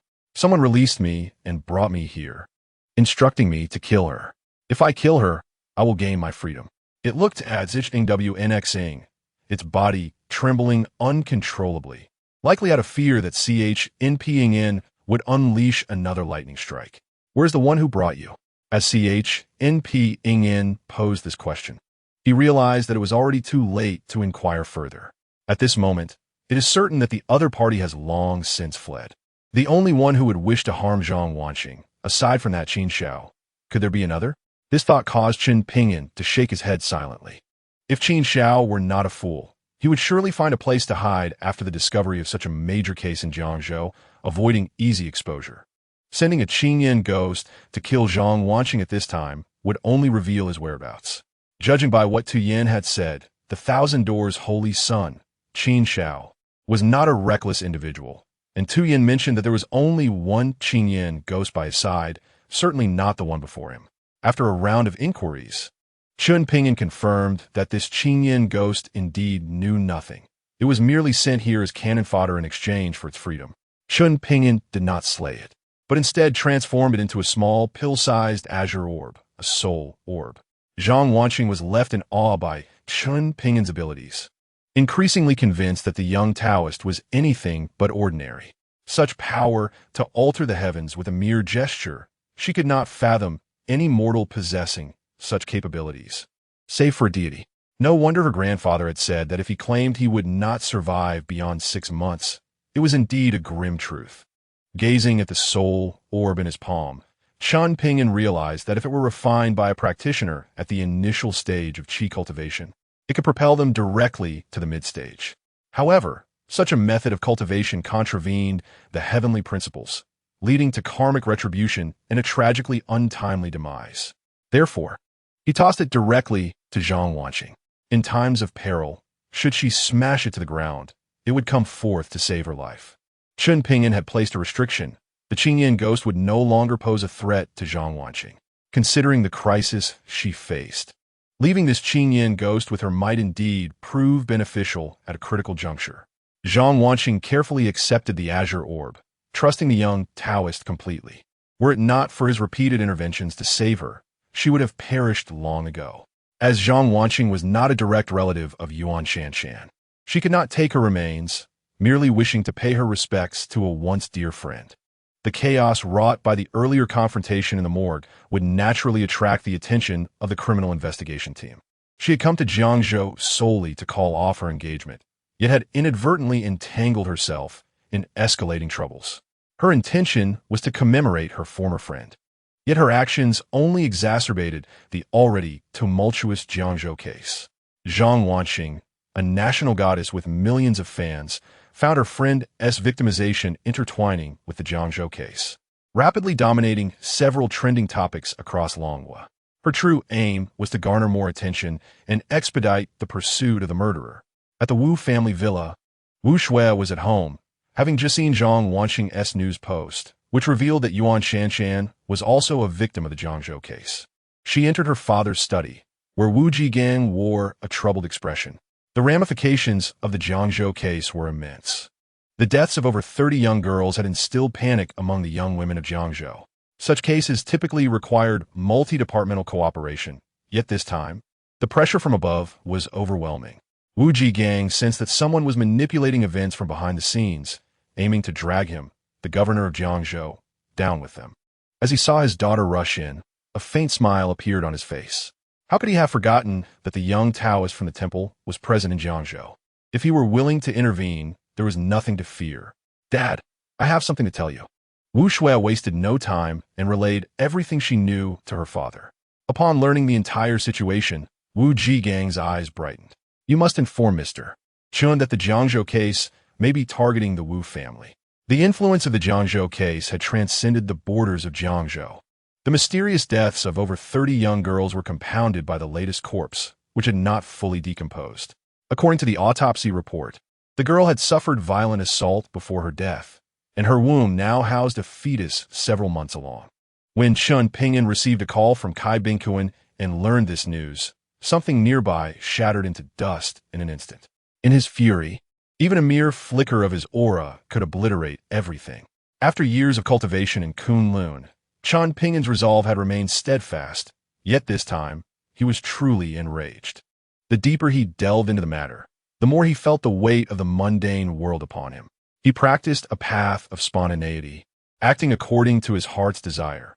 Only in such a state could he grasp the ultimate Tao. Having been stalled at the Golden Core stage for 3 years, he had only recently begun to sense a slight loosening. Thus, he moved according to his instincts, perhaps in search of that fleeting opportunity to break through. The Thousand Doors' holy son, Qin Shao, must perish. This notion surged within him. Upon discovering that the recently deceased girl was pregnant, Chen Ping'an realized that matters were far more complex than he had previously considered. The soul of an infant is the purest, devoid of memories and free from karmic ties. Thus, the essence of that unborn child would serve as the finest supplement for the practitioners of the Thousand Doors. Qin Shao was not only concocting red-clad, vengeful spirits. His true aim was to kill the girls and harvest their ghostly offspring. He had previously overlooked this issue due to his failure to recognize the existence of ghostly infants. The fact that even Tu Yin was unaware of these details proved that Qin Shao was an exceedingly cautious individual. Moreover, the girls he targeted were undoubtedly untouched maidens. For only then could he cultivate using the souls of his own progeny. What a vile method of cultivation! To use the essence of one's descendants for personal gain. Was this even human? Even if Chen Ping'an's arrival in Jiangzhou was orchestrated by the old Taoist, he bore no resentment towards him. Such malevolent individuals deserved a fate of 1,000 cuts, their souls condemned to the depths of hell. Kunlun bears the responsibility of guarding the celestial gate and suppressing all evils in the world. The Thousand Doors' holy son, Qin Shao, must die. With this resolve, Chen Ping'an prepared to visit Tu Yin and inquire with the Supervisory Institute if there were any useful leads to be gleaned from her. Just as he exited Zhang Wanxing's neighborhood, the figure of Jiang Chen emerged from the shadows. The head of the Jiangzhou Supervisory Institute would not seek him out unless absolutely necessary. "Mr. Chen, Tu Yin is dead." Jiang Chen lowered his head, avoiding Chen Ping'an's gaze, fearful that the young Taoist would unleash his wrath upon him. Just a day had passed since Chen Ping'an had entrusted Tu Yin to the Supervisory Institute, and now she was dead. "It seems your institute is not very peaceful either," Chen Ping'an remarked with a slight smile, as he had already surmised why Tu Yin had perished within their ranks. Jiang Chun still dared not look up and quietly assured, "Rest assured, Mr. Chun, only I am aware of your true identity within the Jiangzhou Supervisory Institute." His words were a tacit acknowledgement of the underlying issues within the institute. Internal conflicts were not something Chen Ping'an needed to concern himself with. It was merely a struggle for power, a game played by the higher-ups. Chen Ping'an had no interest in this. As long as the people from the Supervisory Institute did not provoke him, he would not hesitate to assist in purging their ranks if they did. Previously, he had been curious as to how such a significant case could fall into the hands of ordinary individuals in the criminal investigation team. Now, it appeared that someone was indeed using this case to undermine the governor of Jiangzhou. Such a grand chess game. No wonder the news of the Jiangzhou case spread so rapidly. Is anyone observing the Bai family? Chen Ping'an inquired, for in Jiangzhou, only the Bai family possessed the capacity to confront the governor. Jiang Chun shook his head. The Bai family patriarch hold a position in the central government. The Jiangzhou Supervisory Institute lacks the authority to investigate them covertly. Furthermore, the Bai family is filled with skilled individuals. Even if I were to approach them, I would not escape unscathed. The authority of the Jianchai Yuan is not insignificant, but it greatly depends on whom they are facing. In recent years, factions have emerged within the Jianchai Yuan, leading to considerable discord. Jiang Chen's words were quite clear. The Jianchai Yuan could not assist with matters concerning the Bai family. Chen Ping'an regarded the man before him, a master of martial arts whose prowess made him a formidable figure in Jiangzhou, in a world devoid of true martial artists. A grandmaster was virtually invincible. How will you calculate? Chen Ping'an scoffed, suggesting that they intended to use him to cleanse their ranks while expecting him to take care of the Bai family as well. This surely was not your intention. In the dead of night, cold sweat had already dripped from Jiang Chen's forehead. Despite observing over the past few days that this young Taoist was not a bloodthirsty individual, one could never be certain of those who emerged from that temple, as its inhabitants were all extraordinary beings. Mr. Chun, forgive me, I am merely acting on orders. In the future, the elders of the Jianchai Yuan will surely come personally to apologize to you, Jiang Chun said, not wishing to burden him further. Chen Ping'an waved his hand dismissively, allowing him to leave. Those old-timers within the Jianchai Yuan now dared not confront him directly. Sending a junior was merely a way to assure themselves he would not make things difficult. With Tu Yan's death, her soul had undoubtedly been taken. Yet Chen Ping'an smiled faintly, for he had left contingencies when he entrusted Tu Yan to the Jianchai Yuan. He had marked her, and though he could not detect her ghostly presence now, he would sense it once she appeared within a certain radius. He was not in haste. Tu Yan had the potential to become a Qin Yin ghost, regardless of whether her soul was taken by Qin Shao of the Qianmen. Anyone who dared to use her spirit would lead him right to them. The Wang family in Jiangzhou, one of the three prominent families, held a status that was neither high nor low. The Wang family was a clan of warriors, having achieved their current standing due to the emergence of a war god from their lineage, which had safeguarded them for many years. However, the Wang family had long since lost the title of a war god family. The fall of their divine warrior left only the shadow of their ancestors. As the Wang family declined, losing its former glory, it was imperative for them to seek a new backing in the chaotic environment of Jiangzhou. Following the Li family's banquet, the incident of the eldest son, Wang Wei, kneeling before Bai Yang had spread, and the Wang family could only tacitly accept their eldest son's choice. Without the support of a war god, the Wang family's recent years had been fraught with difficulties. Few within the Wang family knew the true identity of Wang Shasha, who had always been regarded as the most inconspicuous daughter of the family. She did not believe in fate and had been tirelessly attempting to reconstitute her internal energy, only to end up battered and bloodied. Her residence was not the grand villa of the Wang family, but rather a modest two-bedroom commercial property located not far from the family estate, which allowed her to conceal her identity. At this moment, her complexion was pale after yet another failed attempt to consolidate her energy. A warm sensation lingered in her dantian, yet she could not muster a shred of power. Knock, knock, knock. The sound of someone at the door made Wang Shasha's expression turn cold as she rose slowly. Very few knew of her current dwelling, even within her own family, and those who did would not come to seek her without prior notice. In the past, with her mastery of internal energy, she had no fear of ordinary threats. But now, stripped of her abilities, she was no match for even a common individual. Grabbing a fruit knife, she cautiously approached and peered through the peephole, only to be greeted by a clean-shaven face smiling back at her. Upon recognizing the person outside, Wang Shasha sighed in relief, albeit her wariness remained intact. She opened the door, yet did not lower the knife in her hand. "What brings you here?" she inquired, her voice steady despite the late hour. Had she not been aware of the visitor's identity, she would not have opened the door.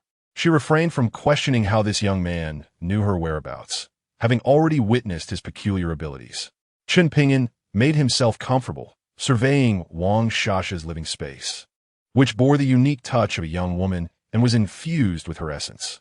He settled onto the sofa, inquiring, "I came to see if there is anything you require my assistance with." Looking at the small knife in her grasp, Chen Ping'an chuckled. "You do not truly believe that holding a knife will keep you safe, do you?" Reluctantly, Wang Shasha lowered the blade. Even in her current state, she was no match for the young man before her. "It is best if you do not involve yourself in my affairs," she cautioned, having previously rejected his offers of assistance.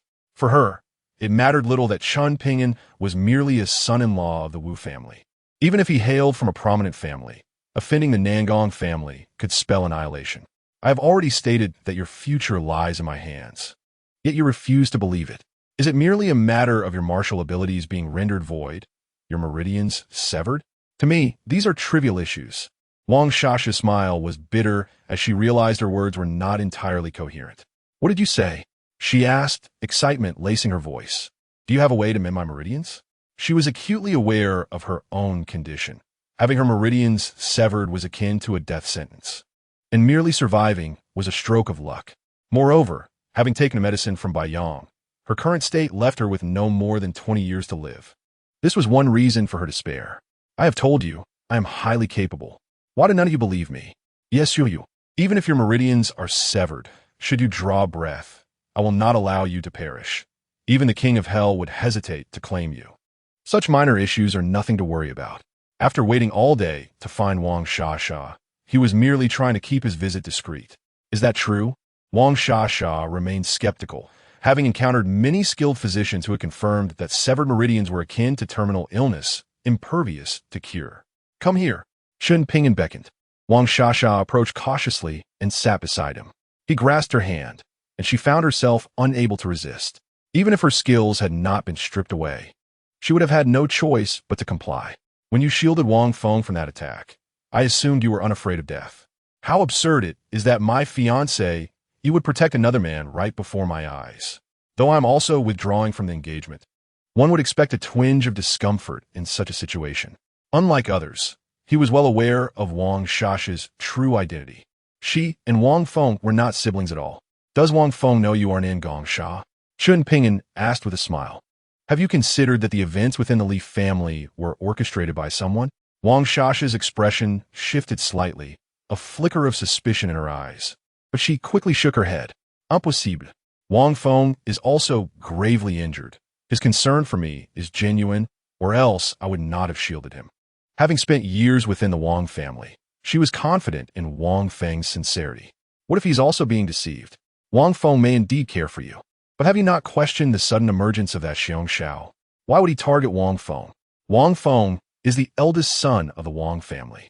Even if that young man has a background, he challenged Wang Feng before so many witnesses. He deliberately humiliated you. Could it be that he was sent by someone else? Chen Ping'an's words ignited a flurry of thoughts in Wang Shasha's mind. She was no fool. She understood that this might be part of an extensive scheme against her. Having been cautious for years, she was naturally wary of placing her trust in anyone completely. "Are you suggesting that the Zhao family is after me?" Upon contemplating this, Wang Shasha's first thought was whether her identity had been exposed. "Surely, you do not appear to be such a foolish individual." Feeling underestimated by the youth before her, Wang Shasha was naturally indignant. "Have you not had your fill yet? I am merely taking your pulse." Although she had already examined the meridians affected by her injury, the gentleness of his grip prompted her to wonder if a little more pressure would be amiss. Besides, is it not permissible to hold the hand of one's fiancé, Nonetheless, this playful banter did alleviate the previously tense atmosphere considerably. You wish to inform me that someone from the Wang family has betrayed me, correct? Wang Shasha was no fool. She had merely been pondering who might be the one to sell her out. If the Zhao family had indeed been manipulated, intentionally bringing that surnamed Xiong here to provoke Wang Feng, then one possibility remained. There must be someone within the Wang family collaborating with the Zhao family in secret. Fortunately, these individuals sought the treasure she possessed, thus they would refrain from exposing her identity. Chen Ping'an remarked nonchalantly, "It seems you are not truly foolish." Wang Shasha shot him an exasperated glance. She continued, "They have crippled my martial arts and extinguished my hopes for revenge. What they desire are the treasures I possess." Chen Ping'an understood she referred to the artifacts from the Wang family of the southeast, which she had brought from the Nangong clan. While he had little curiosity about those items, he found the prospect of thwarting their plans quite intriguing. "If I were to heal you, and your martial prowess were to quietly restore, would that not be amusing?" With this thought, Chen Ping'an found the situation increasingly captivating. Wang Shasha, being Nangong Sha and thus his fiancée, was a matter he could not ignore, regardless of her feelings. Wang Shasha sighed, "Since you have already taken my pulse, do you believe I can still recover?" She felt somewhat despondent and remained skeptical of the boy's abilities. "Who do you look down upon?" Chen Ping'an retorted, "I have already asserted my prowess. I am merely pondering how you might conceal your recovery from those individuals." Restoring Wang Shasha's meridians was a trivial matter for him. He was merely contemplating how to devise a scheme to surprise those who underestimated her. "Do you truly possess a method?" The boy's unwavering confidence instilled a glimmer of hope in Wang Shasha. "Give me your hand." Chapter 61. Will you undress yourself, or shall I assist you? Without showing her a bit of prowess, this girl remained oblivious to her own capabilities. Wang Shasha rolled her eyes once more, having initially grasped his hand herself, yet now feigning formality. Nevertheless, she extended her hand willingly. Once more grasping Wang Shasha's hand, he noted its frailty and chill. With sever meridians, an ordinary person would have long been rendered a cripple. Wang Shasha, being a martial artist, had her vital pathways disrupted, impeding her energy flow. To claim that it was unintentional would be absurd. Her life had been spared, yet her meridians had been deliberately severed. Given the prowess of that Xiong youth, he could have easily slain Wang Shasha. Even if Baiyang had not brought medicine to save her, the Wang family surely possessed remedies to preserve her life. It was merely a matter of safeguarding Wang Shasha, which was not a daunting task. Wang Shasha felt the warmth radiating from his hand, her heartbeat quickening. As this warmth coursed through her body, she began to feel a rising heat, her face flushed. The energy that had previously been stagnant in her dantian was now surging chaotically throughout her body. This tumultuous energy brought about an intensifying warmth. Yet, she bit her lip tightly, unwilling for the boy beside her to perceive her discomposure. Her gaze flickered, revealing the shyness inherent to a young woman. "Do not hold back." The three words, uttered softly by Chen Ping'an, compelled Wang Shasha to finally release a breath of heated air. A sensual sound escaped her lips, prompting a curious smile from Chen Ping'an. Suddenly, several silver needles materialized in his hand, their tips seemingly pulsating with silvery brilliance. "Will you undress yourself, or shall I assist you?" Observing Wang Shasha, whose face was flushed and body taut from the heat, Chen Ping'an's smile widened further. Wang Shasha was a martial arts prodigy, previously an internal energy practitioner, just a step away from reaching the master level. The changes in her body and the heat spreading from her dantian indicated that the energy he had infused into her was indeed effective. She glanced at Chen Ping'an, closed her eyes, and slowly began to remove the only garment she wore. Truly, one could say she was engaging in a futile cover-up, but it certainly provided Chen Ping'an with an eyeful.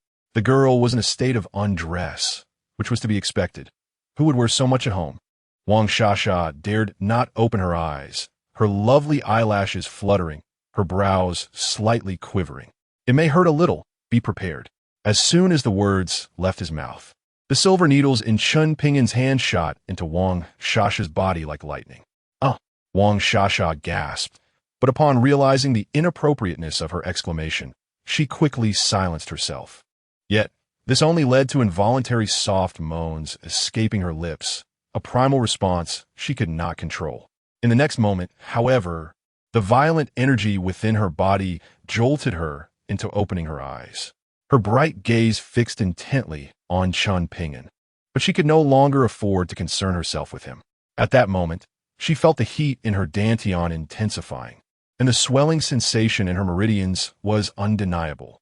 The master level, Wang Shasha, was astonished. Although she was already an internal energy practitioner, she was merely a step away from the master level, a distance that could take a lifetime for many internal energy practitioners to traverse.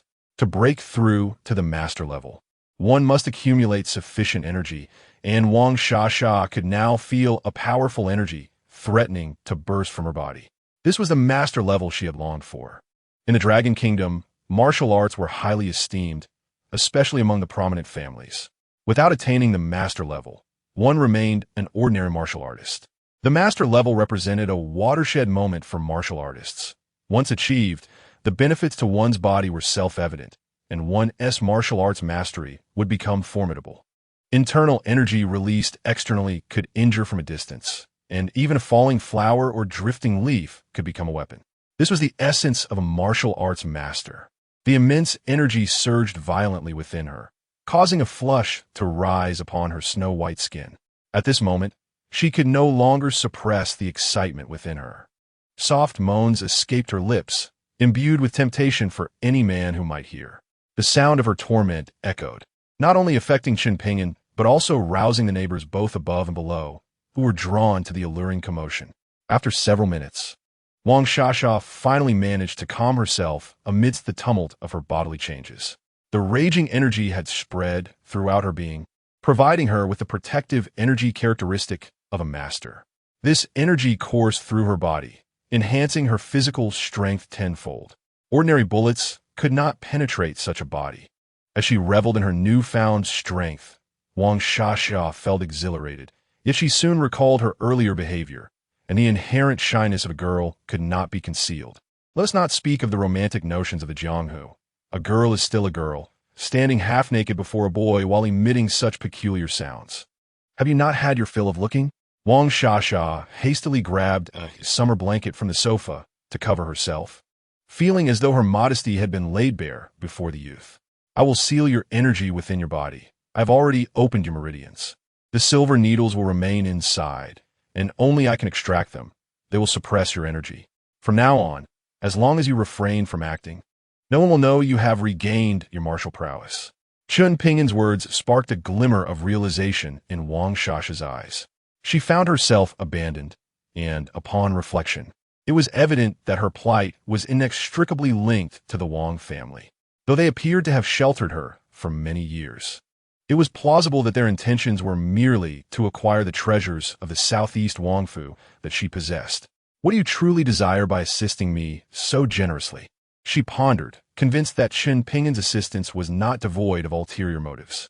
The ability to restore her meridians and elevate her cultivation level was nothing short of miraculous. Noticing the youth's gaze lingering on her form, Wang Shasha softly remarked, "With your prowess, what woman could possibly elude your grasp?" She regarded herself as a beauty, believing that without her pretenses, she could rival Wu Shui, the renowned beauty of Jiangzhou. Yet, even with such confidence, it was insufficient to justify the extent of Chen Ping'an's aid. If I were to say we are fated, would you believe me? Chen Ping'an replied with a slight smile. To assist you is also to aid myself. How could I resist such an exhilarating endeavor? Do not look at me in such a manner. I am merely a normal man, and a beauty like you is a rare sight indeed. At that moment, Wang Shasha was not wearing her glasses, and with parts of her body concealed, she exuded an aura reminiscent of one who had just emerged from an intense battle. The breakthrough to the master realm left her breathless, and before any man, such a captivating beauty presented a formidable temptation. Regardless of your reasons for helping me, Nangong Sha, shall remember your kindness. Should you ever require anything in the future, do not hesitate to ask, and I shall fulfill your wishes. This marked the first time she introduced herself as Nangong Sha in front of Chen Ping'an, signifying her newfound stance. With the restoration of her martial skills, the prospect of vengeance became tangible, and achieving the master realm was an overwhelming delight. She understood all too well that the youth could be likened to her rebirth parents. Without Chen Ping'an, she would not only be unable to seek revenge, but would likely remain a mere shell of a person throughout her life. As a discarded being, her fate would be dictated by others, and perhaps the Wang family would exploit the remnants of her value. Wang family, await my return. I shall ensure you pay for the decisions you have made. In Chapter 62, the inspectorate personnel arrived. Nan Gongsha painted a grand vision for Chen Ping'an before sending him away. This woman proved to be even more heartless than a man. After he had rendered her such significant assistance, she would not even allow him to linger a moment longer. She spoke of fulfilling her demands. Yet she expected him to concoct the flavor of that grand vision himself.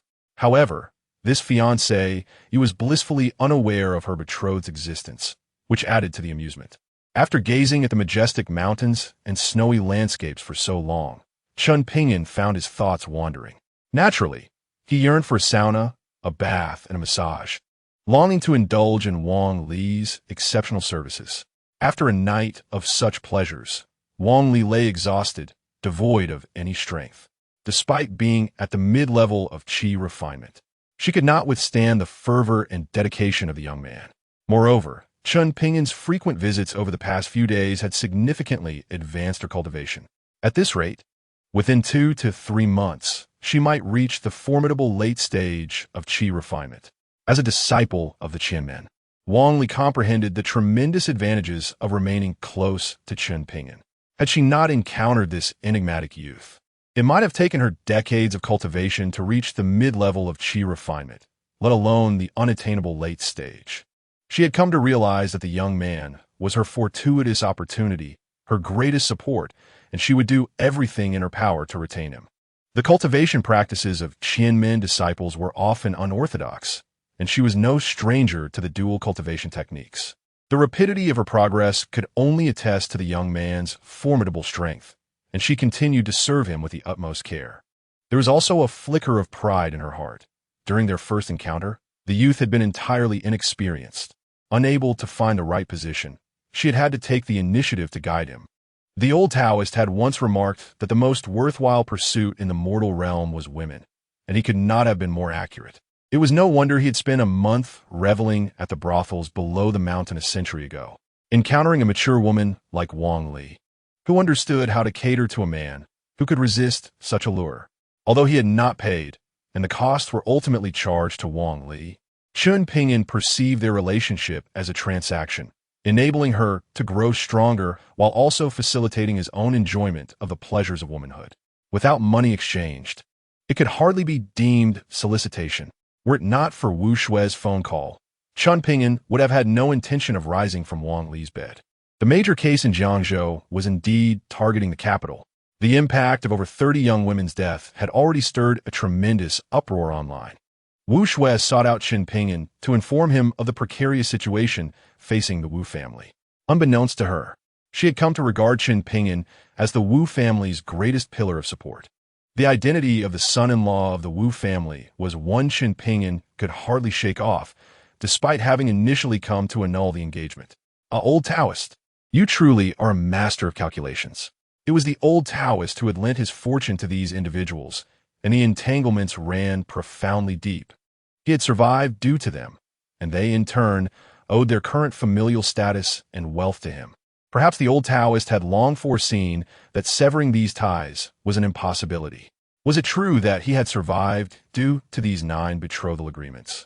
And 18 years later, he still found himself entangled in them? If so, then the matters concerning the Wu family could not be overlooked. In just 2 days, the Jiangzhou Criminal Investigation Team had gathered substantial information regarding the identities of the majority of the young women. Among the over 30 girls, many had gone missing in Jiangzhou over the past 2 years. Officer Kai Bingquan from the Criminal Investigation Team conducted an associative investigation into their identities, ultimately uncovering several leads pointing towards the Tu family and the Bai family. The Tu family was a second-tier family in Jiangzhou, boasting assets worth billions, while the Bai family was a top-tier behemoth with assets in the trillions. Both families operated companies in Jiangzhou, and most of these young women were small streamers from the companies under their purview. Chen Ping'an was already aware that Tu Yin and Bai Lian were both vessels for the holy son of Qianmen, the very source of the red ghost she had concocted. Hence, it was hardly surprising that these two women sought suitable candidates among the young women. Following Tu Yan's capture, the Tu family had maintained a stoic silence. Regardless of the circumstances, Tu Yan was the family's eldest daughter, and despite her infamous moniker, the Tu family recognized her contributions to the clan.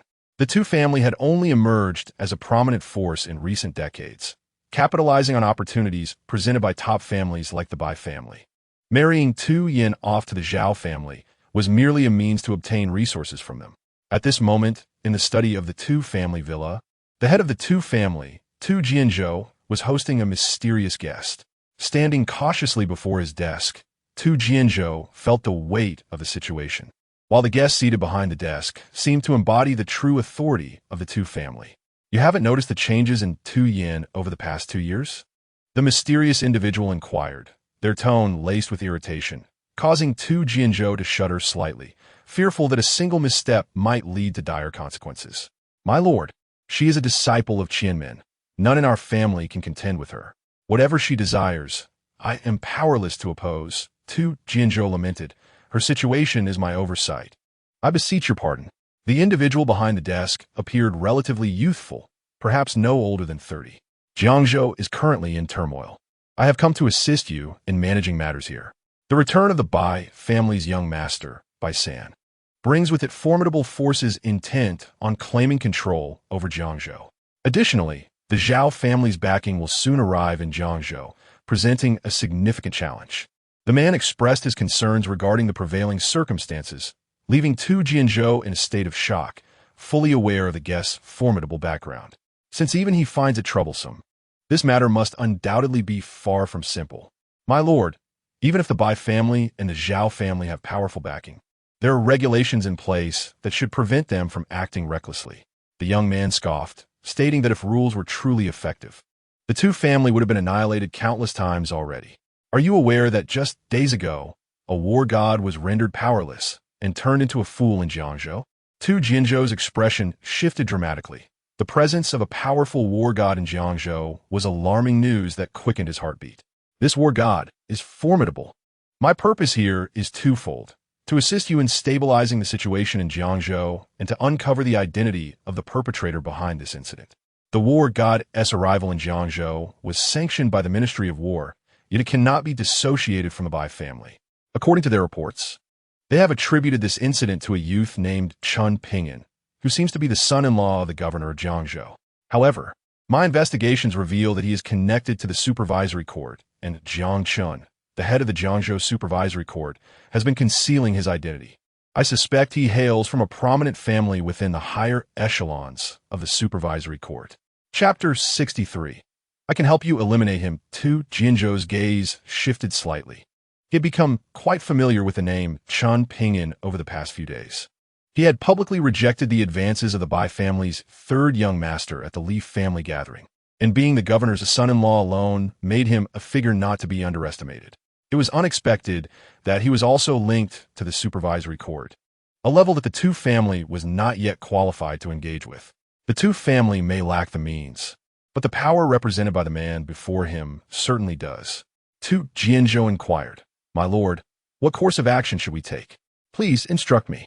The man replied nonchalantly, The supervisory court will handle their side. As for Chen Ping'an, let us not concern ourselves with him for now. Instead, we shall observe the situation. Ideally, we want to instigate a conflict between him and the Bai and Zhao families, allowing us to reap the benefits from their struggle. My mission here is to keep a close watch on the Bai and Zhao families. The Bai family's ambitions are insatiable, and their desire to dominate Jiangzhou is utterly intolerable. With Tu Yin already deceased, she will not pose further trouble for the Tu family. The individuals I've brought can assist you in eliminating dissenters and executing your duties effectively. In the future, the Tu family may very well have the opportunity to supplant the Bai family. Tu Jianzhou's eyes brightened, and he quickly bowed deeply, expressing his gratitude. Thank you for your guidance, my lord. I shall devote myself wholeheartedly to fulfilling your commands. For Chen Ping'an, the scale of the events in Jiangzhou held little significance. What mattered most was to live fully, to enjoy life, and to appreciate beauty. Coincidentally, these three aspects were interconnected: living, enjoying, and cherishing beauty. The beauty from the Gu family. Xiong Sisi had promised to provide Chen Ping'an with benefits, marking a fair exchange. The body of the Gu family's saintess was one of the finest cauldrons in the mundane world. Xiong Sisi faced considerable trouble. Although the man chosen by the Gu family had yet to arrive, his family's emissaries had already reached Jiangzhou. If Chen Ping'an desired the saintess's body, he must assist Xiong Sisi in resolving her predicaments. Even aware of being utilized by her, Chen Ping'an did not refuse her requests. The day was pleasantly mild, with just the right amount of sunshine. Xiong Sisi donned a short white skirt, devoid of black stockings, showcasing her luminous white legs. Her simple t-shirt radiated youthful exuberance, causing many passers-by to swallow their saliva in admiration. Her hair was tied up in a petite ponytail, and her mischievous eyes sparkled with intelligence and charm. This attire truly accentuated her natural advantages. She possessed an innate allure that could captivate men simply by standing still. The elegance she exhibited while moving was indescribable. Was Miss Sisi's attire a prelude to her paying her dues in advance? Chen Ping'an gazed at the young woman, his eyes reflecting a depth of emotion that was difficult to decipher. Xiong Sisi chuckled, finding no disdain in his gaze, unlike other men whose eyes brimmed with desire, which she found distasteful. "There are still 12 days. No rush," she remarked. "I have heard of your impressive performance at the Li family banquet. As the son-in-law of the Wu family, you have indeed made a name for yourself in Jiangzhou." Her words carried a hint of deliberate provocation toward Chen Ping'an. "And who is that individual with the surname Xiong?" The presence of the individual with the surname Xiong, possessing strength of the Gu, indicated a connection to the Gu family. And upon recognizing the surname, Chen Ping'an understood his relation to Xiong Sisi. "His name is Xiong Jun. He is my cousin, though not by blood." Xiong Sisi naturally intertwined her arm with Chen Ping'an's, resembling a couple in love. Chen Ping'an chuckled. "It seems your relationship with this cousin is not very amicable. He is my grandmother's biological grandson, and for the sake of family interests, he would commit any atrocity. Do not underestimate him. He possesses strength of the Gu, capable of explosive power equivalent to that of a martial artist at the transformation level. At the Li family banquet, do you know why he deliberately lost to the Bai family's third young master?" Although Xiong Sisi had not attended the banquet, she was well informed about the events that transpired, proving her astuteness as the Gu family saintess. Chen Ping'an replied, "If it was intentional, there must be ulterior motives. If I am not mistaken, your cousin likely possesses 2 life-bound Gu, does he not?" Demonstrating his strength judiciously was essential, as it established a foundation for fair trade. And perhaps he could secure an advance deposit similar to the last time. It seemed he had indeed made the right choice. Xiong Sisi beamed with delight. For the stronger the man she selected, the greater the benefits for her. Xiong Jun was inherently devious, and his demeanor at the Li family gathering was a mere fade. As for his motivations, she was uncertain. It was likely her grandmother's directive. Chen Ping'an casually remarked, "Regardless, if you find him intolerable, I can assist you in eliminating him." The presence of 2 life-bound Gu was inconsequential before him. They were akin to mere ants. "No, he may still prove useful," she replied. Just after she finished her sentence, Chen Ping'an halted, whispering, "They have arrived." They had indeed arranged to meet at the airport. Xiong Sisi was there to receive someone, a task assigned to her by her grandmother. She tightened her hold on Chen Ping'an's arm, appearing even more affectionate. She whispered, "Grandmother mentioned that the individual coming is her predecessor. Are you not concerned?" At this point, discussing fear seemed trivial. Standing on the edge of her treacherous path left no room for retreat. "If you wish to avoid trouble, I can help you eliminate these individuals."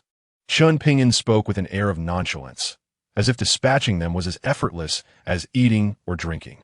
Xiong Sisi felt a thrill of anticipation. Having entered the social world for her studies, she had encountered many exceptional men, yet the first time she met this young man, her life-bound Gu had reacted unexpectedly. This life-bound Gu, nurtured over the course of nearly 20 years, had never stirred even in the presence of the most talented scions from esteemed families. Yet, This young man elicited a response from it upon their first meeting. This was the very reason she had chosen Chen Ping'an.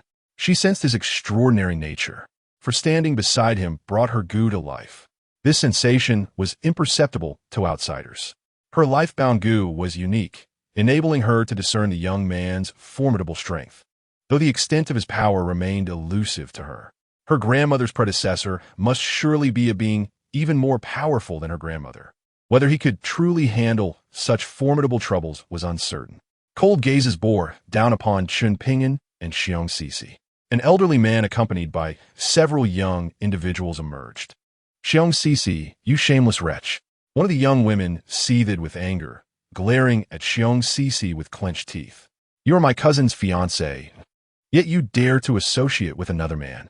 The girl's eyes fixated on Chen Ping'an, her fury evident, yet somehow adorably so. In the presence of Xiong Sisi, a naive and innocent girl, it is essential for her to receive education on the intricacies of social etiquette. Little sister, matters of love and affection.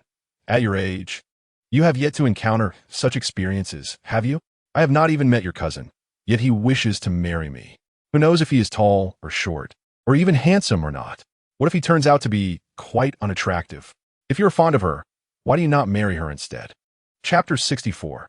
I have heard you want me to be your little wife. How shameless of you. The girl's limited social experience quickly faltered before Xiong Sisi. "Chinger, do not be foolish." An elder walking ahead spoke calmly, interrupting the girl's tea ceremony performance.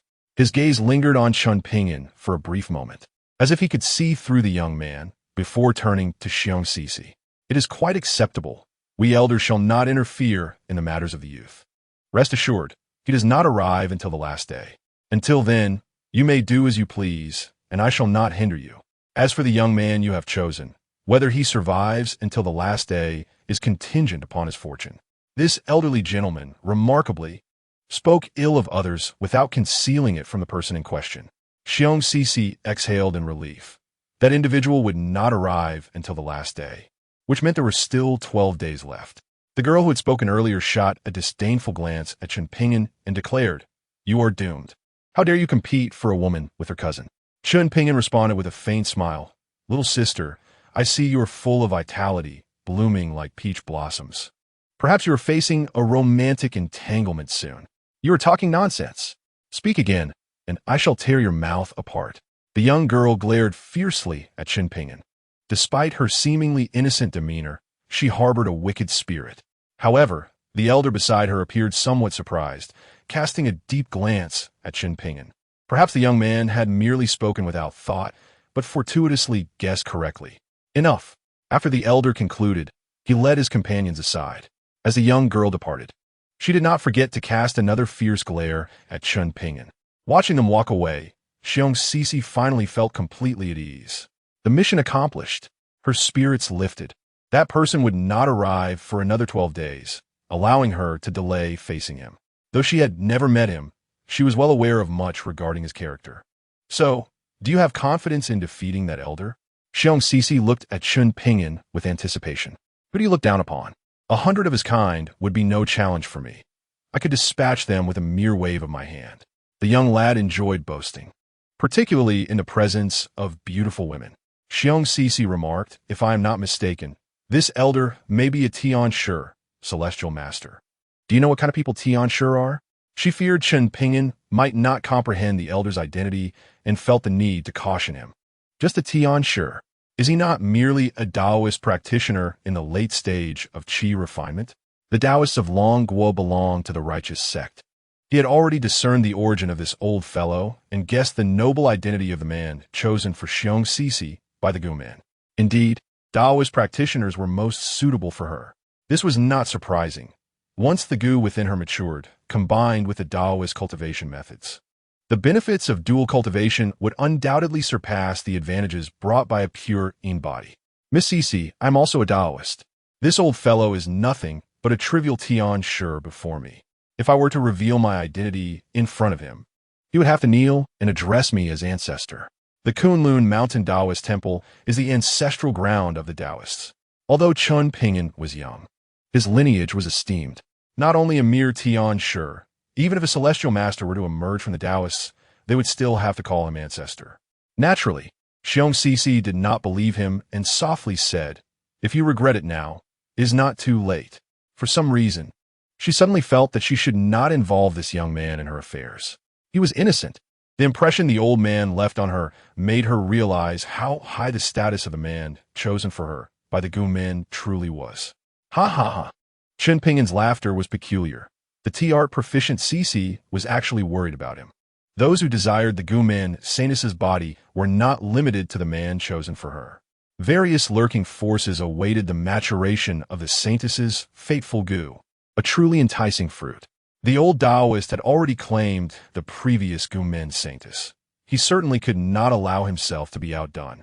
On the airport avenue of Jiangzhou, within a swiftly moving business vehicle, Qingke turned to the elder beside her and said, "Third grandpa, that Xiong Cixi bringing a man to meet you is deliberate. I believe we should capture her and send her to her cousin." Having grown up as a little princess with a golden key, her mood soured on her first outing with the family elder. The elder patted her head gently and replied, "The Gu within her has yet to mature. We must not act recklessly. This is your first outing, and the outside world is different from home. Mind your temper." The young man spoke the truth. "You are indeed facing a calamity lately, which is why I brought you out." The young girl retorted defiantly, "Third grandpa, with you here, what is there to fear? That young man knows nothing.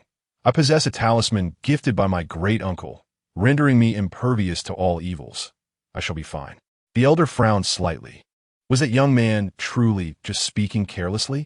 To be cautious, he instructed a young companion near him. "Once we arrive, fetch me his information immediately." He was a Tian sure, and previously, with just a glance, he perceived that the young man had a short-lived fate. Hence, he was unconcerned. Believing the young man would meet his end soon, by not intervening, he would remain free from entanglements. Yet, for reasons unknown, he felt an unsettling apprehension regarding this young man. If he could obtain the young man's birth date, he could make some calculations. He could not drive and had no desire to learn, as his own speed rendered such a slow mode of transport unnecessary. The image of two individuals inseparable, hand in hand, sparked envy and maledictions from many onlookers. That young man was Wu Shui's fiancé, Xiong Cixi's boyfriend. A pretty boy. Just looking at his face made me want to punch him. Enough already. He is a fierce individual who can take on 6 instructors alone, and I have heard those instructors were injured and replaced. Go ahead and give it a try. Handsome and skilled. I wonder if he could avoid being so rigid about gender roles. Wow, you glassy-eyed fool, get lost. The whispers surrounding them were dismissed by Chen Ping'an as mere nonsense. He was quite devoted, "Thank you very much," and had a preference for beautiful women. Chen Ping'an, a voice laden with murderous intent, pierced through the air. Chen Ping'an felt a surge of confusion. Had he perhaps offended someone's parents? What kind of animosity could evoke such hostility? Oh, long legs. Quite an appealing figure. But one must maintain high standards. Alas, such a face wasted. "Miss, do we know each other?" Chen Ping'an considered himself a kind-hearted gentleman, always generous toward beautiful women. "What do you think?" The beauty's piercing eyes bore into Chen Ping'an. "I heard you intend to make me your little wife." Chapter 65. The Hall of Yama. 3000 War Gods. Chapter 66. A Pack of Unseen Rats. Bai Ling'er had been raised with utmost care by the Bai family in the Hall of Yama. Her loyalty to them was unwavering. Chen Ping'an's slight against the Hall of Yama crossed her threshold of tolerance. Filled with fury, Bai Ling'er commanded those who followed her. In the Hall of Yama, she was considered a core disciple, wielding power second only to the war gods. As long as the war gods did not intervene, who in the underground city of Jiangzhou would dare defy her orders? The two closest to Chen Ping'an had already taken action, delivering punches aimed directly at his head. The two individuals before me are practitioners of internal strength, known for their ferocity. Should their fists strike a mere mortal, the result would be a catastrophic demise, with brains splattered in an instant. The force of an internal strength warrior could easily create a dent in iron. Yet, these two warriors seemed to have struck an impenetrable barrier, their fists producing the sound of shattering bones, leading them to simultaneously exclaim in agony. The pain of crushed fists, akin to the connection of the 10 fingers to the heart, is a burden even internal strength warriors find difficult to endure. Grandmaster. Bai Ling'er paused momentarily, but remained unfazed. What significance does your protective true energy hold? The protective shield formed by a Grandmaster's true energy is formidable. If one were a transformation-level warrior, they could manifest a true energy wall before them. This is the underground city of the Yanwang Temple's Jiangzhou branch. Although it lacks the presence of a war god, Grandmasters are still present. Furthermore, the underground city is equipped with weapons designed to counter Grandmasters. In the Long Kingdom, when the Yanwang Temple undertakes a mission, even the Special Department's Supervision Committee must retreat in deference. Without Bai Ling'er's command, individuals have already drawn their specialized weapons. These weapons, tailored to eliminate Grandmasters, are electromagnetic guns. The most advanced weaponry in the world can easily penetrate alloys. A Grandmaster possesses skin as tough as iron, while a great Grandmaster is shielded by a protective true energy barrier. Great nations have long researched weaponry capable of countering such formidable beings. Otherwise, how could they maintain dominance over hidden families and powerful clans? These electromagnetic guns can pierce through a Grandmaster's body and penetrate the protective true energy of a great Grandmaster. Brilliant flashes of light, akin to lightning, enveloped Chen Ping'an in an instant. I shall see you still alive. Bai Ling'er beamed with a smug smile as the light from the electromagnetic guns illuminated Chen Ping'an's form. Even transformation-level warriors, whose physical genes undergo alteration, would not dare to withstand such electromagnetic fire with their bodies. A cloud of smoke erupted. A sharp cough at that moment was particularly jarring. This weapon could only offer a mere scratch, barely equivalent to the force of a half-step transformation-level warrior strike. The barrage of electromagnetic gunfire merely left a few holes in Chen Ping'an's clothing. Damn it! Who raised you? Attacking my little Ping'an almost scared him to death. Is this all you can do? Chen Ping'an's grin sent chills down Bai Ling'er's spine. Her eyes widened in disbelief as she gazed at the unscathed youth. Impossible. How can you be unharmed? Even a transformation-level warrior could be injured by so many electromagnetic guns. To stand firm and endure the fire is tantamount to seeking death. Yet this youth remained utterly unscathed, aside from a few minor holes in his attire, appearing somewhat avant-garde. How dull! Chen Ping'an slowly raised his hand, a movement that tensed those around him. The electromagnetic guns fired again, some even wielding more powerful versions. However, in the next instant, a bizarre scene unfolded. The electromagnetic guns in everyone's hands suddenly vanished, snatched away by an unseen force. When they regained their senses, dozens of electromagnetic guns floated before Chen Ping'an. Bai Ling'er took a step back, her complexion pale, gazing at Chen Ping'an as if he were a specter. Forbidden power. These words weighed heavily upon her. The legendary forbidden power, capable of retrieving items from afar. This youth had mastered the forbidden power. A sudden realization dawned upon her, leaving only fear and regret in her eyes. The Yanwang Temple, a den of sneaky rats. Chen Ping'an stepped forward, and in an instant, a line of blood appeared on the foreheads of those nearest to him, leading to their immediate demise. What a joke! If I wish for someone to perish at midnight, even the King of Hell would not dare to allow them to linger until dawn. Tell me, who is more formidable, the King of Hell or I? With another step, a line of blood erupted from the foreheads of dozens surrounding him, leaving only Bai Ling'er standing, her body trembling slightly. The once mighty Yanwang Temple now seemed feeble in her eyes. Alarms blared throughout the underground city, which was not small and maintained its own protective forces. However, Bai Ling'er knew well that even a war god present would meet certain death. Forbidden power. The one who had slain the war god dispatched by the southwest Wangfu was not a powerful ally behind Chen Ping'an. Bai's assumptions were flawed, and so were hers. Chen Ping'an was not a disciple of a hidden family seeking training. He hailed from the fabled Taoist temple.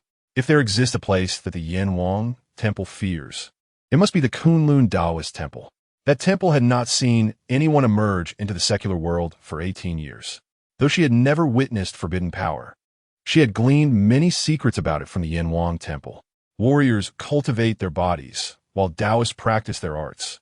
However, the Taoist arts require talismans and magical tools to exert their strength.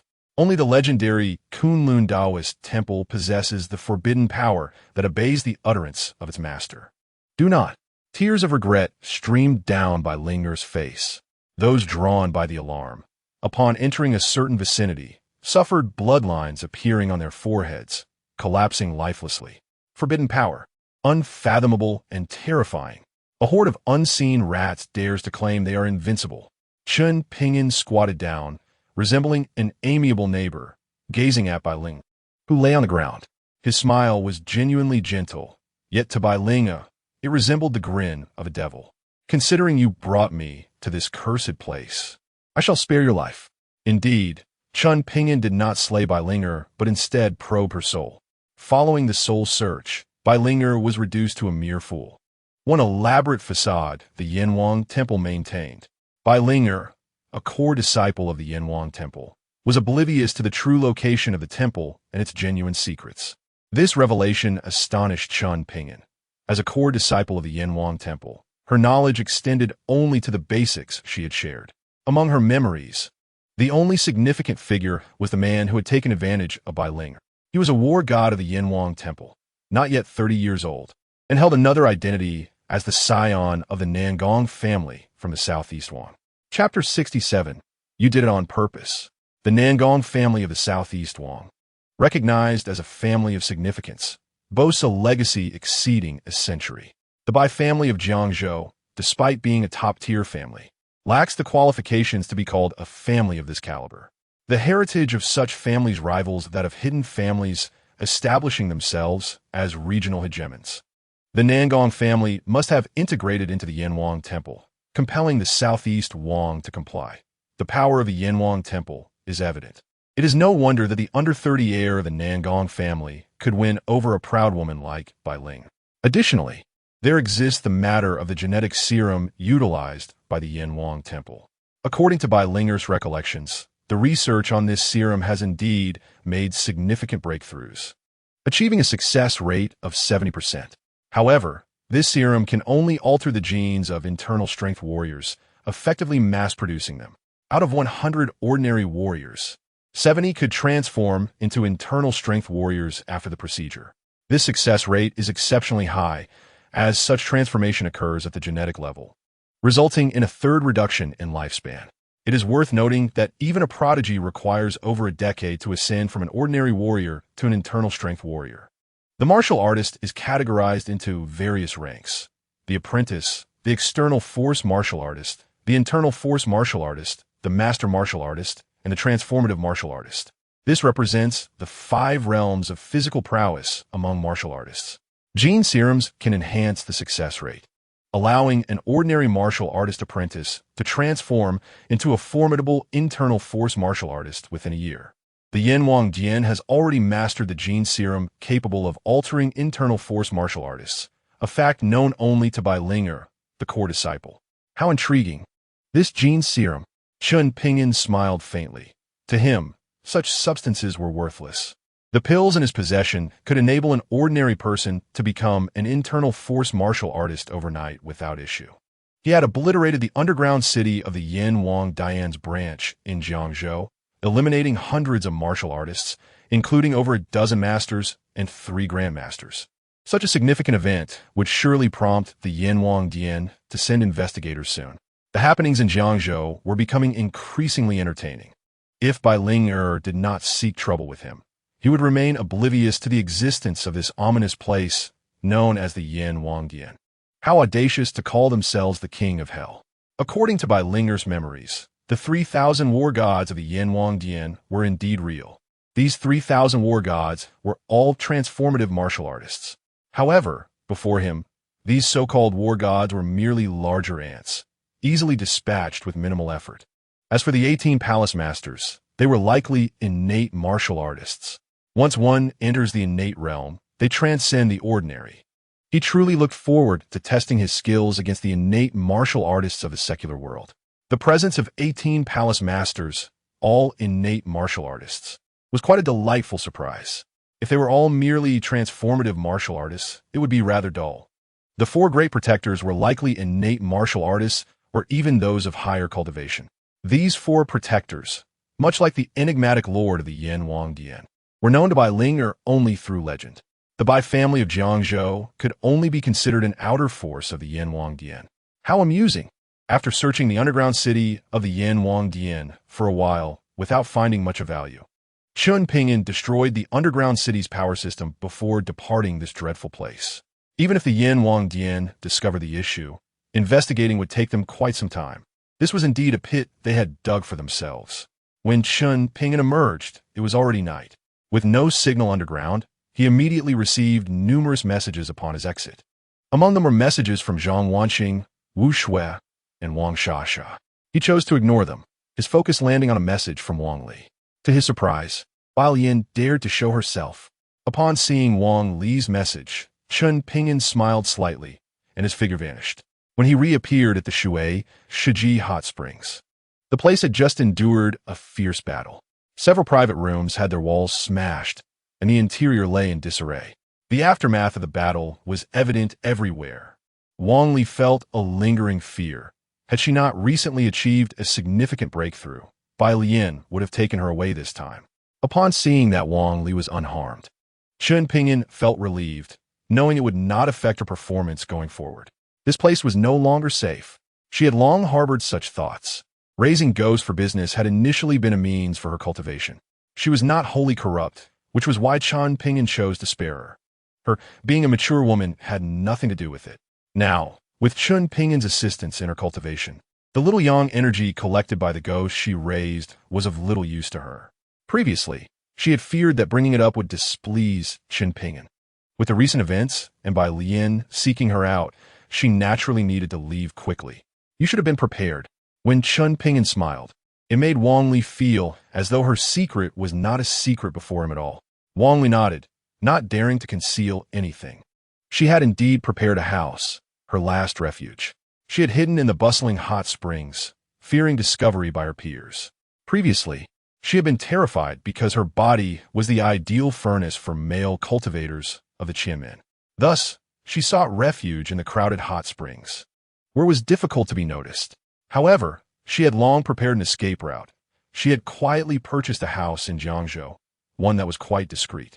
On the way to Wang Li's hiding place, she informed Chen Ping'an of Bai Lian's reasons for seeking her. I see. It seems that Qin Shao is still hiding in Jiangzhou. Chen Ping'an had previously suspected that Qin Shao had not truly left Jiangzhou, but was merely deceiving Tu Yan. Now, it appeared that Bai Lian had been released and had brought a red-clad ghost to capture Wang Li on Qin Shao's orders. The Qianmen had many holy sons, and Qin Shao was merely one among them. The holy sons of Qianmen were in constant competition, and only the victorious would become one of the true heirs of Qianmen. Wang Li did not know who Qin Shao was, but she understood that Bai Lian was after her for the sake of this holy son. Just as Bai Lian had not anticipated that Wang Li possessed such great fortune, already having reached the mid-stage of qi refining. Wang Li had brought 2 red-clad ghosts, resulting in 1 dead and 2 injured, with Bai Lian ultimately fleeing with the other injured ghost.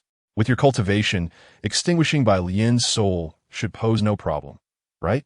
You deliberately let her go. Under Chen Ping'an's gaze, Wang Li trembled slightly, almost collapsing to the ground. I do not blame you.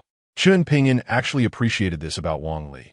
As a disciple of Qianmen, she had loyalty and compassion, even towards Bai Lian, who harbored ill intentions. It was crucial to note that once Bai Lian's soul was obliterated by Wang Li, it would be a true annihilation. Kindness is commendable, but she may not reciprocate your goodwill. You should be aware of who your junior sister is. Had she not been scheming, she would not have met such a fate. Wang Li lowered her head and said, If I encounter her again, I will not show her mercy. Chen Ping'an did not respond. Bai Lian's soul had previously been within Bai Yang. Now that Bai Lian had been released by Bai Yang, did that not imply that the Bai family was providing shelter for this Qin Shao? Contemplating this, Chen Ping'an revealed a profound smile. If that were the case, the time until he could eliminate Qin Shao was not far off. As long as Qin Shao remained in Jiangzhou, he would be able to find him and extract his soul. Chapter 68. Wang Li, I must possess her. In the Bai family's backyard, the red-clad ghost Bai Lian lay in Qin Shao's embrace, her face filled with resentment. Wang Li, that wretched girl, has already reached the mid-stage of qi refining. How dare she harm me? She had only been at the initial stage of qi refining before. she was still far from the mid-stage. With such excellent resources and Qin Xiao's assistance, she still could not break through to the mid-stage. How could that wretched Wang Li achieve such a breakthrough? Qin Xiao's eyes gleamed with excitement. A mid-stage qi refining essence was the perfect furnace. Ha ha ha! Who would have thought that Jiangzhou would indeed be my opportunity? I must have Wang Li. As long as I obtain her essence, I will have hope for a successful foundation establishment. Once I succeed in foundation establishment, those useless beings will be no match for me. Rest assured, once I achieve foundation establishment and ascend as the future heir of Qianmen, I will certainly find you a perfect corporeal form. Bai Lian nodded gently, saying, Qin Xiao will surely succeed in foundation establishment and inherit Qianmen. The deranged woman Bai Lian displayed a gentle demeanor in front of her master, Qin Xiao, a testament to her profound loyalty. You should go in and recuperate. You can devour the injured red-clad ghost. Receiving Qin Xiao's consent, Bai Lian nestled closer to him. Qin Xiao is so kind to me. Once I recover, I will come to serve you again. Observing Bai Lian transform into a red mist and enter the formation he had set up in the courtyard, Qin Xiao's eyes revealed a hint of disdain. Had it not been for the fact that this was still the territory of the Bai family, Bai Lian, having sustained injuries and suffered damage to her soul, would not have been spared. She would have been directly devoured by Qin Yangui. At that moment, Bai Yang entered from outside the courtyard. Qin Xiong, Bai Yang exclaimed excitedly. I just received news that Tu Yin is dead. She should not have revealed anything about you. Qin Xiong. Qin Xiao frowned slightly, realizing that Tu Yin had indeed died, yet her soul had not sought him out. Tu Yin was, after all, a creation of his that surpassed Bai Lian in perfection. Damn it, despite having a collaboration agreed upon, he had foolishly believed that Tu Yin was still alive. Anger surged within Qin Xiao, yet he felt powerless against that individual. Bai Yang, I need your assistance in locating someone. Her name is Wang Li. She is also a disciple of Qianmen, hiding within the Chun family's Shui Shiji hot springs, and her cultivation is at the mid-stage of qi refinement. Only by you personally intervening, utilizing the magical artifact you possess, can she be subdued. If you help me capture her, I will grant you your previous request. Although he had allied with the Bai family, he would not assist them unconditionally, which was why he had not directly agreed to Bai Yang's earlier request. However, if the Bai family could indeed capture Wang Li, then the tasks they would require of him would be trivial. Bai Yang hesitated, for the family had just advised against provoking Chen Ping'an, and now he was entangled with the Chen family. Qin Xiao, you may not be aware, but the Chen family appears to have some connection with that Chen Ping'an. His origins are shrouded in mystery, and his identity is unknown. However, he seems to possess martial prowess at the half-step transformation stage. Qin Xiao's fingers twitched slightly. It was him again, Chen Ping'an. This name was not new to him. How was it that several individuals he sought were all connected to Chen Ping'an? Tu Yin had once informed him that Chen Ping'an was the fiancée of Zhang Wanxing. You say he possesses martial skills at the half-step transformation stage? Qin Xiao seemed to grasp something, his heart shaken. Tu Yin had once used a soul-binding technique on him.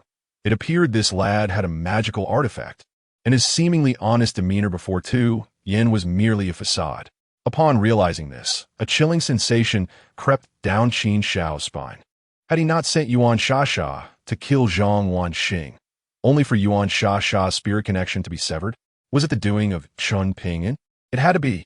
He undoubtedly possessed a magical artifact and was at the half-step transformation stage. The red-clad, vengeful spirit would be utterly defenseless before him. Martial artists possess blood and energy unlike ordinary people, especially someone at the half-step transformation stage. Capturing a red-clad, vengeful spirit would be effortless. Qin Xiao, there may be true transformation stage martial artists backing Chen Ping'an. If we were to confront him, we must be fully prepared. Bai Yang, now an ally of Qin Xiao, naturally desired for him to deal with Chen Ping'an. However, they could not act impulsively. A powerful ally like Qin Xiao was hard to come by. I must acquire this woman, Wang Li. As for Chen Ping'an, I will handle him my own way. Bai Yang's eyes lit up. With Qin Xiao confronting Chen Ping'an, thereby family would not be implicated, thus avoiding provoking Chen Ping'an. Just a woman, and a disciple of Qianmen at that, should not pose a problem, nor should she be related to Chen Ping'an. After contemplating this, Bai Yang joyfully declared, "Deal, I will definitely bring Wang Li before you." With Wang Li missing, the Bai family dispatched a considerable number of personnel to search for her in Jiangzhou. The news reached Chen Ping'an the following day, relayed by Chen Xiaola. The Bai family did not intervene personally, but they sent someone to the Chen family to inquire about Wang Li's whereabouts. Given the previous battle at Shui Shiji, Chen Xiaola naturally connected Wang Li's disappearance to these events and thus informed Chen Ping'an. The current Chen family, in the eyes of many, was deeply intertwined with Chen Ping'an, the son-in-law of the Wu family. It seemed that this Qianmen holy son was indeed hiding within the Bai family. Upon learning this, Chen Ping'an confirmed the hiding place of Qin Shao, the Qianmen holy son. Setting up a formation to conceal one's aura was no simple task. The Bai family's ancestral home had existed for centuries, with its feng shui having naturally formed a protective array. The fortune that had fostered the Bai family's prominence was undeniable, and concealing Qin Shao's aura would pose no challenge. Now he faced two choices: either storm into the Bai family to confront Qin Shao and extract his soul, or wait for this fellow to come to him, using Wang Li as bait to lure him out. That scoundrel, Qin Shao, must die. Charging into the Bai family could potentially expose his strength entirely, leading to complications. Silently infiltrating the Bai family and discreetly resolving Qin Shao seemed too lenient. As Chen Ping'an's thoughts raced, a sinister glint flickered in his eyes, a deceptive glimmer of benevolence. On this day, the true high-ranking figures at the pinnacle of Jiangzhou were shaken by a piece of news. The Yin Wang Dian's branch in Jiangzhou had lost contact, with over 100 individuals completely severed from their superiors. The upper echelons of Yin Wang Dian were in turmoil, and a powerful war god had personally arrived to investigate the situation at the Jiangzhou branch. The Inspection Institute had mobilized all personnel to cooperate with Yin Wang Dian in their inquiries. The general's office deployed a battalion to seal off the material factory above the underground city where Yin Wang Dian's branch was located. For the first time, the existence of Yin Wang Dian's Jiangzhou branch was exposed to the light of day. Chapter 69. War God of Yin Wang Dian in the Jiangzhou governor's office. Within the office of Governor Wu Jigang, beads of sweat trickled down his face, and the air conditioning in the room seemed utterly ineffective. Fortunately, no one could see him as he stood uneasily to the side. Meanwhile, on the sofa in the governor's office sat a black-haired youth, his gaze playful. Chen Ping'an ultimately decided to meet the Jiangzhou governor, who could be considered his half-father-in-law. "Please sit. You are Wu Shui's elder.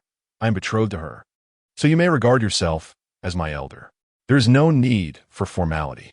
Chen Ping'an sensed the myriad emotions swirling within his future father-in-law. Anxiety, fear, excitement, an intricate blend. Could he truly annihilate the Wu family? The Wu family now possessed a share of his fortune. For 18 years, this fortune had intertwined with the Wu family, which was why even after the annulment of the engagement, they could still reconsider their decision. Wu Jigang stole a glance at the young Taoist, genuinely nervous. Even when facing the prominent figures of Long Country, he would not feel such trepidation. Only the realm that this young Taoist represented instilled a sense of reverence and fear. He had once witnessed the old immortal holding this very child, an experience he could never forget due to the immortal's extraordinary abilities to alter fate. Sitting down on the sofa, he spoke softly. "You have come regarding the matters of Yin Wang Dian?" A man of Wu Jigang's stature could still gauge the hearts of others. Chen Ping'an replied nonchalantly, "Tell me what you know." After taking a moment to gather his thoughts, Wu Jigang began to speak. Yin Wang Dian had existed since the founding of Long Country. As Wu Jigang recounted the tale, Chen Ping'an gradually gleaned some of the secrets surrounding Yin Wang Dian. The Yin Wang, the most enigmatic figure in Long Country, remained unknown to this day. The existence of Yin Wang Dian was only known to the elite echelon of humanity. Ordinary people could not fathom the existence of such a peculiar organization. Long Country had sealed all information regarding Yin Wang Dian, and even its members were a state secret. Joining Yin Wang Dian equated to possessing a concealed identity. Only officials of the Jiangzhou governor's level, such as Jiangzhou's general, were privy to certain secrets of the Dragon King's Hall. Typically, Many members from the Ministry of War, Ministry of Commerce, and other central departments resided within Yan Wangdian. These individuals would not easily expose the identity of Yan Wangdian, and any tasks undertaken by Yan Wangdian were handled through these external identities. Even the Dragon Kingdom's Supervisory Bureau, a unique department, has individuals from the Long Wangdian. And there are even rumors that the Supervisory Bureau was once a division separated from the Yan Wangdian. However, over the past 18 years, Chen Ping'an has not heard the old Taoist mention Yan Wangdian at all. The minimum requirement for joining Yan Wangdian, even as part of an outer family, is 100 billion in assets, and passing the Yan Wangdian scrutiny is not guaranteed. Yan Wangdian stands as the foremost power in the Dragon Kingdom, capable of influencing the highest echelons of authority. This is a well-known fact among the upper echelons of the Dragon Kingdom, which indeed surprised Chen Ping'an. Although Yan Wangdian is not the official power of the Dragon Kingdom, its influence is undeniable. While others seek to join Yan Wangdian, Wu Jigang has refused its invitation. Few dare to defy Yan Wangdian in the Dragon Kingdom. The matter concerning Yan Wangdian is undoubtedly something the old Taoist intended for Chen Ping'an to investigate after descending the mountain. The old Taoist is indeed cunning, albeit with good intentions. At the factory where the Yan Wangdian's Jiangzhou branch is located, the two prominent figures, Jiangzhou's commander by Xinyu and the head of the Jiangzhou Supervisory Bureau, Jiang Chun, wore grim expressions. A middle-aged man stood on the open ground, leaving the two to stand behind him, not daring to breathe. The war god of Yan Wangdian is an officially recognized powerhouse, equivalent to a regional sovereign, possessing the authority to mobilize local special agencies, including the military. Will your supervisory bureau not provide me with an explanation? The man finally turned around, his icy gaze fixated on Jiang Chun. Although the Jiangzhou branch is not a significant location, it is a rare occasion for Yan Wangdian to be so humiliated. In a single night, a branch housing over 100 personnel was annihilated, and now, attempting to investigate the situation would require several days to clear a path. Jiang Chen's scalp tingled, although his position as head of the Supervisory Bureau was slightly above that of the Jiangzhou commander. He had no privileges in the presence of the war god. Sir, the Supervisory Bureau has not detected any anomalies. This incident appears to be an unforeseen event. Internally, Jiang Chun felt a surge of excitement. He had secretly dispatched his trusted subordinates to follow the individual responsible for the annihilation of Yan Wangdian's Jiangzhou branch. An unforeseen event.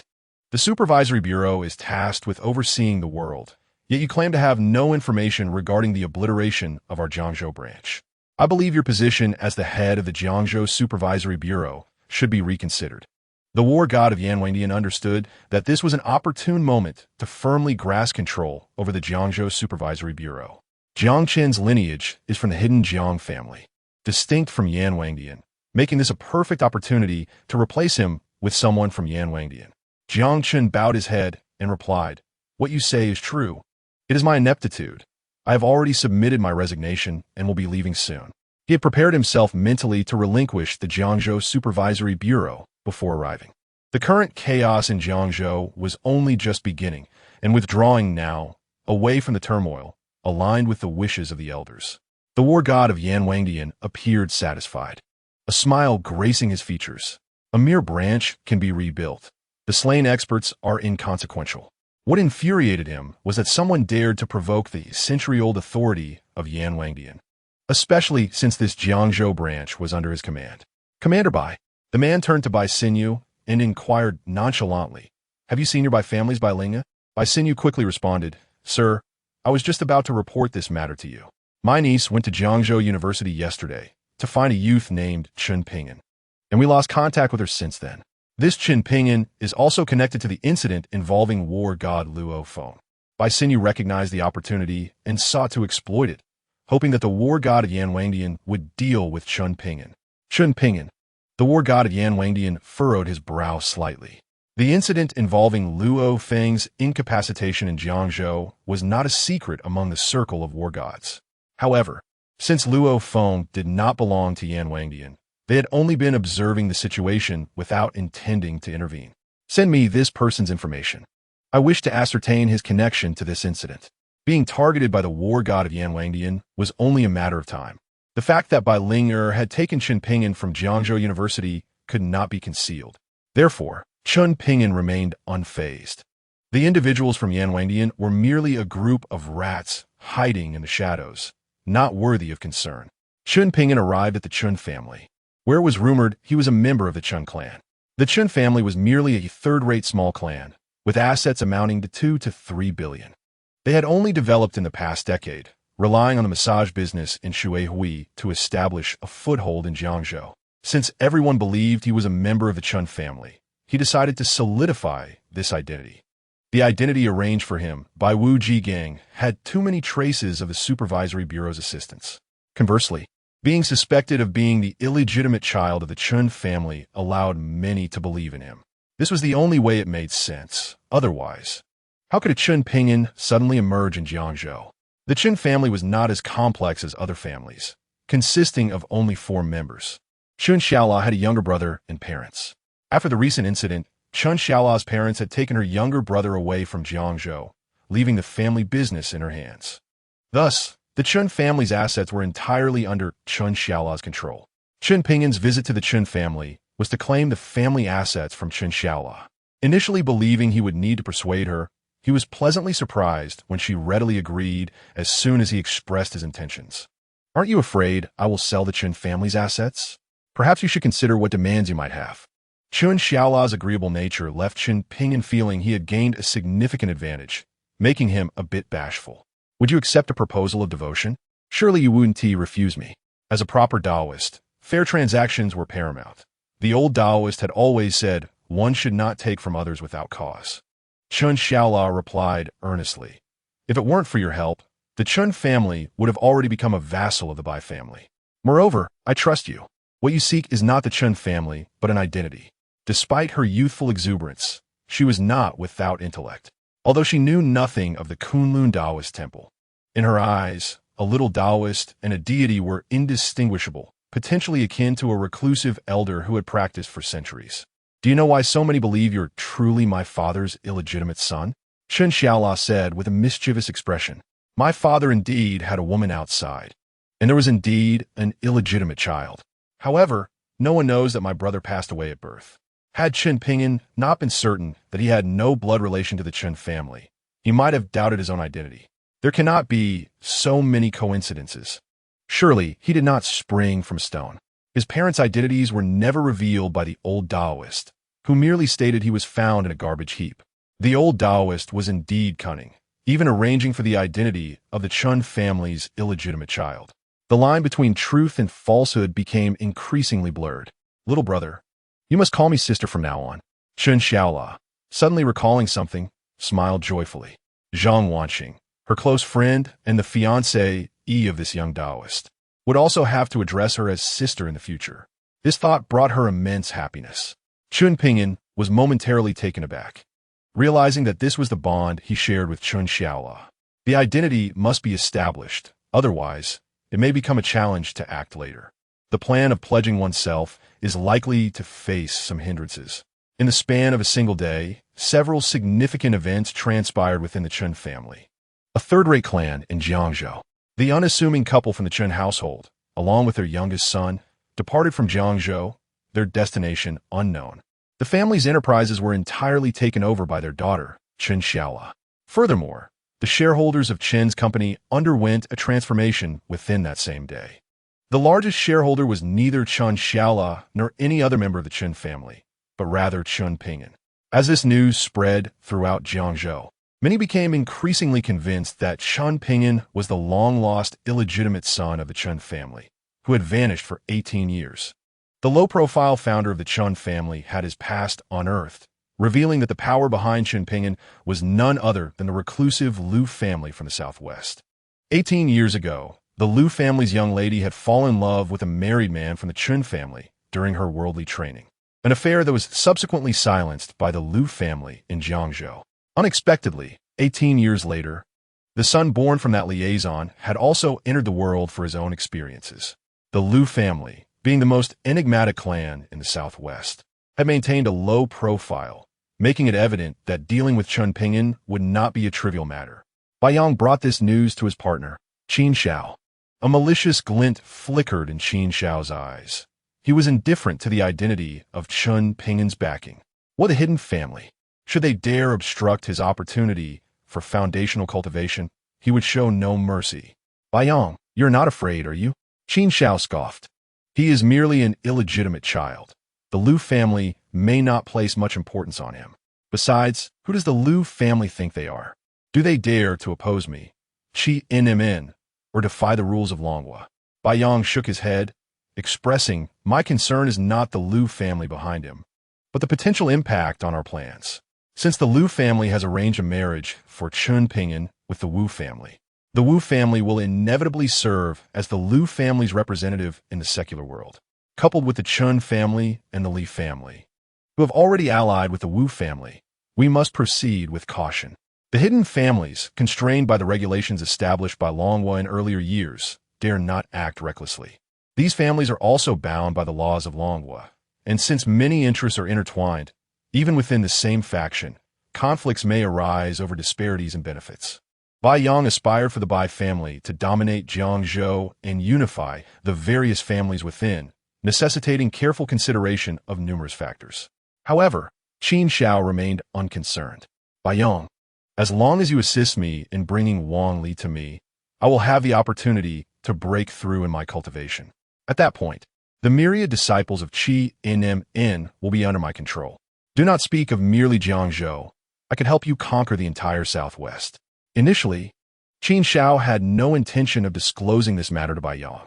Wang Li was far too significant for him. Yet, seeing Baiyang hesitating, he felt compelled to take decisive action. Baiyang was indeed taken aback by Qin Xiao's words. He was aware that Qin Xiao's current cultivation was at the late stage of qi refinement. Are you suggesting that Wang Li could enable your breakthrough to the peak of qi refinement? The peak of qi refinement equated to the pinnacle of martial arts cultivation, a level of strength that could be deemed invincible. Do not concern yourself with that. Simply locate her and bring her to me. Once I achieve a breakthrough, who in Jiangzhou or the Southwest could stand against the alliance of our two families? Baiyang felt a surge of excitement, yet he remained cautious. He had never fully trusted the disciples of Qi NMN, recognizing their mutual exploitation. If Wang Li was indeed so crucial, why must he relinquish her to Qin Xiao once he found her?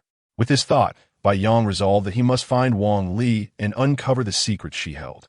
Chapter 71. Defeat me, and I shall marry you. The Bai family intensified their search for Wang Li throughout Jiangzhou. Upon learning of this, Chen Ping'an remained unfazed. He had personally arranged a concealed aura formation to protect Wang Li's whereabouts. Moreover, Wang Li possessed cultivation at the mid-stage of qi refinement, granting her the means for self-defense. Unless the pursuers were formidable nascent soul cultivators like the old Taoist or golden elixir cultivators who were practically non-existent in a mundane world, they would not be able to locate Wang Li. She served as his bait, not yet needed. He awaited the opportune moment to draw out the saintly disciple of Qi NMN and swiftly eliminate him. Thus, 2 calm days passed in Jiangzhou, with various factions opting for restraint. The question of Chen Ping'an's identity had been fully confirmed. He was indeed the illegitimate son of the founder of the Chen family and the Liu family's young lady. Burdened with such an identity, Chen Ping'an felt a profound sense of helplessness. Regardless of whether he encountered gods or Buddhas, he could not outsmart the old Taoist. This identity was imposed upon him by the old Taoist. In the outside world, identities are dictated by others. He was still unaware of his biological parents, yet had unwittingly acquired an additional pair of parents. Naturally, should he bear such an identity, troubles would inevitably follow. At this moment, Chen Ping'an faced a pressing dilemma. Someone from the Liu family had already come to his doorstep. The most mysterious hidden family from the Southwest had entered the world, and their aim was directed squarely at him. It was then that Chen Ping'an comprehended the old Taoist's intricate schemes, which left him with no room for resistance. Blocking Chen Ping'an's path was a girl, an exceptionally beautiful girl. With long hair and a slender waist, her long legs and exquisite features defined her as a quintessential beauty, exuding the charm of a classical Eastern goddess. Yet, it seemed her family was quite large. Where were her 2 brothers? Chen Ping'an, I am Liu Xiaoyuan. Let's have a duel. It was rather inappropriate for a girl to propose a fight upon their first meeting, was it not? May I refuse? No. Her domineering demeanor appeared incongruous with her stunning appearance. If you win against me, I shall marry you. If you lose, I will kill you. A man of Lu Xiaoyuan cannot be a worthless waste. Her arrogance, capriciousness, and unreasonable nature stood in stark contrast to her beauty. Should she persist in challenging him? If he could ever find a glimmer of hope for survival, the future of their household would undoubtedly become lively. Indeed, Lu Xiaoyuan was one of the women bound by his marriage contract. She was also his fiancée. The old Taoist had meticulously arranged his life, for now. 4 principal figures for marriage contracts had emerged in Jiangzhou: the aloof goddess Wu Shui, the illustrious star Zhang Wanxing, the gentle and refined exiled princess Nangong Sha, and the spoiled and willful Lu Xiaoyuan. Each woman possessed her unique characteristics, creating a vibrant tapestry of personalities. If you would, please attend to your matters. We can postpone the matter of killing me. Chen Ping'an turned to leave. He had pressing matters to attend to and could not afford a delay. If you wish to depart, you must first defeat me. Lu Xiaoyuan was determined not to allow Chen Ping'an to escape, according to her family's elders. If she could defeat him, she would not have to marry him. Moreover, Chen Ping'an could be hers to handle as she pleased. A man she had never met desired to marry her? It was a mere dream. Chen Ping'an had no time to engage with her. At that moment, he swiftly vanished around a corner. Upon rushing to the spot, Lu Xiaoyuan found no trace of Chen Ping'an. Where'd he go? How peculiar. He fled so quickly. It seems he possesses a talent for escaping. Alas, mere escape will not save him from my grasp. Lu Xiaoyuan was quite invested in the notion of killing her fiancé. Chen Ping'an's urgency stemmed from a sense of foreboding. Something had happened to Wu Shui. Otherwise, he would have spent time nurturing his relationship with his fiancée, and checking on her well-being, hoping for her continued development. Who suffers in this situation should not be the children of the future. The incident involving Wu Shui was swiftly sensed, likely due to the bond of their engagement. Chen Ping'an moved with great haste, yet upon arriving at Jiangzhou University, he realized he was already a step too late. Wu Shui had been taken away. Standing atop the academic building of Jiangzhou University, Chen Ping'an's fingers danced restlessly. His complexion grew increasingly pallid, and beads of sweat formed on his forehead. Suddenly, he coughed up a mouthful of blood, his breath weakening significantly, and his fingers ceased their frantic movement. It turned out to be a magical artifact that obscured the heavenly secrets. The last time in the hospital, he was injured merely by contemplating the slightest hint of the celestial mysteries. It had not been long since then, and here he was, wounded once more. At this moment, Chen Ping'an's aura was indeed feeble. The artifact that concealed the heavenly secrets rendered him incapable of discerning Wu Shui's precise location, leaving him only with a rough idea. It appears my compassion has emboldened these individuals. Chen Ping'an's gaze turned icy.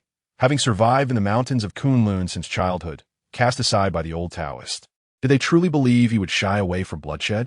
The captors of Wu Shui undoubtedly sought to exploit their connection to threaten him. Without hesitation, Chen Ping'an retrieved his phone, located Lin Laosan's number, and dialed. As soon as the call connected, his voice sent a chilling wave through Lin Laosan on the other end. You have 10 minutes to locate Wu Shui's whereabouts.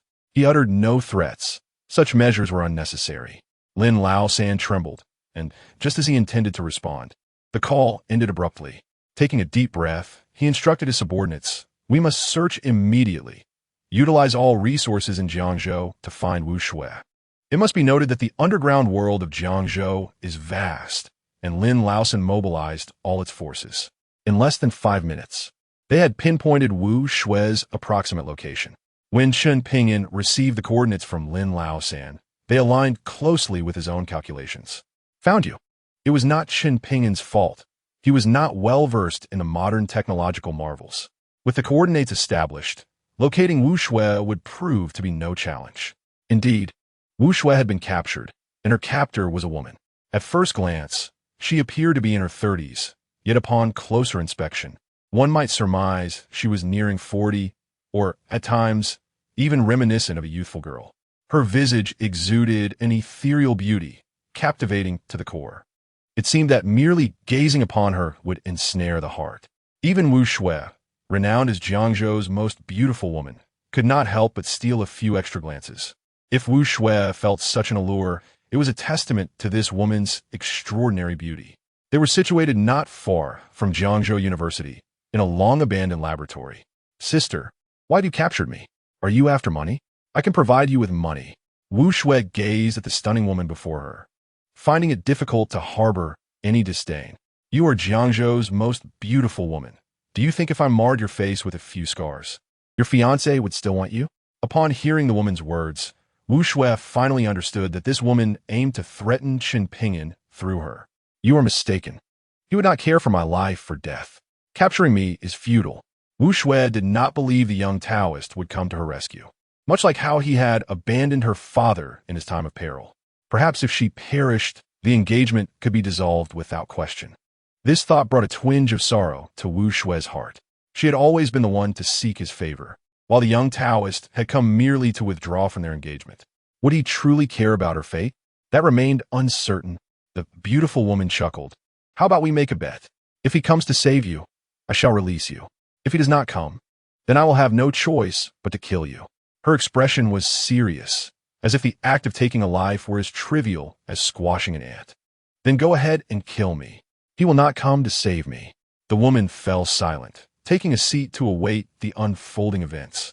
With the woman ignoring her, Wu Shui had no choice but to remain seated as well. She was not bound. She simply could not escape. From the moment the woman had seized her, Wu Shui recognized her as a formidable opponent. She discreetly observed the breathtaking woman beside her. How peculiar. Even if the woman intended to use her to threaten the young Taoist, one would think she would allow Wu Shui to contact him. Wu Shui's heart was a tumult of emotions. On one hand, she believed the young Taoist would not care for her fate, while on the other, she harbored a flicker of hope that he might indeed come to her aid. What girl does not dream of a heroic savior? Yet she also feared the young Taoist's arrival, uncertain of who this woman was and whether she posed a danger to him. Human hearts are inherently complex, and Wu Shui's youthful sentiments were understandable. She had only just come to terms with the fact that the young Taoist was her fiancé, despite it being far from the romantic ideal she had envisioned. However, over these past days, she had discovered that the young Taoist was not entirely uninteresting. As a proud girl, she believed herself to be just as worthy as any of the young Taoist's other fiancés. As Wu Shui's thoughts wandered, time slipped by slowly. "Congratulations, you need not die. He has arrived." The beautiful woman suddenly spoke, rising to her feet. The door of the laboratory shattered violently, and a figure rushed in, standing within the lab in an instant. Seeing his fiancée unharmed, Chen Ping'an finally exhaled in relief. At the same time, he was taken aback by the stunning woman before him. Wang Li could be considered a prime example among mature women, exquisitely so. Yet the woman before him seemed to possess multiple captivating personas, each one more enchanting than the last, evoking a myriad of experiences: an aunt, a young aunt, a teacher, or a charming neighbor. Truly, she shared the same understanding of cherishing beauty as that old fool. The beautiful woman scrutinized Chen Ping'an, her gaze appraising him. She bore him no malice. Sensing the aura emanating from her, Chen Ping'an nearly uttered a classic phrase from the national essence. This was the first true master he had encountered since descending the mountain. She bore the innate aura of Gu, far surpassing the aura of Gu he had sensed from Xiong Sisi. This was the former saintess of the Gu sect, who, as the old Taoist had mentioned, must now be nearing 50, yet she appeared utterly ageless. The old Taoist had not deceived him. The former saintess of the Gu sect was indeed a breathtaking beauty. Young Taoist Chen Ping'an, I have met a predecessor. This was the old Taoist's lover. Logically, he should address her as Shenyang. However, given the old Taoist's notorious penchant for romantic entanglements, there were too many Shenyang figures to count, so he decided against it. Truly, he is a good disciple. Let me ask you, since that old fool sent you down a mountain, did he have any message for you to convey? The beautiful woman appeared somewhat eager, as if her capture of Wu Shui was simply to elicit a word from him. No wonder the old Taoist said that descending into the world for cultivation would affect one's Tao heart. In her youth, the former saintess of the Gu sect must have been a celestial being. Old Taoist, I have gained enlightenment. Such beauty renders the concept of a Tao heart irrelevant, does it not? If the predecessor seeks a word from him, you may visit Kunlun personally. Old Taoist, this is not my fault. This is your own romantic debt. You must handle yourself." The beautiful woman chuckled. "Do you think I've not been there? I have visited many times over the years, yet I cannot even find the way into the mountains." Chen Ping'an smiled, then casually produced a wooden token, tossing it to the beautiful woman. "Predecessor, take this token with you, and you will surely find the path into the mountains. I wish you success in all your endeavors, and may your dreams come true." The expression on the beautiful woman's face was captivating, and her smile became even more enchanting. Indeed, she was his direct disciple, inheriting not only his demeanor but also his shamelessness. "Given your adeptness, I cannot take advantage of you. How about this? I have not brought a gift for our meeting, but you have met that child, CC, haven't you? I shall present her to you as a token of my goodwill." Chen Ping'an's face twitched slightly. She was indeed the old Taoist woman, possessing an impressive skill in shamelessness, a true testament to his teachings. The audacity to offer CC to him was remarkable. In a shared bed, one cannot expect to find two distinct types of individuals. "Thank you, esteemed senior." Beside them, Wu Shui looked on with confusion, her mind swirling with questions. However, she eventually grasped the meaning of the last statement. The stunning woman referred to her classmate, Xiong CC. The beautiful woman chuckled. "I shall return your little girlfriend to you," unscathed.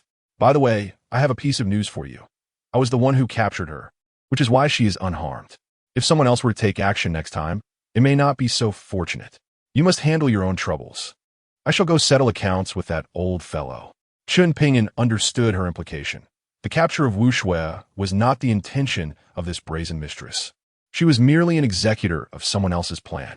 This meant, indeed, that there were others seeking to apprehend Wu Shui. "I shall remember your kindness, esteemed senior." The old Taoist woman possessed innate gu, her cultivation level akin to that of an innate martial artist, equivalent to a novice in the foundation-laying stage of Taoist practice. In her presence, such a level of cultivation seemed trivial, yet she was the old Taoist woman, with a higher status and the powerful artifacts she bore, which might have been tokens gifted by the old Taoist himself. It was no wonder that he had suffered a backlash when attempting to divine earlier. It was the artifact concealing the heavenly secrets. The beautiful woman left, satisfied. Wu Shui gazed at the young Taoist with fervent eyes. Girls are easily moved. The fact that the young Taoist had truly come to rescue her filled her heart with a warmth typical of young maidens. "Do not look at me like that. You're my fiancée. If something were to happen to you, whom would I seek to annul our engagement?" Wu Shui smiled, her icy demeanor melting into a captivating charm. The title of the most beautiful woman in Jiangzhou was not given lightly. "You smile so beautifully. Do smile more often in the future." "All right." Wu Shui responded obediently, like a good girlfriend, which left Chen Ping'an feeling somewhat unaccustomed. As for the identity and words of that beautiful woman, the astute Wu Shui refrained from questioning. The young Taoist's origins were inherently mysterious, and her father and second uncle had long warned her against inquiring about him or speaking carelessly. "Let us go. I will first escort you to Zhang Wanqing." Chapter 73. A beauty in a hot spring pool. There were indeed those seeking to capture Wu Shui, presumably to threaten him. Zhang Wanqing might also be a target. Zhang Wanqing was currently accompanied by Yuan Shanshan, the red-clad ghost, as well as the Qingyin ghost orb he had given her for protection. It seemed necessary to devise a means to enhance their safety measures, perhaps by crafting a couple of specialized artifacts for girls. Additionally, Chen Xiaola should not be neglected. A man must remain devoted and treat each beauty fairly. Having such an abundance of female admirers truly posed a challenge. A descendant of the most mysterious hidden family in the Southwest had entered the world, choosing to settle in the Liu family, a third-rate clan in Jiangzhou. The Liu family in Jiangzhou could only be considered a minor branch of the Liu family in the Southwest. In essence, they represented the hidden family in the secular realm. The hidden family lived secluded lives, but were not entirely cut off from the world. They required sustenance and resources, necessitating substantial wealth. Otherwise, would they resort to farming? Therefore, while the Dragon Kingdom restricted the influence of hidden families on the secular world, it would never sever their connection, facilitating oversight of these families. There was a larger Liu family in the Southwest that truly represented the hidden family. To clarify, the branch living in seclusion comprised the Liu family's elite descendants. Those who earned their keep outside were deemed inferior and discarded, lacking martial potential, thus forced into the world to support the family. For a hidden family like the Liu, with centuries of history, their external branches wielded considerable power. The children of the Liu family entering the world for experience were not limited to Liu Xiaoyuan. There was also a young man, seemingly cultured and refined. His name was Liu Qingshan, ordinary yet anything but. Liu Qingshan and Liu Xiaoyuan were among the most outstanding members of the younger generation in the Liu family of the Southwest. "Sister, have you seen Chen Ping'an? That fellow ran away upon seeing me," Liu Xiaoyuan declared fiercely. "Next time, do not let me catch him." Liu Qingshan chuckled when we left. "Granduncle mentioned that if you could kill this fellow, you need not marry him. However, I just checked, and it seems you may not be his match." Liu Qingshan tossed a document to his younger sister, Liu Xiaoyuan. They were not blood siblings, but shared a lineage within the same family, in families with numerous descendants. Only the most exceptional few received resources for cultivation to become the so-called future of the family. Both were talents of the Liu family, thus sharing a closer bond. Look here, even the young master of the Bai family suffered at his hands. He even killed members of the Bai family, and they have yet to seek retribution. Do you not find that peculiar? The information he gathered was sourced from the Liu family's eyes in Jiangzhou. Liu Xiaoyuan's expression darkened as she perused the document. "Second brother, if it were you, would you not have the confidence to kill him?" She was well aware of her second brother's prowess, despite his harmless appearance in a confrontation. She could not withstand even a single move from him. Chen Ping'an truly surprised her. Having killed members of the Bai family and incapacitated several of their martial masters assigned to military training at the school. Yet, what infuriated her most was that this young man was not only her fiancé, but also the Wu family's son-in-law, the fiancé of Jiangzhou's most beautiful woman. The document did not contain information about Zhang Wanqing. Had she known Zhang Wanqing was also Chen Ping'an's fiancé, she might have rushed to confront him with a blade. "Why should I kill him? Regardless, he is still her cousin." Although this cousin was distantly related, he was still half a member of the Liu family. What they knew was that Chen Ping'an was indeed the son of their aunt who had ventured into the world for experience 18 years ago. His relationship with Xiongxi was quite significant. The document mentioned he was her boyfriend. Liu Xiaoyuan smirked. "You came here for Xiongxi, did you not? If you do not kill him, she will become his woman. Are you willing to accept that?" Liu Qingshan had already reviewed the information and was aware of the budding relationship between Chen Ping'an and Xiongxi. "Sister, there is no need for provocation. I actually think marrying him would not be so bad. Therefore, if you approach him and clarify the stakes, he should know how to choose. He is already half a member of the Liu family. Marrying you would make him a true Liu family member." Liu Xiaoyuan gritted her teeth. "Impossible. Even if he possesses martial prowess at the half-step transformation level, I will find a way to kill him." Her second brother aimed to use her to draw him in. Such aspirations would likely come to naught. Liu Qingshan remained smiling, seemingly unaffected by the conversation's gravity. "Then let us wait and see if our little cousin can bring us more surprises." After accompanying Zhang Wanqing and the others for dinner at her residence, Chen Ping'an finally stepped out into the night.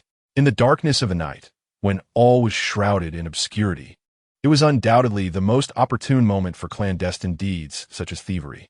Rather than seeking out Wang Li in her concealed refuge for mutual cultivation, he materialized within the ancestral residence of the Li family, making a beeline for the bedroom of the enchanting family matriarch, Li Yanran. Just as fate would have it, Li Yanran was indulging in a soak within her room's natural hot spring pool. The Li ancestral home boasted a geothermal spring, and the chambers of its key inhabitants were equipped with these luxurious baths. As the head of the Li family, Li Yanran's hot spring was, naturally, the most expansive. Chen Ping'an appeared with a suddenness that would astonish most. Yet, when Li Yanran sensed the intrusion, she exhibited no alarm whatsoever. Rather, she felt a thrill of anticipation. For it was none other than Chen Ping'an who could arrive so stealthily in her quarters. Resistance was futile. Even a grandmaster would find it impossible to breach the state-of-the-art security system outside. "Would you believe me if I claimed ignorance of your bathing?" Chen Ping'an asked, though his gaze remained fixed, revealing his intentions. Li Yanran, exuding confidence, adjusted herself into a more alluring position, inviting him to gaze upon her with greater clarity. "Everything belonging to the Li family is yours, and so I am yours as well. If you wish to look, feel free. Or perhaps I shall rise and take a few steps for your viewing pleasure." Her eyes sparkled with playful mischief, a testament to her prowess in captivating men. A skill honed during her days as a socialite in Jiangzhou. "Let's postpone such matters for today," Chen Ping'an hastily interjected, recognizing that had he not sustained injuries during the day, he might have entertained different thoughts. "I seek your assistance for a serious endeavor. I require your help in locating certain materials. Your family has accumulated treasures over the years in Jiangzhou." He assured her, "I will not take from you without recompense. In exchange for your materials, I shall gift you a protective talisman, capable of withstanding 3 full-force strikes from an innate warrior, while also warding off evil and rendering you immune to toxins." Li Yanran's eyes lit up at the mention of a talisman. She had faith in Chen Ping'an, recalling that her family possessed a modest talisman, obtained at great cost by her grandfather in years past. To possess a talisman that could withstand 3 full-force assaults from an innate warrior was akin to wielding a celestial artifact, far surpassing her expectations. The crafting of talismans necessitated materials of extraordinary quality, such as ancient jade or celestial meteorites. The jade must meet stringent criteria to forge powerful talismans. While ordinary talismans could be created with standard jade, their effects would be significantly diminished, failing to meet Chen Ping'an's high standards. Typically, such talismans offered basic benefits, prolonging life, repelling malevolent forces, and refreshing the spirit. Yet, Chen Ping'an's request was aimed at creating superior protective talismans for Wu Shui and her companions, especially given the recent interference from innate warriors in Jiangzhou. After detailing the materials he required from Li Yanran, Chen Ping'an retrieved a pill from his canvas bag and offered it to her. "Your martial prowess is presently insufficient, and given the tumultuous times, consume this elixir, and you shall ascend to the realm of the masters." Though the canvas bag appeared unremarkable to others, it was a treasure bestowed upon him by an elderly Taoist, containing all that he possessed. The pill he offered was merely a childhood treat he had once mistaken for candy, having previously given some to Lin Laosan. He knew it was most effective for those with some martial foundation. The more valuable elixirs were too precious for him to part with. Li Yanran, a practitioner of internal martial arts, was eager to accept his aid in attaining mastery, not only for her own empowerment, but also to facilitate his control over the Li family. Without hesitation, she swallowed the dark pill before Chen Ping'an's eyes. He preferred not to witness her transformation. She was still in the hot spring, and the imagery could prove too tempting. His physical condition had already been compromised, having been drained by Wang Li and further weakened while calculating Wu Shui's location. Although he could endure, it would take a toll on his well-being. After departing from the Li residence, Chen Ping'an did not venture far, instead finding a secluded spot atop a nearby hill. The depletion of spiritual energy in the area left him wary, as he sought to replenish his strength through the natural energies of the universe, a task that would require considerable time. This place was far removed from the otherworldly realm of Kunlun. From his canvas bag, he extracted a vial containing a few remaining pills, consuming one. Due to his unique physical condition, many spiritual herbs had little effect on him. Having already reached the pinnacle of qi refinement, additional nourishment would yield negligible benefits. Foundation-building practitioners often abstain from earthly sustenance, living detached from a mundane world. The pills, crafted by the elderly Taoist, were incredibly precious, with their required herbs beyond the means of even the wealthiest. They were now his only means of prolonging his existence. Even with the pills, they merely slowed the inevitable decline of his body. As time pressed on, he sensed the deterioration of his health. His recent injuries sustained during calculations had left him in urgent need of a glimmer of hope. Although Chen Ping'an possessed formidable strength, his physical form teetered on the brink of collapse. Without the elixirs provided by the Taoist, he might not survive another month. Even so, he estimated that he had only about 5 months remaining. He had already experienced the extensive health services promised by the Taoist, and his life's regrets had diminished. There remained much to accomplish before his body failed. If he could not discover that sliver of hope, must he truly abandon this vessel and tread the final path? As a true disciple of Kunlun, was he to become no different from the nefarious sects? The urgency of the remaining 5 months weighed heavily upon him. The following day, Chen Xiao called to inform him that someone sought his presence. The only individual capable of reaching Chen Xiao without causing her harm was Lu Xiaoyuan, a woman of questionable character. Aware of this, Chen Ping'an bluntly instructed Chen Xiao to convey to Lu Xiaoyuan that he wished to avoid meeting her. He found her penchant for confrontation tiresome, likening it to a mischievous child in need of discipline. Chen Ping'an was already burdened with numerous troubles and had no desire to entertain the whims of an unruly girl. When he learned that a powerful warrior from the Yan Wang temple wished to see him, he was momentarily taken aback. He had anticipated an aggressive confrontation from the Yan Wang temple, but instead received a request for an audience relayed through the governor, Wu Jigang. Thus, he found himself at the governor's estate in Jiangzhou, face to face with one of the temple's 3,000 warriors, an adept of mid-level prowess. Stronger than the warrior he had previously vanquished from the southwest Wangfu. The title of warrior was unique to the Dragon Kingdom, and this mid-tier warrior regarded Chen Ping'an with an expression that conveyed a mix of admiration, confusion, curiosity, and scrutiny. Chen Ping'an, did you slay over 100 members of our Yan Wang Temple's Jiangzhou division? The warrior posed the question directly, without preamble. Chen Ping'an, maintaining his composure, smiled and nodded. Indeed, it was I who did so. A fleeting moment of anger surged within his heart, yet this battle god managed to restrain himself. They brought this calamity upon themselves by offending you. Weilinger acted recklessly by bringing people to capture you. Her demise would be no great loss. The reason I summoned you today, through the Lord of the Prefecture, is not to seek retribution. I come on behalf of the Yan Wang Dian to extend an invitation for you to join our ranks. I wonder what your thoughts are on this matter. He fixed his gaze upon Chen Ping'an, perplexed as to why the higher-ups would issue such a command. Inviting someone who had annihilated the Jiangzhou branch to join the Yan Wang Dian. Chen Ping'an was equally astonished. His initial reaction was the fear that his identity as a Kunlun Taoist had been exposed. However, upon further reflection, he dismissed the notion. If his identity had truly been revealed, those from the Yan Wang Dian would likely hide in fear rather than extend an invitation. Who could have orchestrated such a request? He had killed over 100 of their members and obliterated the Jiangzhou branch. Such significant losses should have warranted a vengeful pursuit, yet they did not seem inclined to retaliate. Was he to expect a confrontation if he declined their invitation? Chen Ping'an wore an innocent expression, knowing full well that joining the Yan Wang Dian was out of the question. Although the battle god harbored no intent to kill him, there was a palpable sense of combativeness. It seemed he was eager for a confrontation. This was the impression Chen Ping'an received, yet ultimately, the battle god refrained from making a move. Indeed, the Yan Wang Dian was not a place where justice was absent.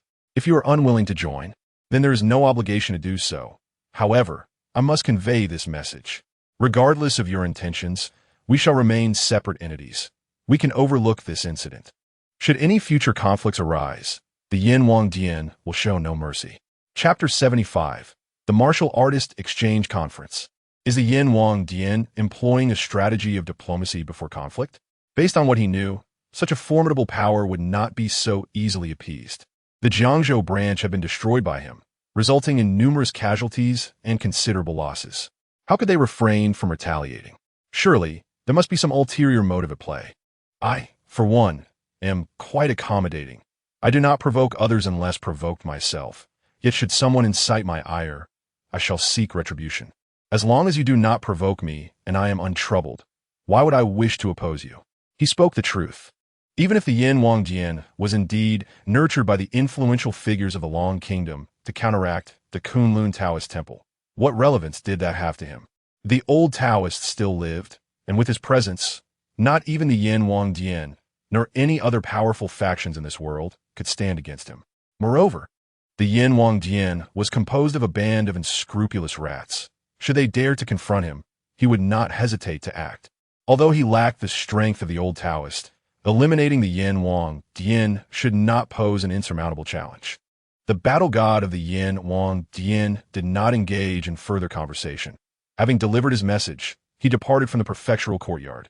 He too was puzzled as to why the higher-ups placed such importance on a mere illegitimate child of the Chen family, commissioning him to extend an invitation to join the Yan Wang Dian while letting the destruction of the Jiangzhou branch go unpunished. Nevertheless, this order had come directly from the third hall master, and he could only comply. After meeting with the battle god of the Yin Wang Dian, Chen Ping'an was summoned by Xiong, who requested his company to attend a gathering. There were still 8 days until the poison within her matured, and now Xiong was accompanied by numerous watchful eyes. Upon seeing her, Chen Ping'an noticed a certain brilliance in her gaze. Her naturally alluring physique was undeniably enchanting. Once the poison matured, her body would undergo further transformation. Thinking of the former saintess who had troubled the old Taoist in Kunlun with her token for entering the mountains, Chen Ping'an eagerly anticipated the growth of the little saintess before him. The gathering Xiong intended to attend was officially known as the Jiangzhou Martial Artist Exchange Conference. As the name suggests, it was a grand event organized for martial artists. Personal grievances could be settled at the exchange, and there were even clandestine dealings to be had. Occasionally, an auction for martial artists would also take place.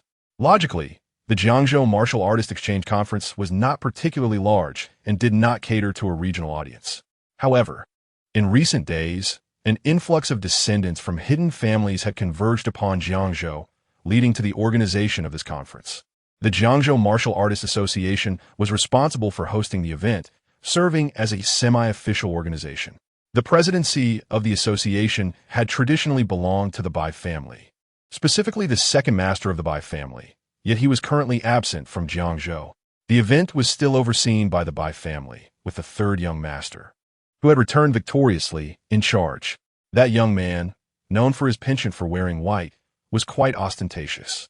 Xiong brought Chen Ping'an along at the request of the old woman from the Gu clan. It was well understood among everyone involved what this gathering entailed. The descendants of various hidden families had gathered in Jiangzhou, primarily to seek out any advantageous opportunities. The Gu clan was, after all, a hidden sect of ancient martial arts based in the Miao villages of Sichuan, which is located in the southwestern province. As the little saintess of the Gu clan approached her 20th birthday, it remained uncertain whose hands the ripe fruit would fall into. Although the Gu clan had made their choice long ago, the little saintess had her own preferences as well. It was unpredictable who might reap the benefits in the end. The Bai family, at this juncture, had suddenly organized a martial artist exchange and announced that a magical artifact would be available for trade at the event. All hidden families that had arrived in Jiangzhou, even those who had never shown themselves before, were drawn by the allure of the artifact. In addition to the artifact presented by the Bai family, these hidden families brought their own treasures to exchange for what they desired. Xiong and Chen Ping'an were inseparable, their handholding no longer secret. Xiong intentionally displayed a charming demeanor, exuding an air of innocence. To any observer, the little saintess from the Gu clan appeared deeply infatuated with this illegitimate child of the Chen family, unable to extricate herself from her feelings. She had indeed mastered the essence of tea art. The martial artist exchange was not held at the Bai family estate, which left Chen Ping'an slightly disappointed. Had it taken place there, he could have discreetly investigated the whereabouts of the hidden holy son within the Bai family. The Martial Artist Association had its own premises in Jiangzhou, and thus, the conference was conducted at their location. The families and factions invited to Jiangzhou were predominantly those with martial arts masters among their ranks. Only the 3 leading families of Jiangzhou were qualified to receive an invitation. Upon their arrival, Chen Ping'an and Xiong quickly spotted several familiar faces. One was his fiancée, Liu Xiaoyuan, who shot him an angry glare. There was also the elderly man from the Tianshi family, accompanied by the young girl he had met a few days prior when picking up Xiong from the airport. The old woman from the Gu clan was also present, with her companion, Xiong Jun, casting a menacing look in Chen Ping'an's direction. Was he truly so unpopular? Why did they all regard him as if he were a foe who had wronged them? Indeed, Bai Yang was still clad in that uncomfortable white attire, insisting on standing out amidst the crowd. Li Yanran was present as well. Since her promotion to master, her aura had transformed distinctly, suggesting it was time to explore her potential further. The remaining faces were mostly strangers. The gazes directed at him varied, some filled with curiosity, others with anger, and many with disdain, a veritable array of expressions. Chen Ping'an, Bai Yang's eyes unmistakably bore a glimmer of malice. Did you kill my sister? Bai Linger was Bai Yang's biological sister, unlike the madwoman Bai Lian. Upon receiving this news, He had contemplated seeking vengeance against Chen Ping'an. Though he and Bil shared little of the affection typical among siblings, she remained his sister. Furthermore, with Chen Ping'an repeatedly causing him embarrassment, he could hardly continue to greet him with a smile. "Oh, isn't this the third young master?" he remarked. "Your sister insists on forcing me to marry her as a concubine. You know my standards are rather high, although she is decent. She pales in comparison to the beauties by my side. Wouldn't you agree? Rest assured, I haven't harmed her. She should still be alive." For some reason, upon encountering Big's third young master, Chen Ping'an felt a certain amusement. The thought of infuriating him seemed rather appealing. Biyang's fists cracked ominously, yet he showed no inclination to strike. As the host of the gathering, engaging in a brawl would tarnish his family's reputation for hospitality. "Bisho, we have more pressing matters. Why bother quarreling with a mere illegitimate child?" Wang Feng, standing beside him, had fully embraced the role of a sycophant. "Out of respect for SS, I shall spare you today. We shall settle our affairs later." While he harbored intentions of eliminating Chen Ping'an, he would never act in such a public setting. How could they settle matters later? Why not take action now? Chen Ping'an felt somewhat disappointed, with Biyang refraining from aggression. He struggled to find a suitable pretext to incapacitate him. At that moment, a voice called out, "Cousin, come sit here." This utterance of cousin drew the attention of those around them. The prominent figure was none other than Li Qiu from the Li family of the Southwest. His declaration publicly affirmed Chen Ping'an's status as the illegitimate son of the Chen family. Even those who had previously doubted Chen Ping'an's identity were left with no room for skepticism after Li Qiu's proclamation. Hidden families are particularly concerned with blood relations. Unless there is genuine kinship, their descendants would not casually acknowledge relatives.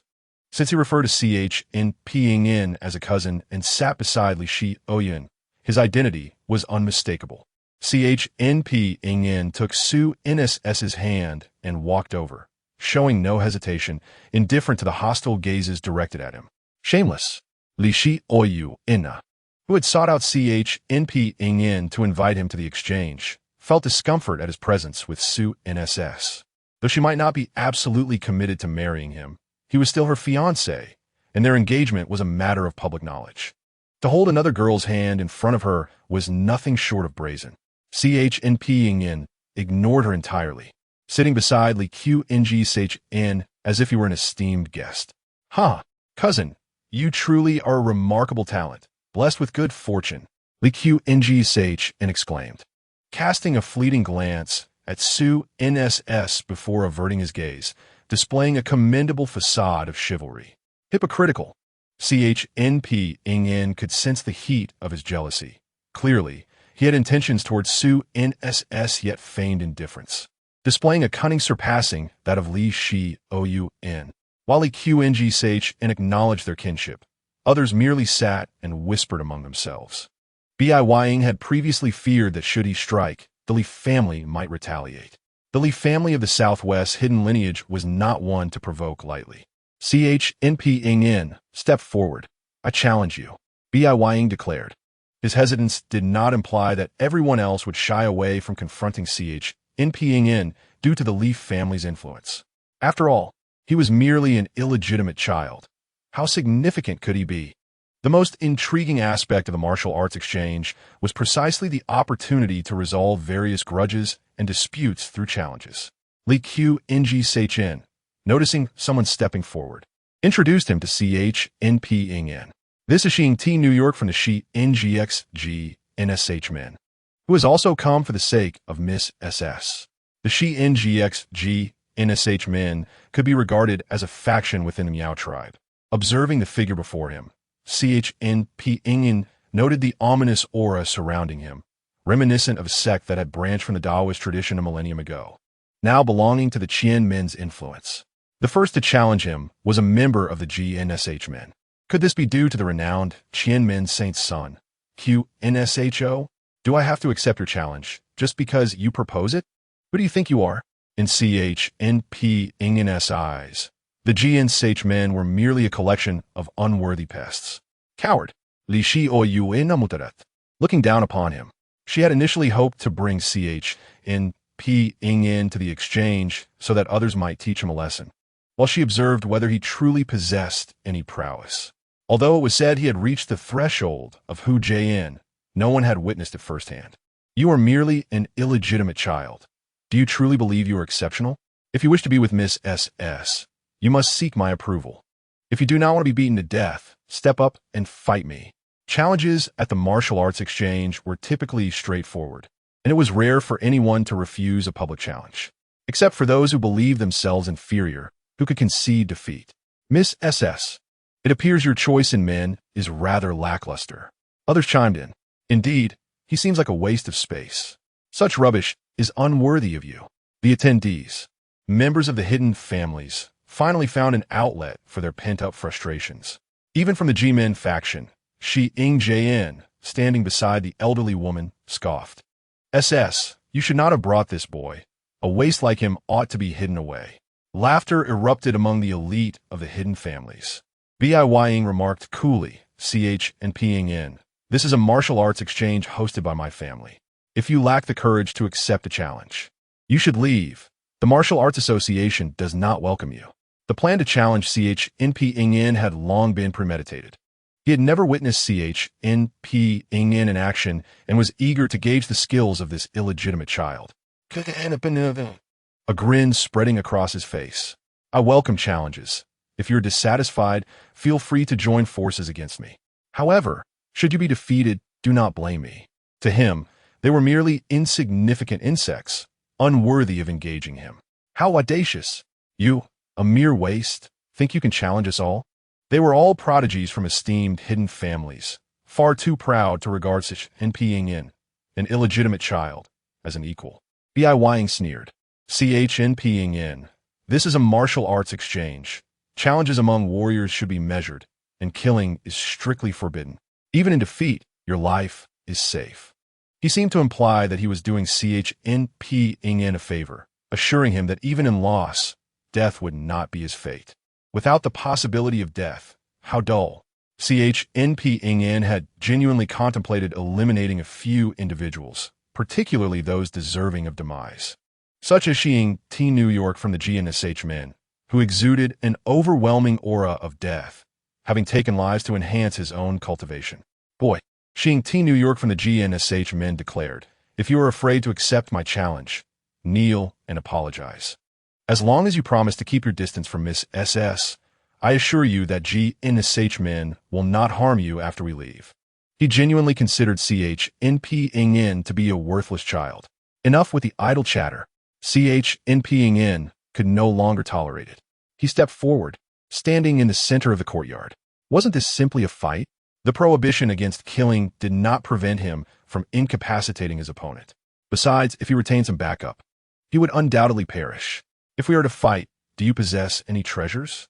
Show me what you have. This notion had just occurred to him. Su NSS had previously mentioned that there would be opportunities for trade at the exchange. Since trading had yet to commence, he might as well take advantage of these individuals' treasures. Xing T. New York frowned slightly. He had conducted his research on Chen Ping'an and was aware that the lad likely possessed some skill. Few have witnessed it with their own eyes. He is the representative chosen by the crowd, sent forth to test this young man. If he were to produce his treasure, he would indeed hesitate. What? Do you possess nothing at all? Chen Ping'an, after a brief search on his person, produced a dark golden elixir and smiled, saying, if you defeat me, this elixir shall be yours. Xiang Tinya scoffed, declaring, to casually present a pill and claim it is miraculous. Do you take us for fools? The hidden families and ancient martial sects are well aware of the existence of elixirs, which have been passed down since ancient times through the art of alchemy. In the secular world, each elixir is a priceless treasure, one that would entice even the hidden families. Chen Ping'an retorted, this elixir, if consumed by an ordinary person, can extend their life by 3 years, even if they are on the brink of death. It can render them immune to all poisons, curing ailments that would otherwise be fatal. Chapter 77. The corpse transporters ambush impossible. Someone rose to their feet. How could you possibly possess such an elixir? Indeed, based on your claims, such a pill would be invaluable even in the Yaowang Valley. How could a mere illegitimate child of the Chen family possess such a miraculous remedy? It is utter nonsense. No one believed that this illegitimate son of the Chen family could produce a pill as extraordinary as he claimed. Ridiculous. Such elixirs might not even be found within their own family's collections. I believe him. At that moment, a melodious voice interjected. When my family sought renowned physicians from various regions, they all proclaimed that my grandfather had little time left. Fortunately, we encountered young Chen Ping'an. Just her words sufficed, as many had their eyes sparkling, fixated on the dark golden elixir in Chen Ping'an's hand. Curing ailments, extending life by 3 years. Such a miraculous elixir is worth its weight in gold. Bayang also looked over, finally understanding why the elder of the Li family had suddenly improved and passed the family head position to Li Yanran. Furthermore, Wu Ji gang from Jiangzhou's capital must have awakened after consuming this elixir. Such a precious remedy wasted on those two. It is truly a travesty. Chen Ping'an's elixir must be acquired. Many shared this sentiment. At this moment, Li Yanran stood up, seizing the perfect opportunity. She gazed at Chen Ping'an with a slight smile before sitting back down. As the head of the Li family, her words were beyond reproach, unless the Li family wished to publicly offend the hidden families present, which was evidently not her intention. Chen Ping'an, may I purchase your elixir? Name your price. The first to request the elixir was Bai Yang, who desired it as a gift for his grandfather. The Bai family was not a hidden clan and lacked the same resources. This elixir could save lives and prolong years, precisely what his grandfather required. He held such hopes, but others would not allow him to realize them. Bai, it is I who am challenging Chen Ping'an. That elixir is his wager.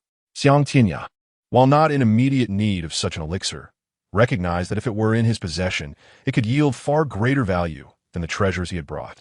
Chen Ping'an, the treasure I present is a soul-stabilizing pearl obtained by a predecessor of the corpse transporter sect from millennia-old corpse. While it is not a magical artifact, its unique material is worth a fortune. He stepped aside, retrieving a wooden box from one of his subordinates and slowly opening it. Within lay a black pearl, heavy with malevolent energy. It was indeed a soul-stabilizing pearl. While it offered little benefit to humans, it could be used to harm others and was thus highly valued by those in need. The rarity of its material alone held significant worth, especially as it came from a millennia-old corpse. Excellent. Chen Ping'an was just preparing to forge a magical artifact, envisioning the potential of using this soul-stabilizing pearl to create an offensive weapon. You have now earned the right to challenge me. He was a practitioner at the mid-level of Qi refinement, having recently broken through. Thus, he would not engage Chen Ping'an in close combat. He produced a yellow talisman from his person, adorned with peculiar symbols. Go. With a casual wave, the talisman ignited in the air, quickly disappearing in flames. Soon, dark gas began to envelop Chen Ping'an. Xiang Tianyao looked at Chen Ping'an with pride. This was a unique technique of the corpse transporter sect. If an ordinary person were to be tainted by this ghastly aura, they would perish in a short time. Even for a martial artist with robust vitality, this aura would disrupt their blood flow and impair their speed. Chen Ping'an did not rush to retaliate. He wished to observe the capabilities of the corpse transporter disciple. Mid-level Qi refinement. And yet this is what he conjured? Truly pathetic. Rubbish. According to the old Taoist, the corpse transporter sect was once a glorious branch of the Taoist lineage. With a hint of disappointment, he shook his head, realizing his expectations of these adversaries were perhaps too high. Is this all? Chen Ping'an stepped forward, causing the surrounding dark gas to dissipate like a mere puff. Those witnessing this scene were left dumbfounded. Such a bizarre aura could not even withstand a single step from Chen Ping'an. Again, Xiang Tianya shouted, producing several talismans and tossing them into the air. The talismans ignited, a cold wind sweeping through, chilling the surroundings. Within the gale, the corpse poison coalesced into eerie mist that enveloped Chen Ping'an entirely. Meanwhile, Xiang Tianya charged forward. Being mid-level Qi refinement did not preclude Xiang Tianya from practicing martial arts. He was swift, covering the distance to the edge of the poisonous mist in mere steps. At this moment, he believed that even if Chen Ping'an possessed formidable vitality, the poison would still affect him. Thus, he unleashed a punch, not intending to kill Chen Ping'an, but aiming to seriously injure him. Too weak. As those 3 words escaped his lips, Xiang Tianya instinctively wanted to retreat. Yet his speed before Chen Ping'an was akin to that of an infant crawling. A single hand seized his fist, effortlessly lifting his 100-plus-pound frame as if it were a mere garment. Bang! Xiang Tianya crashed heavily to the ground, creating a cloud of dust, the concrete floor cracking beneath him. You have lost. Chen Ping'an's calm voice rang out, piercingly sharp in that moment. Xiang Tianya had lost. Having utilized the corpse transporter sex talismans, corpse gas, and poison, even engaging in close combat, yet still faced defeat. The cost of his failure was that he had broken at least a third of his bones. Even if he were to recover, he would be left significantly impaired. Struggling on the ground, he attempted to rise, ultimately requiring the support of other disciples from the corpse transporter sect to stand. The others remained silent, watching quietly. The display of power exhibited by Chen Ping'an suggested he was at the Grandmaster level. Yet, it felt as if he had not exerted his full strength. How could this illegitimate child of the Chen family be so strong? Chen Ping'an, do you dare to harm me? Xiang Tianya still refused to yield. Some disciples of the corpse transporter sect were ill-suited for close combat. Had he brought along his own crafted corpse commander, the outcome might have been different. You should be grateful for the rule against killing here. I'm a man of principles. Chen Ping'an chuckled, glancing at the wooden box beside him. It is now mine. Just as he approached to claim the box, Xiang Tianya, from behind, suddenly made another move. This time, he truly exerted all his strength. The power of mid-level qi refinement and his physical might converged upon the blade in his hand. The knife, 20 centimeters long, glinted menacingly. This is akin to a sudden ambush, executed with the power of a Grandmaster. In the absence of any defenses from the Grandmaster, death is inevitable. Although it is said that killing is forbidden, should he choose to slay this illegitimate son of the Chen family now, many would undoubtedly rejoice. Chapter 78. Invincibility is such a profound solitude. Among the crowd, even Bai Yang harbored a desire for Chen Ping'an's demise. Thus, when Xiang Tianya suddenly launched his stealthy attack, a faint smile graced the faces of all present. If Xiang Tianya were to truly kill Chen Ping'an, would the Liu family risk their lives for a dead, illegitimate son? Even Bai Yang, the head of the martial arts exchange, wore a smile, thinking, Chen Ping'an, this is your own doing. No one else can be blamed. Stop. Su Cixi stood up, the only one at the scene genuinely concerned for Chen Ping'an. Even Lu Qingshan remained calm, inwardly whispering Dai. Lu Xiaoyuan merely stared blankly, acknowledging that this fool was courting death. Having escaped his own hands was already fortunate. Only Li Yanran smiled differently from the others. A bunch of fools. How dare mere mortals attempt to battle with deities? This is the greatest joke in the world. Chen Ping'an stood still, not even turning around. As Xiang Tianya's blade approached, it appeared to strike with ease. He felt the knife penetrate Chen Ping'an's body, knowing full well that it was laced with potent poison, designed to seal one's throat upon contact with blood. Now I can kill you. In Chen Ping'an's hand, a stone appeared, and he flicked it backward with a deft movement. Sensing the sound, Xiang Tianya attempted to evade, even preparing to flee. Yet, how could his speed surpass that of the stone Chen Ping'an had propelled? In the brief moment when everyone believed Chen Ping'an had been successfully ambushed by Xiang Tianya, within just a second or two, no one had time to react. A blood hole had already formed in the center of Xiang Tianya's brow, and he fell to the ground, still clutching the knife, albeit now devoid of its blade. Reduced to mere hilt. You dare to kill a disciple of the Zhangshi men.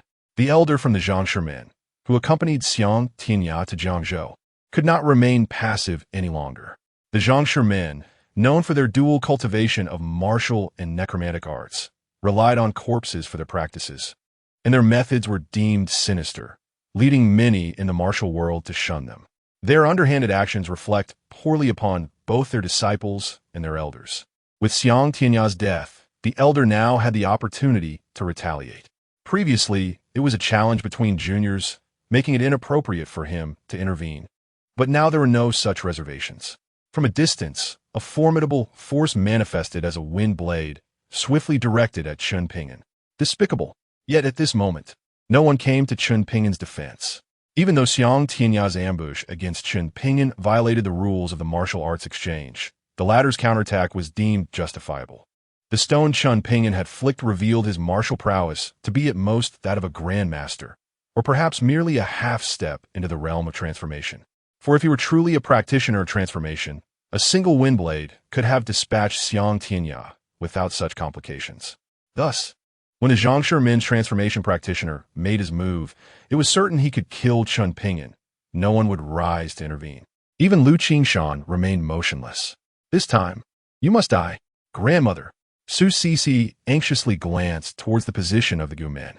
The elder's actions had already breached the regulations of the martial arts exchange. Furthermore, how could a dignified transformation practitioner attack a junior without losing face? Second brother, even Lu Xiaoyuan could no longer tolerate it. The speed of the transformation practitioner's strike was akin to lightning, compounded by his proximity to Chen Ping'an.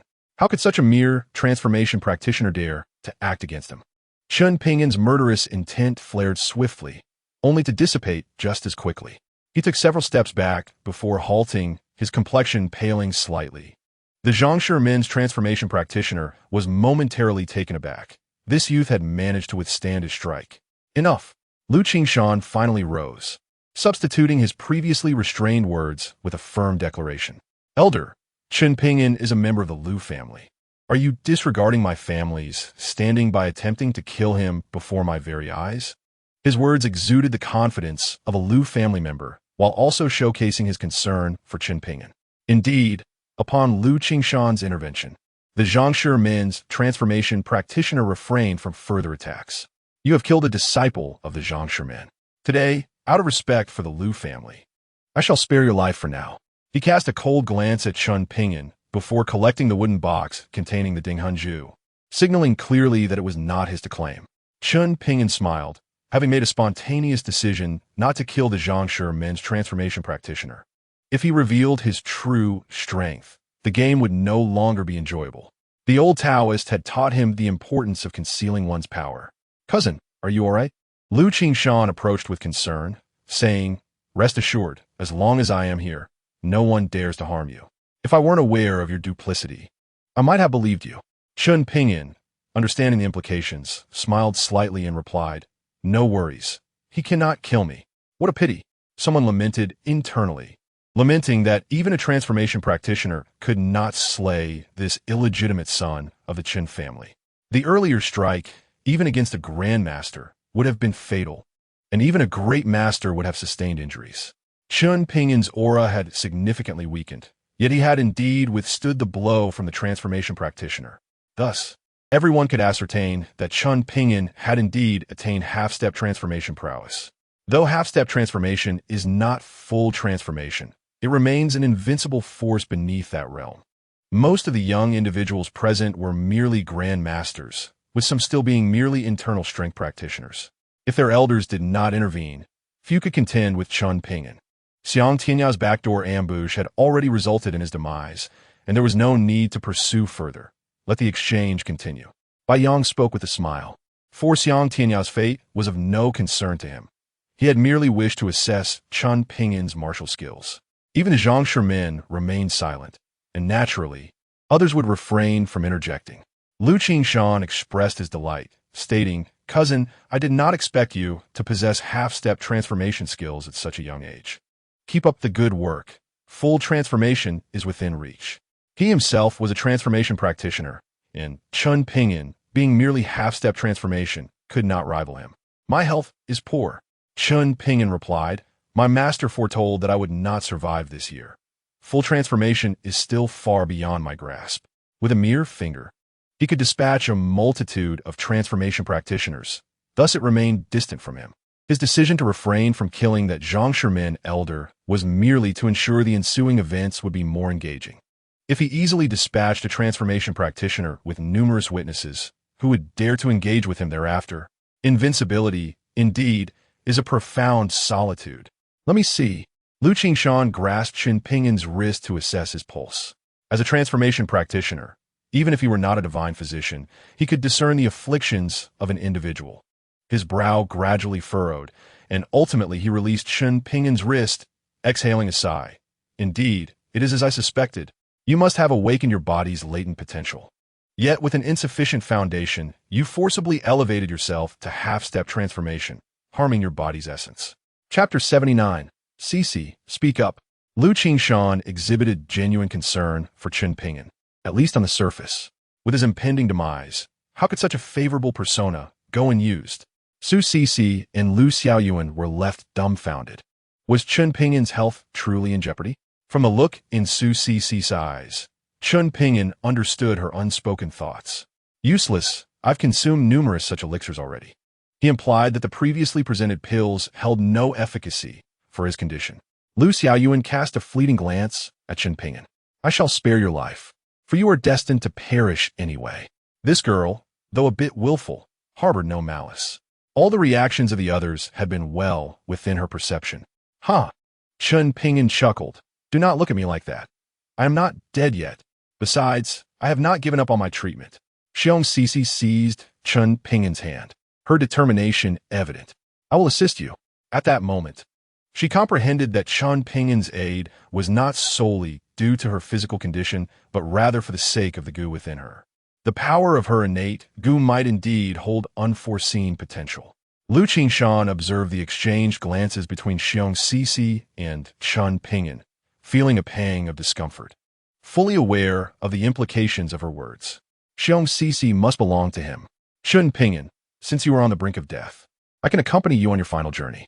The exchange continued, yet none of the younger generation dared to challenge Chen Ping'an. Those at the half-step Huajin level who sought to engage in self-inflicted humiliation were few. Young martial artists like Lu Qingshan and Bai Yang were exceedingly rare talents, even among hidden families. Unless Xiong Jun of the Gu clan could unleash the power of his other innate gu, he would not stand a chance against Chen Ping'an, who was a half-step Huajin warrior. Chen Ping'an's remarkable performance established his reputation as invincible among those below the Huajin level. To eliminate him, only a Huajin warrior could undertake such an endeavor, and even then, success was not guaranteed. A half-step Huajin possessed the ability to safeguard themselves against Huajin warriors. This was the crux of the dilemma. Thus, the skills of a half-step Huajin were more than adequate. Before long, the main event of the exchange unfolded after several disciples from hidden families completed their challenges. The elder from the Tianshi family, wearing a broad smile, proclaimed, "Allow me to cast a stone to inquire." He then produced a jade pendant from his robes, exclaiming, "This is a semi-finished magical artifact, though the jade is intact, making it effective for warding off evil and calamity." Upon his declaration, many turned their attention to the jade pendant. A semi-finished magical artifact is indeed a rare find. Even Tianshi could not forge magical artifacts unless they were Xianshi, who were cultivators at the foundation establishment stage. A semi-finished magical artifact would have been crafted by Xianshi. While it could ward off evil, it also bolstered a warrior's vitality, rendering them impervious to malevolent spirits. The greatest advantage of possessing such an artifact is that it nurtures one's health, and over time, even enhances luck. This allure of magical artifacts captivated those present. "Zhang Tianshi, what would you like in exchange?" inquired an individual from the hidden realm, as the value of this trade was dictated by the desires of the one offering the treasure. Zhang Tianshi smiled faintly, his gaze shifting toward Chen Ping'an. "I wish to exchange for the elixir held by this young friend." In his view, the semi-finished magical artifact he presented was more than sufficient to warrant the elixir. However, to Chen Ping'an, a piece of flawed jade could not be bartered for his precious elixir. Even a piece of wood he could easily refine would surpass it. "I refuse," Chen Ping'an stated outright, offering no concession to the esteemed Tianshi. What of Tianshi? Should a conflict arise, a half-step Huajin could easily dispatch him. Even a grandmaster could achieve the same, unless the Tianshi possessed a protective magical artifact. The decline of the Taoist sect in the secular world was not without reason. Before Zhang Tianshi could respond, a young girl beside him interjected, "Chen Ping'an, my great-grandfather is willing to exchange a semi-finished magical artifact with you. That will be a stroke of luck for you. That elixir of yours, who knows if it is genuine?" The girl maintained her usual air of superiority. Chen Ping'an chuckled. "If he were to offer you an exchange, I might consider it." His expression and demeanor could only be described as that of a rogue. "You must be dreaming." The girl trembled with indignation. though she still retained some composure. "Ha!" Chen Ping'an laughed heartily. "You are quite right. To think you could trade a flawed piece of jade for my elixir is indeed a dream." Realizing she had been jested by Chen Ping'an, the girl attempted to retort, but was silenced by Zhang Tianshi. "Since you are unwilling, young friend, it seems the elixir is not fated to be mine. Should anyone possess an elixir akin to that of Chen Xiaoyu, I would gladly exchange this semi-finished magical artifact, and the Zhang family would owe a favor." The mention of the Zhang family's favor piqued the interest of many. The Zhang family, the only Tianshi lineage in Longhua, was a prominent Taoist family with a legacy from Mount Longhu, known to be the sole place with confirmed living xianshi. Many turned their gazes toward Chen Ping'an, for he was the sole possessor of the elixir. Though they belonged to hidden families and possessed their own elixirs, those were treasured heirlooms, seldom utilized unless absolutely necessary. "Chen Ping'an, what do you desire in exchange for your elixir?" someone inquired, echoing the curiosity of the assembly. Chen Ping'an's elixir was indeed precious, capable of saving lives at critical moments, making it a tantalizing prospect. While the allure of prolonging life was primarily for the elderly, the capacity to heal ailments was of utmost importance, for even warriors could succumb to injury and illness, facing life-threatening crises. A life-saving elixir was immensely valuable. After a moment of contemplation, Chen Ping'an replied nonchalantly, "It is quite simple. My elixir can save a life, thus one must offer a life in exchange." This encapsulated the essence of a fair trade. Even if your elixir were truly effective, what use would it be if it were taken from you? Furthermore, would you not fear being stolen? A commoner is innocent. Possessing a gem brings trouble. The speaker's tone was icy, clearly a veiled threat. "You speak true." Chen Ping'an promptly retrieved the elixir and turned to Xiong Sisi beside him. "Sisi, open your mouth." Obediently, Xiong Sisi complied, and Chen Ping'an placed the dark golden elixir into her mouth. Trusting him implicitly, she swallowed it whole, the elixir dissolving instantly. Witnessing this, several Huajin warriors revealed murderous intent. Such a life-saving elixir wasted was an utter travesty. Chen Ping'an, Bai Yang, who desperately needed such an elixir for his grandfather, seethed at the sight of it being consumed by Xiong Sisi, wishing he could eliminate her to reclaim the elixir. "Is this not the end?" Chen Ping'an gazed tenderly at Xiong Sisi, inquiring, "Was it delicious?" Xiong Sisi nodded. The elixir bore no unpleasant taste, dissolving effortlessly, leaving her with a refreshing sensation, even stirring her innate goose subtly. Chen Ping'an, in full view of everyone, produced another elixir, stating, "If it was good, then have some more. This is merely a snack to me." A multitude of murderous glares were directed at Chen Ping'an. He truly regarded such divine medicine as mere snacks. He must be punished. "Chen Ping'an, I will offer 30 billion for one elixir." Bai Yang hastily interjected, fearing Xiong Sisi might consume this one as well. 30 billion was a figure he had carefully calculated. The combined assets of the Jiangzhou Chan family barely approached 30 billion, primarily in fixed assets, with liquid capital at most only in the hundreds of millions. Presenting 30 billion in cash was tantamount to laying out the entirety of the Chen family. For was not Chen Ping'an a bastion of that family? 30 billion, what a bold statement. Chen Ping'an shook his head. "I shall not sell. Even if it were 300 billion, I shall not sell." To him, money is merely a useless number, one he has no need for. Bai Yang coldly remarked, "Chen Ping'an, I concede that you are quite commendable among the youth. Yet, you are still only a half-step in a Huajin, not a true practitioner of Huajin martial arts. Are you truly willing to offend so many of us for a single pill?" At this moment, he was intent on dragging everyone into the fray, as they all harbored a desire to eliminate Chen Ping'an. "You are truly a fool. All this idle chatter is merely to covet my pill, isn't it? If you have the ability, come and seize it." Everyone valued their reputation. Even if they harbored such thoughts, they would not express them publicly. Even the celestial master of the Zhang family from Longhu Mountain coveted Chen Ping'an's pill, let alone the others. The older generation, most fearful of death, yearned to live above all else. "Brother," Lu Qingshan smiled and said, "Since everyone desires the pill in your possession, why not state your conditions? With so many seniors here, perhaps they can offer you what you seek." It appeared he was advocating for Chen Ping'an, Yet in truth, he was covertly inciting animosity against him, especially when he referred to the seniors present. Most were practitioners of Huajin. The lad from the Liu family speaks wisely. The old woman from Gumin finally broke her silence. She softly stated, "You are a friend of CC, and I shall not take advantage of you. For that pill, I am willing to exchange 3,000-year-old medicinal herbs." The Gumin, residing deep in the mountains, primarily engaged in the herb trade. Each of those 1,000-year-old herbs would incite fierce competition among numerous families.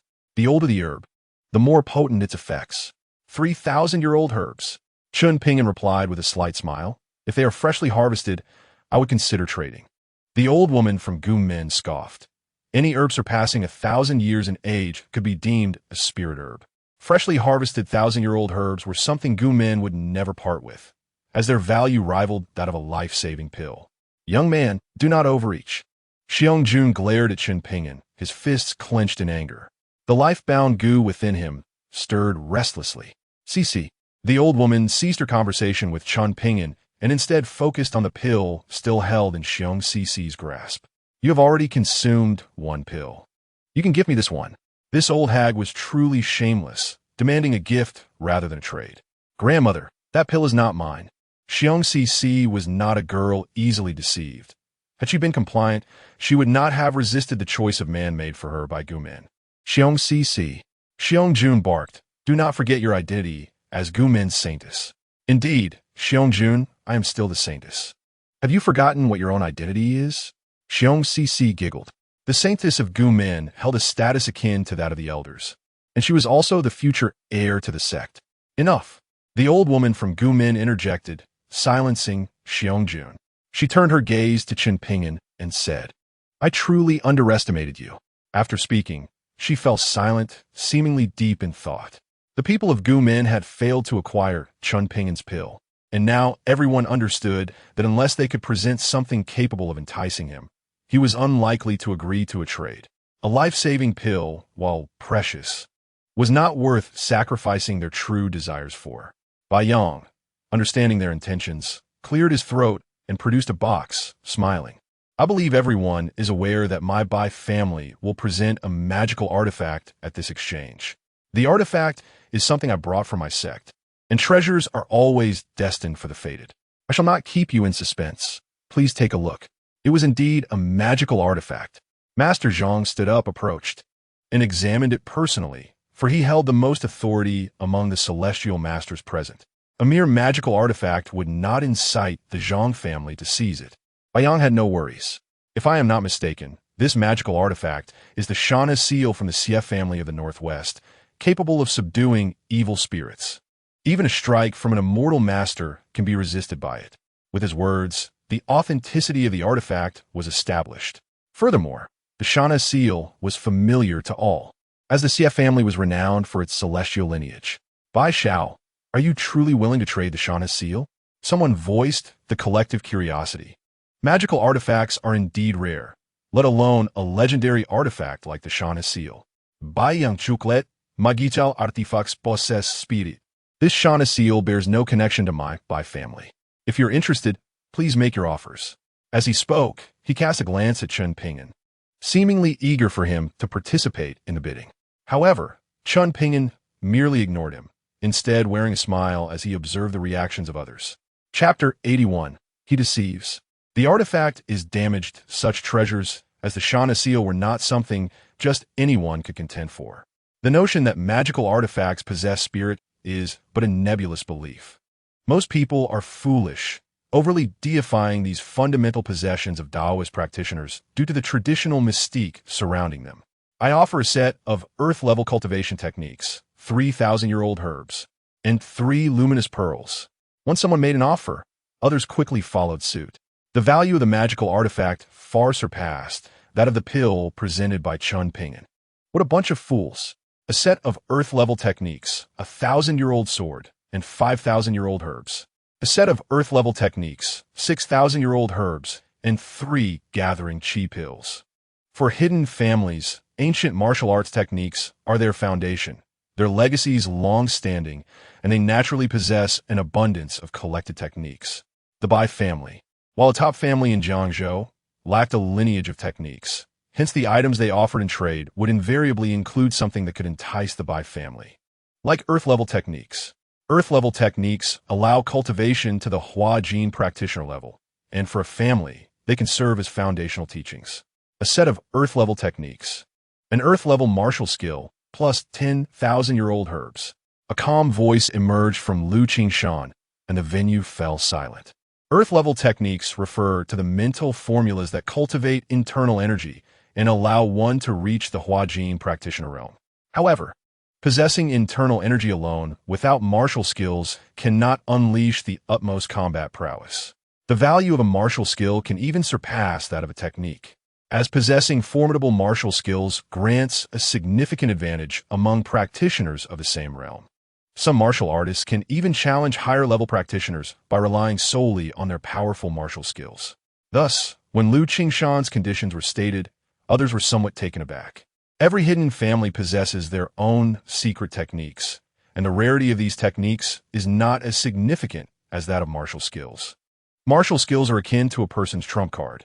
If the opponent knows your martial skill, they will also know its weaknesses. Given the preciousness of martial skills, no one would be foolish enough to trade their family's treasured martial skills unless they were of no importance. Yet, Lu Qingshan spoke of Earth-level martial skills, which, when paired with Earth-level techniques, represent a true and complete legacy. With these Earth-level techniques and martial skills, one could even establish a martial arts lineage. The Lu family, the most enigmatic hidden family from the Southwest, made an astonishing move right from the outset.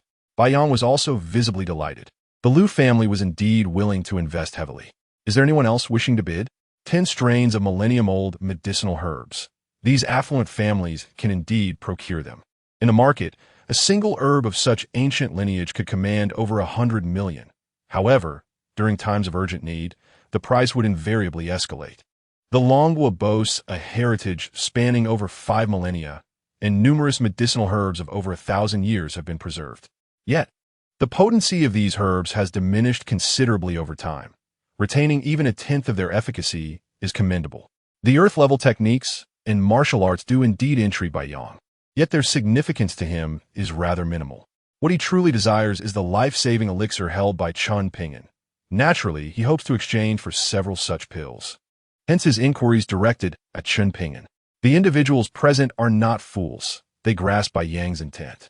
Even Lu Qingshan casts a glance at Chen Ping'an. An artifact capable of withstanding a strike from an immortal master is, for many in attendance, an invaluable treasure. However, such treasures are perceived as priceless only by those in need. To those who do not, they may as well be trash. Chen Ping'an's words are nothing short of astonishing. As soon as he uttered them, doubts arose regarding Bai Yang's assertions. Nonsense! Bai Yang quickly retorted, what do you understand?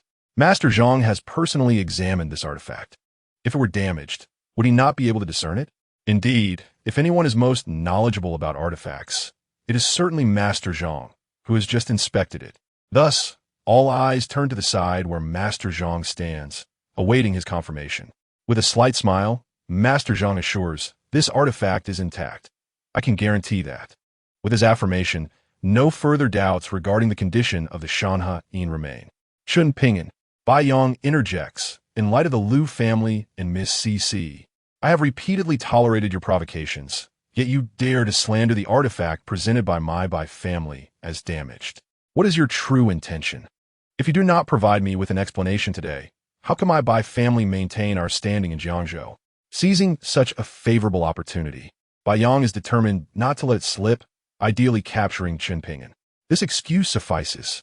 Chen Ping'an chuckles, regarding Bai Yang as a simpleton. It is one thing for him not to provoke Chen Ping'an, but to willingly present his face for a slap.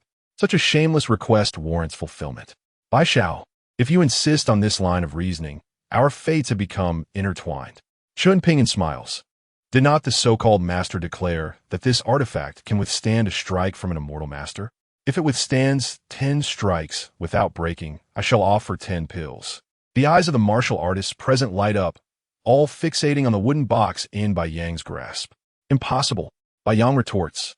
Such a treasure as the Shanha Yin cannot be carelessly utilized. One must understand that artifacts possess spirit, and accumulating energy is no simple feat. Each attack diminishes its energy reserves. I believe you are deliberately trying to deceive my Bai family. Do you genuinely think we lack the means to deal with you? His anger is palpable. For reasons unknown, Chen Ping'an feels significantly uplifted witnessing Bai Yang's fury. You dare not. Bai Yang, of course, would never admit to such, exclaiming, "You speak nonsense." Master Zhang would not lie. My Bai family would never present a damaged artifact for trade. Chen Ping'an counters, "Who knows your true intentions? Perhaps you merely wish to deceive others with a false treasure? If the Shanhain is indeed intact, would you truly be willing to part with it?" His words resonate with logic, leaving Bai Yang momentarily speechless. "Very well. Chen Ping'an, you are intent on causing trouble, are you?" Bai Yang declares, "You have forced my hand. I am a core disciple of the Hongmen. If I allow you to speak recklessly, my Bai family may endure, but my sect will never tolerate it." By revealing his sect affiliation, he aims to intimidate these hidden families. As a core disciple of the Hongmen, even the hidden families would hesitate to provoke him. "You have repeatedly insulted my Bai family, harmed our disciples, and even killed my sister. Today, before all these esteemed elders, I shall take action to incapacitate you." He refrains from threatening Chen Ping'an's life, merely stating his intent to incapacitate him, ensuring that even the Liu family cannot retaliate, given his status as a core disciple. The murderous intent in Bai Yang's eyes becomes evident as he strides forward. Yet, Chen Ping'an merely smiles, producing a life-saving elixir and proclaiming, "Whoever slays Bai Yang shall receive this pill." Chapter 82. The allure of the elixir Bai Yang abruptly halts, hesitant to advance further. A single life-saving elixir may not hold great significance for the youth, but for the martial artists of the transformation stage, it represents another chance at life. Anyone who has reached the transformation stage likely bears some old wounds, even without prior injuries. Such a pill that extends one's life by 3 years is an irresistible temptation for these seasoned warriors. Shameless, Bai Yang realizes he has fallen into Chen Ping'an's trap. Wealth can sway hearts, especially when it comes to a life-saving elixir. Just as Bai Yang stands still, he feels a chilling breeze approach. Having already unveiled his status as a core disciple of the Hongmen, he is still confronted with aggression. A powerful aura surges toward him. Bai Yang, undaunted, stands his ground, confident even against these esteemed veterans who have earned their renown over decades. With a resounding crash, the energy of 2 formidable transformation stage warriors collides, lifting a layer of concrete from the ground. The battle between transformation stage experts hinges on the strength of their vitality and endurance. "Elder, are you truly willing to engage me over a single elixir?" Bai Yang coldly addresses his assailant, who turns out to be a transformation stage warrior from the Zhaoshi sect. Haha, the Bai family has indeed produced an extraordinary martial talent, possessing transformation stage prowess at such a young age. Do not misunderstand. I harbor no intent to kill you. I merely wish to ascertain whether this young man's claims are mere fabrications and whether the Shanhain in your possession is truly damaged. Despite this Zhaoshi sect warrior's reassurances, everyone understands the underlying truth.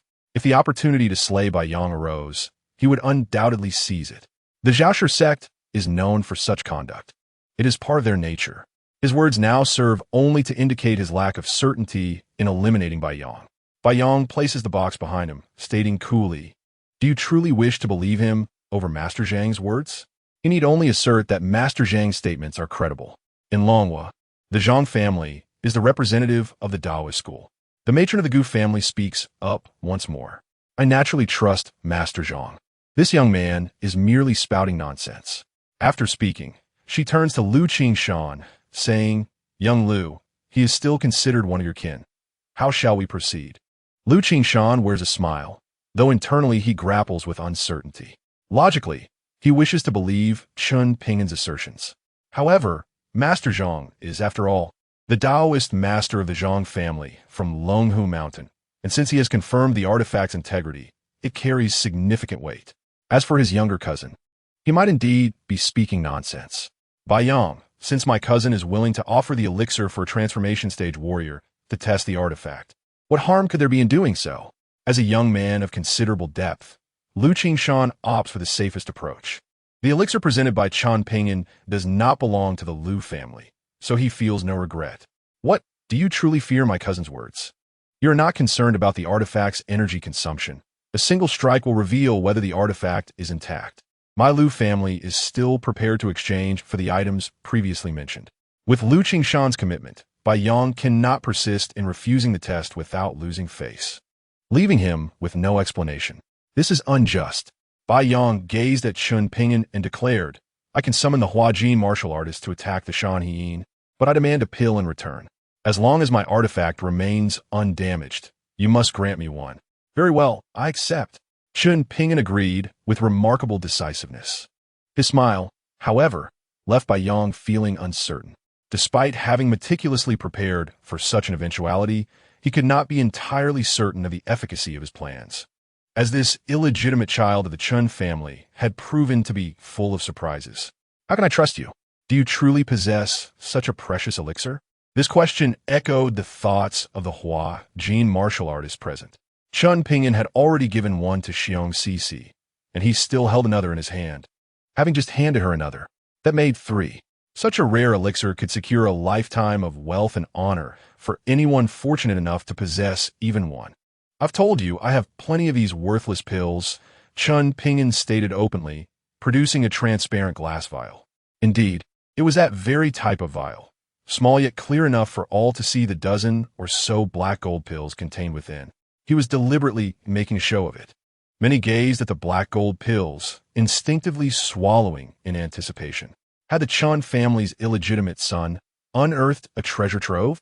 The sight of such valuable elixirs stirred greed in some, while others harbored murderous intent. Killing for pills was a common occurrence in the martial world. Bai Yang was elated. This young man was truly courting disaster. He had intentionally provoked Chen Ping'an, never expecting him to reveal such a bounty. This would undoubtedly incite greed among the Huajin martial artists. Once this exchange meeting concluded and Chen Ping'an departed, it was likely that they would covertly attempt to seize the elixirs. If the Huajin martial artists acted, the outcome was all too predictable. Chen Ping'an would surely meet his demise. To possess such divine pills while failing to remain discreet was nothing short of reckless. Ha ha! Bai Yang laughed heartily, then produced a wooden box, inviting, which senior would care to give a try? Having decided to allow the Huajin martial artist to test the Shan Hiyin, he sought to be generous. As a Huajin martial artist himself, he wished to avoid any accusations of not doing his utmost. Thus he offered this opportunity to another. I shall. A Huajin martial artist from the Gan, Sherman, stepped forward, his eyes set firmly on Chen Ping'an's elixir. With a single strike, should the Shan Hiyin remain intact, the illegitimate son of the Chen family would owe him a pill. Others, though they were incensed by the shamelessness of this elder from Gan Sherman, refrained from speaking out due to face-saving considerations. Simply attacking the Shan Hiyin could yield an elixir. This old man certainly knew how to seize an opportunity. A sinister smile crept across the face of the elder from Gan Sherman. Bai Yang placed the wooden box on the ground, revealing the Shan Hiyin within. At that moment, a faint azure glow began to emanate from it. This sight confirmed for those present that the Shan Hiyin was indeed genuine. The illegitimate son of the Chen family had truly suffered a significant loss, having relinquished 2 elixirs so readily. Yet, who could blame him when he still possessed so many? Some in the crowd began plotting how to seize the remaining elixirs. Observed closely, the elder from Gan Sherman raised his hand, a swirling force coalescing there. He directed a palm strike toward the wooden box. It was evident to all that he had only exerted a fraction of his Huajin power. Yet, Huajin power was formidable, beyond the capability of an ordinary master to withstand. In principle, he had not violated Chen Ping'an's stipulation. Surely, all would be well, Bai Yang mused, having prepared extensively. Even a full-force strike from a Huajin martial artist could not destroy the Shan Hiyin. Suddenly, an unsettling presence emanated from the Shan Hiyin, and a shadow of azure burst forth. What on earth? The nearest elder from Gan Sherman was startled, retreating several steps from the emerging shadow. It was a Qing Yingui. The knowledgeable Zhang Tianshi reacted swiftly, his expression betraying astonishment. Within the Shan Hiyin lay imprisoned a Qing Yingui. Bai Yang's countenance darkened considerably. This Qing Yingui was not trapped within by mere chance, but rather borrowed from Qin Shao. With a Qin Yin Gui guarding the Shan Yin, even a full-force strike from a Huajin martial artist would leave it unscathed. He could not comprehend why the Qin Yin Gui had chosen this critical moment to escape. The Qin Yin Gui emitted a chilling scream that reverberated through the air, akin to encountering something terrifying. As the artifact on the ground shattered with the departure of the Qin Yin Gui, it became clear the Shan Yin was indeed damaged. Or perhaps it was never the genuine Shan Yin at all. Its destruction confirmed Chen Ping'an's claims. Bai Yang had, in fact, paraded a broken artifact to deceive others. Yet, curiously, no one dared to confront Bai Yang, even with this revelation. Old Taoist, come and collect this specter. Zhang Tianshi formed a seal with his hands, preparing to subdue the ghost, as this was within the purview of a Tianshi's duties. Please, senior, wait. Bai Yang hastily interjected, stepping forward to assert. This is the spirit of a senior from my Hongmen, sealed within the Shan Yin after death. Bestowing the Qin Yin Gui with the identity of a deceased elder from Hongmen ensured no one would dare challenge it. Zhang Tianshi regarded the azure shadow, but refrained from further action. The others, recognizing the situation, also chose not to engage in futility. If the Qin Yin Gui were to unleash its full might and self-destruct, even a Huajin martial artist could meet a dire fate. Bai Yang bowed sincerely to the Huajin martial artist present, his demeanor earnest. Esteemed seniors, please forgive me. I did not anticipate the spirit sealed within the Shan Yin would cause such damage upon its emergence. Despite his inner fury, he maintained a composed exterior. Nonsense. Chen Ping'an was unrestrained in his retort. Hiding the Qin Yin Gui merely aimed to deceive the assembly. Bai Yang trembled with rage, his meticulously crafted plans crumbling under the actions of this illegitimate son of the Chen family. This young man opposed him at every turn. Did he truly believe Bai Yang refrained from taking his life? Bai Yang harbored a burning desire to butcher Chen Ping'an. Yet he understood that to act against him now would prompt others to intervene, for they all coveted the elixirs in Chen Ping'an's possession, unwilling to see them fall into anyone's hands. You are unwelcome here. I implore you to leave. Had he known this young man would wreak such havoc, he would never have allowed him through the door in the first place. Chen Ping'an showed no intention of departing. Instead, he regarded the Qin Yin Gui with a devilish smile. What is this? You wish to expel me, fearing I might unveil your scheme? You may deceive others, but not me. This Qin Yin Gui is a bound spirit, not your long-lost elder. If I am not mistaken, the recent uproar surrounding the Jiangzhou case is connected to this Qin Yin Gui and its master. So it was you who concealed the true culprit of the Jiangzhou case within the Bai family. Or perhaps all of this is orchestrated by your Bai family. Bai Yang's expression darkened significantly. He was powerless to interrupt Chen Ping'an's revelations. Yet, what astonished him more was how Chen Ping'an had acquired such knowledge. Just a single Qin Yin Gui could not substantiate the claims. Even a Tianshi like Zhang could not discern that it was a bound spirit. How did Chen Ping'an know? And connected to the Jiangzhou case? Preposterous. Bai Yang would naturally refuse to acknowledge these matters, even in the absence of Jiangzhou's official warriors. Should this incident come to light, it would undoubtedly impact the Bai family. Chen Ping'an, in what way have we offended you, leading you to repeatedly humiliate my clan? You even disregard the elders of Hongmen. Do you truly believe that the Liu family can protect you for a lifetime? Bai Yang still mistakenly presumed that the Liu family was the source of Chen Ping'an's confidence. Elders of Hongmen, Chen Ping'an chuckled. Do not disguise your intentions under the pretense of truth. If he is indeed an elder of Hongmen, why not allow him to speak for himself? Just as Bai Yang was about to mock Chen Ping'an, the Qin Yin ghost emitted a hissing sound, its entire azure aura trembling. I'm not. It appeared to be resisting something with great effort. Having burst forth from the Shan Yin, its erratic mutterings were unexpected. Although he was not the master of the Qin Yin ghost, Bai Yang knew it was the most capable aide beside Qin Shao, whose every action was under Qin Shao's control. The value of the Qin Yin ghost had diminished to that of an ordinary magical artifact. Bai Yang attempted to command the Qin Yin ghost. Such entities possessed intelligence, not being mere phantoms. However, upon his command, the Qin Yin ghost suddenly glared fiercely at Bai Yang. It was he. He killed me. Who am I? Who am I truly? I remember now. I am Du Luan. the war god of the southwestern prince's manor. I am Du Luan. He is the one who killed me. It was him. The ghost's disjointed soliloquy left those around in stunned silence. The southwestern prince's manor, war god Du Luan. Anyone who had been conferred the title of war god was undoubtedly affiliated with the Dragon Kingdom's officials. Dunan, a Huajing warrior, stood up, seemingly recognizing this name. He gazed at the Qing Yin ghost and asked, "You are Du Luan?" Upon closer inspection, he believed he could discern the shadow of the former hero. "You truly are Du Luan?" His confirmation of the Qing Yin ghost's identity turned his expression cold. He too belonged to a hidden family in the southwest and had deep ties with the southwestern prince's manor. Bayang, he is Du Luan. Do you not realize that Du Luan is the war god of the southwestern prince's manor? He vanished 13 years ago, and it turns out he was murdered and transformed into a Qing Yin ghost. Bayang had long been frightened by the ghost's revelations. He had no inkling of its identity. That fool Qin Shao. How could he control a Qing Yin ghost that retained its prior memories? This was indeed peculiar. At this moment, Bayang found himself at a loss for explanations. If news of the war god, Du Luan, reached the southwestern prince's manor, the Bai family would surely face severe repercussions. Bayang's face paled slightly as he said, "How could this be? Senior, 13 years ago I was but a youth, merely a practitioner of inner strength. How could I possibly kill a war god? Even if you gave my family 100 times the courage, we would not dare to harm a war god." Although this explanation seemed feeble, it was indeed the truth.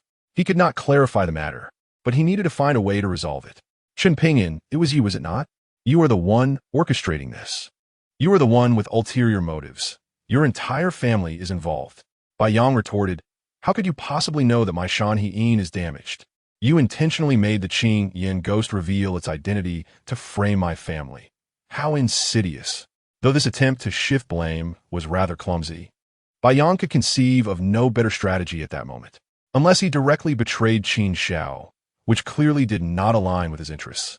Clap, clap, clap. Chen Ping'an could not restrain his applause, exclaiming, "This fool has begun to lash out." To label him as a fool insulted the very term. Have you considered who brought the Shan Hi'in? Who claimed that the Qing Yin ghost was an elder of Hongmen? Now that all your schemes have been unveiled, do you still wish to drag me down with you? Chen Ping'an's smile was enigmatic. He relished any opportunity to vex Bayang. Life is so mundane. One must seek out sources of amusement. Why are you so eager to distance yourself? No one has accused you of the murder. Or do you know the master behind this Qing Yin ghost? Is he your friend? At this moment, Bayang suddenly realized he had once again fallen into a trap laid by Chen Ping'an.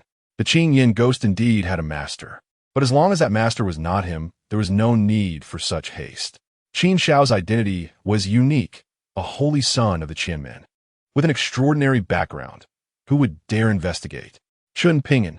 Bayang ground his teeth, vowing that never in his life had he so fervently desired to kill someone. Today's martial arts exchange was all meticulously arranged for his forthcoming plans.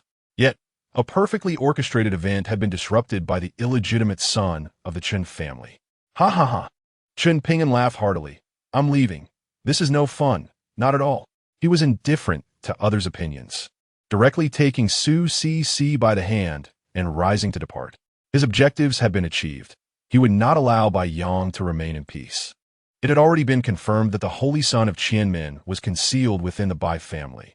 Dying sooner or later bore little difference. As Chen Ping'an made his exit, no one attempted to stop him, and his departure signified the conclusion of the exchange. The events that transpired would undoubtedly spread through various channels. The Bai family's aspirations to unify Jiangzhou would likely be dashed. What had begun as a martial arts exchange disbanded as soon as Chen Ping'an exited. Everyone departed in unison, apprehensive that someone might act prematurely. The elixirs on the illegitimate son of the Chen family must not fall into others' hands. She genuinely wished to keep Chen Ping'an close, as those individuals might hesitate due to her status, at least not daring to act openly against him. Chen Ping'an, however, smiled subtly and said softly, "I have worked hard to create such a splendid opportunity. How could I let it slip by?" Su Cc glanced at the youth beside her in surprise, sensing the formidable vitality coursing through him, so powerful that it was somewhat terrifying, causing her innate gu to stir restlessly. "You have concealed your cultivation. Was this intentional?" Upon this realization, Su Cixi suddenly comprehended. She seemed to know the boy quite well, though only partially. Chen Ping'an chuckled. I have already stated, I am quite formidable. Su Cixi was amused by Chen Ping'an's whimsical demeanor, her earlier gloom dissipating. You must protect yourself. In 8 days, perhaps the goo within me will indeed aid you. She was, of course, referring to Chen Ping'an's physical issues. Chen Ping'an laughed heartily and asked softly, could I perhaps collect a bit of interest first? Su Cixi giggled, standing on her toes to plant a gentle kiss on Chen Ping'an's cheek before turning to leave. Aware that Chen Ping'an had concealed his cultivation, intentionally luring those individuals to harm him, she resolved not to linger and hinder his performance. A wise woman is truly a treasure. Chen Ping'an sensed several concealed auras behind him and smiled faintly. The night breeze was delightful, with the dark skies and rising winds. It was a fitting time for deeds of malice. Lu Qingshan and Lu Xiaoyuan also emerged from the Martial Arts Association, observing Chen Ping'an's retreating figure. Lu Qingshan frowned slightly. Lu Xiaoyuan spoke, second brother, are we truly going to leave him be? Those people will not let him off easily. Lu Qingshan replied coolly. Do you think he is unaware of this? He is acting deliberately. While I do not comprehend his motives, this cousin of ours is far from foolish. Are you not curious where he has spent these 18 years? Where did his remarkable cultivation arise from? Although you are betrothed to him, do not forget that you are 3 years his senior. He is merely 18 years of age, yet possesses martial prowess at the threshold of transformation. Lu Xiaoyuan is certainly aware that this is a primary reason for her reluctance to accept the engagement. Marrying her cousin would be one thing, but marrying someone younger than herself is quite another. Though their blood relation stems from countless generations apart within the large family, such arrangements are not uncommon.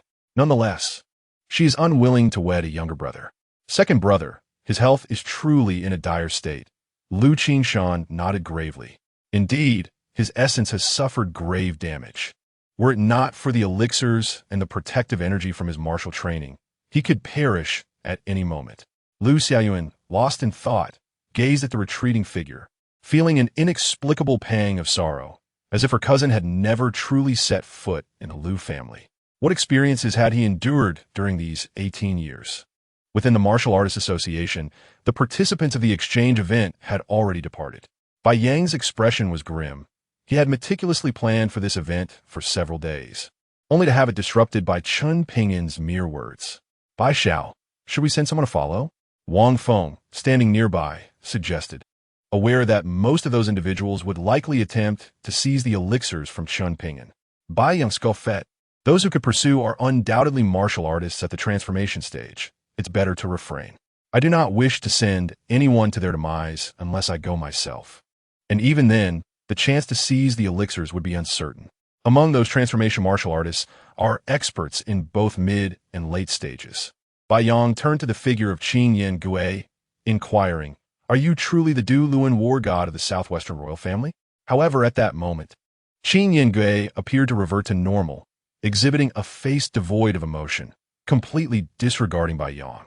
Bai Yang understood he had no means to control Qin Yan Gui or to communicate with him normally. He could only produce another seal and store Qin Yan Gui away. The Shana seal, the damaged piece, was also a character seal, while this piece was a familial seal. This Shana seal was the complete artifact.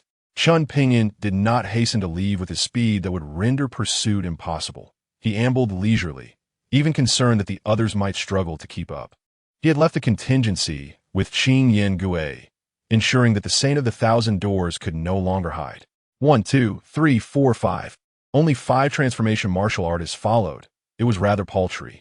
Chen Ping'an felt disappointment. Having offered so many elixirs, he had expected more than 5 individuals to follow. Chapter 85. Surrender the elixirs, spare your life, Jiangzhou. By the banks of the Yangtze River, in the distance, lights twinkled and crowds bustled, with vehicles incessantly flowing. Yet, the area cordoned off by the riverside was forbidden to enter due to dangers lurking within. At this moment, Chen Ping'an stood quietly, gazing at the shimmering surface of the lake, a faint smile gracing his lips. Kid, I never expected you to have already chosen your burial ground. The old man from the corpse-transporting sect was the first to leap forth. Others might take a moment to consider their standing in the martial world. preserving a faade of dignity. The corpse-transporting sect was devoid of any sense of shame from top to bottom. Come out, do not hide. Everyone was here for the elixirs on this young man. There was no need for subterfuge. The old man from the corpse-transporting sect, lacking in shame himself, did not want those hidden elders to reap the rewards without effort. Since they had all come, the division of spoils must be clarified beforehand. This was the unspoken agreement among their generation. They had not shied away from violence and greed before. I am 87 years old. I suffered a severe injury in my youth, shortening my lifespan. I only require one elixir. One elder stepped forward, casual in his demand for a single elixir. I too only require one elixir. Another elder emerged. Both were at the initial stage of transformation, possessing a keen awareness of their own strength. One elixir was sufficient. The old man from the corpse-transporting sect chuckled. Then I shall ask for two. That is not excessive. Being at the mid-stage of transformation, his request was indeed reasonable. The fact that this shameless old man made such a demand indicated that among those who had come, there were individuals he regarded with caution. Indeed, two figures stepped forth, Zhang Tianshi and the elder of the Goose sect. Their appearance elicited no surprise from the others. The elder of the Goose sect, glancing at Chen Ping'an by the lakeside, sneered, "Young lad, if you present the elixirs and forfeit your martial prowess, I can guarantee your life." She pursued him not only for the elixirs, but also to incapacitate the man chosen by Xiong Sisi, thereby eliminating her options. All five individuals had gathered, with the elder of the Goose sect possessing the highest cultivation at the late stage of transformation. If she deployed her innate goo, she could evoke the peak of transformation prowess, making her nearly invincible among transformation martial artists.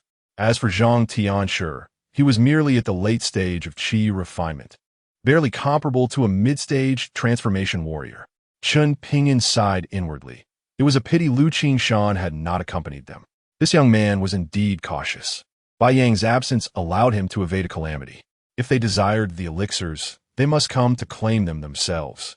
Chen Ping'an remained at the lakeside, standing against the wind, as if the rolling waters concealed some ferocious mythical beast poised to erupt from the depths. "Kid, do not be ungrateful. Surrender the elixirs, and you may yet live. Should we be compelled to act, your demise is inevitable." These five experts, each a formidable warrior in their own right, represented a rare assembly of transformation martial artists, even among hidden families. Chen Ping'an slowly turned, facing the five elderly figures, particularly the Tianshi from the Zhang family. It was unexpected that a Tianshi would stoop to such base actions for a few elixirs. Was the Taoist Tianshi family truly reduced to this? Zhang Tianshi's expression soured. He had indeed come for the elixirs, driven by personal motives. Yet, he harbored another thought. He sensed that this young man was somewhat extraordinary. Upon their initial encounter at the airport, he had not detected any vitality emanating from a youth. It was only after reviewing Chen Ping'an's profile that he realized the boy exhibited at least half-step transformation prowess. Today's encounter reaffirmed that notion, though an inexplicable anxiety lingered in his heart. Zhang Tianshi spoke, "Young lad of the Chen family, considering your elder's reputation, I can assure you that should you surrender the elixirs, your life will remain unscathed." "Ha ha!" Chen Ping'an could not contain his laughter. "I wonder if you consulted the fates upon your arrival, to discern fortune or doom." Zhang Tianshi's fingers trembled slightly, although he lacked any natural intuition regarding fate. Chen Ping'an's words stirred something within him. As he attempted a divination, his countenance paled, and he spat blood before the crowd. He gazed at the young man by the lakeside with wide eyes, as if confronted with a monster. "You!" The word escaped his lips, and cracks began to form across his body. A Tianshi, attempting to divine Chen Ping'an, was met with a backlash of power that would overwhelm even the celestial masters of Longhu Mountain. Bang! Zhang Tianshi collapsed to his knees, bowing deeply before Chen Ping'an. His action, though inexplicable, was profoundly eerie. It was not that he had discerned Chen Ping'an's identity. Rather, he understood he had encountered a being capable of annihilating the Zhang family, the Tianshi clan, and even Longhu Mountain. This bow was a plea for mercy, a request for Chen Ping'an to spare the Zhang family and Longhu Mountain.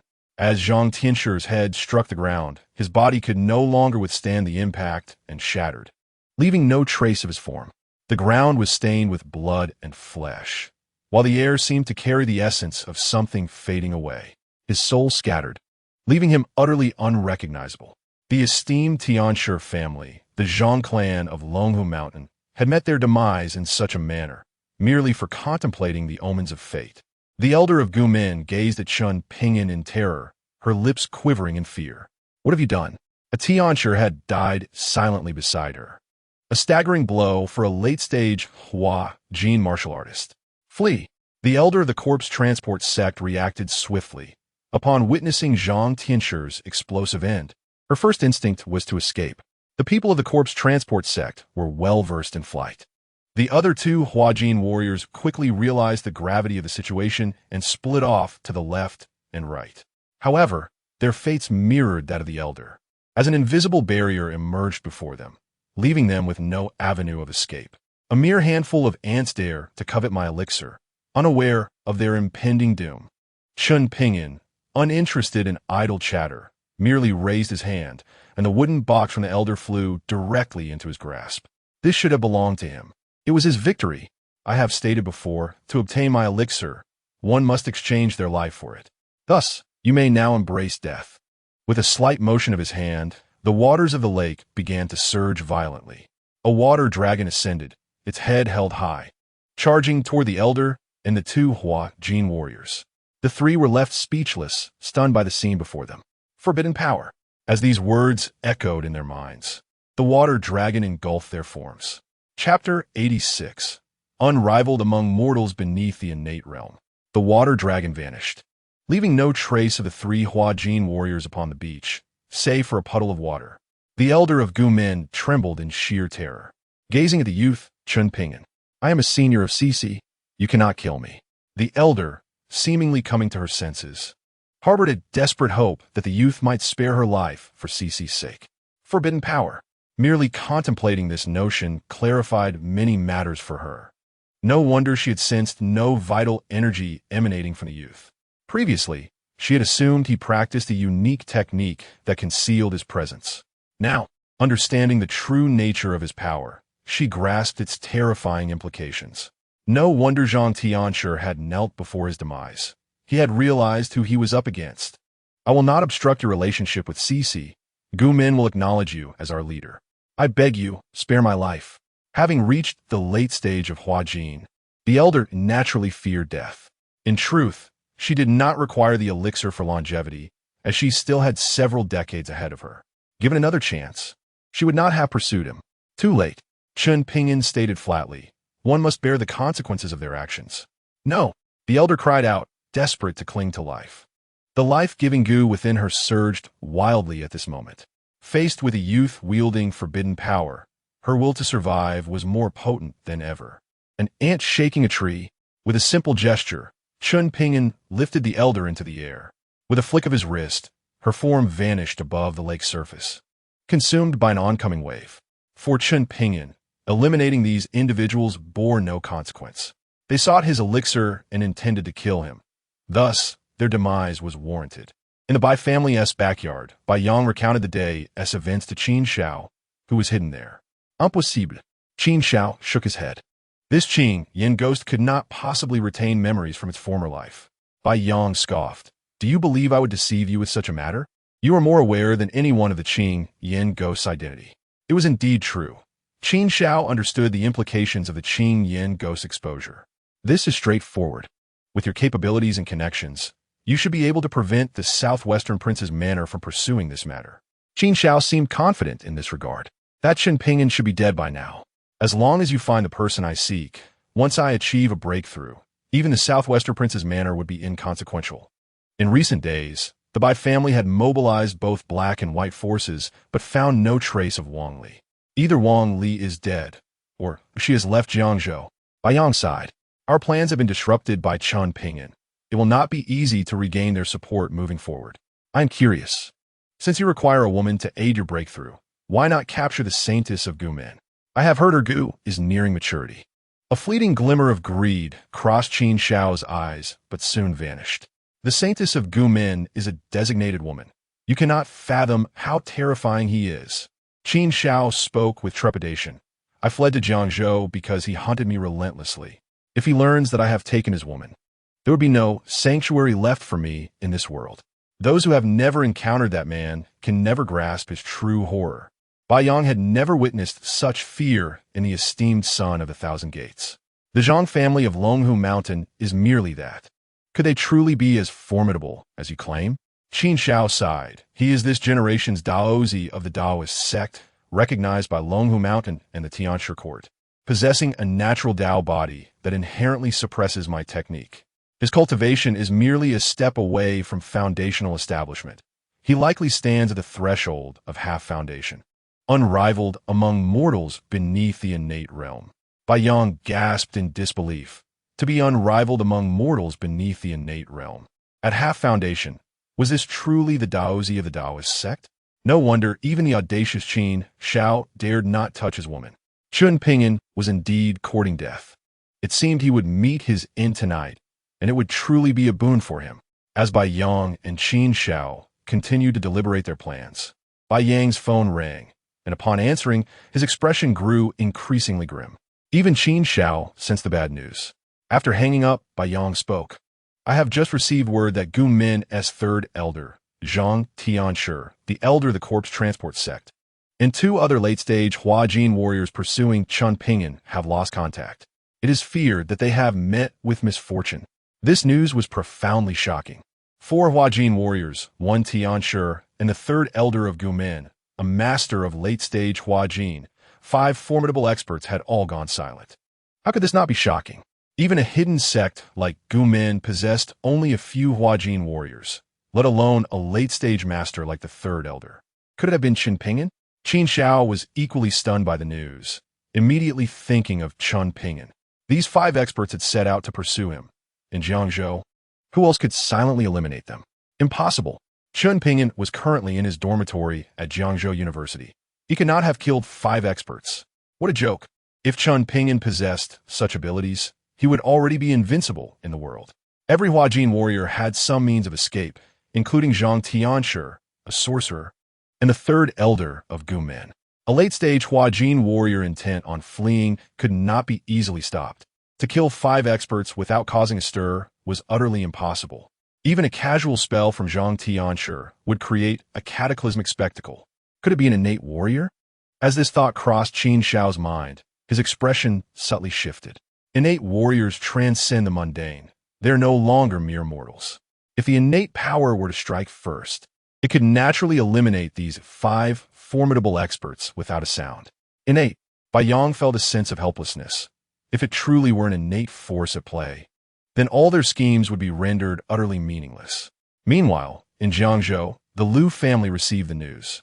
Liu Qingshan paused for a moment, a faint smile gracing his lips. Liu Xiaoyuan, puzzled, exclaimed, "Second brother, how can you still smile?" Liu Qingshan laughed heartily. "Why shouldn't I smile? I previously mentioned that our cousin is no fool. The fact that he dared to produce those elixirs suggests he had long since devised a plan. Now, with the deaths of these individuals, does it not clearly indicate that he is accompanied by an unparalleled powerhouse?" Despite his words, Liu Qingshan felt an unsettling anxiety within. With so many Huajin martial artists deceased, it seemed the heavens of Jiangzhou were destined to undergo a transformation. The crux of the matter was that his desire for Xiong Sisi would likely embroil him in conflict with Chen Ping'an. Liu Xiaoyuan voiced her concerns. "Should we not inform the family?" Liu Qingshan smiled gently, gazing at her. "Are you worried about him? It appears you have come to accept your engagement with him. This is a good development. The stronger he becomes, the more support we, the Liu family, can provide him with confidence." Chapter 87. The Chen family massacre from 30 years ago. Gu Min, Gue, Sherman, and the Zhang family of the Tianshi clan, along with the experts from 2 other hidden families, have mysteriously vanished in Jiangzhou. Naturally, the Jiangzhou Supervision Institute bears the brunt of responsibility for this incident. Currently, the Jiangzhou Supervision Institute has been taken over by members of the Yan Wangdian faction. The newly appointed head of the Jiangzhou Supervision Institute is a high-ranking official from the Yan Wangdian faction, who is also a Huajin martial artist. Upon his arrival at the Jiangzhou Supervision Institute, he was immediately confronted with a grave situation. 5 masters were missing, suspected to have been murdered. The critical aspect here is the suspicion of murder, implying that they may indeed be dead. The absence of bodies is the most terrifying aspect. What sort of individual possesses the capability to silently assassinate 5 masters in Jiangzhou? These are 5 experts from hidden sects and families. The personnel of the Supervision Institute lack the prowess to keep pace with these masters, rendering them utterly oblivious to their whereabouts. As the authority managing this unique demographic, the Supervision Institute is under immense pressure. The war god dispatched by the Yan Wangdian is still present in Jiangzhou, currently within the Supervision Institute's premises. Old Liu, I truly should not have listened to you about taking this Jiangzhou assignment. Encountering such a significant predicament right after assuming office is quite troublesome. The newly appointed head of the Supervision Institute was lamenting to a friend. Had it not been for his friend's recommendation, he would not have been transferred to Jiangzhou. Jiangzhou is merely a city, not a region. Logically, it should not warrant a Huajin martial artist overseeing the Supervision Institute. Yet, the higher-ups insisted on sending him to Jiangzhou, leaving him with numerous questions. Jiangzhou is currently bustling with activity. The war god from Yan Wangdian, known as Lu Bo, smiled slightly. The third hall master has issued an order for me to be stationed in Jiangzhou. Your arrival is also to facilitate our collaborative efforts moving forward. The mention of the third hall master momentarily stunned the man, one of the ruling figures of the Yan Wangdian. The third hall master's authority is second only to the supreme leader. Could it be that Jiang Chun was concealing information? This is the only possibility. Otherwise, the upper echelons of the Supervision Institute would surely be aware of the happenings in Jiangzhou. Lu Bo scoffed. Jiang Chun is of no concern. If he is withholding information, it must be at the behest of the Jiang family. The man nodded in agreement. I suspect as much. The Jiang family likely abandoned Jiangzhou, having foreseen the brewing turmoil. Lu Bo concurred with this assessment. Recent events in Jiangzhou are intricately tied to a young man named Chen Ping'an. I have investigated his identity, and it appears he is indeed the illegitimate son of the Jiangzhou Chun family. Also consider a member of the southwestern hidden family, the Lu family. This individual warrants our close attention, as he is the mastermind behind the downfall of the Jiangzhou branch. The man appeared somewhat stunned, realizing his old friend would not jest about such matters. Yet, if he destroyed the Jiangzhou branch of the Yan Wangdian, how is it that he remains unscathed? Lu Bo continued. The third hall master has personally decreed that no accountability for this incident is required. You have spent the longest time in Kyoto. Is there something about this that I am unaware of? The man furrowed his brow, as if suddenly struck by a thought, and inquired. You say he is the illegitimate son of the Chen family? Lu Bo nodded. Yes, this identity should be genuine. The man inhaled deeply, a look of understanding dawning upon his face. That explains it. The Jiangzhou Chen family must be the surviving lineage from 30 years ago. 30 years ago, a grave incident occurred within the Chun family in Kyoto that shocked the entire city, with many details sealed away. At that time, the Supervision Institute was responsible for the investigation. I was merely an internal strength martial artist back then, but by chance, I learned that there were survivors from the Chun family massacre. If I am not mistaken, the Jiangzhou Chen family must be among those survivors. Lu Bo's expression shifted to one of realization. So, it is. This means that Chen Ping'an is indeed a descendant of the Chun family from that time. If this is the case, it makes sense. The third hall master was nurtured by the Chun family. The man replied, not just the third hall master. Among the 18 hall masters, 5 were cultivated by the Chun family. Should they decide to protect Chen Ping'an, it would require a direct order from Yan Wang himself. Otherwise, who in the Dragon Kingdom would dare harm Chen Ping'an? Understanding this matter is not favorable for the two of them. If Chen Ping'an harbors no ambition, that would be one thing. He could simply enjoy a life of leisure in Jiangzhou, ensuring a life of comfort. However, if he is ambitious and seeks revenge for the Chun family massacre, that would pose a significant problem. The third hall master may have forbidden us from acting against him, but he did not prohibit others from eliminating him. Lu Bo said grimly, if he remains inactive, that would be for the best. If he becomes aware of his identity and desires vengeance, we must find a way to eliminate him. The man looked at Lu Bo, understanding his thoughts. The Chen family had once pressed down on numerous families in Kyoto. The Chen family massacre was the result of a clandestine alliance among many. Their own family had, to some extent, participated. The Jiang family had long been aware of Chen Ping'an's identity, which is why they employed the power of the Supervision Institute to shield him. Lu Bo remarked indifferently, perhaps now Jiang Chun, before leaving Jiangzhou, will inform Chen Ping'an of his family's history. It will be up to him to decide how to proceed. On the rooftop of the boys' dormitory at Jiangzhou University, Chen Ping'an observed Jiang Chun lurking in the shadows. Noting that the Supervision Institute is comprised of individuals who prefer to operate in the darkness. Did you come merely to relay this information to me? Chen Ping'an found it somewhat absurd. Despite not being a member of the Chen family, he was being assigned the identity of an illegitimate son. The Chen family harbors such a convoluted history, and did Chen Xiaola, that young girl, even realize her privileged background? Thus, the individuals from the Chen family were taken away by you. Chen Ping'an had always found it strange that even if Chen Xiaola's parents were fearful, there was no need to take their young son far away. This was a preemptive measure to protect the young son while he, bearing the identity of an illegitimate child, would have to endure the scrutiny of the Chen family's enemies. Jiang Chun did not deny it. He nodded, "Mr. Chun, please do not take offense. The head of the institute visited the Kunlun Taoist temple on your first day down the mountain to seek an audience with the immortal. This must also be the immortal's intent.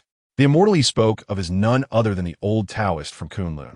Indeed, the old Taoist is quite the strategist, meticulously planning each step, showing no intention of allowing himself a moment of idleness.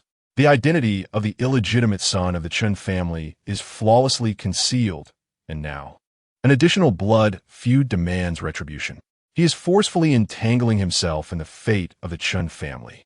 Oh, old Taoist, what is your true purpose in all of this?" Chapter 88. You cannot escape. After the conclusion of the Jiangzhou Martial Artists Exchange Conference, the news of Qing Yan Gui, the war god Duluan of the southwest Wangfu, swiftly reached the Wangfu.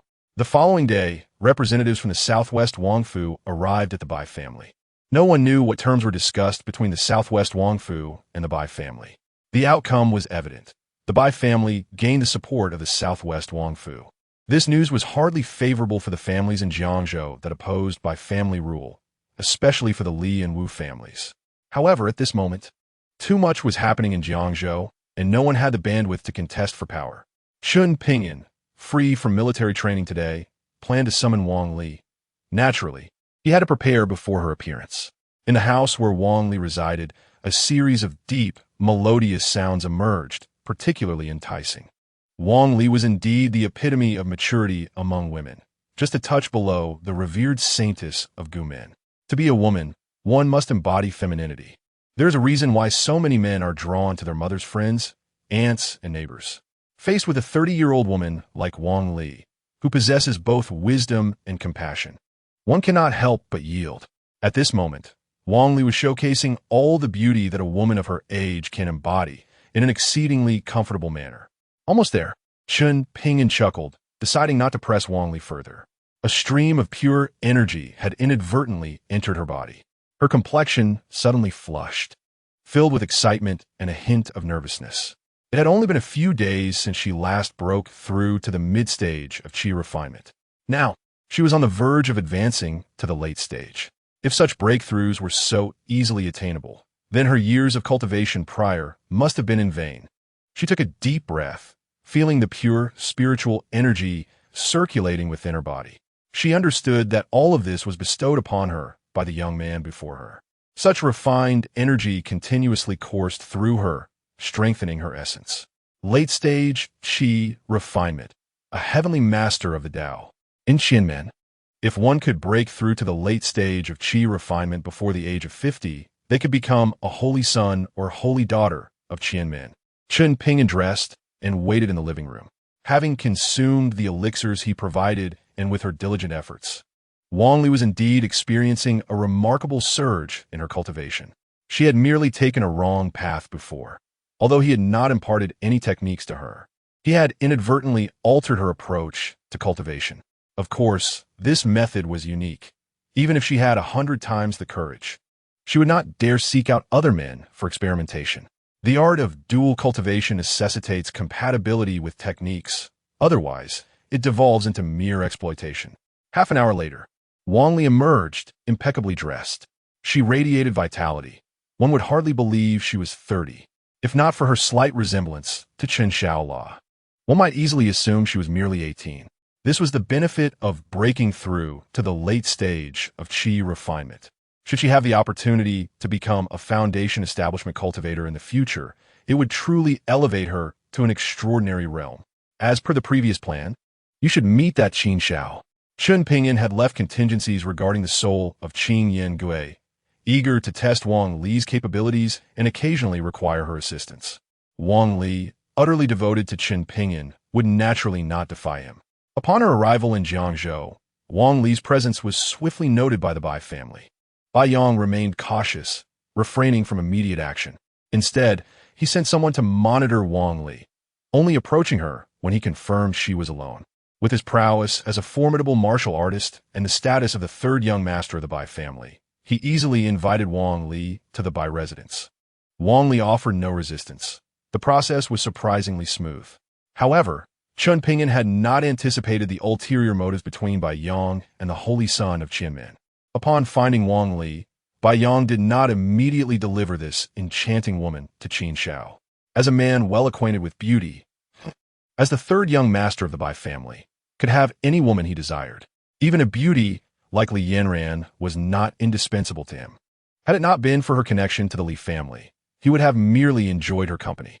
Yet, upon seeing Wang Li for the first time, he was captivated. A true earthly goddess. Regardless of the secrets she harbored, he was determined to possess her. Bai Yong, ever the gentleman, maintained a courteous demeanor, believing that women merely desire power and wealth from men. Conveniently, he possessed both. Furthermore, with his youthful charm and the identity of the third young master of the Bai family, he could easily stir any woman's heart.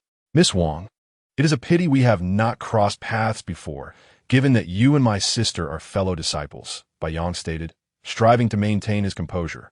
Although his gaze lingered greedily on Wang Li felt a wave of revulsion. She had no favorable feelings toward any man at this moment. Chen Xianxing spoke truly. The attire of this Bai Xiao was utterly ghastly. Wang Xiao, where is Bai Lian Shimi? May I see her? Wang Li inquired softly. Bai Yong sighed. Since you injured her last time, she has been recuperating. Currently, she is unable to meet you. The grievances between you sisters are not for me to pry into. If you require assistance, Miss Wang, do not hesitate to ask. Wang Li stood. Since Bai Lian Shimi is recovering, I shall not intrude. I will visit once she is well. She sensed that Bai Yong was reluctant to introduce her to the Holy Son. Did she not perceive the man's intentions? Miss Wang, your identity is rather special, making it inconvenient for you to reside outside. Why not stay with my Bai family? Bai Yong declared directly. To be candid, I was deeply captivated by you the moment we met. If you consent to stay here, I can take care of you and better conceal your identity as a disciple of Qianmen. His final statement bore an implicit threat. The identity of a disciple of Qianmen was one that drew hostility from all quarters. This was a subtle intimidation using Wang Li's status. Truly, he was a man who understood how to cherish a delicate flower. I appreciate your good intentions, Bai Xiao, but I am already devoted to someone. In this lifetime, I can only belong to him. This phrase sounded so familiar. Bai Yang's expression soured. Only days prior, another woman had uttered the same words to him. If words of reason would not suffice, then he would resort to force. Since you are here in my Bai family, Miss Wang, you shall find refuge here. Chapter 89. Upon meeting the Holy Son, why do you not kneel? Bai Yong was preparing to forcibly detain Wang Li. Such an earthly goddess. How could he possibly allow her to depart? A prize so close at hand could not be relinquished.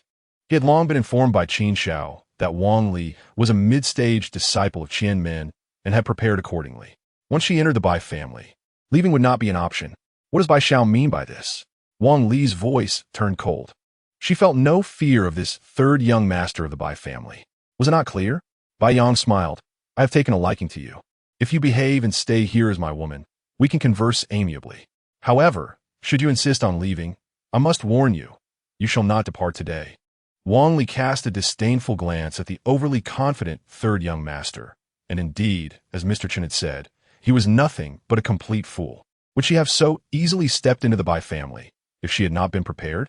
Bai Xiao was oblivious to the saying that came to Wang Li's mind. She thought of the youth in her heart, her lips curving into an even more alluring smile. Being so beautiful, one should not harbor overly beautiful thoughts.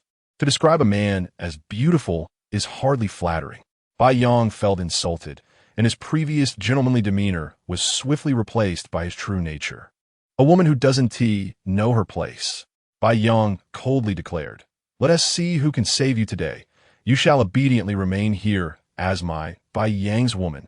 He slowly approached Wang Li, exuding a powerful aura intended to intimidate and suppress her. In his eyes, the Qi refining stage disciples were merely practitioners of dubious methods.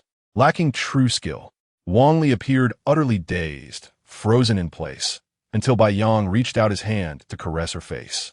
Before him, her exquisite and ethereal visage was the most beautiful he had ever seen, with features so delicate that they captivated the eye. Especially her eyes, which seemed to converse. A stunning beauty, indeed. Bai Yang's hand was poised to touch such a transcendent face when, in the blink of an eye, Wang Li's figure vanished before him. She truly disappeared. Bai Yang's pupils dilated, and although his reflexes were quick, he was noticeably slower at that moment. Otherwise, the disciples of the Qi sect would not be treated like rats on the street, universally condemned. Wang Li had already followed Chen Ping'an, and her cultivation had been transformed by the dual cultivation method he taught her. From the moment she entered this room, she was prepared. Unbeknownst to Bai Yang, he had already fallen victim to the seductive mist emanating from her, dulling his senses. This fool was entirely unaware of his ignorance, overly confident and dismissive of his opponent. By the time he realized, the flow of energy within him had significantly slowed. Fool! Wang Li appeared behind Bai Yang and gently struck out with her palm. Bang! Though Bai Yang still possessed the power of a master, along with his inner strength for protection, Wang Li, despite not being a martial artist, had the spiritual power of a late-stage Qi practitioner, which was stronger than any martial artist's inner strength. It is a misconception that practitioners only excel in long-range magical attacks. The Taoist celestial masters of today have declined, relying on magical artifacts to unleash their might. The root cause lies in the thinness of spiritual energy in the world, rendering it challenging to harness the surrounding celestial forces for one's use. Yet Wang Li was different. Her cultivation was bestowed by Chen Ping'an, and the spiritual energy within her was naturally the purest. The fact that she could vanish before Bai Yang was something no ordinary Taoist celestial master could achieve. She wielded a power that bordered on the taboo. Thus, when her palm struck down, Bai Yang's inner strength barrier shattered like an eggshell. Simultaneously, an invisible energy shield emerged around him, absorbing the force of Wang Li's strike. This was what truly terrified Bai Yang, who staggered back several steps before barely regaining his footing. Wang Li was taken aback. While she had not intended to kill Bai Yang, she could certainly have severely injured him with that blow. Miss Wang, this is a misunderstanding. Bai Yang, astonished, quickly donned a smile. His magical artifact could hardly withstand several such powerful attacks, and with each strike, the energy it stored would diminish. That artifact had been hard-won, and he was loath to waste it. He never expected that this woman, Wang Li, possessed such terrifying cultivation. Bai Yang, a thunderous voice echoed as the wooden door of the room was shattered by immense force. A tall, sinister figure stood at the entrance. It was Qin Shao, the saint of the Qi sect. You actually found this woman. Why did you not bring her to me? The arrival of Qin Shao was akin to salvation for Bai Yang. He could hardly concern himself with the fact that Qin Shao had secretly dispatched spirits to monitor him. Qin Shao, save me. Bai Yang felt his blood flow within him stifled, fully aware that he was no match for the enchanting woman before him. This woman was not merely a mid-stage Qi practitioner. As soon as his words left his lips, Qin Shao's eyes brightened, and he gazed at Wang Li with excitement. In the past 2 years, he had encountered countless beautiful women. Each one of the 30 corpses of young girls in that villa was a beauty. Yet upon seeing Wang Li, he was profoundly struck. Although she was not born with an alluring physique, her elevated cultivation endowed her with an innate elegance, rendering her breathtakingly beautiful. Ha ha! Qin Shao laughed exuberantly. You are Wang Li. At last, this saint has found you. Upon meeting the saint, why do you not kneel? Not a mid-stage Qi practitioner. Could she be at the late stage? Qin Shao's heart raced with excitement. If she were indeed at the late stage, he would be fortunate beyond measure. The perfection of a late-stage Yuan Yin would grant him an 80% chance of successfully establishing his foundation. As he entertained this thought, his inner excitement became impossible to conceal. Saint Wang Li's eyes sparkled with joy upon confirming that this man was the one her little man desired. Her smile was enchanting enough to overshadow 100 flowers. Qin Shao was rendered speechless by her beauty. Indeed, she was a rare gem, and she belonged to him. He stepped into the room, covering nearly 2 meters with a single stride, showcasing his cultivation. He had been at the late stage of qi refinement for years, merely a step away from the pinnacle. Thus, even if Wang Li were truly at the late stage, she would not be his opponent. Moreover, as he advanced, a green shadow followed closely behind him. The Qin Yin ghost was also akin to a late-stage qi practitioner. Qin Shao was utterly confident. Even Bai Yang beside him took a deep breath, wishing to seize Wang Li from under Qin Shao's nose. He had not anticipated that Qin Shao would not fully trust him, having dispatched spirits to monitor him without his knowledge. The saints of a qi sect were not easily deceived. Fortunately, as long as their interests aligned, they could set aside past grievances and continue to collaborate. Beng Li. Qin Shao wore a smug smile. Our dual cultivation is a match made in heaven. Ha! As he thought of this, he could hardly contain his excitement. The foundation establishment was within reach. Once he succeeded in establishing his foundation, he would have access to the vast resources controlled by the countless disciples of the Qi sect in the southwest. He would become one of the future heirs of the Qi sect, with wealth, resources, and women at his disposal. Little did he expect such a tremendous opportunity in Jiangzhou. Saint, you are not worthy. Although Wang Li had already attained the late stage of qi refinement, she lacked combat experience. She understood that if she failed to accomplish the task her little man had entrusted her with, he would truly abandon her. And she could not bear to be without him. Very well, you have a pleasant demeanor. I quite like it. Your Yuan Yin should still be intact, right? He could not discern whether Wang Li's Yuan Yin was still present. But he had heard from Bai Lian that Wang Li's cultivation method was such that she could not be defiled. If her Yuan Yin were truly gone, she could not have advanced to the late stage of qi refinement. After obtaining this woman's Yuan Yin, he would need to inquire how she had cultivated to the late stage. Perhaps this woman harbors an extraordinary opportunity.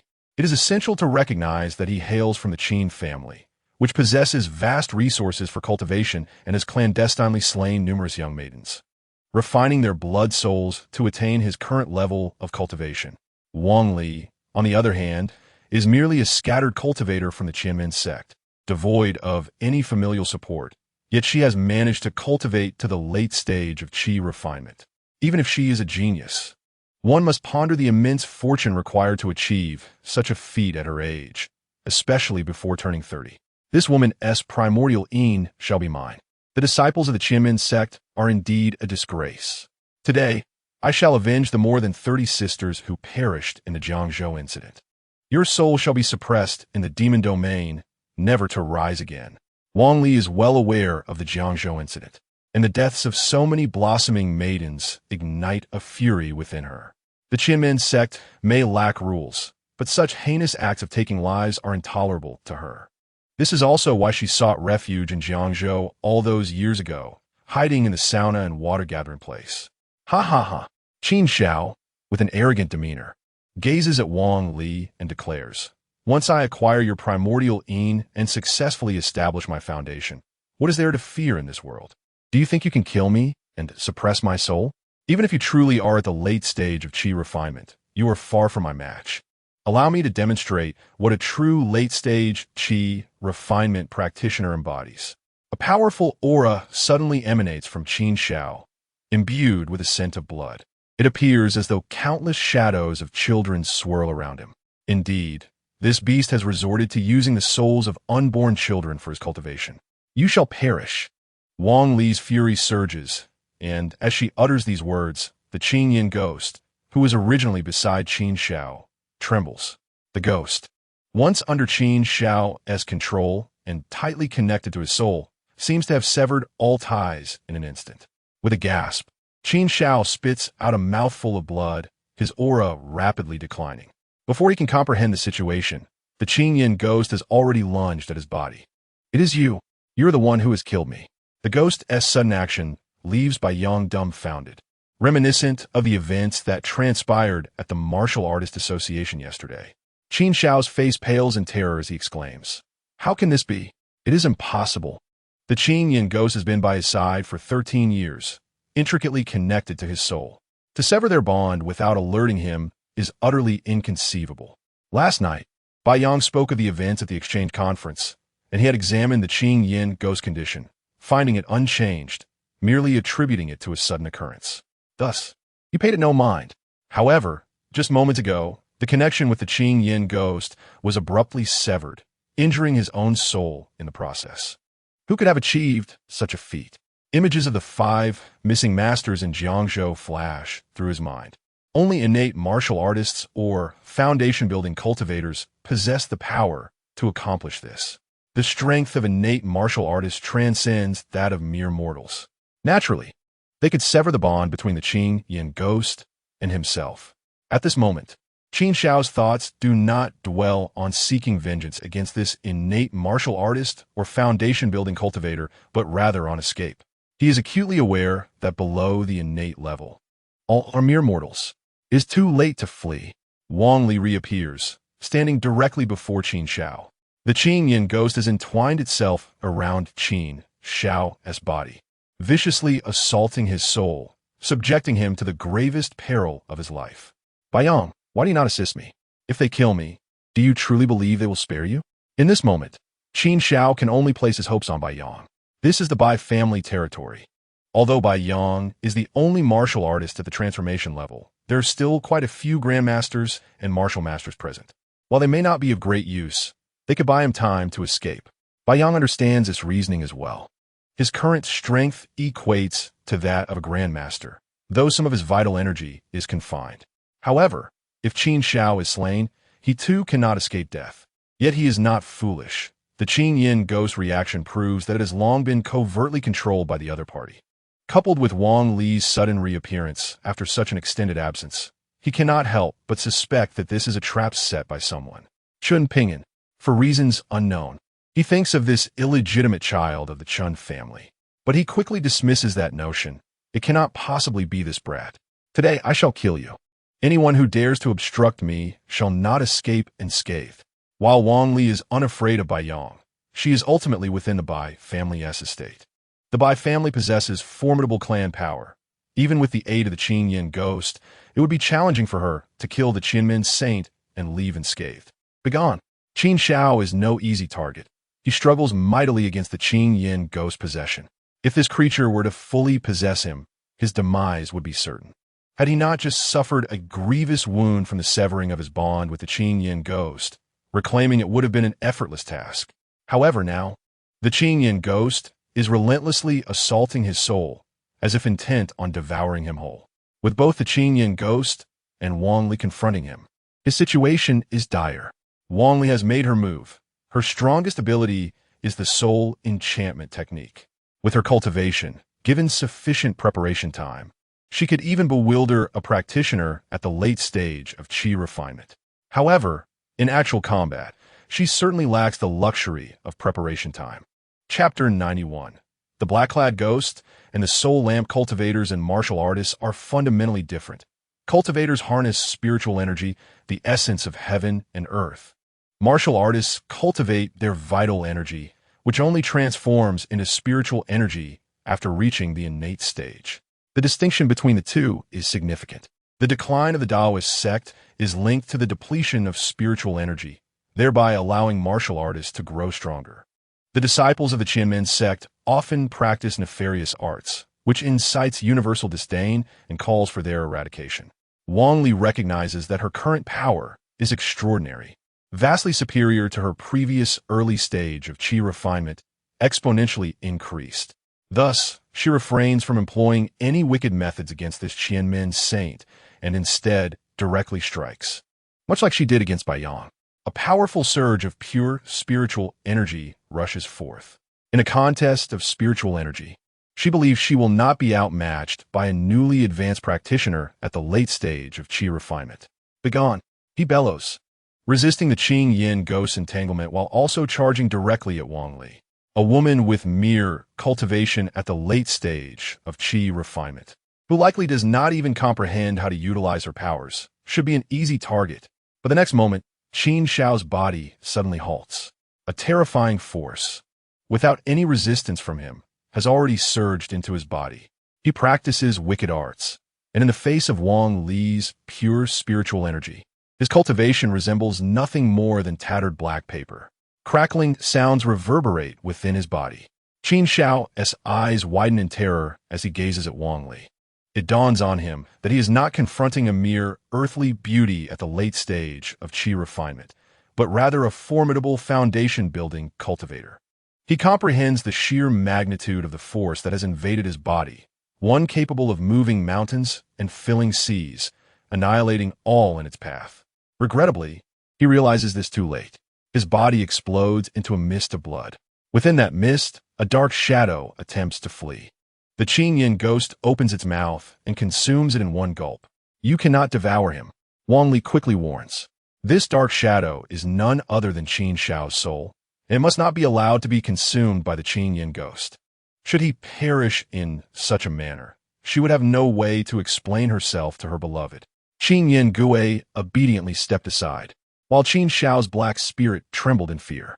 Regardless of how formidable Qin Shao was in life, in death, he was merely a specter clad in black. As Bai Yang pondered whether to intervene, Qin Shao had already met his demise, leaving behind a gruesome scene of blood and flesh. Witnessing the ruthless actions of Wang Li, a beauty of the mortal realm, extinguished any flicker of desire within him. If it was so effortless to slay Qin Shao, the holy son of the Qianmen, how much easier would it be to eliminate him? Bai Shao, do you still wish to keep me in the Bai family? Under Wang Li's gaze, Bai Yang felt an icy chill enveloping him. Miss Wang, you jest. I was merely teasing you, he replied cautiously. The man surnamed Qin has committed countless atrocities and deserves death. I too was once threatened by him. Wang Li secretly shook her head, realizing that the third young master of the Bai family, renowned as a talent in Jiangzhou, was merely a coward, fearful for his life. Such a person dared to oppose her man? What audacity! She spared him solely because her man found him amusing and wished to keep him around for further entertainment. Since you do not wish to retain me, I shall take my leave. With a slight smile, Wang Li, accompanied by Qin Yin Gue, departed openly. The Bai family members outside, lacking the third young master's command, naturally did not dare to obstruct her. Only after Wang Li had vanished did Bai Yang collapse onto the sofa in the room, his body trembling. How perilous! The air was thick with the foul stench of blood. The blood of the holy son of Qianmen was undeniably putrid. He had nearly fallen victim to Wang Li. This enchanting woman. She was far too terrifying. And what of Qin Yin Gue? How could it betray the holy son of Qianmen? Numerous thoughts began to coalesce in Bai Yang's mind, darkening his expression. Chen Ping'an awaited there, fully aware of his every move.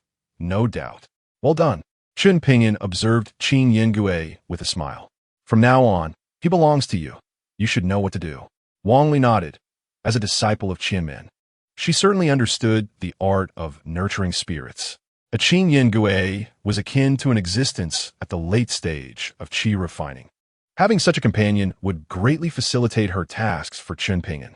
This was Chen Ping'an's intention, to elevate Wang Li's cultivation, not solely because she was his first mentor.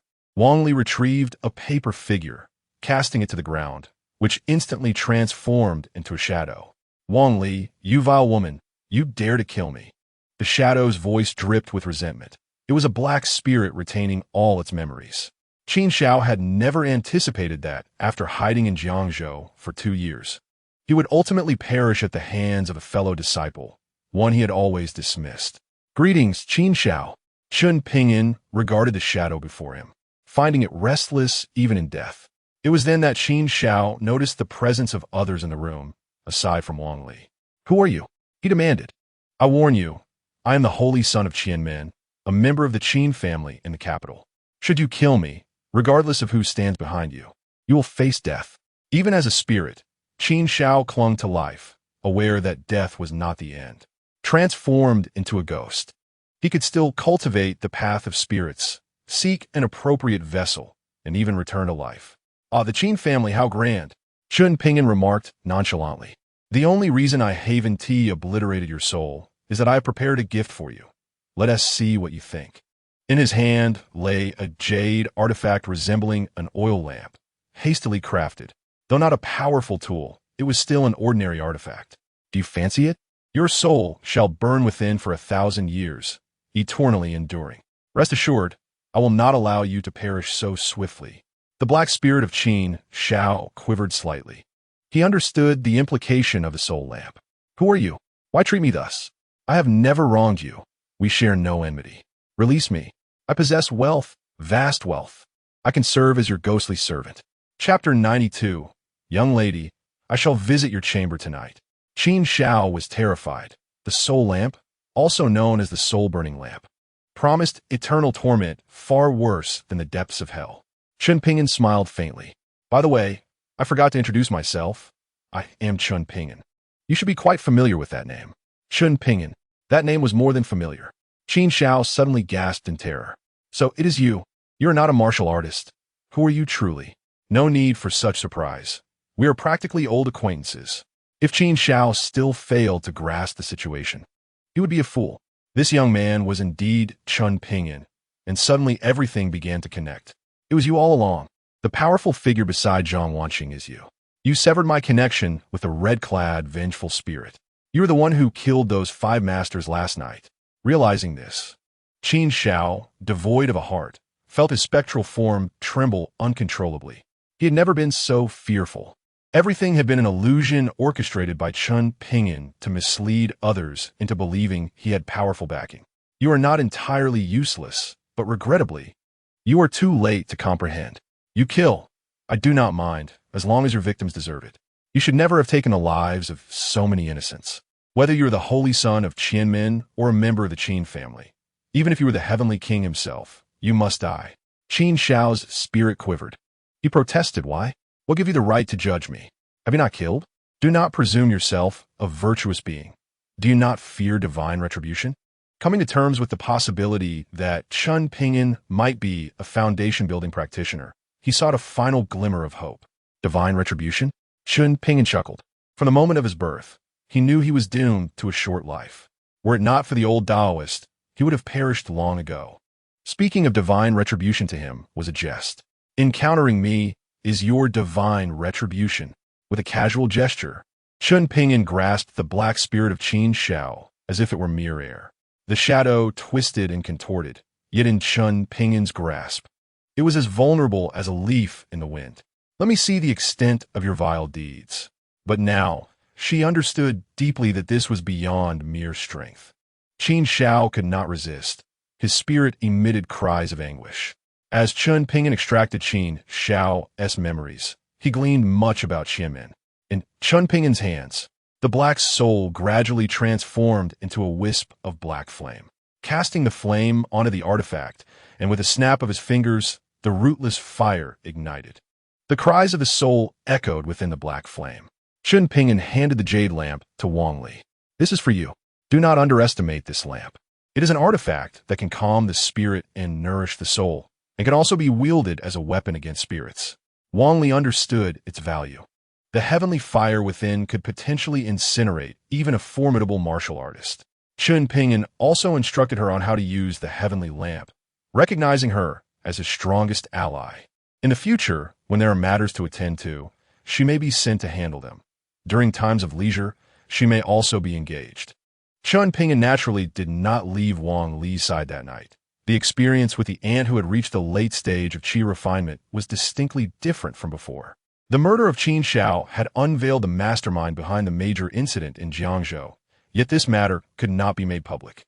Bai Yang also dared not disclose the death of Qin Shao at the Bai family's hands, fearing that Wang Li would cause him trouble.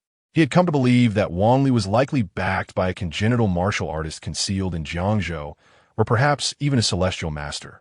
The following day, to Bai Yang's dismay, Wang Li appeared at the Li family's residence and even took up residence there. The Bai family had initially secured the support of the southwest Wangfu. Even with the death of the holy son of the Qianmen, they could have maintained complete control over Jiangzhou.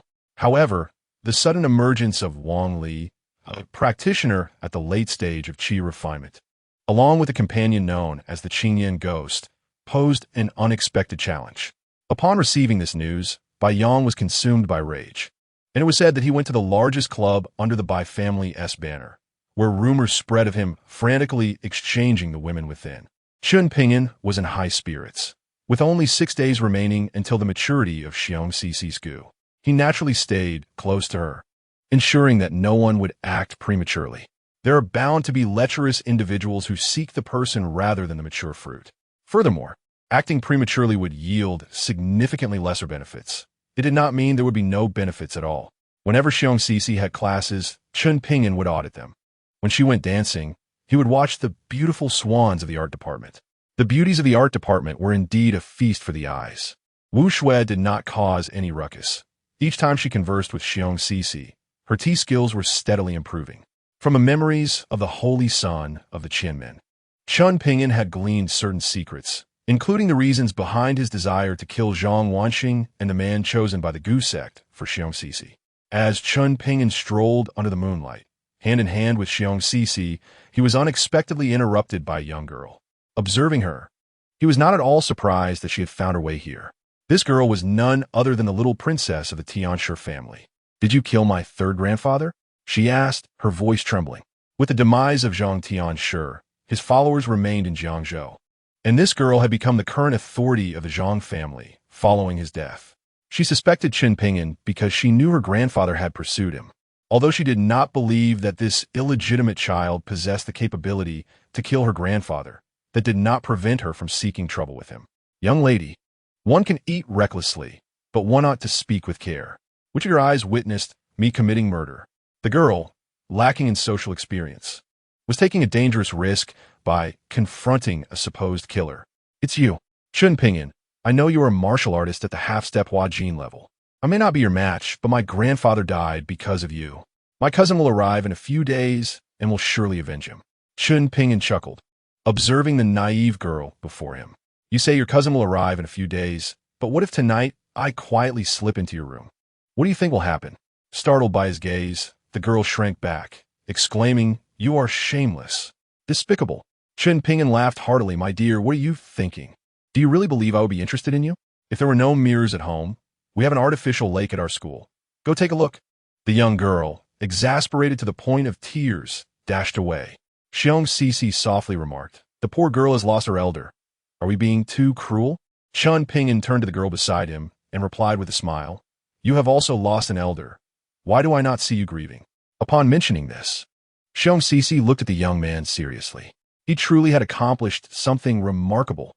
Others might remain oblivious, but she was well aware that the formidable being who had slain those 5 masters was none other than this young man beside her. "My grandmother has always disapproved of me. She merely wishes to control me, turning me into her puppet within the Gu sect. She previously proposed that I marry Xiong Jun. As for that elder I refer to as grandmother, I harbor no fondness for her. As a holy maiden, I am merely a commodity to be traded at their convenience. They have never inquired about my willingness or preferences. They simply dictate my fate." Chen Ping'an smiled slightly. This little girl did not appear here without reason. Xiong Cici seemed to grasp something, moving closer to Chen Ping'an, whispering, "It seems this is the peach blossom tribulation you mentioned." Outside Jiangzhou University, within a business vehicle, the agitated young girl nestled in a man's embrace, softly weeping. "Brother Xiong, you must help me kill Chen Ping'an." Xiong Jun, with one hand patting the girl's back while the other inappropriately wandered, found the girl's initial grievances fading as she shyly protested, "Brother Xiong, not here." Unperturbed, Xiong Jun's hands continued their exploration, confidently navigating to where they wanted to go. What is there to fear? No one can see us. The business vehicle was enclosed, and the driver remained oblivious to the activities in the back. The vehicle was indeed fine, though slightly shaky. Being new, it inevitably experienced a bit of power deficiency. After a few minutes, Xiong Jun was thoroughly satisfied, unconcerned with the girl's feelings. "Qing'er, do not worry. Chen Ping'an is insignificant. Killing him will be effortless. He is currently with that shameless Xiong Cici, making it inconvenient for me to act. Once an opportunity arises, I will surely capture him, cripple his martial arts, and leave him for you to torment at your leisure. The girl nestled against Xiong-jun, softly murmuring, Brother Xiong is truly formidable. Whether she referred to his earlier actions or not, let it be assumed she meant the latter. Xiong-jun chuckled proudly, his hands resuming their audacious movements. Observing Chen Ping'an and Xiong Sisi in secret was not solely Xiong-jun's endeavor. He was merely the boldest, daring to send the little princess of the Tianshi family to provoke Chen Ping'an. Others from different families remained discreet, afraid to take any rash actions. Despite his imposing stature and rough exterior, Xiong-jun possessed a profound mind. By sending the Zhang family girl to provoke Chen Ping'an, should Chen Ping'an truly act against her, it would undoubtedly provoke the Zhang family and other factions quietly monitoring him. With only 5 days remaining until the goo within Xiong Sisi matured, Chen Ping'an had already spent 20 days in Jiangzhou. Unbeknownst to him, he had squandered a significant amount of time. What remained of his life was less than 5 months. Today, he did not accompany Xiong Sisi, as members of the Gu sect took her away due to the death of the third elder in Jiangzhou. Zhang Wanqing insisted that Chen Ping'an accompany her today. The star had been resting lately, pushing all her engagements aside. The death of Yuan Shanshan had dealt her a heavy blow, and with the mastermind Qin Shao now deceased, she had hoped to see Chen Ping'an yesterday. From the memories of Qin Shao, Chen Ping'an learned that Yuan Shanshan's lingering soul had been devoured by the red ghost under his command when the connection between them was severed. Even Chen Ping'an could not restore soul that had been consumed. Upon meeting Zhang Wanqing, he conveyed these matters to her, hoping to alleviate some of her resentment. The most challenging aspect lies in the incompleteness of the soul. Even if Yuan Shanshan were to be sent for reincarnation, she might emerge as a simpleton. This situation is beyond the aid of Chen Ping'an. Upon learning of these matters, Zhang Wanqing resolved to keep Yuan Shanshan's spirit close, believing that it might gradually recover one day. This notion was also echoed by Chen Ping'an, who remarked that the essence of a soul is an enigma, one of the most profound and powerful phenomena in the universe. Having not fulfilled Zhang Wanqing's request, Chen Ping'an felt reluctant to broach the subject of breaking off their engagement. Today, Zhang Wanqing was to attend a commercial event, which was obligatory. Despite her status as a prominent star, she was also from a notable family. The Zhang family of Jingdu, discreet yet influential, had her grandfather in a high-ranking position among the elite of the Long Kingdom's core. Surprisingly, the organizer of today's event was the Wang family, one of the 3 leading families of Jiangzhou. It was at this moment that Chen Ping'an discovered the familial ties between the Wang family and the Zhang family of Jingdu, of which Zhang Wanqing was a part. The patriarchs of both families had once married 2 sisters, establishing a connection through marriage. Had Zhang Wanqing not mentioned it, Chen Ping'an would have remained oblivious to this relationship. Nevertheless, this was not the crux of the matter. Even if Zhang Wanqing and the Wang family were distantly related, it bore no significance to Chen Ping'an. The Wang family was engaged in real estate and hospitality, and this event marked the opening of their second 5-star hotel in Jiangzhou. This was considered one of the recent significant events in Jiangzhou, yet overshadowed by a series of other happenings.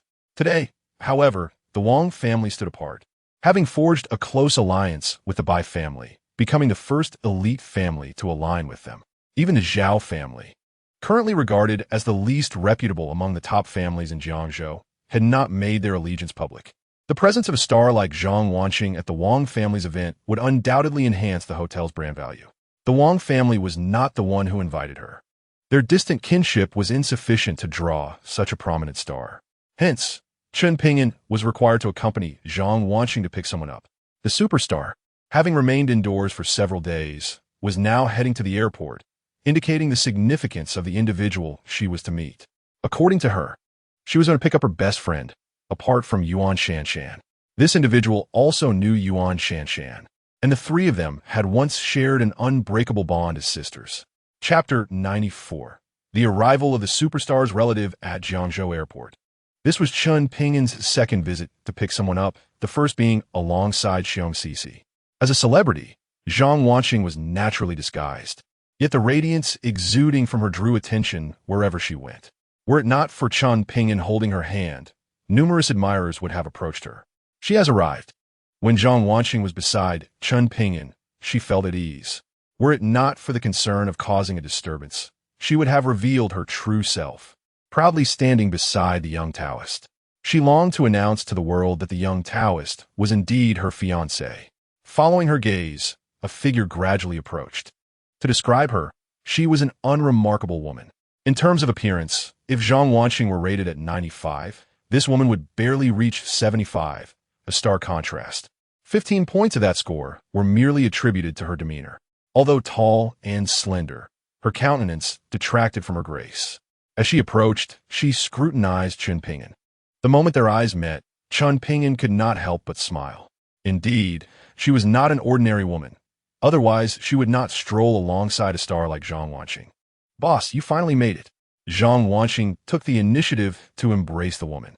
This was her boss, the owner of the entertainment company she worked for, and also her dear sister friend. "If I hadn't come, would you have done any work at all? Ever since you found a man, you've neglected your job." The woman playfully pinched Zhang Wanqing's cheek, their gestures indicating a close bond. Zhang Wanqing chuckled, her spirits lifted. The woman smiled gently and said, "All right, let us not give your man a spectacle of our sisterly antics. Let us step away from here first." Throughout the encounter, the woman did not engage Chen Ping'an in conversation. The two women linked arms and headed directly to the parking lot, chatting and laughing along the way, while Chen Ping'an became the one to carry the luggage. In the parking area, Zhang Wanqing's assistant awaited with a vehicle. After the group boarded, they departed the airport. Zhang Wanqing's car was a commercial vehicle, not a celebrity's exclusive chauffeur-driven car. Once inside, she could finally shed her disguises, revealing her stunning visage. Zhang Wanqing then introduced the woman to Chen Ping'an. "Chen Ping'an, this is my boss, my cousin, and my sister-in-law. She is also from the Donghai Wang family." The relationship was indeed complex. Did the Donghai Wang family have ties to the Jiangzhou Wang family? Chen Ping'an deemed it unnecessary to expend energy on such trivial matters. The woman extended her hand and said, "Hello, Chen Ping'an. I am Wang Mei, the best friend of Xingxing." She was aware of Chen Ping'an's existence and knew quite a bit about him. "I know you, regardless of your identity, if you dare to wrong Xingxing. I will not let you off lightly." It was evident that she genuinely cared for her cousin, Zhang Wanqing. Zhang Wanqing chimed in with a smile. "Remember the letters I used to write to you when I was a child? It's her." Chen Ping'an recalled such a person. Back then, Zhang Wanqing had mentioned a cousin a few years her senior who had secretly read their letters. It turned out that the one who had once spied on their love letters was Wang Mei. No wonder she seemed so familiar. Although the relationships were intricate, Chen Ping'an swiftly grasped their connections. The Donghai Wang family and the Jiangzhou Wang family were indeed linked by blood. After the decline of the Jiangzhou Wang family's former glory, the Donghai Wang family's discreet support had been crucial in maintaining their elite status. The relationship between Wang Mei and Zhang Wanqing was somewhat convoluted. Their mothers were biological sisters, making them genuine cousins. However, Wang Mei had also married Zhang Wanqing's elder cousin, thereby becoming her sister-in-law through this alliance, a marriage arranged since childhood. Such unions were common among prominent families, especially with numerous layers of kinship involved. Wang Mei's invitation to Zhang Wanqing for the Wang family's event in Jiangzhou was her initiative. The current plight of the Jiangzhou Wang family compelled them to seek the support of the Bai family, a fact that the Donghai Wang family was undoubtedly aware of. Wang Mei's visit to Jiangzhou was, therefore, intended to assist the Wang family. The Wang family's hotel in Jiangzhou, named Chiron Hotel, had a somewhat sophisticated ring to it. Today marked the grand opening of the five-star Chiron Hotel, and various families from Jiangzhou had dispatched representatives to extend their congratulations. However, unlike before, the current dynamics of Jiangzhou had become distinctly polarized. The Li and Wu families had tacitly agreed not to send any representatives. The ambitions of the Bai family had become apparent, and Jiangzhou would not permit such a dominant force to exist. At the opening of the Wang family's hotel, the Bai family's third young master, Bai Yang, personally arrived to show support. His presence prompted those families allied with the Bai family to flock to celebrate the Wang family's auspicious hotel opening. Wang Feng appeared in good spirits today, as he would be personally overseeing the hotel business in the future. Beside him stood Wang Sha, the oft-overlooked youngest daughter of the Wang family. who had recently been making frequent appearances. With a cheerful demeanor, Wang Feng turned to his younger sister and said, "Little sister, take a look at the young talents who have come today. If anyone catches your eye, let your elder brother know. I shall take care of it." Wang Shasha smiled faintly, already convinced that the Wang family was indeed pursuing this agenda. Although Wang Feng might be unaware how much of this familial affection was genuine. "Elder brother, I am still studying. There is no rush," she replied. Wang Feng laughed heartily. "Indeed, my sister, a celestial being like you, is not suited for just anyone." Strangely, an image of the young fortune-teller who had once predicted her future flickered in Wang Shasha's mind. As the siblings conversed, a group of Wang family members hurriedly emerged. A middle-aged man addressed Wang Feng. "Wang Mei has arrived." Wang Feng's expression shifted slightly. He was no stranger to the name Wang Mei. The Donghai Wang family had always looked down upon their Jiangzhou counterparts, even denying their shared bloodline. Why all this fuss? It's not as if we are welcoming a true princess. It's utterly embarrassing for our Jiangzhou Wang family, he thought, feeling a sense of injustice over the unequal treatment they received despite sharing the same surname. The middle-aged man shot him a glare. "Less talk. Your grandfather personally went to Donghai to invite her. You know the current situation of the Wang family. With her arrival, even the Bai family wouldn't dare to challenge us." Wang Feng understood this logic but remained indignant. "You all go to receive her. I shall not." His pride still held firm. The middle-aged man, resigned, could only join the others in welcoming Wang Mei. Wang Shasha looked at her brother and softly inquired, "Elder brother, are you truly willing to serve as a pawn for the Bai family?" Wang Feng's complexion paled. It was for Wang Shasha's sake that he had once knelt before Bai Yang, promising to serve the Bai family. Now that the Bai family had solidified their power, the Wang family had to make a choice. Was this his own decision, or was it the Wang family's collective will? Had their grandfather summoned Wang Mei from Donghai because he doubted the Bai family, or was he leaving a contingency for the Wang family? Do not worry about these matters. As long as I remain in the Wang family, no one can harm you. The arrival of Wang Mei compelled the entire Wang family, young and old, to personally greet her. Even those of her uncle's generation stood aside, not daring to express any dissatisfaction. The Jiangzhou Wang family was not numerous. Without the legacy left by their ancestors, they would have long lost their position as a prominent family. The once revered Wang family warrior had earned a claim through the trials of war in the southwest. This warrior was now the brother of the current elder of the Jiangzhou Wang family, but he tragically perished in an accident during his youth. The father of these two brothers had been a disregarded, illegitimate child of the Donghai Wang family. After years of struggle, he settled in Jiangzhou, establishing a modest yet significant domain. Though the Jiangzhou family boasted assets in the hundreds of billions, if pressed to produce cash, they would struggle to find tens of billions. Such a family, with hundreds of billions in assets, would only rank as a third or fourth-tier family in Longhua. In contrast, the Donghai Wang family possessed assets in the trillions, with cash flow exceeding several hundred billion. The Bai family, far surpassing Jiangzhou's top clans, belonged to the true elite, their wealth placing them among the foremost families in Longhua, akin to hidden aristocracies. Notably, the Donghai Wang family's enterprises spanned across the nation, with many of the older generation occupying high positions. Even now, 3 formidable warriors remained among them. The significance of Wang Mei's arrival for the Jiangzhou Wang family was profound, as she represented the stance of the Donghai Wang family.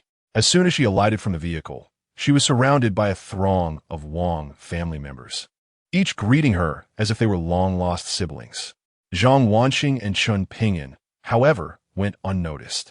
Chen Ping'an was a stranger to most. Only Wang Feng and Wang Shasha recognized him. As for Zhang Wanxing, the attention of the Wang family initially focused solely on Wang Mei, who had stepped out first, leaving them oblivious to the presence of the celebrated star until a young member of the Wang family exclaimed in surprise. Chen Ping'an swiftly shielded her, fulfilling his duty as her protector. In the eyes of the Wang family, this fair and handsome youth was merely the bodyguard of the illustrious Zhang Wanxing. Accompanying Wang Mei, Zhang Wanxing greeted the Wang family members before being escorted toward the hotel, where the launch event was being prepared. The hotel lobby had been meticulously arranged with seating and a stage. The Wang family understood the significance of publicity and had invited numerous local media outlets. even engaging several internet celebrities with millions of followers. The appearance of the star Zhang Wanqing, linking arms with her manager Wang Mei, was bound to make headlines. No one paid attention to Chen Ping'an, who trailed behind them, merely viewed as staff. However, those familiar with Chen Ping'an were taken aback by his presence, particularly by Yang, the third young master of the Bai family, who fixed his gaze intently on him. Zhang Wanqing, Chen Ping'an. Bai Yang was in a foul mood these past few days. Well aware of Zhang Wanqing's identity, the Bai family dared not offend this major star. Yet he had some inkling of the connection between Chen Ping'an, the illegitimate son of the Chen family, and Zhang Wanqing.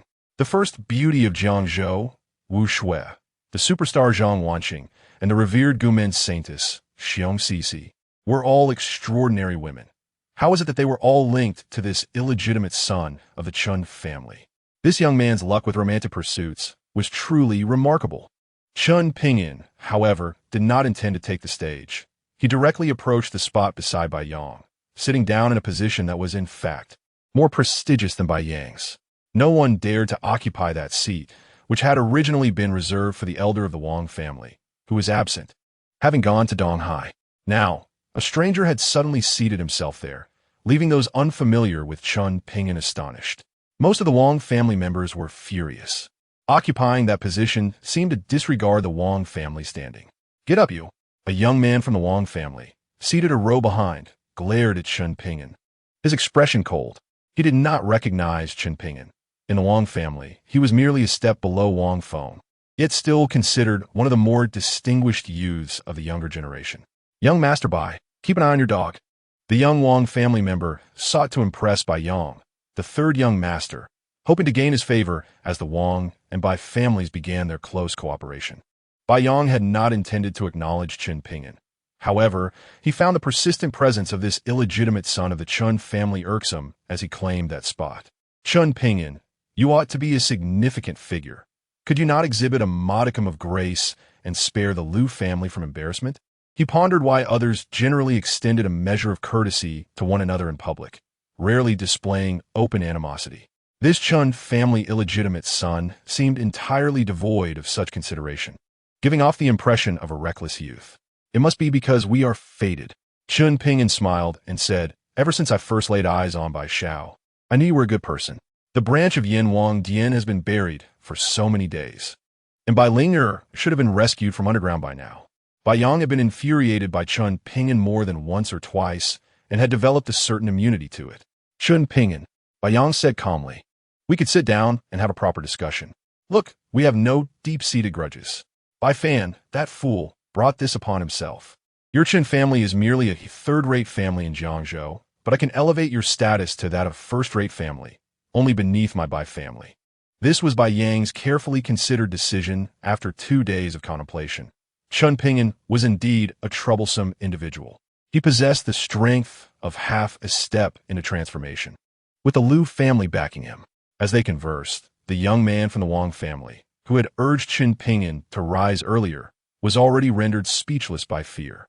Recently, Chen Ping'an had become a figure to be avoided in their wealthy circle. How had he not realized it was him?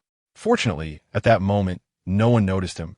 Allowing the young man from the Wang family to quietly slip away, not daring to entertain any thoughts of eavesdropping on Bai Yang and Chen Ping'an's gossip. "Actually, I also have an idea. If Bai Xiao agrees, we can indeed have a serious conversation." Bai Yang's eyes lit up. As long as Chen Ping'an was willing to negotiate, there was hope. He feared that Chen Ping'an would not make any demands. He eagerly inquired, "What do you mean?" "I will do my utmost to accommodate." Chen Ping'an replied with a smile, "That is splendid. It's really not a big deal, just a simple matter.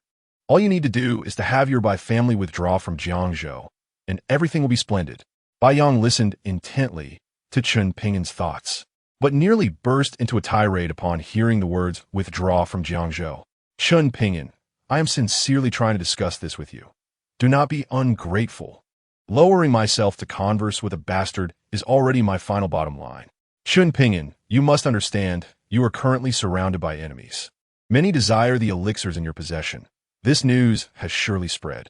The deaths of the Gu Min elders and Zhang Tianshi are intricately linked to you. Are you not at all concerned that these forces will come seeking trouble?" I have also heard that someone has approached the Yaowang Valley. Your elixirs are solely found there, and they will undoubtedly hold you accountable. If you cooperate with me, I can assure you that Hongmen will guarantee your safety. Bai Yong shared this with Chen Ping'an as a means of testing the resolve of this illegitimate son of the Chen family.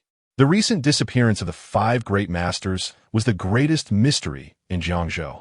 Bai Yong suspected the existence of a foundation-building immortal or innate martial artist in Jiangzhou, but the stance of this formidable being remained unknown. As for whether this powerful figure was backing Chen Ping'an, Bai Yong had considered it but found it implausible. Even if the southwestern hidden families had innate martial artists, they would be reluctant to emerge into the world due to the prohibitive edicts against innate-level martial artists.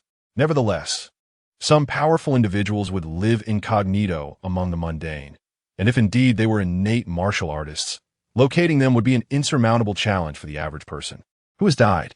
Chen Ping'an's feigned ignorance left Bai Yong momentarily perplexed regarding the intentions of the illegitimate son of the Chen family. Do not pretend in front of me. I do not believe you are unaware that they sought your elixirs, and they followed you out after the martial artist exchange meeting. They have all disappeared, and the prime suspect is you. Bai Yong scrutinized Chen Ping'an's eyes, attempting to discern if this illegitimate son of the Chen family was lying. So they sought my elixirs. Chen Ping'an remarked with a smile. Then they truly deserve to die. They met their end justly. Bai Yong was at a loss for words. Was this really the crux of the matter? Did this boy possess no sense of fear? Did he not realize how perilous his current situation was? Chen Ping'an, are you not afraid that the Gu men will hold you accountable? In Zhang's family, Zhang Tianshi is from the Zhang family of Longhu Mountain. Do you think they will let this slide since he perished in Jiangzhou? Chen Ping'an feigned innocence, saying, "What does that have to do with me? I did not kill him." Bai Xiao, were you the one who killed them? Why are you so anxious? Bai Yong was thoroughly exasperated. Conversing with this fellow was truly exhausting. Stubborn as an ox. All right. Bai Yong replied, I am keen to see how you will justify this when the families arrive in Jiangzhou. At this moment, the Wang family representatives had come forward to invite Bai Yong to the stage for the ribbon-cutting ceremony, which was the procedure. The celebrity and Wang Mei had concluded their conversation, and now it was time for the ribbon-cutting. No one paid Chen Ping'an any mind, and of course, no one dared to provoke him. Even though he occupied the prime position, others could only endure in silence upon learning he was the illegitimate son of the Chen family. His notorious reputation preceded him, disregarding rules, and quick to resort to violence. It was unclear who had spread the word, but now it was said that Chen Ping'an's temperament was cold and sinister, shaped by his upbringing, leading to his disdain for Jiangzhou's wealthy second generation. Wang Feng had also spotted Chen Ping'an, but he had preemptively avoided him, finding a discreet spot to sit. Brother, did you not admire Chen Ping'an previously? Wang Shasha provocatively posed this question, recalling that at the Li family banquet, Wang Feng had indeed held Chen Ping'an in high regard. Little sister, you may choose any man, but not him, Wang Feng replied solemnly. This individual is far too dangerous. In these past 2 days, I have gathered information and discovered that the recent events in Jiangzhou seem to revolve around him. He alone has caused the deaths of many. He is the illegitimate son of the Chen family, the son-in-law of the Wu family, and has been seen with the saintess of the Gu men. Presently, he is beset on all sides, surrounded by enemies who seek his life. Wang Shasha had not followed Chen Ping'an's affairs closely in recent days, for she did not wish for the Wang family to detect her thoughts about this waste. It was only after several days that she heard about the events in Jiangzhou from Wang Feng once more. How do you think he compares to Bai Yong? Unbeknownst to her, Wang Shasha had already placed Chen Ping'an in a position of high regard. Naturally, the ability to heal her injuries and produce such elixirs had already proven the worth of this young man.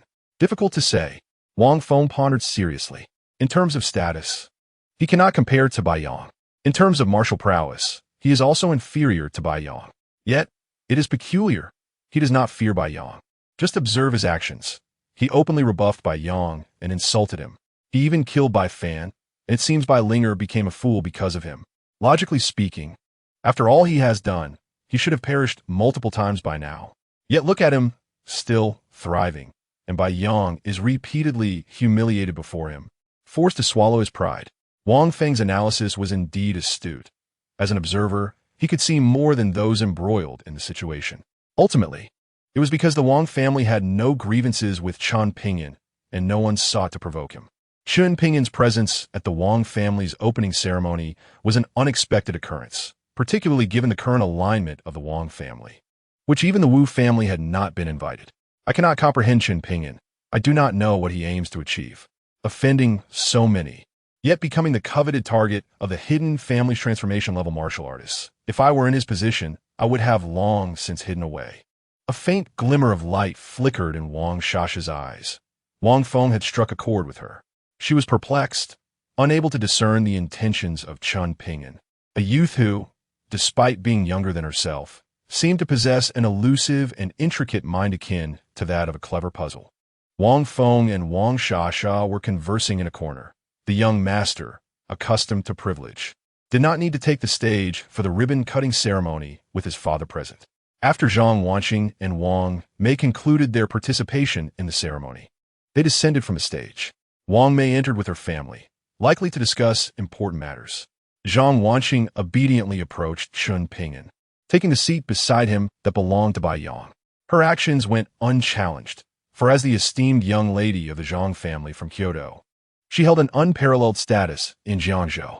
Zhang Wanqing felt a twinge of concern, fearing that Chen Ping'an might find such gatherings tedious. If only she were aware of the significant events he had been engaged in recently, her worries would dissipate. Boredom was far from his experience. He had found ample amusement in provoking the third young master of the Bai family, and occasionally discussing human development with Wang Li. You're unaware, but they truly admire me, Chen Ping'an remarked with a smile. Indeed, their admiration bordered on a desire to eliminate him. It was prudent to shield the innocent Zhang Wanqing from the darker, bloodier realities of his life. How did you come to know Bai Yang? She inquired, having noticed them conversing earlier. She understood that Chen Ping'an had only recently descended from the mountain and, naturally, would not have been acquainted with Jiangzhou's elite previously. He thought me handsome and mentioned introducing his sister to me, Chen Ping'an replied. As you know, with so many fiancés, yes, I had to decline. Zhang Wanqing chuckled, recognizing his penchant for jest. Her amusement brought him joy, even as time slipped away. Their intimate exchange did not go unnoticed, drawing the attention of many, including internet celebrities and media reporters, who dared not intrude upon the private moment involving the illustrious Zhang Wanqing. Meanwhile, others speculated on the purpose of the Wang family's invitation to the Donghai Wang family. One thing was certain: the Donghai Wang family would not relinquish their claim over the Jiangzhou Wang family. This raised suspicions about whether forces from Donghai intended to meddle in Jiangzhou affairs. The Wang family's grand opening continued, yet unexpectedly, individuals not on the guest list arrived. Among Jiangzhou's prominent families, the Li family stood as the most powerful. Even the Bai family sought to curry favor with them. The last time the Li family patriarch was replaced by the third-generation woman, Li Yanran, at a banquet, Bai Yang had publicly declared his intentions, only to be rebuffed, a well-known incident. Moreover, Li Yanran had promptly engaged in collaboration with the Wu family, a fact that was common knowledge. For the Bai family to truly dominate Jiangzhou's business landscape, they would need to navigate the complexities posed by the Wu and Li families. The position of Jiangzhou's governor alone was a source of significant concern for the Bai family. Having aligned with the Bai family, the Wang family naturally did not extend invitations to the Li family. Yet, to everyone's astonishment, a member of the Li family appeared, none other than Li Yanran, the head of the family herself. Though Li Yanran was a woman, her status commanded attention and respect. Her arrival inevitably drew a crowd, and only the young master Wang Feng was deemed worthy of receiving her. The current head of the Wang family, Wang Feng's father, preferred to avoid interactions with the younger generation. Wang Feng, however, felt compelled to engage with Li Yanran, harboring his own ambitions. Bai Yang's rejection did not eliminate Wang Feng's prospects. If he could win over Li Yanran, the alliance between the Wang and Li families would be far more consequential than mere arithmetic. Li Yanran did not come alone. She brought along Wang Li. The sight of these two women together was nothing short of captivating. Wang Li, with her striking presence, ignited a primal desire in men, while Li Yanran, the wealthiest woman in Jiangzhou, was undeniably alluring. Her attire, revealing yet tasteful, seemed designed to accentuate her beauty, and together with Wang Li, they turned heads, even capturing the attention of Bai Yang, who was no stranger to beautiful women. Zhang Wanqing was similarly taken aback by Wang Li's beauty, exclaiming in awe at the presence of such stunning women in Jiangzhou. Meanwhile, Chen Ping'an discreetly feigned unfamiliarity with Wang Li and maintained a distance from Li Yanran, concealing the nature of his relationship with Wang Li, even from his closest confidants. It is often said that women appreciate beauty, and figures like Wang Li, often referred to as femme fatale, evoke the deepest desires in men. Her enchanting demeanor could easily transform her into a benevolent aunt or a tutor should she don spectacles. Thus, many overlooked her association with Li Yanran. Among the crowd was a man from the Tu family, a second-tier family in Jiangzhou, who possessed a keen interest in mature women like Wang Li. Tu Yan, the uncle of Tu Yan, was a notorious figure known for his conquests among married women, prompting many in his circles to protect their spouses from him. Upon encountering the exquisite Wang Li, Tu Yan, emboldened by his experience, made an inappropriate advance just as Wang Li approached him. The moment his hand reached out, Wang Li swiftly retaliated with a slap, silencing the room. Though Tu Yan was not a significant figure within his family, his surname alone commanded respect. Wang Li's strike, though not severe, left its mark, causing him to lose 2 teeth in the process. "How dare you strike me?" he roared, his anger flaring. Yet, before he could finish his outburst, another slap followed. Wang Li, who had initially acted under duress, was now willingly asserting herself. However, one must not forget her identity as a disciple of the Qianmen school. Striking a member of the Tu family at the Wang family's event could not go unaddressed. Wang Feng, unfamiliar with Wang Li, turned to Li Yanran for clarification. "Sister Yanran, is she one of yours?" Though Wang Li had acted, she was brought by Li Yanran, prompting Wang Feng to seek her confirmation. "Not at all." Li Yanran's straightforward reply left everyone momentarily speechless. She thought to herself, Wang Li was never truly hers. She belonged to Chen Ping'an. As a woman, it is essential to discern such matters clearly. It appears she has also been entangled with that young man, but alas, she is not his woman. Upon hearing that this woman was not Li Yanran's, Tu Yan's heart surged with excitement. After delivering a couple of slaps, he felt relieved, for not being a member of the Li family made things much simpler. Even Wang Feng frowned and stated, regardless of the circumstances, one should not resort to violence. He remained composed and addressed Wang Li, saying, "Since you have come to my Wang family, you are our guest. However, you have struck my uncle from the Tu family. Shouldn't you provide my family with an explanation?" Chapter 98. You are not worthy to be my enemy. Wang Li smiled, and her smile left the nearby men utterly mesmerized. So what if she had struck him? Why should she owe an explanation to the Wang family? Wang Li retorted. He spews filth from his mouth. Even if I were to break it, it would be justly deserved. Wang Feng's expression darkened. After all, this was the territory of the Wang family, and this woman showed no respect whatsoever. This style seemed somewhat familiar. It resembled someone he knew. What did this young lady mean by deliberately provoking the Wang family? Wang Feng, endowed with innate strength as the chosen one, stood tall and imposing, towering over Wang Li by at least a head. His sheer height exerted considerable pressure on those around him. Yet Wang Li coolly replied, "You're no match for me. If you wish to avoid death, I suggest you distance yourself." Even Bai Yang was not her equal, let alone a mere martial arts master. She had come to realize the extent of her own formidable power. Wang Feng, feeling defiant, nearly lost his footing the next moment, stumbling backward several steps before regaining his balance. This spectacle made it clear to the others that while this woman was beautiful, she was undoubtedly a thorny rose. Wang Feng's eyes widened. Merely her aura was enough to dominate him. When had such a powerful woman emerged in Jiangzhou? The Wang family had received no word of her presence. After subduing Wang Feng, Tu Yan stood before her, utterly dazed. He had thought her a mere sheep, but now he had provoked a beautiful tigress. "Your surname is Tu," Wang Li stated calmly. "Tu Yan is my junior sister. You must know her." Revealing this connection was not Wang Li's intention. She had merely received a message from the young man. Ah, this woman is the senior sister of the infamous Black Widow, Tu Yan. Many in the crowd had quietly taken a step back, realizing that she was just as alluring as Tu Yan, a true predator of men. Tu Yan was taken aback as well, and quickly said, "Tu Yan is my elder brother's daughter." I was in the wrong earlier, and I apologize, hoping you will overlook my mistake in light of my niece. Wang Li smiled slightly and inquired, "Where's my junior sister, Tu Yan?" She was aware of Tu Yan's demise, but few knew of this, even within the Tu family, and only those who were meant to know were aware. "I do not know. No one dares to meddle in her affairs," Tu Yan replied, for his position in the Tu family afforded him a life of leisure, leaving him uninformed of significant matters. Tu Yan was a daughter even her elder brother dared not confront. "Leave." Wang Li, realizing she could not extract further information, commanded Tu Yan to depart. Tu Yan had been killed in the inspection office, and the mystery surrounding her death lingered. There was also the shadowy figure who had been sent to kill Zhang Wanxing, who was not the saint son of the Qianmen. Chen Ping'an too yearned to uncover who had slain Tu Yan. Within the memories of the saint's son of the Qianmen, he had found some clues, though he only knew that the saint's son had a person in Jiangzhou who secretly communicated with him.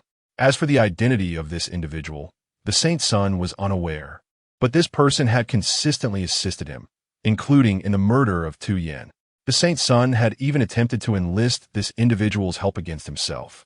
When last he encountered the former saintess of the Guman, she had warned him of a certain innate warrior or foundational cultivator. Tu Yan left in disgrace, having suffered humiliation and defeat. Even members of the Wang family dared not speak out. If Tu Yan had come to the Wang family, even Wang Feng would not dare to confront her. Moreover, she was the senior sister of Tu Yan, a formidable figure indeed. Bai Yang observed Wang Li discreetly, his gaze intent on deciphering her every detail. "Bai Xiao, does she look good?" At some point, Chen Ping'an had appeared beside Bai Yang. Had he not spoken, Bai Yang would have remained oblivious to his presence, startled by the suddenness of it all. A martial artist of profound skill, he had been unaware of another's approach, attributing his distraction to his fixation on Wang Li. "Chen Ping'an, you are truly relentless." Bai Yang expressed his disdain for Chen Ping'an, the illegitimate son of the Chen family, who seemed oblivious to boundaries. Did he not perceive how much Bai Yang despised him? "Bai Xiao, speaking of relentless, there is someone you surely know. His name is Qin Tianyang." Upon hearing this name, Bai Yang nearly lost his balance. Qin Tianyang, the saint's son of the Qianmen, was indeed from the Qin family. "You see, I told you. You know him. Do you know what fate has befallen him?" Chen Ping'an leaned inconspiratorially, adding, "He has been marked by the heavenly lamp." "Do you know what that means?" "It signifies an unending torment of his soul, burned eternally by the heavenly lamp." Bai Yang gasped in shock. He stared at Chen Ping'an and asked, "How do you know all this?" It should be noted that it was Wang Li who had taken Qin Tianyang's soul away. "Bai Xiao, being so clever, why not take a guess at how I came by this information?" Each time he saw Bai Yang distressed, it brought him immense joy. "You know Wang Li?" Bai Yang concluded. "I see now. The one aiding you in secret is indeed Wang Li." Bai Yang seemed to have an epiphany, muttering to himself, "Why didn't I think of this sooner?" He had been fixated on the Liu family as Chen Ping'an's support, failing to connect Wang Li with him. "Chen Ping'an, you share this with me. Are you not afraid I will tell others?" Bai Yang breathed. "You and Wang Li are in cahoots. The murder of Qin Shao was orchestrated by you. Thus, the deaths of the Gu Min's predecessors and Zhang Tianshi were also your doing. There is a powerful figure behind you, isn't there?" He had witnessed Wang Li kill Qin Shao with his own eyes, but he did not believe she could silently eliminate the 5 missing masters. Thus, to this day, he remained convinced that someone was covertly assisting Chen Ping'an and his entourage. "You are indeed clever," Bai Yang retorted. "A fool is merely a fool, using his wits to concoct fantasies." "Chen Ping'an," Bai Yang said, "are you aware of Qin Shao's identity? If I were to reveal your involvement in his death, what do you think would happen?" Chen Ping'an looked at the young man with a soft voice and replied, "I could just as easily say it was you who killed him. Do not forget, he perished on your family's grounds." Bai Yang finally recognized that this illegitimate son of the Chen family was not merely reckless. He was also quite astute. Until now, he had never regarded Chen Ping'an as a rival, believing a bastard son was unworthy of being his opponent. Even with the Liu family backing him, he still saw Chen Ping'an as beneath him. However, now he realized he might have made a grave error in judgment, having never taken Chen Ping'an seriously. "Very well, Chen Ping'an, I must admit, you are indeed remarkable. I acknowledge that I underestimated you before. From this moment onward, I shall consider you my greatest adversary in Jiangzhou. Fighting against the heavens is a thrill. Battling against Bai Xiao brings even greater joy. It is not easy to spur Bai Yang into growth. Bai Xiao, although you are rather affable, I must be honest with you. If you wish to be my enemy, you are still not worthy.